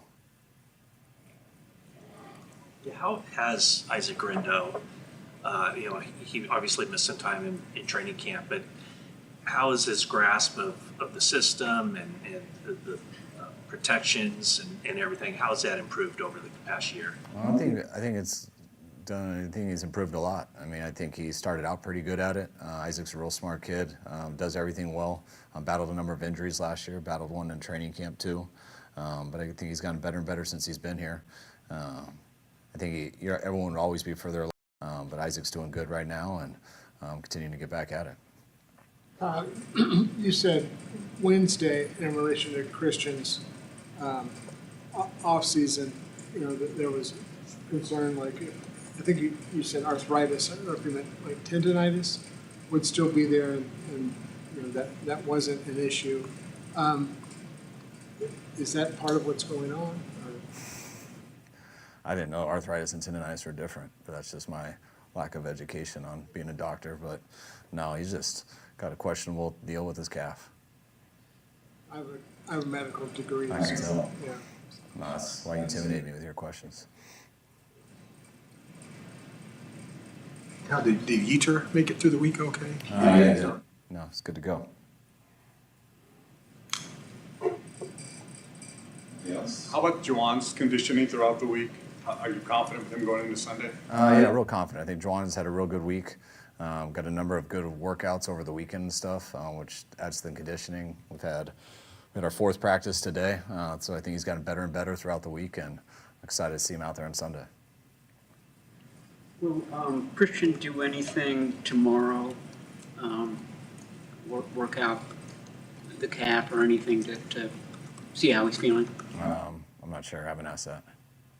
The James injury, is it possible McCormick could be called off the practice squad? Yeah, if we needed him, definitely. That's it. Good? All right, thanks, guys.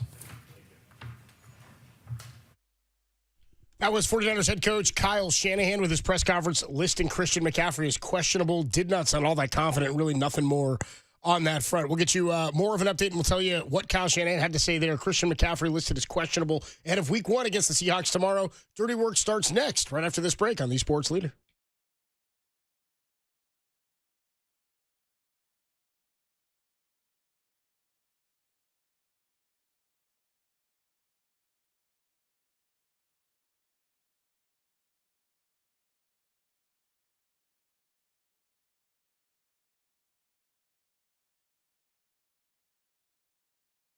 You understand me? Don't mess up. Adam Copeland. You wanted some sort of hard-hitting Bob Lee journalism. You came to the wrong place. Derek Papa. Oh, boy. Okay. It's getting hot. Is it getting hot there? That's even worse. How are we feeling? It's getting hot. Oh, boy. And Tim Webb. Mankini, yes or no? 59. We go with this, Tim. It's a dirty job, but someone's got to do it. Ridiculous. Completely ridiculous. Welcome to Dirty Work. KNBR 104.5 and 680. The Sports Leader. It's Dirty Work on a Friday afternoon. Adam Copeland, Depop, Tim Webb with you. Great news following our 49er roundtable yesterday at Prescott Market. It was also positive until right after we spoke to Kyle and we found out Christian McCaffrey was limited in yesterday's practice with a calf injury, an undisclosed calf injury of some sort. Kyle Shanahan just now to the media revealing that it did happen yesterday as he was not on the injury report on Wednesday, listed as questionable, and not much else to say after that. So And the tone of Kyle does not sound positive at all. Well, no, he didn't seem. I mean, I don't know. It's funny to say, well, he didn't sound optimistic. Well, it didn't sound like he really had any idea about it, except that he's injured. And he said didn't ask those questions about whether or not he'll get any work in tomorrow to see if it's able to go, or do some treatment on it tomorrow to see if he's able to go on Sunday. Questions about Brian Robinson. He said he's aware of the game plan. And I think it was Kruger who asked, well, is he up to speed with the offense? He said, well, he's trying to learn it all.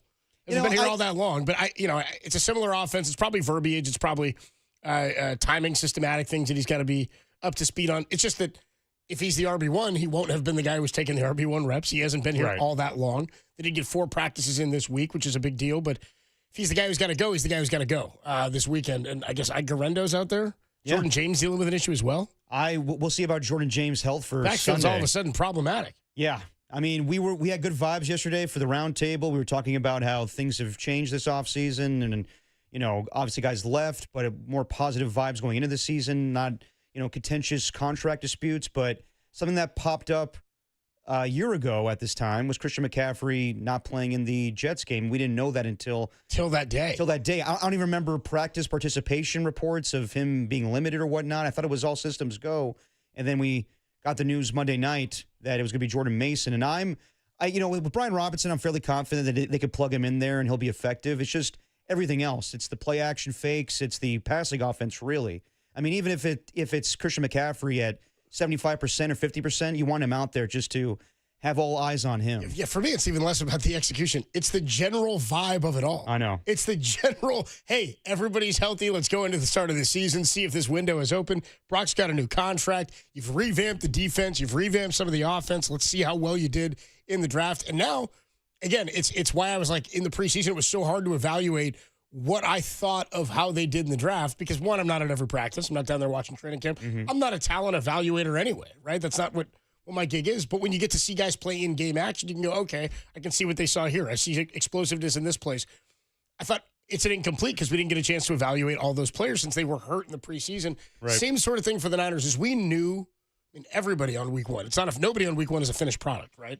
Nobody's making or breaking their championship prowess or contender. You're shaking off the rust in week one or week two. Hell, even the first month of the season for the most part. But if you start 0-4, obviously you put yourself in a hole, and you've made that road to the playoffs and a championship all the more difficult. I don't know that anybody's ever won one starting 0-4. The fact of the matter is, we won't have the ability to evaluate the 49ers even as an offensive unit and where they could stand among the offenses and the powers that be in the NFC if they don't really have Christian McCaffrey. Changes a lot about their fortunes. Oh, of course. And we were talking about yesterday about the biggest question marks going into the season, and obviously it's the defense with all the rookies that are playing. But, yeah, I think shortly after that, it is Christian McCaffrey's health. Well, I think it's something that we've kind of, we talked about but not really gotten into much because it's Christian McCaffrey. You expect him to be the Christian McCaffrey of old from 2023, Offensive Player of the Year.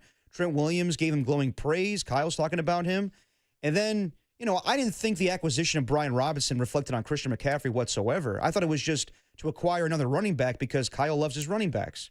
But yes, there is a little bit of that as well, where he is not declining as a player, but he is getting injuries more. There are the Achilles tendonitis, and that's the most troubling thing is it's the same injury from a year ago that kept him out for a good deal of the year. We don't know that. We don't know that. Bilateral, they're saying it's an undisclosed calf injury is what kept him out yesterday. So to say it's the same injury, it was bilateral Achilles tendonitis is what kept him out last year. I don't think it's fair. It's in the same region, and it could be tied to that. But to say that's the same thing that kept him out last year, I don't think it's fair to say that, especially because to say it didn't reflect on McCaffrey per se in acquiring Brian Robinson, I think it kind of did. I think it reflected on McCaffrey and it reflected on Garendo. I think a little more of Garendo, but yes. Well, I don't know. I think it's on both because I think you have Garendo as your backup for McCaffrey, but behind that you didn't have a ton. Jordan James coming off of multiple injuries, didn't play a bunch this preseason, had the hand surgery.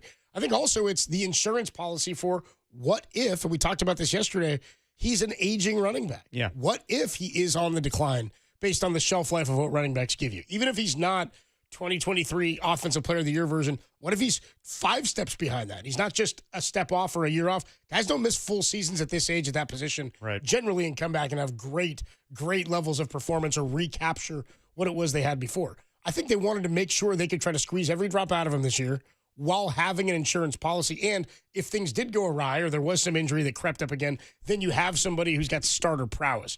I don't think, like yesterday, I think we all questioned this, and Murph did it at the roundtable when the McCaffrey news came down that he was limited at practice. Murph said, now you got to revisit the trade, and you wonder what they knew when they made the trade.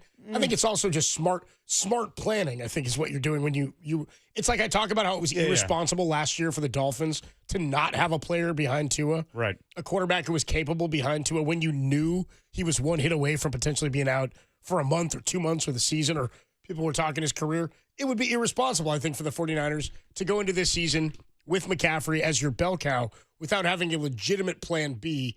Even if that plan B were Garendo, I don't feel great about that. I feel much better about it if it is Robinson. I think that's kind of the point. No, yeah, definitely. I think that they felt confidence in Garendo going into training camp. Like if they felt that way about McCaffrey, I think they would have acquired a running back in free agency earlier on. Maybe. But Brian Robinson was only available until Bill Merritt was, showing up in Commanders training camp. So they made that move. I think they only make that move because he likes Brian Robinson. He fits in his scheme. Fits the system, yeah. Yeah, and I think in the back of his mind, he's like, and if McCaffrey goes down, then we have Brian Robinson. But I think the main thing of acquiring Brian Robinson was because Isaac Garendo was fumbling 3 times at training camp practices. But that happened like the day before. I don't know that was the main reason. Injuries as well. Right. He had come back from an injury, and his first day back, he fumbled 3 times. I think it was more about the injury. And again, for me, it was more about the lack of depth behind a guy who you're anticipating as your superstar this year. I think it's a little bit of both. But yes, you are correct, Copes. It's not fair to say that the injury he's going through right now is linked to the Achilles tendonitis, but it is close. It's close enough to make me concerned. Yes. Like, don't get me wrong. I think that's where everybody's mind goes. I just don't want to be the ones who are saying that's the same injury as last year, because you're absolutely right. We don't know that. It's just irresponsible to say that. Yeah. And then we're painting a picture of something that may not necessarily be the case. I think the vagarity of it is where the concern comes from. Right? This is what happened last year. Yeah. It was so vague last year. We didn't know how long it was one Achilles. And then all of a sudden, somebody asked, is it true it's bilateral? It's both Achilles, and Cal and John are like, yeah, it's both. You know who was the first person to tell us that? Brody Brazil. That's Remember right. That? Yeah, Brody was the first. Brody was filling in one day, and he was like, I think it's in both legs, guys. And I was like, oh. And I was like, remember I got mad at him. I was like, what are you putting that in the universe for? I was like, what are you saying this crap for, Brody? Sure enough, Brody. Brody Brazil, man. Can't get one past Brody Brazil, dude. And I thought the worst news of the day was that Bart was going to be closed down. Good Lord. How about a good old dirty work carpool karaoke? Dude, how about my guy Tim? Tim, you're the man. Tim's the man, dude. Give it up for our guy Tim Webb. He doesn't do a lot right, but he did pick both me and Derek up for work today. How about that? He just doesn't do a lot, period, right? They folded me in half in the back of Tim's little Mustang, dude. That back seat. You were the last one to That show back up. seat was no dice. Yeah. I mean, like, your legs were shorter. You should have gone back. It's very intentional that back seat is an afterthought. Yeah, dude, they put in that back seat in the same ilk that the Giants put bullpen mounds at Oracle Park. Like, they built the car and they're like, oh, damn, this is supposed to be a four-seater? Yeah. We should squeeze a little bench back here behind these seats. Well, I love Tim's rationale where when he was growing up in high school and college, he had a van, so he could pick up all of his friends. Yeah, in high school, I drove a Voyager, and so 7 of my buddies could go with it. It was a terrible car. And then the man van for Tim. The man van. They don't call him Tim the Van Man Webb for nothing. Yeah, loved picking up dates in that thing. All the paint chipped off. Want to go in my white van? You know how there's like the glue on the roof and everything that keeps like the whatever fabric? Well, that had all came off. So it was almost like a caravan. It was terrible. Thinking about Tim trying to get people to get into his van is funny, too. Yeah, come on. Yeah, come on. I got room in my van. It's no big deal. Just get in the van. Don't get into a car with a stranger or a van with a stranger or with Tim. Or Tim Tubin Webb. But yeah, Tim. So then I go to college and I drive a 93 Camry, and that thing was a boat. So after it's college. a bucket, dude. It's a hoopty. So it had a Taurus hubcap, if you remember. It was a Camry with a Taurus hubcap. Tim had a Camry and had 3 Camry hubcaps, and one of them was a Ford Taurus hubcap, dude. As you can tell, I was very popular with the ladies. So after college, and I got a little money, I bought a car that had a backseat that was a total afterthought. And the thought was that if anybody wanted a ride, they took one ride in the backseat. They were like, nah, this ain't for me. The irony now is that Tim drives me everywhere. Yep. You know what I mean? Tim is now just giving rides for a living. You're in the front seat a lot, Copes. You could go in the back seat. It's all good for one ride. Yeah. Okay, well, I did sit in the back seat. Bart was down and my guys needed some help. That's what we did. Yeah, that was a good move by Tim. The real dirty work, but the best thing was us driving in, and then we get the notification from Bart. All systems go. We're 3 minutes from the station. Bart's like, by the way, everything's up and running now, Tim. Yeah. Just a heads up for you. Tim, can I get a ride home? Absolutely not. Why now? I don't know. Just asking. We're off early. I figured we're only with you till about 4:15 today, by the way. Giants pregame, 4:15. Giants the Cards at 5:15 tonight. Yeah, I'm going, Tim. I'm trying to riff. I didn't get to riff at all yesterday. Like the ride in today, we're going very slow right now. I do these round tables, man. A lot of Murph. I got to keep the show moving. I don't get to riff at all. Kruk. By the way, I love JD's note to self yesterday. Dude, just ripping Murph. I see you, Murph. You know, you make riffs all the time. You rip on us, and then when someone doesn't say anything, you're like, oh, you're not going to say anything now, but you talk most of the time. Yeah, Murph talked a bunch, and then was like, what? Nobody else is going to talk? What? None of you guys going to say anything, huh? I was like, yeah, you've been running since you got here. By the way, we need to grab the fail of Brian Murphy trying to turn the filth against us. Yeah, Murph yesterday tried to show up and punk us. He brought a Swiffer with him. Yep. Which, by the way he was holding it, that man's never operated a Swiffer in his life. No manual labor. There's no way. He had to ask Candace where that was in the house. He's like, hey, do we have one of those? Can I bring it with me? Yeah, he brought the Swiffer and the boombox, and he sat down and he goes, yeah, I brought the boombox for the hype, and I brought the Swiffer so I can clean up the filth and the dirty work. And then absolute crickets. We have audio Tim. then. We have the audio, Tim? Okay, all right. We'll do that a bit later. Adam Copeland, Depop, Tim Webb with you. It's a Dirty Work Friday. It's a Ska Friday. And it's kind of a bummer Friday now that we know that Christian McCaffrey is questionable. Didn't sound like it was a trending towards playing questionable. That's what I would say. The tone of which Kyle said questionable and then didn't say anything else after. Sound concerned. Was not all that positive. We'll talk more about it. 808 KNBR, 415-808-5627. It's the Friday of week 1. We got another NFL game tonight, by the way.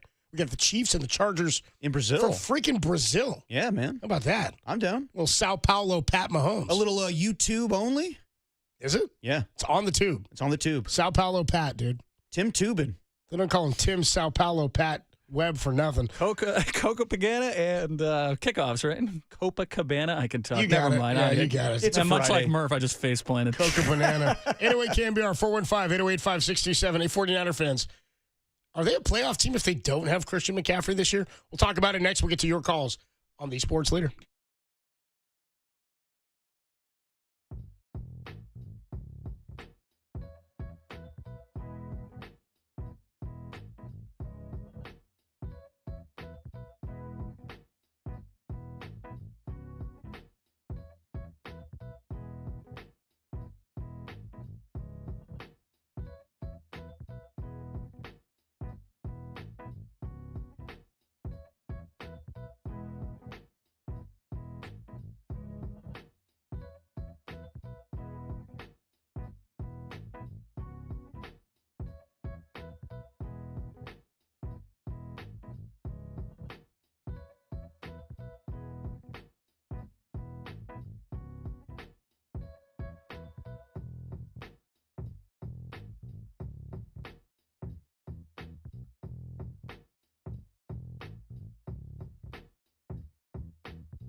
The 49ers regular season kicks off this Sunday on Mike Holler's KSFO 810. Pregame 10 a.m. with Adam Copeland and boots on the ground John Dickinson live from Seattle. Kickoff 1 p.m., so get your nuts hot and screw the 12th man. Get your nuts hot.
And now it's time for the Protect Your Assets Business and Technology Report with me, David Hollander.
Now, back to Dirty Work.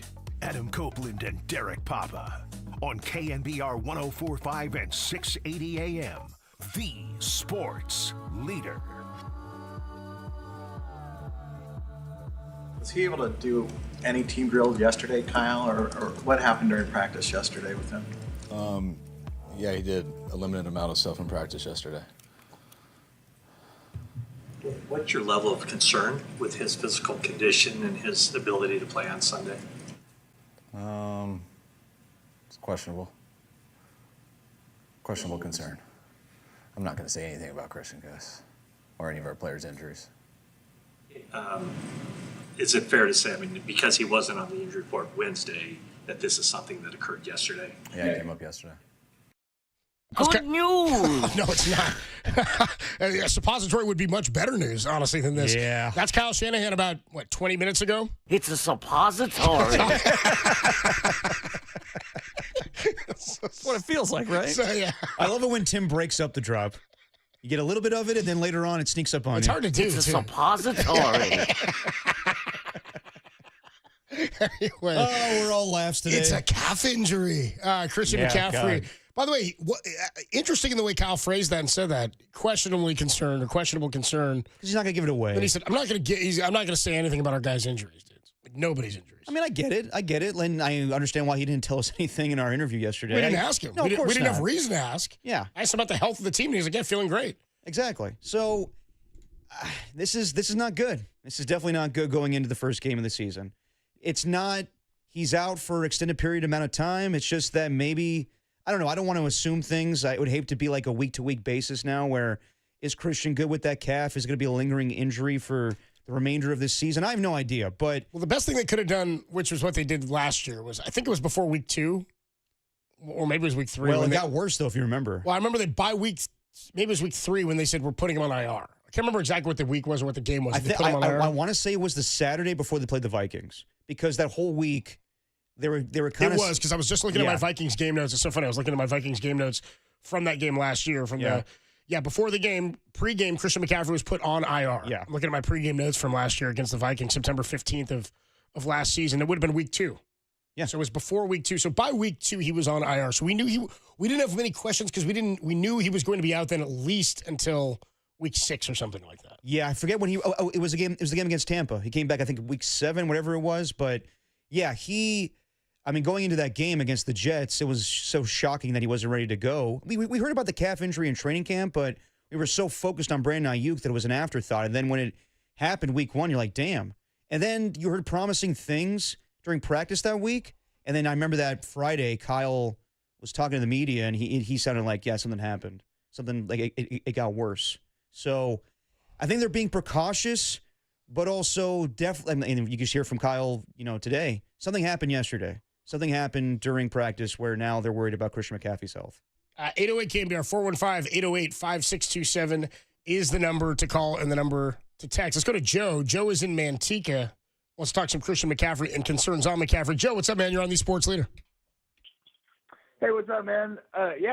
It's very concerning, man. I mean, think about it like this. Christian McCaffrey makes everything easier and takes pressure off of Brock Purdy. Yep. Last year, without Christian McCaffrey and without some of the players we saw the O-line get exposed in pass protection. We saw some receivers that had to come up with big plays.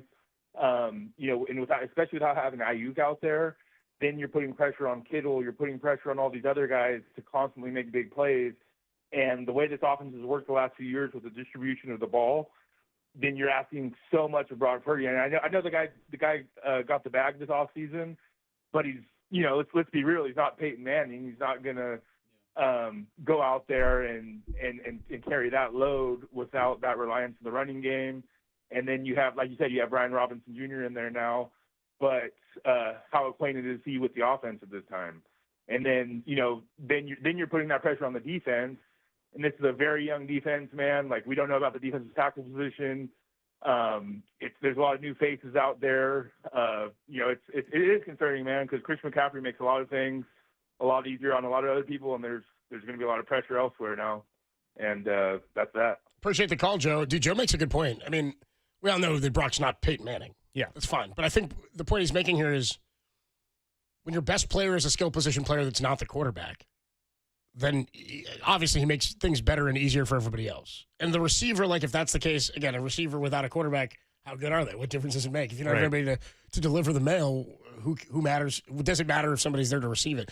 But I was just thinking, like, did Peyton Manning ever have a time where Edgerrin James got hurt? And I was like, oh, no, what's going to happen to the Colts? Never, because of what he was capable of doing. So, well, yeah, because you also had great players besides Edgerrin James. Yeah, of course. Yeah. But it's because you had Peyton Manning. Of course. On offense. I can get by with a die in the backfield because I've got Peyton Manning under center. Right? That was more to the point. But what about, like, are the Philadelphia Eagles the same team without Saquon Barkley? No. I mean, like, I know Jalen Hurts is very athletic and can make plays, but last night you saw how effective it is where the threat of... Look at what their offense did last year. Exactly. Yeah. Like, Saquon Barkley is out in the flat, and people are focusing on him. Like, I know A.J. Brown only got one catch last night, but there's one target. Yeah, one target. I know that killed a lot of people's fantasy numbers, but one cornerback is focused on him. There's one guy now focusing in the middle on Jalen Hurts. He's able to make that run. It's different. Like, if you don't have Saquon Barkley on the Eagles, their offense suffers. Same thing with the 49ers right now, in my belief. I know we talked a lot about the wide receiving core being depleted and everything else, but if Christian McCaffrey's not out there, that is definitely going to be a detriment to your offense going forward. And I was hoping that they were going to use him many different ways. Like, I know that we were talking about yesterday how he's going to be that guy in the red zone. Like, Marcus brought this up, and I agree with him, where in the red zone, he's going to be the go-to guy. But the low red zone, as Kruk was saying, yes, you're going to give it to Brian Robinson on the 5-yard line, the 1-yard line, because he could punch it right in. But the high red zone is like, explain that. That's like the 20. The 20, yeah. 20 to the 10 or something like that. Exactly. The low red zone's like inside the 5. Yeah, you can dump it off to McCaffrey on a screen pass or have him do like a running back draw that gets you more closer to the end zone. But if he's not out there, like I see Christian McCaffrey like as not your typical running back. He's such a Swiss Army knife where, yeah, I wanted to line him up. I mean, if you're saying the wide receiver room is depleted, okay, put Christian McCaffrey out wide and have Brian Robinson in the backfield. I wanted to do a lot of that, and if he's hindered by this injury, I don't know how much you can use him in that regard. I will say this. We did this dance last year, and I've said to you guys last year the same thing. Especially if the thought is that he could come back at some point, and we don't know how severe this is. I like, based on the way Kyle spoke about it and how this has flared up on a Thursday into Friday, and he hasn't played all preseason, like, I'm not leaning towards any level of confidence that he's playing this week. Right? Well, based on the timing of this? I know how negative Kyle sounded in that clip, and we'll get this audio. But it could have just been some Bill Belichick like coach speak. Of course. You know what I mean? We'll get this audio to you on the other side. I just sent it to Tim. Christian McCaffrey's talking to reporters in the locker room right now, and he says, I feel great, and I'm going to play on Sunday. Didn't he do this last year? Yeah. Didn't he say this last year, though, right before week 1? I don't recall that, but, I mean, he's always going to be positive. It was something very similar, though, dude. He was like, yeah, I could play. Kyle said if we were playing today, he'd be out there, something like that. And he said he felt good about playing week 1 last year, and then all of a sudden, right before we find out he's not playing. Yeah. I'm talking like days before, the week leading up. So, I mean, players can say whatever they want. Right. It's great that he is saying that. It's great that he says he feels great and that he's planning to be there. But who knows if the medical staff will allow him, if in fact there is some tweak or something that they're concerned about. So, I felt that the way Kyle spoke there didn't sound good. Yeah. Kyle also then admitted, like, I haven't asked about treatment or things tomorrow or what's going on. So maybe while he's questionable because designations come out today, maybe he didn't have enough info to come back and talk about that. No, that's fair. Because he was practicing on a side field in a limited capacity today with a trainer, was McCaffrey. Yeah, he had a helmet on. He was going through some drills, but he wasn't like a full participant in the normal group practice. Yeah, I know that Adam Schefter has a report out there, I think on ESPN.com, where it says that McCaffrey didn't practice. He did it in a limited capacity, so we're not going to act like he wasn't there today. He tried to give it a go, and, yeah, we'll see what happens. But, I mean, not only McCaffrey, but I know Jawan Jennings just came back to practice this week, but how effective is he going to be with missing so much training camp? So they said he looked okay. Kyle said he looked okay in terms of stamina. They think he's a full go and everything's going to be all right. So said the same thing about Brandon Ayuk, and he looked sluggish the first 4 weeks. Sure, but Ayuk literally had not practiced at all. Right. Like, he had just been out there in sweats, not practicing. Jennings was out there at the beginning. Right. Tweaked the calf, then didn't play or participate in preseason, but then got back out there and has been out there for 4 practices leading up to this week. I've got more confidence in Jennings right now than I did in Ayuk, who sat out the entirety of the offseason. Plus, just different coming off a Super Bowl loss. It just feels different in terms of the level of exhaustion. The point I was making, though, is we went through this dance last year with how can they get production out of the backfield. Like, if I think McCaffrey's coming back at any point, if he is listed as out at any point, and then you believe he is going to make his way back, like, again, if there's one position you should have confidence in Kyle finding production out of, it's the backfield. Oh, absolutely. It's just about with a depleted receiving core, how much different is McCaffrey and how he helps you versus a player like Brian Robinson or Garendo or Jordan James, whoever else is back there. That's kind of the point is you're saying that McCaffrey is such a Swiss Army knife. He does more for you in the offense than J.P. Mason did. Yes. J.P. Mason out of the backfield was great. 28 carries week 1, 147 and a touchdown. 20 for 100 and a touchdown. 19 for 77 the next week. 24 for 123 and a touchdown. 14 for 89. He was great for like the first 5 or 6 weeks. Then teams started squeezing him. There was no pass game out of the backfield. Yeah. And then the receiving core couldn't get any separation. Ayuk was not up to speed. I mean, that's the fear you have when you're in this situation now, and that's what you're talking with Juwan Jennings. So we'll see. I feel better, I guess, immediately hearing that McCaffrey said, no, I feel great, I'm going to play. But it doesn't really mean much to me in terms of actual activity till we see him in a helmet and the jerseys on Players Sunday. always say that. Players love to say that. Yeah, well, we'll see what happens. I would tell my players to say that as a coach. I wouldn't tell them to announce in advance at all. That they were out. I wouldn't be the least bit surprised if he plays on Sunday, but it's in a limited capacity. Where it's 50-50, him and Brian Robinson. 808 KNBR 415-808-5627. Christian McCaffrey met with the media, and we'll tell you what he had to say about his status for Sunday. He was in a limited capacity today at practice. Kyle Shanahan said he's questionable. Kyle didn't sound confident. McCaffrey says, I feel great. I'm going to play. We'll let you hear from McCaffrey. Then we'll get to your thoughts. 808 KNBR 415-808-5627. 49er fans, are they being cautious here? Or is there some legitimate concern? And how you feeling about the Niners if they don't have McCaffrey on Sunday? We'll do it next, only here on The Sports Leader.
Now, back to dirty work.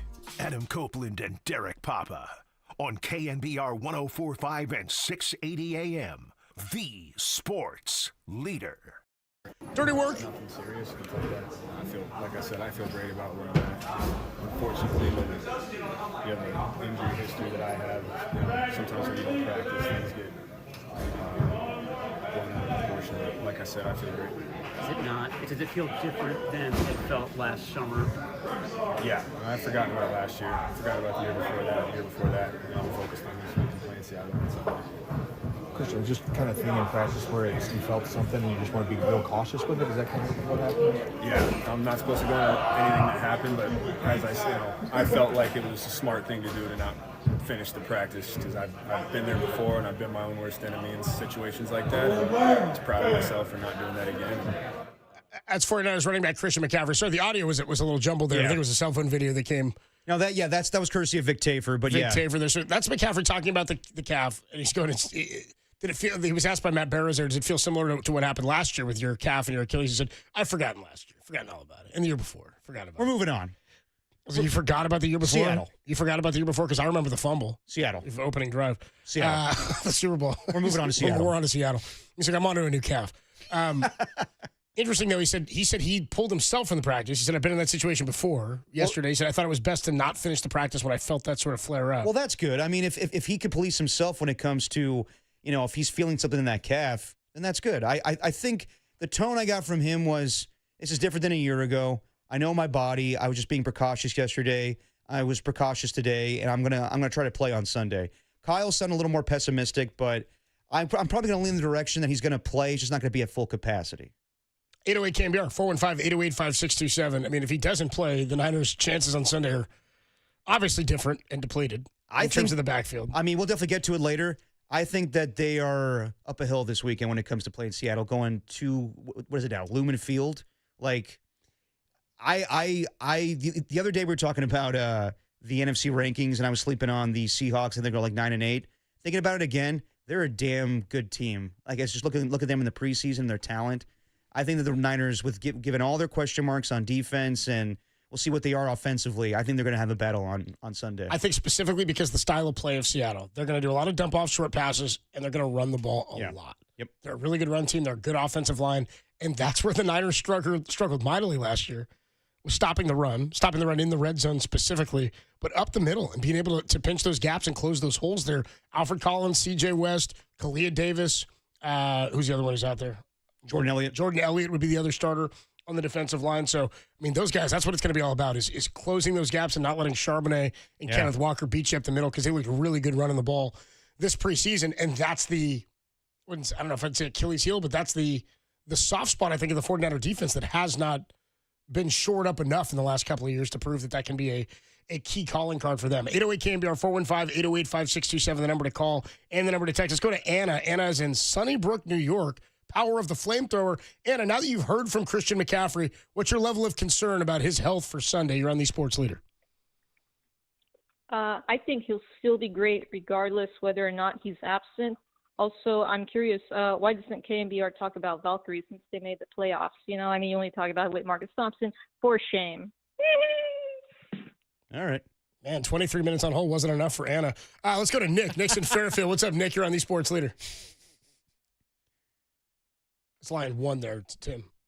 What's up, Nick? We got you. How you guys doing, boys? Good, bro. How you doing? What's up, Nick? Good. I'm not gonna lie. I know you guys don't want to bring up last season, but it is feeling pretty similar to how it went last year. I mean, we had McCaffrey's all go. He's all go, and then 2 days before he's questionable, and then Jordan Mason's on ESPN saying he knew a few days before. So I'm wondering, is Kyle Shanahan up there all nervous because he's coming back from a meeting with Brian Robinson saying, you're starting, but after in your post-game interview, don't say you knew, like Jordan Mason like last year, yeah, right. So, I'm just worried, do the Niners know something's up with him, so they made a trade for Brian Robinson, brought in someone similar to Jordan Mason. I mean, obviously he's way better than Jordan Mason, but similar run style to him. Just let me know what you guys think. Yeah, appreciate the call, Nick. That's sort of what we were talking about, and Murph brought it up yesterday on our roundtable out of Prescott Market. I think it's fair to question whether or not they knew something and made the trade when they did.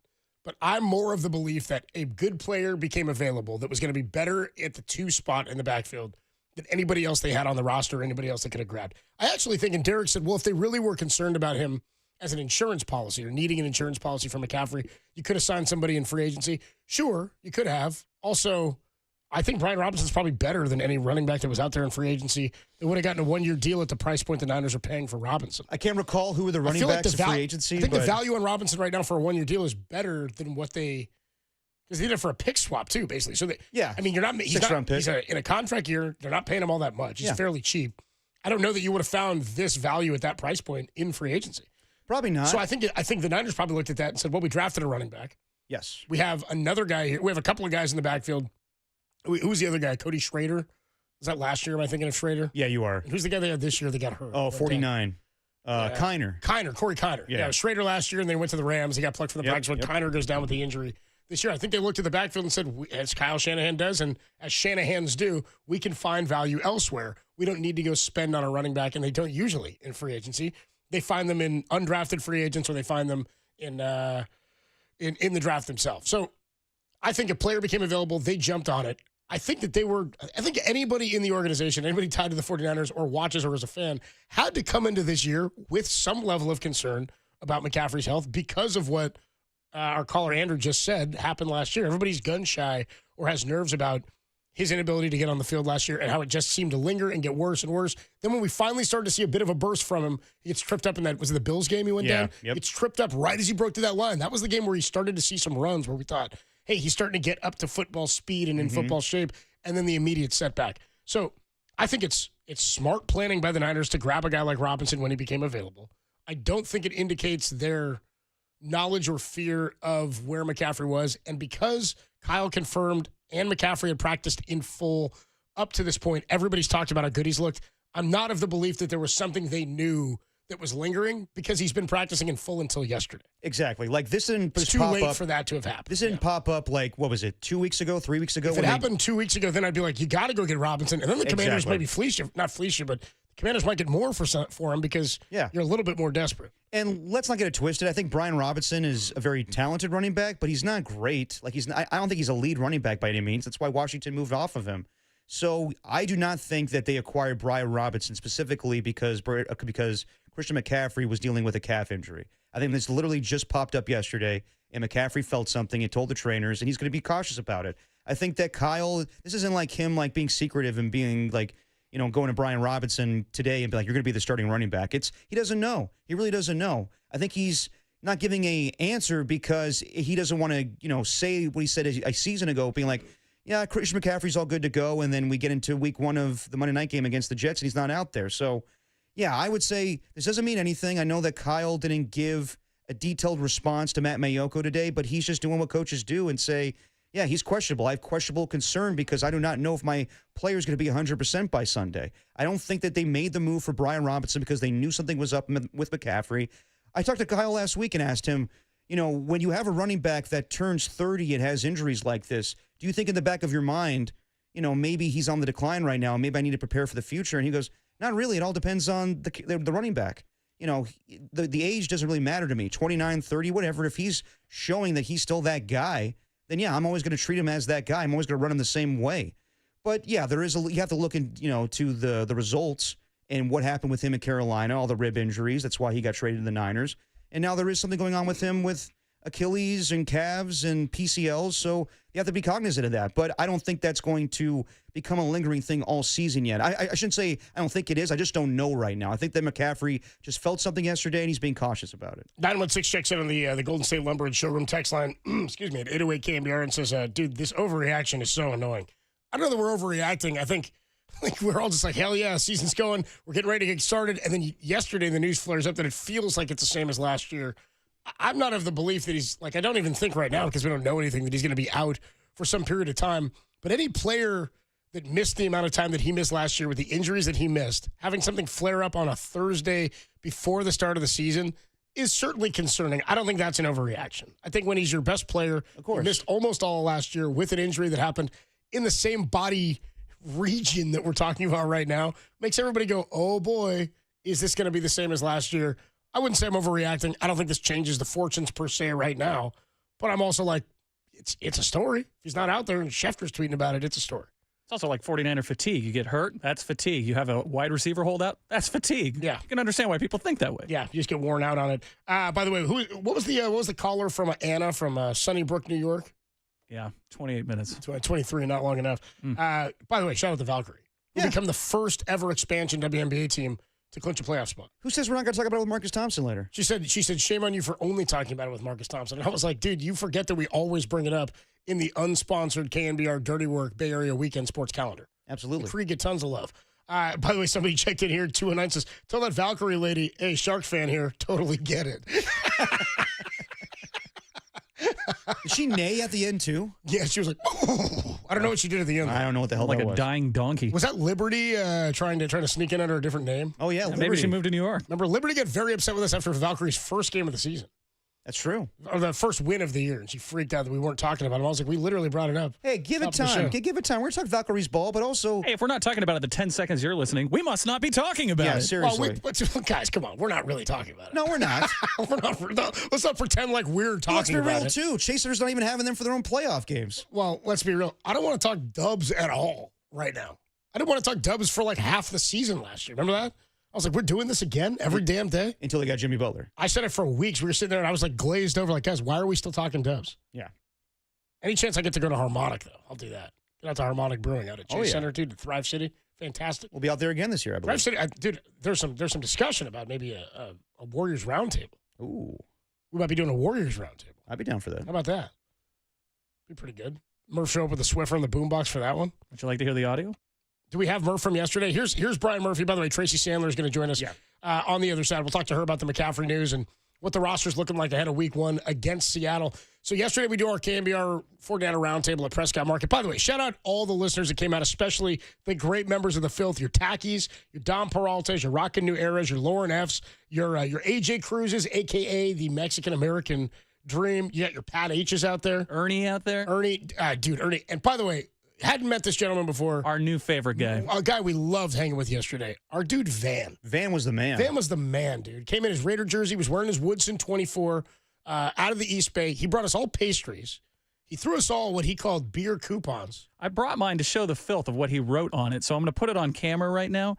This is what Van handed to me. It's an envelope, and it says, it's crossed out. It says, Thin Tim, the Horn Man. Dude, Van is the man. Dude, by the way, he had this jerky that he made. You tried that jerky. Oh, it was hot. Dude, that was the spiciest jerky I've ever had in my life. It was uncomfortable. You saw me. I was hurting. Oh, dude, I pride myself as the spice guy on this show, and I was crying. As I called you yesterday, Scoville Boy. Yeah, Scoville Boy. I had to produce Derek a glass of water. Hey, they call me Derek Scoville Papa. Remember that, dude? My chest was on fire. I was like, dude, Van came to check on me twice. I think he felt bad. He's like, dude, are you okay? You got to warn somebody, Van. Well, he did. He told me, too. He's like, you warned those guys. I was like, oh, trust me. They know. I got the hiccups bad. Yeah. Anyway, dude, our dude Van, awesome yesterday. Had a great time hanging with everybody out at the out at Prescott Market for our roundtable. So then Murph shows up. Naturally, Murph makes it about him. We're in the middle of a segment, still doing dirty work. Murph rolls in with a boombox. Then he started doing some weird dad dance in front of us. I don't know. Something made me uncomfortable. But then when he sat down, he had a Swiffer with him, which he clearly had to ask Candace where to find that, because he's not a guy who's working the Swiffer himself. And then he sits down at the table on the dais there, and we're talking about why he has what he has. Here's what Murph says. He kind of falls flat in his face here. Also, I want to add that to fuel the That almost morning crashed worse than the afternoon Giants. rivalry, I brought the Swiffer. People say, why do you bring a Swiffer? I said, to clean up the dirty work, y'all. Oh, man. Yeah. Everybody wants to drop thing on? You didn't realize how loyal they were. Is this thing on? Yeah, you didn't know how much of the filth What was are you, here, Carrot did you? Top? What is this? That was cleaning up the filth today, baby. Yeah, Said Carrot it Top twice. lives, Gallagher lives. We're the prop comics at KNBR. Said it twice. That was better than I remembered. Hey, I don't know if you heard me the first time, guys, but I'm here to clean up the dirty work. Let's play that again, just the part where the silence comes. Check out Murphy. Here we go one more time.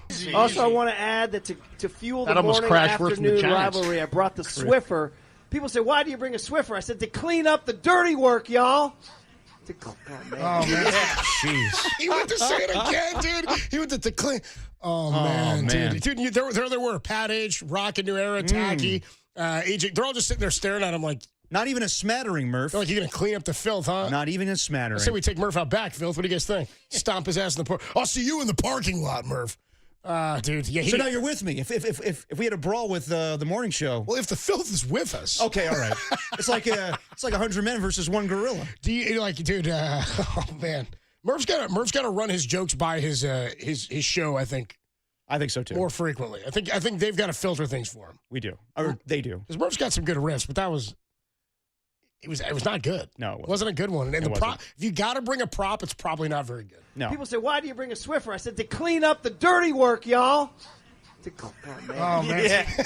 Oh, man. Dude, I got Van checked in on the text line. Van checks in. He goes, dude, Murph asked me if I was a, quote, legit Raider fan. I almost crashed out. Anyway, KNBR 415-808-5627. Let's talk more about what's going on with the Christian McCaffrey situation. Tracy Sandler was out at practice today, the Fangirl Sports Network, and a part of our pre- and post-game coverage of Niner football. Oh, Tim tells me I got to get this in. Got to get it in. We're giving away tickets the last time. This is your very last chance to win 2 tickets to go see Neil Young and the Chrome Hearts Love Earth Tour 2025, September 12th at Shoreline Amphitheater. Tune in between 3 and 4:40. We'll give you the cue to call. All you got to do is be caller 10 to the studio at 415-896-KNBR, and you'll win furnished by Live Nation. Get the rules at knbr.com. When you hear the cue to call, Tim, what will it sound like?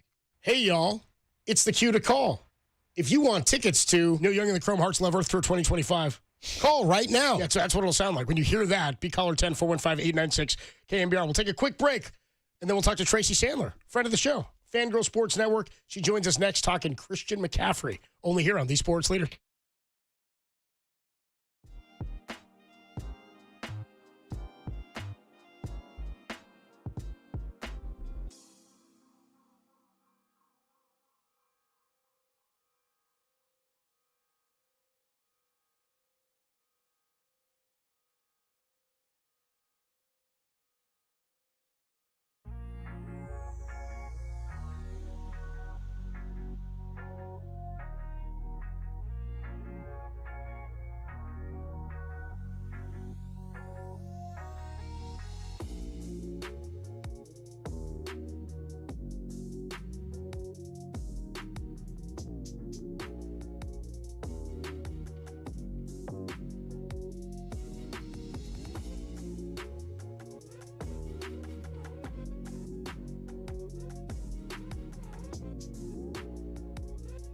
After the surprise injury designation after practice yesterday, Christian McCaffrey returned to the field for today's practice. In his post-practice remarks, head coach Kyle Shanahan said McCaffrey would be listed as questionable, while Jordan Watkins and Jordan James would be doubtful. For all the latest 49ers news, keep it locked right here to the Sports Leader.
Now, back to Dirty Work.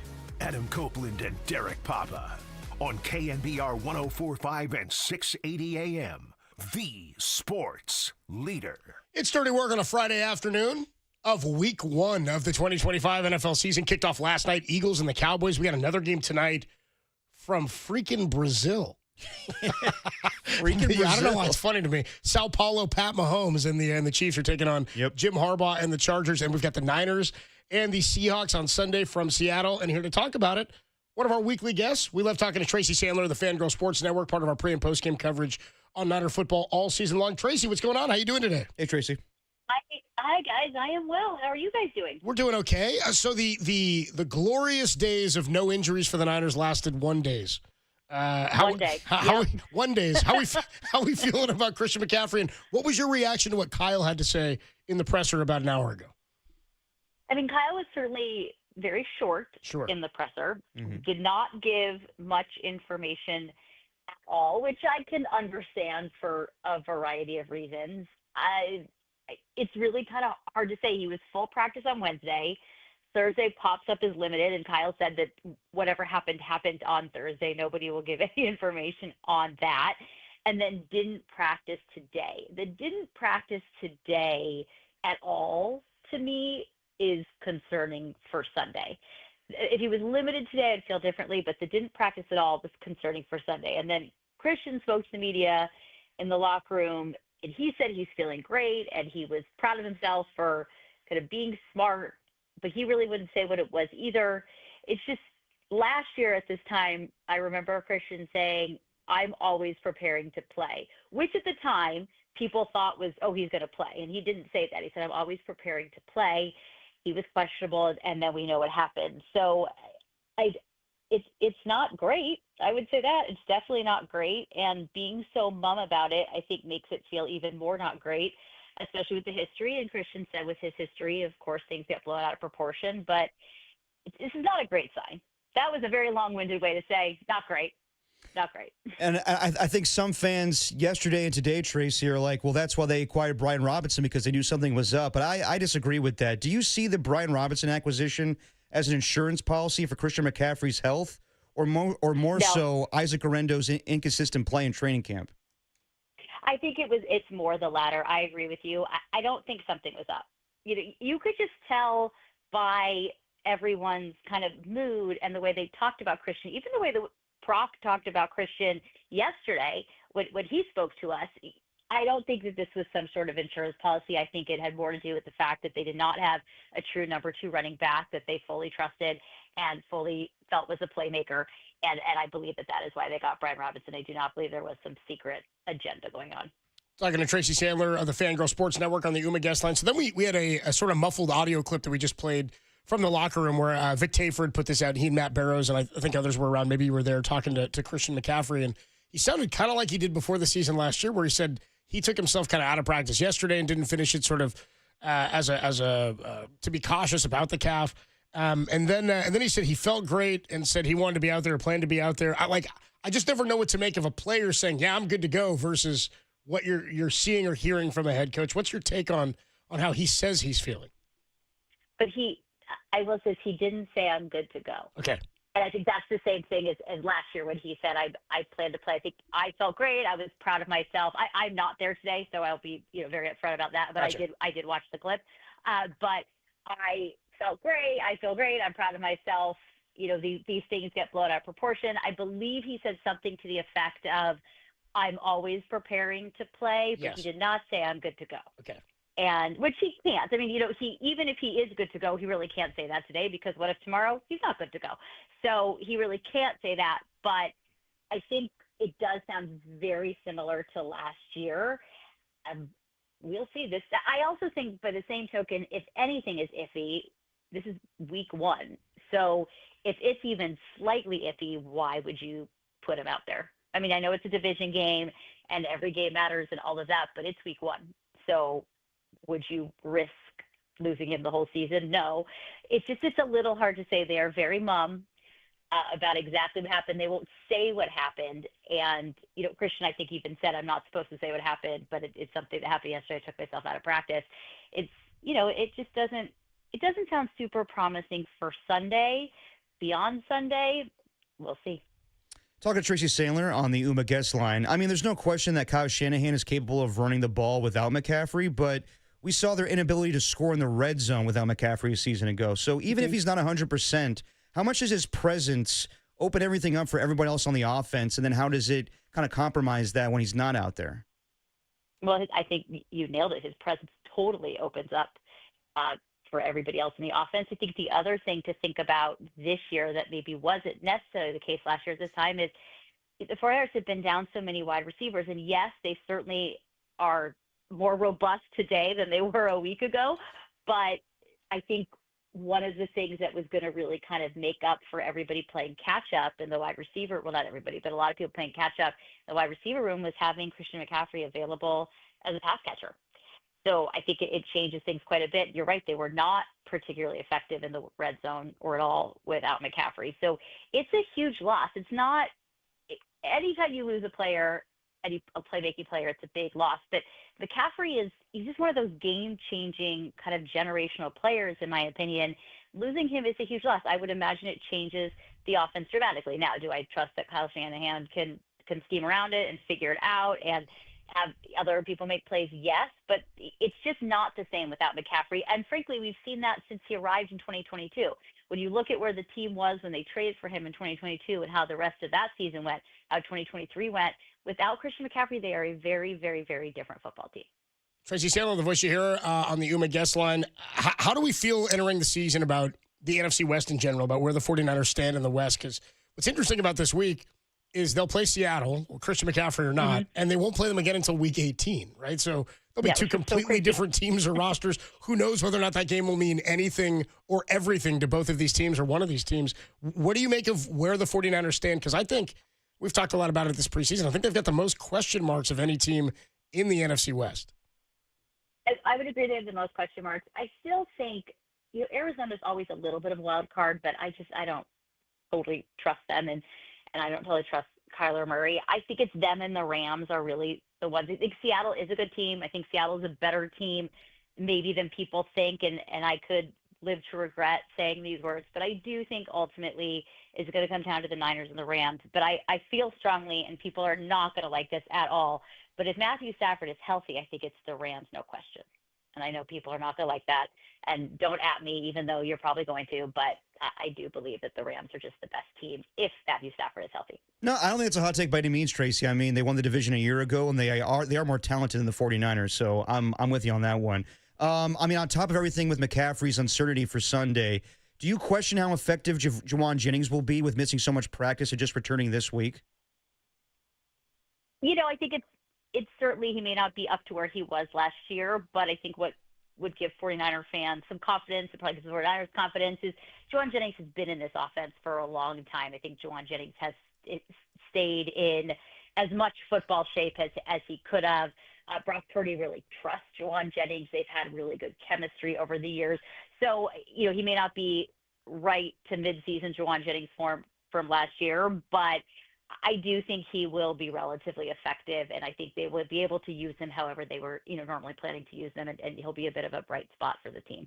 Tracy Sandler, you'll hear on all of our home game, pre- and post-game coverages over on KSFO 810 and right here on the Sports Leader throughout the Niner season, before and after Niner home games. Tracy, I'll see you up in Seattle. I'm leaving tomorrow morning, so I'll see you up there. Oh, fantastic. Look forward to it. Good deal. All right, Tracy, we'll see you there. Enjoy the game, and I'll talk to you tomorrow. All right, sounds good. Bye, guys. All right, the great Tracy Thanks, Sandler Tracy. there on the Uma guest line. And she wasn't there today at practice, but she did say it's important to know what McCaffrey's saying. And she's right. And like some of the stuff he's saying, he never said he's good to go. He says he feels great. He's preparing to play on Sunday. Right. But he said, unfortunately, with my injury history and yada, yada, yada. I love that he brings that up, but then he's like, well, I forgot about last year, the year before. I mean, yeah, but it's only right to compare the two for what happened, the mystery behind it, and then he went to Germany for some weird thing to get, Some vampire blood transfusion or something. Exactly. Yeah. And, it's only right to feel that way because this, it's not directly connected, but calf, Achilles, yeah. I mean, it could be the same thing. I'm not saying it is, but it's just bad that that's still possibly a lingering injury. Shout out my guy Otis Bird, who just checked in on the YouTube chat and said, Copes does Seattle. It's me and JD in Seattle. Ooh. How about that? And Austin Scott. Oh man. Get some vibe checks in. That's a trio. Austin Scott might be there already. JD's flying up like tonight. Yeah, he's getting after it in Seattle. He's got to get after it. JD's got to get prepped for the. Don't forget, JD asked me last week, 2 weeks ago, we're sitting in that Niner press box. Yeah. He leans over to me during the final Niner preseason game, which only lasted like 4.5 hours. And he leans over and he's like, "Hey, when we get to Seattle on Saturday night, you want to go see UC Davis take on Washington football game?" I was like, "No, no, I don't, JD, not at all." You weren't even like a little nice about like, you know. I was not even. I didn't even. I don't think I even looked at him. You I was just like, scoffed and said, I was like, "No, no, dude, no, I don't want to do that." Did that crush him? No, he was like, no, you're right. I think it's. I think we riffed on it again yesterday too. He's like, no, you're. He's like, I was like, dude, we're spending like one night there to hang and do something. Yeah. I don't want to spend it at a game where I'm rooting on Tim Webb's fighting UC. What are they? The Aggies? Or the Ags. Every day that ends in Y, brother. Yeah, do something else. Go to a grunge show. Get on my grunge. Try to get some grunge and some rain. Yeah, and some coffee. Yeah, some coffee. Anybody got Seattle recommendations? Tim, you're a Seattle beer man? choices for you. Get some beer for me? Yeah, I'll give you a few. All right. It's been a minute. I haven't been to Seattle in about 20 years, but it's a good town from what I remember. In 20 years, and it's a good town from what you remember. Well, dude, so how old were you when you were enjoying this town 20 years ago? I was 14. Tim, hold on? How old do you have to be to say it's a good town? That place. When I you walked by the fish market. Seemed cool. Stop it, dude! You're not within a decade. That's out, man. And he was 14 years old. He couldn't do everything. This tower was good. You didn't even buy anything on your own. Your parents, hey, man. You didn't have. I was strolling the streets with Greg. That's all I needed. It's ridiculous. That's where the Kingdom used to be. Yeah, I'm pretty sure it was an A's and Mariners series. I was going to say it had to be the year up there. Exactly. At Safeco? Yes. At the time, Safeco, not T-Mobile Park. Great ballpark. I just really want to get to and still have never been there. Never Really? gone to that yard, yeah. JD, I think, is staying on Monday because Seattle comes to town. Mike Holler will be up there with the Niners also. He asked me, he's like, dude, are the Mariners in town? We should go. I would do that. Oh, man. I could give a damn about going to a UC Davis, Aggies, and Washington football game. Go I would Ags. I would go check a baseball stadium off my list. Of course, yeah, definitely. Absolutely. What if I could get a tour in there tomorrow? Hmm. What, a late afternoon tour? I could do that. All right. It'd be fun. A Cobain Museum. I don't know. Cobain Museum. the Eddie Vedder and Cobain Museum. And Jimi Hendrix is from Seattle too, isn't he? Yeah. Yeah. Nice. Also long gone. Well, yeah. Why don't you get a beer, okay? Beer and a tour. That sounds fun, right? Beer, a tour, and some Cobain tour. Pike Street Market. You know what? Throw a fish. Go up in the Space Needle. Do some stuff. What do you mean throw a fish? You never been to Pike Street Market? Yeah, that's What do they do there? I'm saying. What You've do they seen do? every time that they go to Seattle, there's that shot that they always take from the market where the dudes are throwing Collinsworth fishes is always at each other. Collinsworth is always like, "Oh, look at that! Now here's a fish that you can throw." Pike Street Market. That's worth it. We were riffing last night when they went to the weather delay. Here's a delay that would strike lightning into anybody. Now, here's a cell. Now here's what you don't want. You don't want You don't want to not have football for an hour. I'm pissed, Rico. Here's a rain delay that's going to keep us tap dancing for an hour. Yeah. By the way, it was years ago. I think it was Thanksgiving with the Niners and Seahawks. Chris Collinsworth is on TV and he's talking about how he bought that fish at the fish market. He's like, I didn't know it was by the pound, and it cost him like, I don't know, like a ton of money. But he was like, yeah, I'm buying a fish. I figured I'd get a fish for Thanksgiving, bring it home. Turned out to be like $2,000. Wait, but hold on. The fish is that big? Oh, yeah. So wait, I mean, it just depends on what kind of fish you're getting, but he Was it a was a marlin? very What did he buy? expensive fish. It was a very expensive fish. He had no idea how much he was tuna or something. buying. But yeah, he was like, how much is this fish? It was like an absurd amount of money. He's like, Jesus. And then he just, here's my card. Yeah, exactly. Riffing on What how are much you you gonna do? spend when you have the money to do You it. don't get to buy it and then bitch about it when you knew that. Like, at some point, you knew the price. They didn't catch it, or like, you didn't pay him in advance to catch Once the fish is wrapped in newspaper, it's good to go. I'm sorry. You cannot put that back. You have to pay for that fish. it. Somebody, 916 on the text line said, I sounded like Kruger being like, I might get a tour in there. That is how Krug will talk, just kind of talk to himself. Well, honestly, the way that Tim said, why don't you go up and go to grab a beer or something? He sounded like Don Rickles in Dirty Work. Why don't you go to the mountains somewhere? Don't bother It's anybody. my horse. And yeah, dude, there's a museum of pop culture up there. Yeah. Also, you love Pike pop Brewing, culture. Halicon's very good. Got a bunch of awesome. Fremont's really nice. You got a bunch of good choices. Dude, I'm out. Well, I should take more of Derek's recommendations, dude. The fish market. Well, dude, it's a Yeah, great. Pike Street Market is I just fun. like Derek saying, yeah, I was there 20 years I was ago. there 20 years It was ago. a great Great town. town. Great town. I remember. It's like you were 14. Yeah. I hit the streets, baby. You couldn't like go to the bathroom without an adult present. You know what I mean? You're like, you weren't allowed to go anywhere by yourself. I was 14, not 4. Jesus. Greg, will you take me to the bathroom?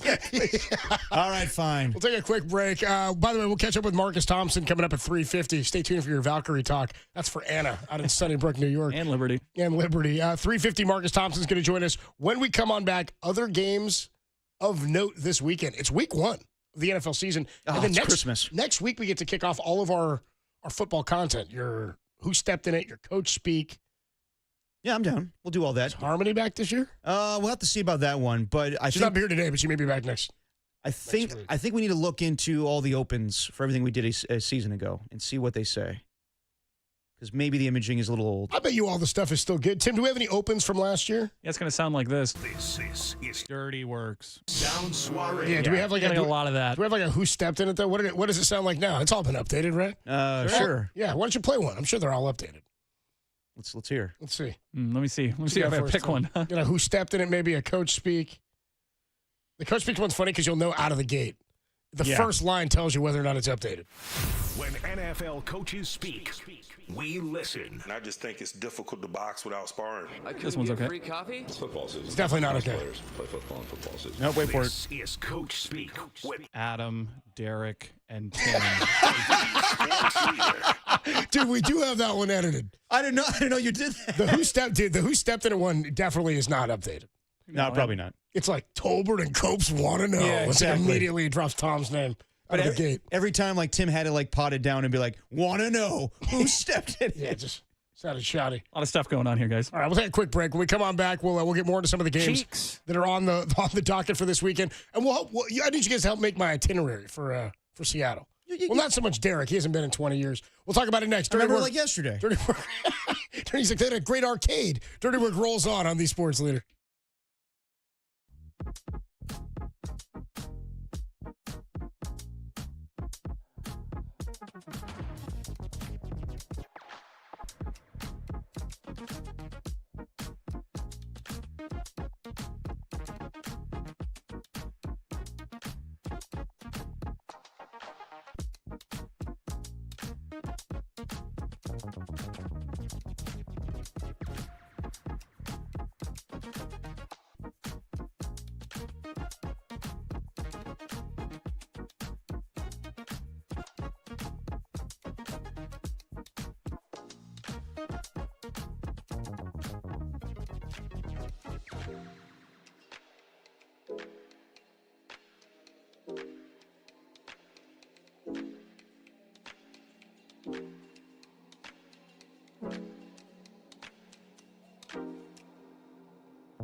Well, the Giants return to action today in St. Louis as San Francisco looks to keep the winning streak alive for 5. It's Carson Seymour for Bob Melvin. He faces Michael McGreevy, which is surely a made-up name. Pregame 4:15, first pitch 5:15, right here on the Seymour McGreevy leader. Rodney McGruder.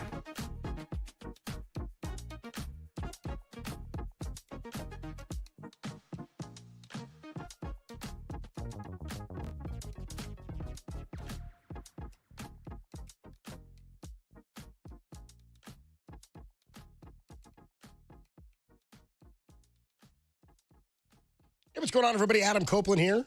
Look, no, I'm going to Seattle. There's one thing I'm going to do. I think I'm going to do this tonight, actually, before I get out of here to go to Seattle. Make sure I can take a little San Francisco with me as I'm in North Beach. I'm going to hit up Tony's Slice House and get myself a slice of pizza. Something everybody should be doing. And by the way, if you get a weekend free, you get an evening, night free, you got to check out Tony's Pizza Napolitana in North Beach. It's the gold standard. They make everything to perfection. Any style that you're into, they've got spot on. Neapolitan, New York, Detroit, Sicilian, grandma style. And don't forget about the fresh pizza. What up, Greg? Getting ready for week 1. I'm a sucker personally for the New Yorker. It's big, it's bold, it's cheesy. Doesn't have the spice, but if you want the spice, the Diavola pizza, fantastic. It's got some kick to it. Don't sleep on some of the other menu items. The penne alla vodka pasta, the pizza at Nana's Famous Wings, or the honey fried chicken sandwich. And here's the best part. You don't have to be in North Beach to get Tony's Pizza. You can grab a slice inside of SFO now. They've got locations at SFO, so you can grab a world-class slice before you fly out. I might touch the ground on Monday morning coming back from Seattle and get a slice as soon as I get back to San Francisco. Or you can hit up Slice House. They're all over the Bay Area, including Chase Center and Levi Stadium. If you've never been, you got to make it happen. Tony's Pizza Napolitana. Go there hungry. Trust me, I promise you're going to leave happy. It's Tony's Pizza Napolitana.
Now, back to dirty work. Adam Copeland and Derek Papa in the KNBR Casino Matrix Progressive Jackpot Studios. Casino Matrix Progressive Jackpots are here. Where are you? Just drop in. Please play responsibly. Call 1-800-GAMBLER. Dirty work on a Friday. Adam Copeland, Derek Papa, and thanks to Tim Webb for getting us here today with BART closed down. But hey, it's back up. Convenient. How convenient. Uber Web. Yep. We'll be joined by Marcus Thompson at 3:50 before we get you to Giants and Cardinals tonight. I want to talk a little bit about the NFL games this weekend, week one, and then it started last night with the Cowboys and Eagles kicking things off. And how about that delay? I mean, was it an hour and 10, or how long do we have a delay for? 45 minutes? I'd say about an hour. About an hour? Right in the middle of the third quarter, or right at the end of the third quarter. But when the game started, Jalen Carter spitting at Dak Prescott And I guess it was... As Mike Silver said, maybe that's the Eagles' new slogan for this year, Hawk Tua. I was like, actually, he probably said, I wonder if that's the Eagles' new slogan for this year. It's Hawk Tua. But it was initiated because I guess Dak Prescott was barking at Jalen Carter, and in the process, some spit came out of his mouth, but he didn't intend to spit You're at saying him. Dak was yelling and then had some bile. It's not bile. Spittle, right? It's not bile, spittle. All right, he got a spittle. little smattering of spit. Yeah. Whereas a smattering. It was a smattering. It was a full-on spit from Jalen Carter. Oh, yeah. Because they were playing that thing in slow motion, dude. It was like watching Seinfeld. Second spitter. Where he just hit in was the one magic loogie. Dude, because it's so funny. They had the up-close slow-mo version of Jalen Carter spitting through his helmet onto the chest. Now, that's what you don't want. You don't want a guy spitting on you. Don't like spit. Here's a spit. So Big fan of Hawk Tua, but don't like the spit. Carter ejected before the game starts. Didn't really matter. I mean, the Eagles end up winning the game. They added Zadarius Smith, former That's the Detroit key. Lion. You're going to see a lot of teams sign free agents after week 1, so they don't have to pay them the entire season. So their contracts are not guaranteed.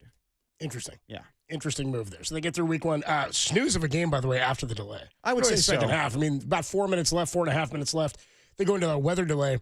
If you had the over, the 47.5, it was looking pretty good at halftime, and then only 3 points in the second half. So Marcus and I left you yesterday to come back to the city. Yep. You were still out at Prescott Market in Oakland watching the game. Got a little late for us, and we cruised out. We listened to the rest of the game on the radio, and in the car, Ross Tucker, who was on the call for Westwood One with Kevin Harlan. Shout out Ballcaden. Was saying was saying the third drop by CeeDee Lamb, one of the worst drops he'd ever seen CeeDee Lamb have, which is funny because people are talking about, oh, man, CeeDee Lamb cost him today. And I'm like, he's also like the only offensive player that performed for them yesterday. Yeah, I know. And like only 3 catches for 30 yards for George Pickens. They're like, not when it mattered. I'm like, well, it all mattered. It was a 4-point game. Yeah, and you can't say that the defense didn't hold their own in the second half. They played well. They held the Eagles a couple of different times. I mean, you could say like initially, like they could have used Micah Parsons to rush Jalen Hurts on those third down plays where he's scrambling and runs it in. But I mean, I think that JD and Greg Silver, they were kind of mocking the whole overreaction after one game. But I think you could say that the Eagles are flawed and the Cowboys are not going to be as bad as we thought they were. I think the Eagles are still going to be a strong team. It's week 1. It's basically you're shaking off the cobwebs and getting into preseason mode. But I don't think the Eagles have as much pass rush as they did a season ago. I think their secondary is not the same. Darius Slay's not out there. They have Cooper DeJean and Quinion Mitchell still, but Dory Jackson as your number 2 corner, I don't love that. So, yeah, I think the Eagles will probably still be a really good team, but I don't know if they're necessarily going to be the cream of the number 1 seed in the NFC once again. The Eagles? Yes.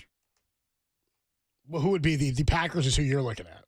I am, but maybe I'm just, kind of feeding off the hype right now. I don't know. I mean, it's hype for the Packers, but to me, it's not really like, I mean, I could have seen them be in the 1 seed anyway. I don't know that it changes all that much with Micah Parsons. Like I told you, I think they've got a really good shot at winning that division. Oh, yeah. Anyway, just because of the question marks around the Vikings and their quarterback, with J.J. McCarthy. Yeah. Questions around the Bears and their first-year head coach. The Lions questions in trying to do this for 3 straight years and play at that level. It's really hard to do, especially when you lose your 2 coordinators who helped you build where you got to right now. So yeah, we saw it a couple years ago with the Eagles. And just by taking a step back, it doesn't mean I think you're out of it or not a contender. I just think that the Packers, when one team gets a bye now, I could see the Packers as the team in the North, depending on how the chips fall and how they beat up on each other, being the team that comes away with a bye. That said, I think the division that the Eagles play in is maybe a little bit easier. Probably I'd probably have it ranked a hair below. There's only one team that really has stiff competition. Washington's got to repeat there. I mean, Dallas. I don't think Dallas is going to be a bunch of pushovers. I don't think they're going to be terrible. No, but I don't know that they're a playoff team. But just the Giants, who cares? Yeah, I know. I mean, when is Jackson Dart going to play? That's the most intriguing everybody's thing waiting for that, right? I mean, that as far as like the games that are going on this weekend, I mean, I'm very interested in Raiders and Patriots, not for the obvious reasons, but also because what's the obvious reason? I still bleed a little silver and black. Just a tad. Didn't he tell us like 2 weeks ago he was out again? Didn't he try to fill our heads with that nonsense? A couple of weeks ago, he was like, "No, dude, I don't know." Hey, man, Pete's a smooth talker, man. But yeah, it's probably the 2 besides Ben Johnson. It's the 2 biggest head coaching moves this past offseason, with Mike Vrabel going to the Patriots and Pete Carroll going to the Raiders. I like Steelers. My Niners, Derek's Niners. Oh Jesus, thank you, Tim. Wow. Sounded good. My Niners, Derek's Niners. My Niners. Why is that so loud? How'd you say it like that? Steelers and Jets for the obvious reasons where Justin Fields switched spots, where he goes from Pittsburgh to New York. Aaron Rodgers goes from New York to Pittsburgh. You got. What do you think about Aaron Rodgers this year? I'm glad all the hoopla is over, even though I was very into it. You want to talk about that so I know. much? Because there was no one just signed the damn contract Well, already. hold the whole league hostage. That's the most overstated thing Derek said. Derek loved it because it was a football topic in the middle of a time when there was no football topic. I needed something. And he wanted so much to fan those flames, there were none. To make it a story, there wasn't one, about how he's holding the whole league hostage. I was like, what is he keeping anybody from doing? Well, he's not letting Pittsburgh. I'm like, they know if I he's wasn't the coming. only person saying that, but then after a while, it's like Russell Wilson signs with the quarterbacks. I'm like, okay, so no one really cares. There's obviously something going on here with Aaron Rodgers They and know. Steelers. They Yeah. knew they were getting it, I know. which is why I they realize that Talk about now. a book we've already read. I realize that now. Damn it! All right, yeah, I think Steelers and Jets going to be interesting. I'm even interested in Titans and Broncos just to see Cam Ward go up against this Broncos defense that people are saying they're going to carry that team to the Super Bowl. I don't know about that. Texans and Rams, interesting with Matthew Stafford's back and what's going on with the Houston Texans when it comes to their running back room. I think Nick Chubb's their lead back right now. He is? Yeah, that's he's not the same guy that he used to be talking about running backs. He was coming up. I mean, how many injuries does that guy come back from? Broken leg. Severe knee injuries in like both of them, leg injuries. I mean, he's had incredible injuries and has come back and had a really nice career. Just last year, really took a step back. Yeah, do you remember that gruesome injury he had on Monday Night Football? Yep. And they didn't even show it on TV. And Lund was going in on that. That's so soft. How come they got to show that on TV? And Tom comes in. He's like, "Are you sick? Are you out of your mind? Why do you have to see the injury? Why do you want to see that play?" Okay, you know why? Because we can all remember the most gruesome injuries we've ever seen in a sporting event. Yep. We can all remember them because we've seen them. The ones we've seen. And we're all going to say the same ones because we've all seen the most gruesome. Gordon Hayward, Paul George. Oh, Gordon Hayward. God. Kevin Ware. Kevin Ware. Yeah. Alex Smith. Joe Theismann. I mean, really, that just the classic footage. Probably a couple other ones. Kevin Ware's the one that comes to mind for me the most, dude. Paul George and Gordon Hayward were both terrible. And then that Alex Smith one where he just gets rolled up on. Yeah, it's just atrocious. We all see it. We all see the little ones in slow motion and go, oh, when a guy's knee just gets hyperextended or a dude bangs into it. We all do the same thing. We go, oh, it's brutal. Yeah. And everybody wants to see the come on, I want to see it. I mean, I do wonder, like, I don't know. It's not total journalism. They're reporting on the game. The guy gets injured. Do we have to see the gruesome element of it? I don't know. It doesn't much matter to me. I don't know what anybody gains by seeing it. Yeah. I don't have a really weak stomach for it. Like, if they show it, I'll watch it. But I'm not like, I need more. I need to see the injuries. I could go either way. Like, if they show it, I'm not going to, be squeamish. I'm going to see it. But also at the same time, if they don't show it, that's fine. I'll get an angle of it on YouTube or on Twitter. Sean Livingston, that's another brutal Sean one. Livingston, That's another brutal But one. as far as games this weekend, Ravens and Bills is very intriguing because it's a playoff rematch where Mark Andrews dropped that 2-point conversion. Lions and Packers is the most interesting game to me just because the question marks with the Lions. And, Micah Parsons making his debut. He's questionable with a back injury, but it sounds like he's going to play. He was interviewed by Packers media today, and they asked him, like, what do you think about the Lions? And he's already talking trash, saying, I saw the Lions. They do a bunch of trick plays. Just means to me you're scared. Who said that? Micah Parsons. If you go out there and you can't beat a person just straight up with a a normal play, then you're scared to do some trick. Shut up. Stop. No, that's not how That's not how it works, Micah. Stop saying dumb crap, dude. It's not how it Save works. it for the podcast, brother. Say that's not how this works. If you can't beat us straight up playing the way I want you to play because I know how to stop it, then you're not good. Shut up. Yeah. Shut up right now. Save it for the pod. Stop it, dude. Just shut up. What are you talking about? Come on. Yeah. Like, seriously, it's the same as with the tush push. It's not a football play. Yeah, it is. You know how I know? They lined up in a football formation, they hiked the football, and then they ran forward with a football. Exactly. If you don't like the play, figure out how to stop it. Yes. Was the Wildcat not a football play? Well, they're snapping it to a running back. So what? Yeah. When teams figured out how to stop it, we didn't see it for we don't see it anymore. You see Derrick Henry running every once in a while because nobody can stop him. Right. They have the one player who can get away with it. You don't like the gimmick, stop the gimmick. Don't put yourself in a position where you can fall for a fake fumble or a fake stumble on a play. Yeah, don't give up 8 yards on first down or second down. Exactly. That's it. Adam Copeland, T-Pop, Tim Webb with you. Dude, I don't know. Going for it on fourth down every play, it's not really football style. It's like, what are you talking about? Yes, it is. What Yes, are you talking everything about? is.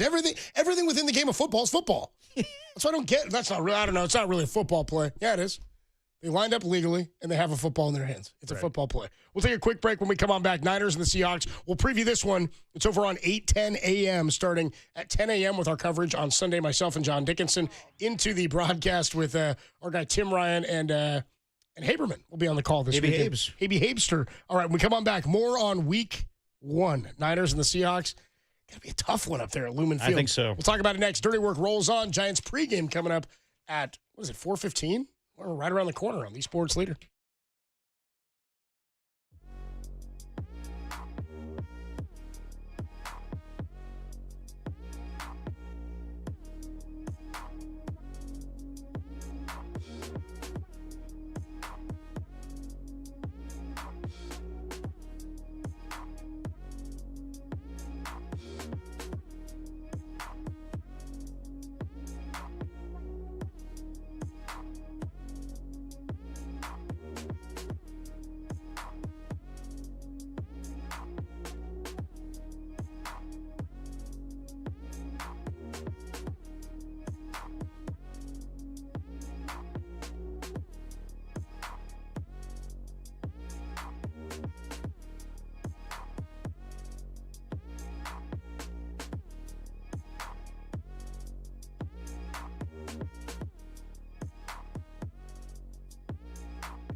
Hey, y'all, it's the cue to call.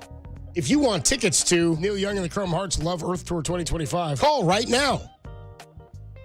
Now, back to Dirty Work. Adam Copeland and Derek Papa on KNBR 104.5 and 680 AM, the sports leader.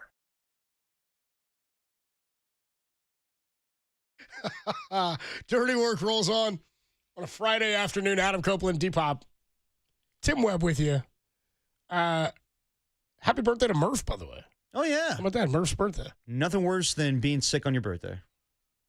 I'll meet you at the boathouse. Nothing worse? There's worse things. What did Kruk ask him yesterday? He's like, you going to go to somewhere to eat? And then Murph's like, what's that? He's like, I don't know. It used to be at Ceremony Mall. Dude, Forget the name of the restaurant. The interaction between Kruger and Murph, that whole round table was spectacular. Just Any mention of the Giants, and then Murph's like, Krug's like, oh yeah, Giants, oh yeah. Murph's like, I think we all picked the Giants everywhere between 83 and 86 wins, and our roundtable, and Krug went, exciting. I love Krug, dude. Niners and the Seahawks kickoff at 1:05 from Lumen Field on Sunday. I'll be up there. John Dickinson will be up there. Super reporter, boots on the ground. We'll be live from Lumen Field with our pregame coming up at 10 a.m. on 8:10 a.m.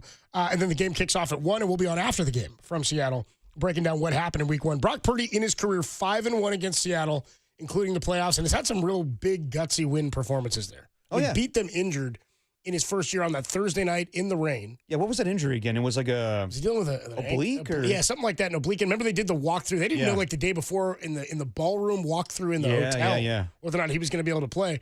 That was also, I want to say, it may to this day still be the biggest workload McCaffrey's had. At the time, it certainly was his biggest workload and most carries he'd had as a 49er since showing up. Well, I remember and he carried the load that day. I remember Kyle joining you and Tom after that game, and I think Tom asked him maybe the following year, what's the point where you realize that Brock Purdy's the quarterback for this team going forward? And he always says, that game. The Seattle game, yeah. Yeah, on a short week where Brock was just named the starter because of Jimmy Garoppolo breaking his foot, and he was able to go in there and played a really good game. And then a couple weeks later, Brock has his first playoff game, and he's fantastic, puts up 41 points against the Seattle Seahawks.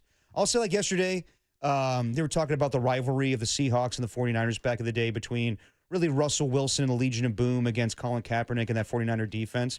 That was, for my money, one of the best rivalries in football for a short amount of time, where you had two young quarterbacks and very physical defenses. And the Niners were establishing themselves. They're a very physical team. Then the Seahawks came around and punked them in the NFC Championship game. And for a while after that, the Seahawks definitely had the Niners number.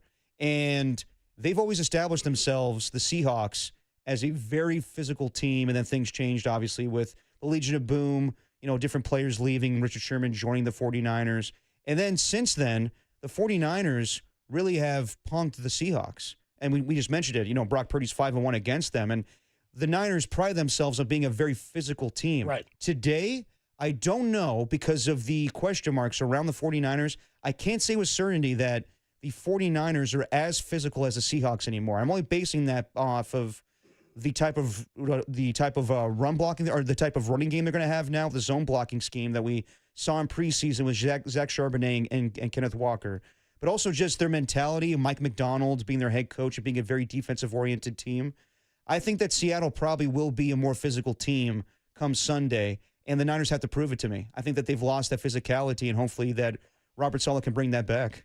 I don't know what I don't know. I keep saying that because I don't know if the Niners are a physical team. That's the hope. The hope is that they've drafted enough players, especially on the defensive side, that can be what they need them to be against an offensive line that's as strong as that of the Seattle Seahawks. The rivalry is always going to be there because you're in division. Yeah.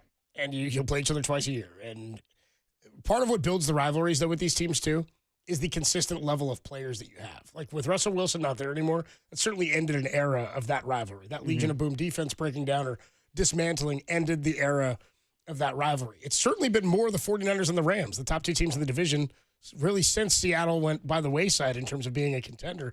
It's been Niners and Rams, and part of that is the former relationship or the connection of Kyle Shanahan to Sean McVay, right? That's where a lot of that comes into play, at least in my mind. So, the rivalry will always be there. I don't have as much disdain. I look at the Rams and I go, that's the team they've got to get after. That said, division games are all the more so much more crucial than anything else you're going to play.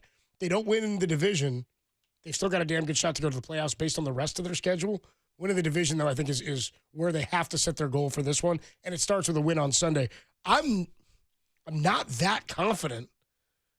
I think if I said I was confident, it would just be really I'm hopeful. Yeah. Because I don't know what to expect. I don't know if Christian McCaffrey's playing. We should follow up real quick on what was said by Christian McCaffrey. Kyle Shanahan said after today's practice, where he didn't really practice, he was just getting some work in on a side field, did have a helmet on, but he was with like a member of the athletic training staff.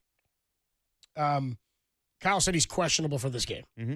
Nick Wagner, who spoke to McCaffrey in the locker room, as did Vic Tafer and Matt Barrows, among others. Here's the quote from McCaffrey. He said, quote, nothing serious with the calf. I'll tell you that. Like I said, I feel great about where I'm at. Unfortunately, when you have the injury history that I have, sometimes when you don't practice, things get blown out of proportion. But like I said, I feel great. That's a positive. Mm-hmm. But even if he's on the field, I don't know what to expect. So I can't say I'm confident in a win this weekend. I'm not ever super confident on the road in division. And week 1 is one of the most unexpected random weeks that you're going to have of the entire season, if not the most. I was not positive about this game to begin with. So confident, I'm not confident. I'll say Yeah, that. I would say I'm not confident for the 49ers before the McCaffrey injury. I'm not down on them, though, so go ahead. I think they could be competitive in this game. Sure. I don't think it's going to be a blowout by any means, but I think there's so much unknown with the 49ers, but we haven't seen the Seattle group yet. Obviously the Niners are very familiar with Clint Kubiak, but what are they going to throw at them? And I have gained a lot of respect for Sam Darnold the last few years. Yeah, me too. I think that people wrote him off because of I'm seeing ghosts out there and everything, but He was the youngest player in the NFL for 2 years when he was drafted. That's crazy. I mean, think about that. And I really do think that there's a reason why Kevin O'Connell and Kyle Shanahan were interested in this guy because they see something. There's obviously, like Kyle said it yesterday, he wasn't put in great positions with the Jets or the Carolina Panthers. There's a skill set there that certain offensive minds can see and maximize that potential. So Sam has a lot to prove this year as well. Even though he had a career year with the Minnesota Vikings a year ago, he failed at the end. He looked terrible against the Detroit Lions in that Week 18. Yeah, that Week 18 for the NFC North Division 1 seed championship. He got And they had to go on the road week 1 of the playoffs. And then the same thing, Sean McVay's like, I'm going to replicate that whole defensive game plan that Aaron Glenn had and put throw it all right in his at you. face, dude. Everybody, the pressure up the middle just destroyed him. And he'll see the Rams twice a year. He'll see his former team and the 49ers twice a year. So Right. The question I have is, and again, we don't know. Yeah. Did the Niners have enough on the D-line to create that kind of pressure? I don't know. So right they're now. going to try to manufacture it. We just don't know. We don't know much about a lot of the players on that side of the ball. And you need it from Bosa. You need it from Bryce Huff. That's not mentioned enough. I don't know what to I don't know what to expect from the 49ers defense. I think, though, that Seattle is going to be a very physical team going forward. Give me a score on this game. Give me a pick. I'm going to go with the Seahawks winning this game 31-21. Whoa. Yeah. But you don't think I'm far off, huh? No. I'm going to go Niners lose at 24-17. We'll take a quick break when we come on back. Marcus Thompson's going to join us of The Athletic. We'll get his thoughts on the Cree and his thoughts on the Niners opening this season. Christian McCaffrey, here we go again. He thinks he's going to play. He's preparing to play. He says he feels great, but he's got this injury history. We'll see what happens. Dirty Work rolls on. Marcus Thompson next, and then Giants baseball pregame against the Cardinals in St. Louis coming up at 4:15 on The Sports Leader.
After the surprise injury designation after practice yesterday, Christian McCaffrey returned to the field for today's practice. In his post-practice remarks, head coach Kyle Shanahan said McCaffrey would be listed as questionable, while Jordan Watkins and Jordan James would be doubtful. For all the latest 49ers news, keep it locked right here to the Sports Leader.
Now, back to Dirty Work. Adam Copeland and Derek Papa on KNBR 104.5 and 680 AM, the sports leader. Dirty Work on a Friday afternoon. Adam Copeland, D-Pop, Tim Webb with you. Giants baseball right around the corner at 4:15. We'll have pregame for you as they open a three-game series, a crucial three-game series against the Cardinals. But joining us on the UMA guest line, it's our guy Marcus Thompson of The Athletic. Covers the Warriors among everything else. Just everything he covers. What's going on, Marcus? How are you on a Friday? What's up, man? I'm chilling out here in these streets. Are you in the streets? About to do a sideshow on my scooter. Oh, hell yeah. You and Walter on your scooters doing a sideshow. Yeah, I'm saying you got to ghost ride it sometimes. Yeah. Ghost ride the line. I think if you're on a scooter, you're just technically always ghost riding it. I think you just always ghost riding. Absolutely. Okay, I do want to ask you about the Valkyrie. Somebody called in asking about it or talking about it earlier. Dude, first ever expansion team in the WNBA to make the playoffs in their inaugural season. Incredible. What a run for them. And they're going to be playing playoff games at SAP because of booking at Chase and Oakland. That's how crazy it is that they're making the playoffs. Yeah, they scheduled it they scheduled stuff during the playoffs. They didn't expect it. So, in fairness to them, this thing was booked in 2023, right? Okay, so, yeah. Like much they can do. But, perhaps at some point, maybe if you say, all right, you got a team now, maybe a year ago, let's figure out how we can work this out. But then the WNBA, their schedule is not exactly set. So you got to wait till they find out. But this just wasn't supposed to happen. Like, it's not, you don't walk in with this kind of misfit bunch of players, like not a single star in the bunch. The number one pick was Kate Martin, who was a reserve for the Aces, right? And they picked up Tip Hayes, who was 6th Woman of the Year. Like, it's a team full of reserves and bench players and rookies and international players who, trying to stick. It just wasn't supposed to happen. Like, it's actually kind of crazy. And it started as like this kind of fun, cute story. They played hard. They were competitive, and then you just expect like the cliff to hit. And it like never came. They kept going. They kept it steady, and you could feel it. Like last night, I'm telling you that it's like champ 2022 against Memphis. Is I would say game 2 in Boston at Chase Center. Wow. Even game 1 when Steph went off for like 20 in the first quarter, like. You top 10 like loudest moments in Chase, like that Valkyries game was definitely one of them. Like when Veronica Burton hit that 3-point play to like kind of clinch it, that was up there. So it's pretty impressive what the women have been able to pull off. Marcus, do we know the scheduling conflict that prevented the playoff games from being in Oakland? Because I know the Laver Cup's going to Chase Center, but I was looking it up for events going down at Oracle Arena in Oakland. Do we know what's there September 16th or the 17th that these games weren't being held at Oracle Disney Arena? on Ice. I don't know. It's actually a private thing. Oh, okay. It was a private thing. Yeah. Listen. All right. It's my early birthday party. I didn't want to say anything. Yeah. All right, dude. Okay.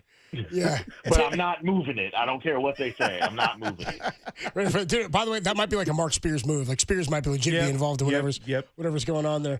By the way, Tim in my ear just said, dude, I think it's Shin Yoon is already here in town. I was like, get out of here, Tim. Going down to Oracle Arena. Yeah, go down to Oracle instead of the playoffs for the Valkyrie. It's coming early this year. Shin Yoon, China before communism at the Oracle Arena. All right, Marcus, let's get into it. That's wild. It is funny. You're not from the Bay if you don't know about Shin Yoon, man.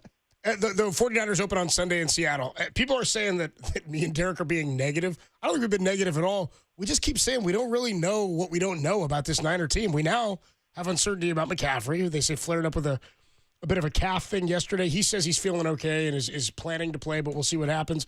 There's so many different players that were here last year. There's 10 rookies on the roster, 6 on the defensive side of the ball. We don't know if they've done enough to be able to stop the run or if they've retooled enough or even if their skill set is up to speed as early as this coming Sunday.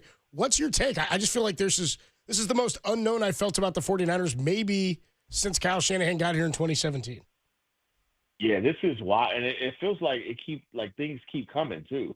It's not like, all right, you have these X and Y variables, right, to deal with, but more keep happening. And to me, this is like the kind of the scariest one, McCaffrey's calf. Like, what?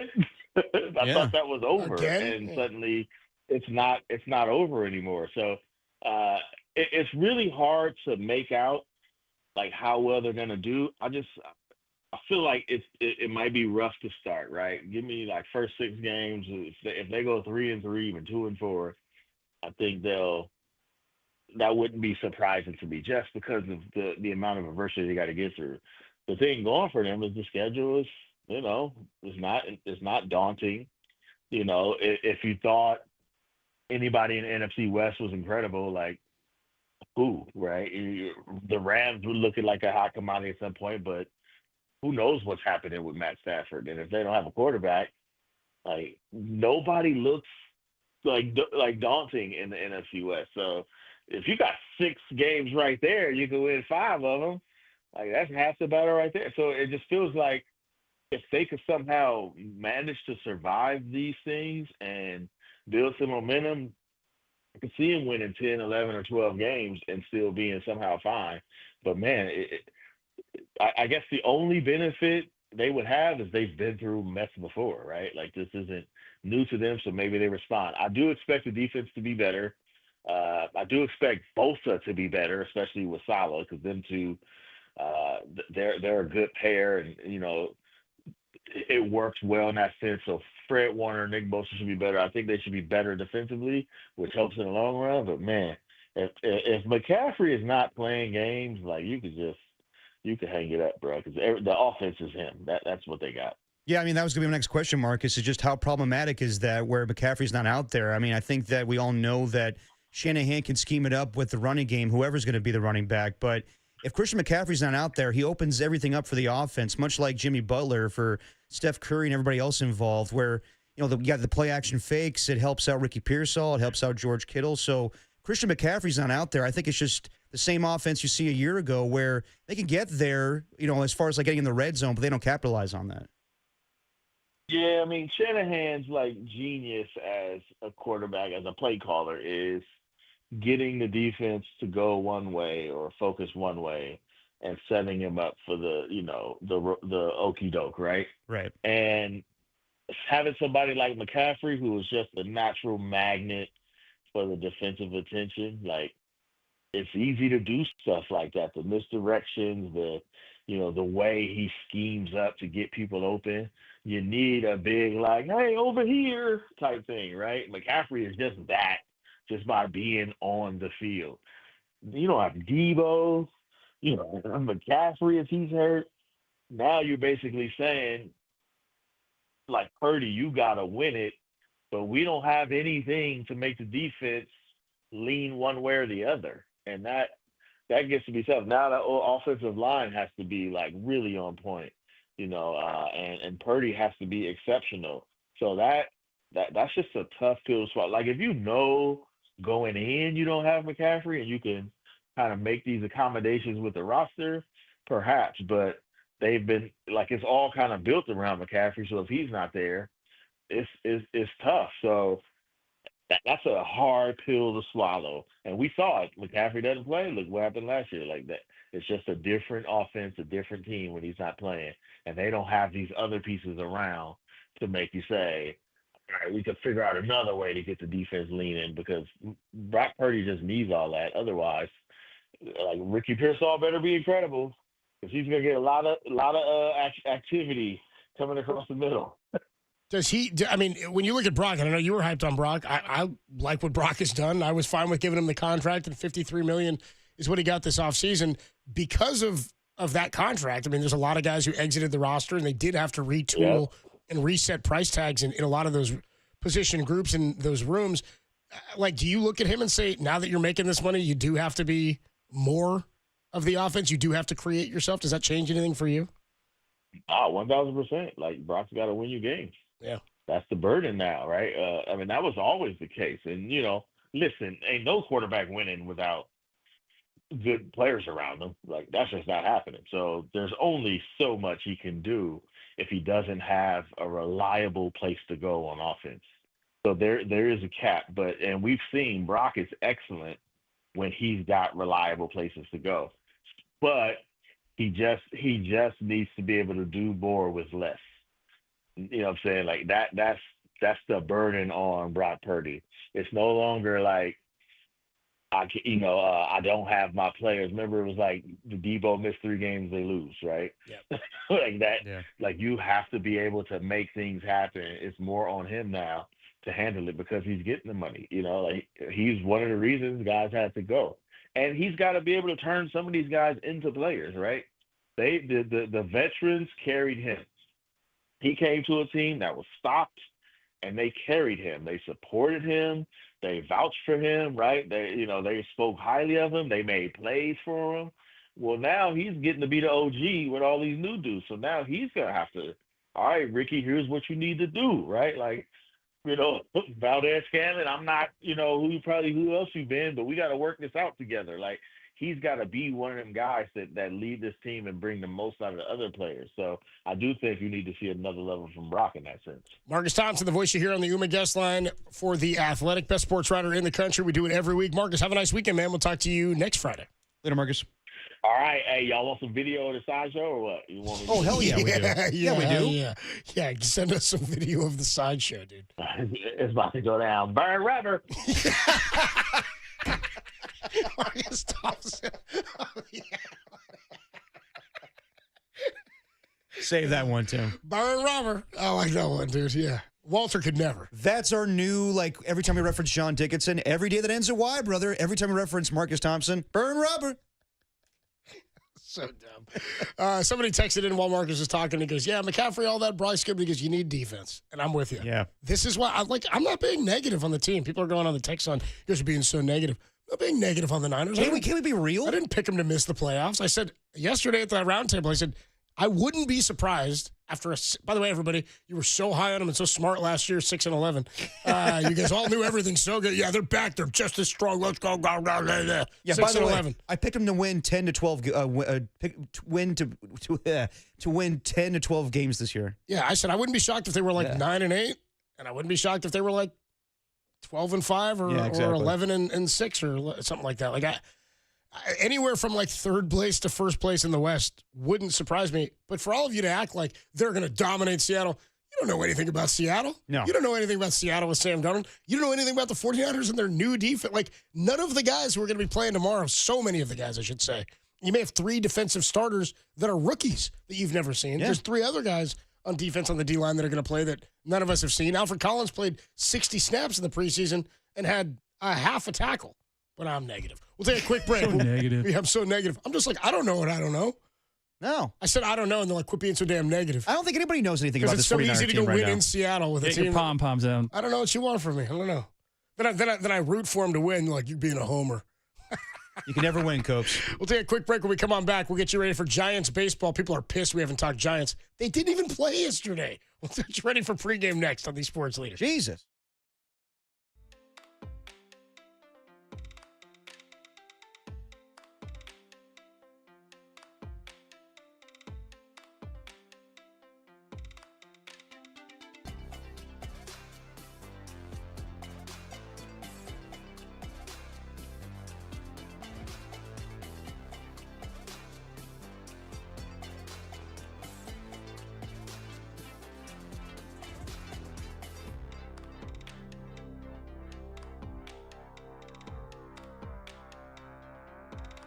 The 49ers regular season kicks off this Sunday on Mike Holler's KSFO 810, pregame 10 a.m. with Adam Copeland and boots on the ground John Dickinson, live from Seattle. Kickoff 1 p.m., so get your nuts hot and screw the 12th man. Get your nuts hot.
Time for dirty work to put the show to bed. Are you crazy? I don't need a bed. On the sports leader. Now you will go to sleep, or I will put you to sleep.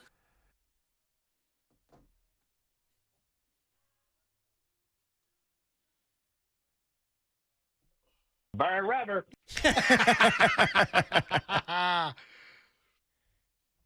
Putting the show to bed here on a Friday afternoon. Adam Copeland, Depop, Tim Webb with you. The Giants are coming up against the St. Louis Cardinals today.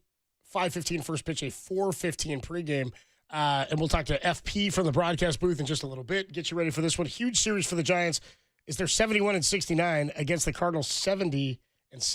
So they're breathing down their necks. Giants are 4 back of the Mets in that. They're now ahead of the Reds. And who plays this weekend? The Reds and Mets. Reds and Mets, big one. Big one. Scoreboard watching. Cincy and the Mets. All right. Murph did that one time. Benny and the Jets to Cincy and the Mets. I'm sure he did. Cincy and the Mets. I think I cut it up. I think it's in my folder. Somebody checked in here and said, oh, we don't know Seattle, but you're going to pick them over the Niners? Yeah, Homer's rule. I don't know what you're talking about. All right, whatever, dude. I don't know Seattle, but I think they have fewer question marks than the Niners. I know their O-line is good. I know the running back is great and healthy. They have 2 of them that are good. They have a different receiving core now with Cooper Kupp. Smith and Jigba. Careful. Is pretty good. Like, I don't know. Well, we'll see what happens. Yeah. It's week 1. I'm just saying, I don't know what we don't know. And then I say, and Niners might lose, and people are upset. I'm like, you guys watched them last year, right? They have to prove to us again that they're contenders. So, and Seattle won 10 games a year I don't ago. know why you guys are like on my ass about thinking it's a possibility they lose week 1. I want your opinion. Just I promise I'm rooting for them. Everybody thinks and I'm also, negative. the season's not over if they lose week 1. I still pick them to win 12 games. Calm down, Let's people. get a note to self. What you got, Tim? Note to self. People say, why do you bring a Swiffer? I said, to clean up the dirty work, y'all. Oh, man. Yeah. That's my note. Yeah, that's good. Note to Murph. Note to self. Relax. All right. Note to Copes. One thing you could do while you're in Seattle, did you realize this? That Bruce Lee is buried in Seattle? Born in San Francisco, grew up in Hong Kong, but for whatever reason, he, I guess, has a relation to Seattle. Yeah. I don't even have time for a note to self now because you rambled. Thanks. Giants baseball coming up next. If you need to hear it, screw it. It's a Friday on the Sports Leader.